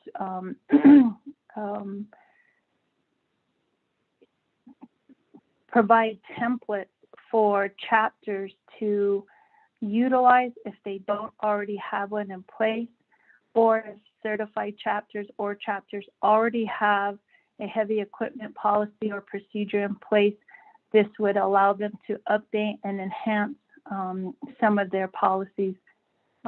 For example, last year, we came across situations where heavy equipment was needed during COVID and excavation of burials that were COVID related.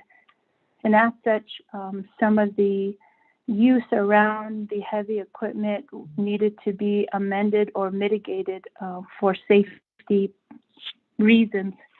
So those were some of the amendments or new pieces of language that would be incorporated to what chapters may already have if they had an existing heavy equipment policy and procedure. Also, there was a lot of discussion among leadership during the legislative process of the heavy equipment for the use and access to community members. As a result, we advocated heavily for a mandatory heavy equipment training for all chapter officials. I'm trying to access that memo so I could share that. As a result of that, we wanted to kind of start fresh and then start declaring from there that all 110 chapters participated in a mandatory heavy equipment policy and procedure training. And then 2, we were requesting from there all chapters to submit their heavy equipment policies and procedures. So I'm still accessing that information. The other is that we were working closely with the risk management office to ensure that the chapters were following the procedures with risk management and producing and providing the adequate or the type of documentation needed for their heavy equipment pieces to be covered. The other is that the cost of those, since then, our heavy equipment team has been working with risk management on receiving a full amount for the coverage of these heavy equipment. We say that because we believe that this could be one of the first times that the nation has procured at one time $23 million worth of heavy equipment and close to 300 pieces of utility trailers and heavy equipment pieces. So we needed to have a better idea as to the premium coverage costs that this would be on the chapters, and then if possible on the nation. If the nation needed, or if the chapters needed some assistance in covering these costs, we would need data to support what those costs would look like with procuring this massive amount of heavy equipment at one time. So we are working with risk management on that. Some of the chapters are still needing to submit their information for the premium coverage costs. We are working closely in providing heavy equipment training from both the vendor's courtesy offer a training for those specific types of equipment that are going out to certain communities. For example, there was a community this weekend that was experiencing flooding. They reached out to DCD. We had a meeting on Saturday, and they were needing additional support on one, submitting their information to utilize the heavy equipment, and two, to have a specialized training on their specific type of heavy equipment by the vendor. And the vendor was able to work with the chapter because we know that this community had been experiencing some flooding. And that was kind of what was happening about 2 or 3 weeks ago with some of the monsoon relief efforts. Our heavy equipment team was in communication with some of those chapters. If the, and let me back up just further too. We tried to be very clear with the chapters that we were responsible, respectfully speaking, we were responsible for the procurement of the heavy equipment. But because some of the chapters are in different status with the county and the BIA, it would be upon the chapters themselves to initiate discussion as to how they were going to utilize those heavy equipment pieces during monsoon or any type of weather-related emergency. It would be under the guidance of either BIA or the county and in collaboration with INDOT. And safely said, it would not be DCD that would be initiating the usage of how those chapters would go about maintaining certain types of roads or et cetera, because some of the chapters receive motor graders. So that's a quick response, Speaker. I am still trying to log into my home computer and get some of these supporting documents to delegates. So thank you. Thank you for that response, Dr. Yelvin. Colleagues, any other further comments or questions at this time? Honorable Daniels. Yes, thank you very much, Mr. Chair, for those of Naabik'íyáti Committee, Naabik'íyáti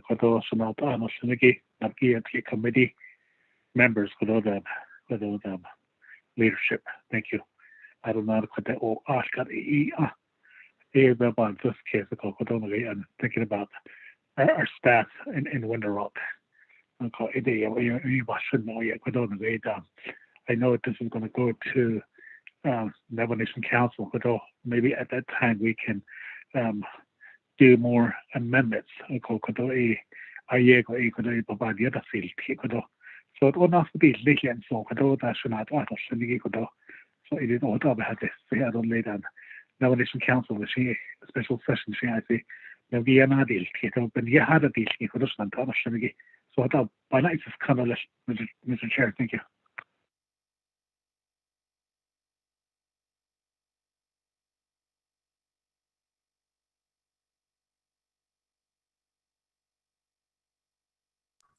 Colleagues' request move forward legislation. I don't have anybody else. There's no option to motion to cease debate here at NABI. But if that's wishes of the committee, are there any further comments or questions, colleagues, at this time?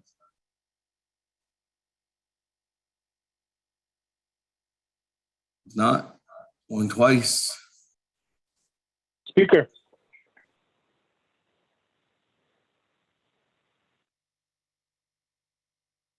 Freeland, is that you? Yes, sir. Yours.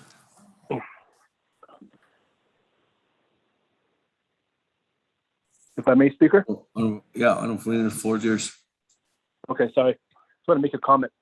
in relation to the veterans budget, first of all, thank you, Chief Chaco, for stepping up and taking one for the team. Thank you. Without Mr. Zwerlein in attendance this evening.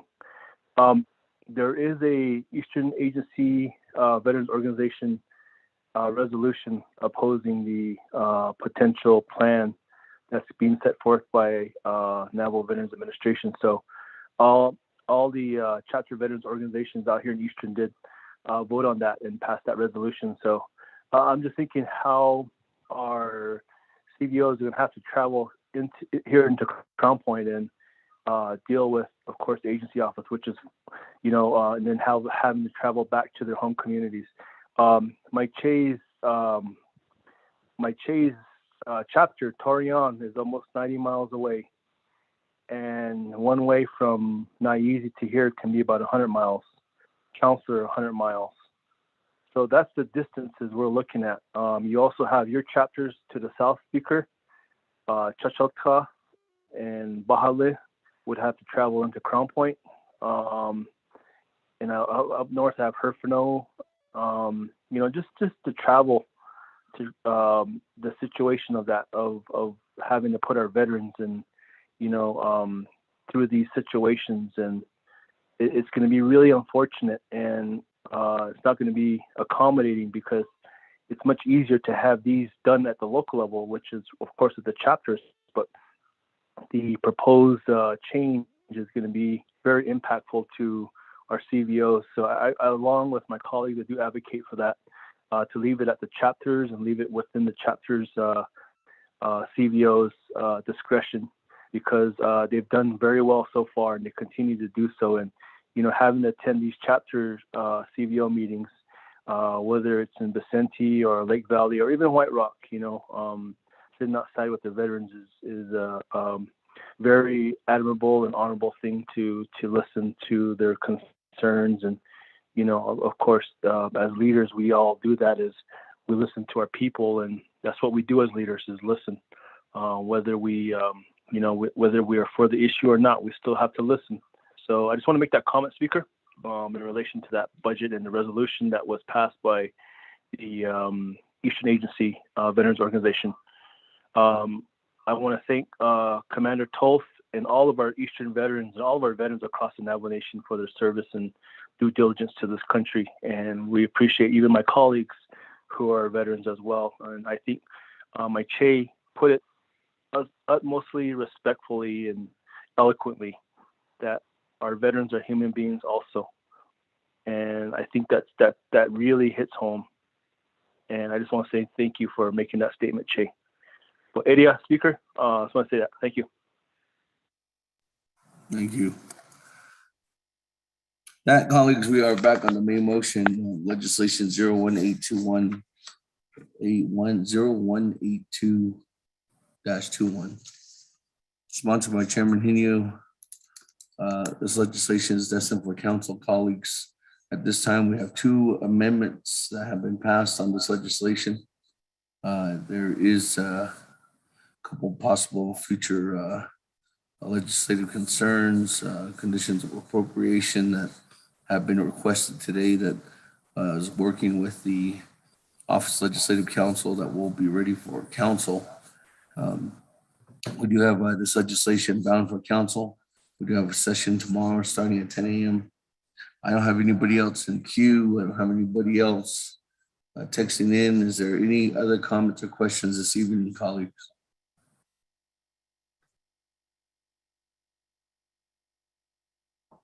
One twice.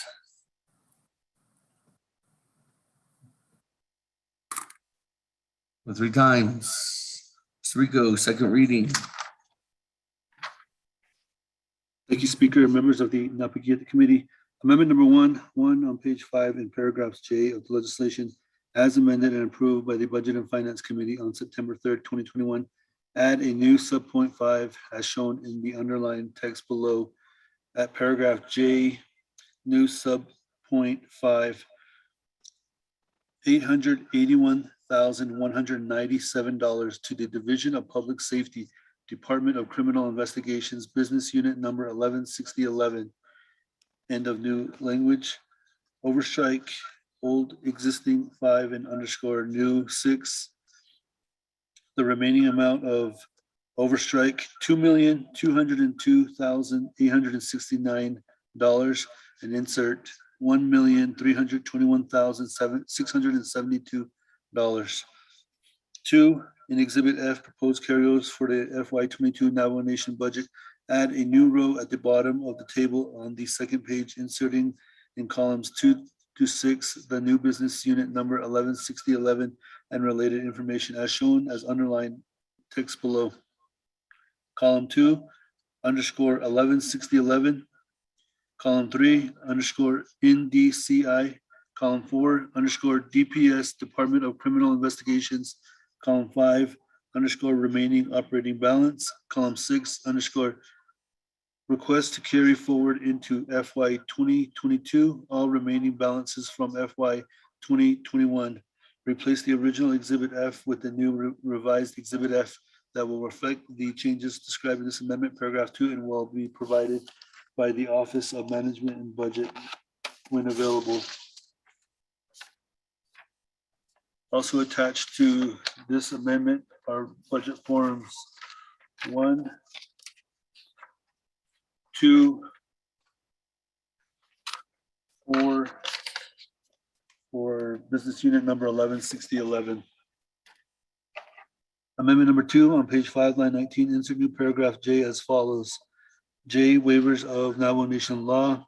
New paragraph 4, land acquisition trust fund. The Navajo Nation hereby approves a one-time waiver of 16 NNC section 1 and 16 NNC section 205, the purposes of the land acquisition trust fund, such that additional expenses, including operating expenses in the amount of $241,189 for business unit 415000 Navajo Land Department Land Acquisition Trust Fund be expended from the Land Acquisition Trust Fund as follows. A, 2001 series, all except senior appraiser, $92,387. B, 3000 series, travel expenses, $40,757.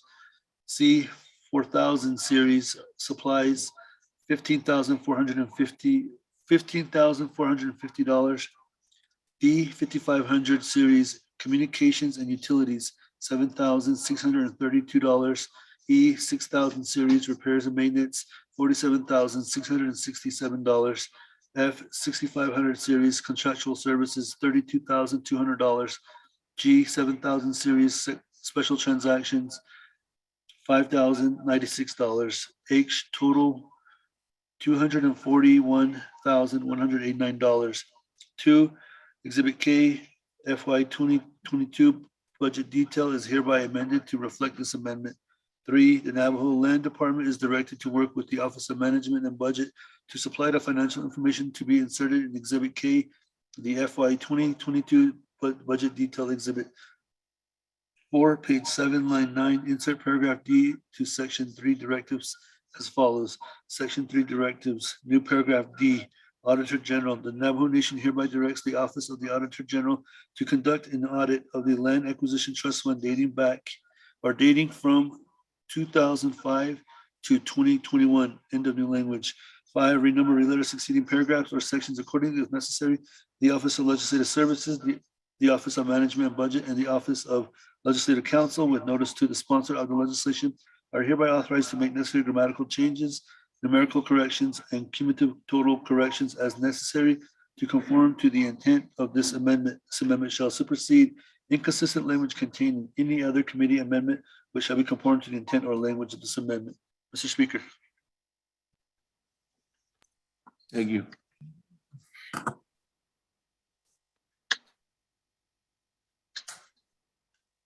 That's the board, colleagues.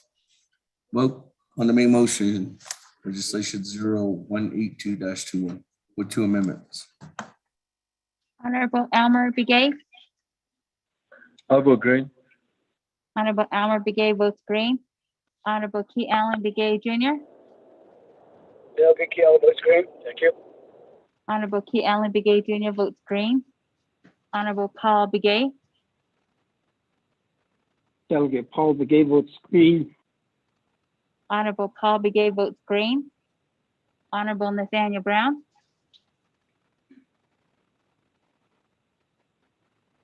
Honorable Nathaniel Brown votes green via text. Honorable Eugenia Charles Newton.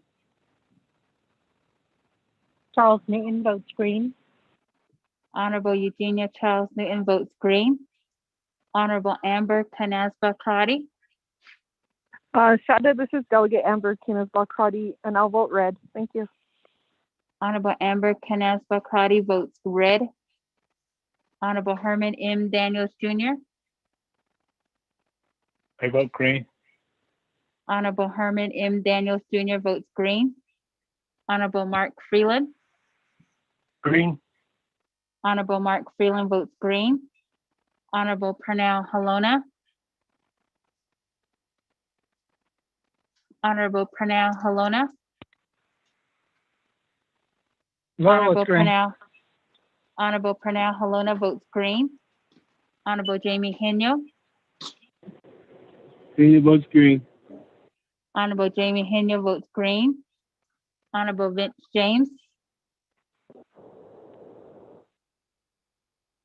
Honorable Vince James.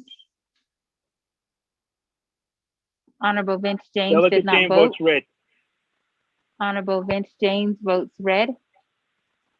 Honorable Rick Nez. Delegate Rick Nez votes green. Honorable Rick Nez votes green. Honorable Carl Slater. Delegate Slater, red. Honorable Carl Slater votes red. Honorable Raymond Smith Jr. Red. Honorable Raymond Smith Jr. votes red. Honorable Wilson Stewart Jr. Green. Honorable Wilson Stewart Jr. votes green. Honorable Charlene So. Honorable Charlene So. I vote red. Honorable Charlene So votes red.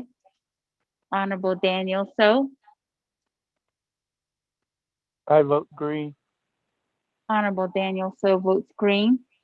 Honorable Eugene So.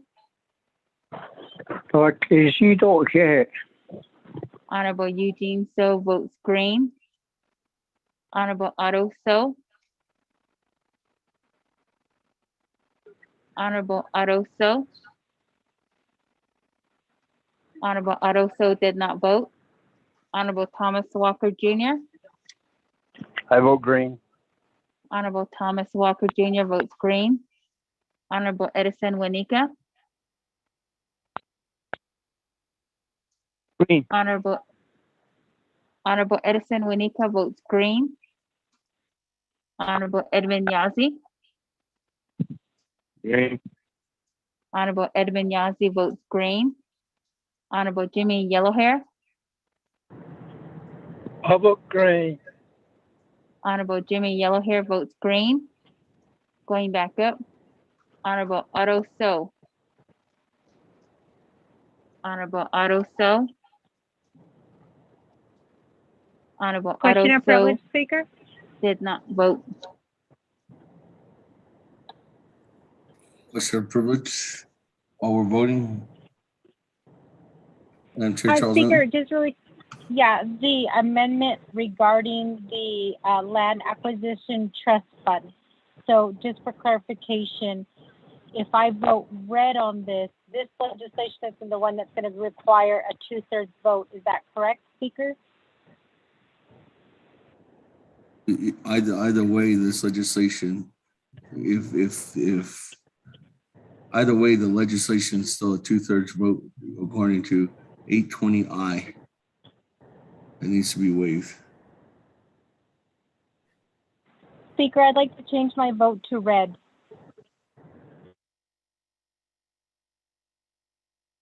Delegate Yell here too. Speaker. Madam Chair Charles didn't change her vote to red. This is Delegate Yell here. Can you hear me? Yes, Honorable Yellowhair. While we're voting. I'll vote red, please. Change my voting. Okay. The yellow hair votes red. Thank you very much. Eugene So changed his vote to red. Well, Eugene, so change your vote to red. That colleagues. Sota. Chair, with a vote of 14 in favor, 8 opposed, and chair not voting. Okay, colleagues, 14 in favor, 8 opposed, chair not voting, motion carries. Legislation 0182-21 moves on to council. Green. I'm finally unmuted. That, moving on down. Item number 8, close the meeting. Announcements, again, colleagues. Tomorrow's our Navigation Council budget session. That starts at 10 a.m. Does for the next 3 days. We'll be discussing on legislation 0182-21. That will be the only item on the agenda. That, colleagues, any other announcements at this time? This is Delegate Cardi with a question, Speaker. Yes, Madam Chair, Amber Cardi, what was yours? Yes, thank you, Speaker. So when we're waiving legislations, I understand at council we need 2/3. At the committee level, do you recognize the 2/3 vote as a passing the resolution? Can you just give some guidance? Thank you, Speaker. At the committee level, the legislation as it stands doesn't require 2/3. Our legislation 0182-21 is only a simple majority at the committee level.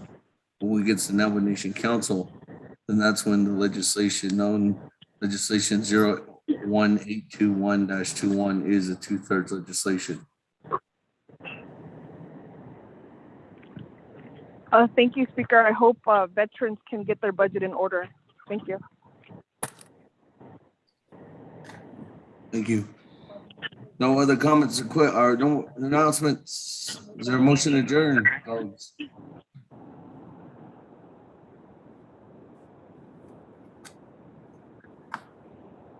Colleagues, anything?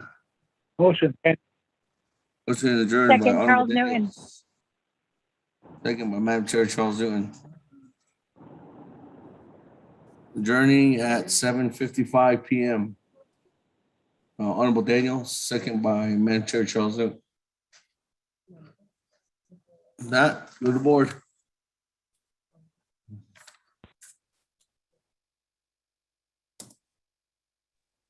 Honorable Elmer Begay. Honorable Elmer Begay. I'll vote green. Honorable Elmer Begay votes green. Honorable Key Allen Begay Jr. Honorable Key Allen Begay Jr. I'll vote green. Thank you. Honorable Key Allen Begay Jr. votes green. Honorable Paul Begay. Honorable Paul Begay votes green. Honorable Paul Begay votes green. Honorable Nathaniel Brown. Delegate Brown votes green. Honorable Nathaniel Brown votes green. Honorable Eugenia Charles Newton. Charles Newton votes green. Honorable Eugenia Charles Newton votes green. Honorable Amber Canasva Crotty. Honorable Amber Canasva Crotty. Delegate Amber Canasva Crotty, and I vote green. Thank you. Have a good evening. Honorable Amber Canasva Crotty votes green. Honorable Herman M. Daniels Jr. I vote green. Honorable Herman M. Daniels Jr. votes green. Honorable Mark Freeland. Green. Honorable Mark Freeland. Honorable Mark Freeland votes green. Honorable Pernell Halona. Lord votes green. Honorable Pernell Halona votes green. Honorable Jamie Henyo. Votes green. Honorable Jamie Henyo votes green. Honorable Vince James. Honorable Vince James. Honorable Vince James did not vote. Honorable Rick Nez. Delegate Rick Nez votes green. Honorable Rick Nez votes green. Honorable Carl Slater. Delegate Slater, green. Honorable Carl Slater votes green. Honorable Raymond Smith Jr. Green. Honorable Raymond Smith Jr. votes green. Honorable Wilson Stewart Jr. Green. Honorable Wilson Stewart Jr. votes green. Honorable Charlene So. I vote green. Honorable Charlene So votes green. Honorable Daniel So. I vote green. Honorable Daniel So votes green. Honorable Eugene So. Honorable Eugene So votes green. Honorable Otto So. Honorable Otto So. Honorable Otto So did not vote. Honorable Thomas Walker Jr. I vote green. Honorable Thomas Walker Jr. votes green.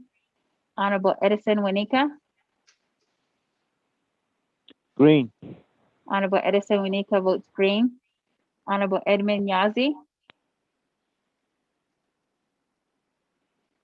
Honorable Edmund Yazi. Honorable Edmund Yazi did not vote. Honorable Jimmy Yellowhair. Honorable Jimmy Yellowhair. Honorable Jimmy Yellowhair did not vote. Going back up. Honorable Vince James. Honorable Vince James. Honorable Vince James did not vote. Honorable Otto So. Honorable Otto So. Honorable Otto So did not vote. Honorable Edmund Yazi. Honorable Edmund Yazi. Honorable Edmund Yazi did not vote. Honorable Jimmy Yellowhair. Honorable Jimmy Yellowhair. Honorable Jimmy Yellowhair did not vote. Chair, you have 19 in favor, 0 opposed, and chair not voting.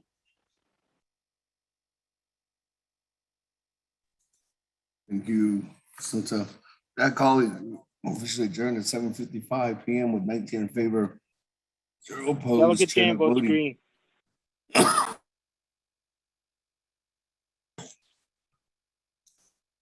Delegate James votes green. So Honorable James, vote on changes to 20 in favor, 0 opposed, chair not voting. Motion carries. Have a good evening, everyone. Oh, need to stop. Oh, Have a good one, speaker. good evening.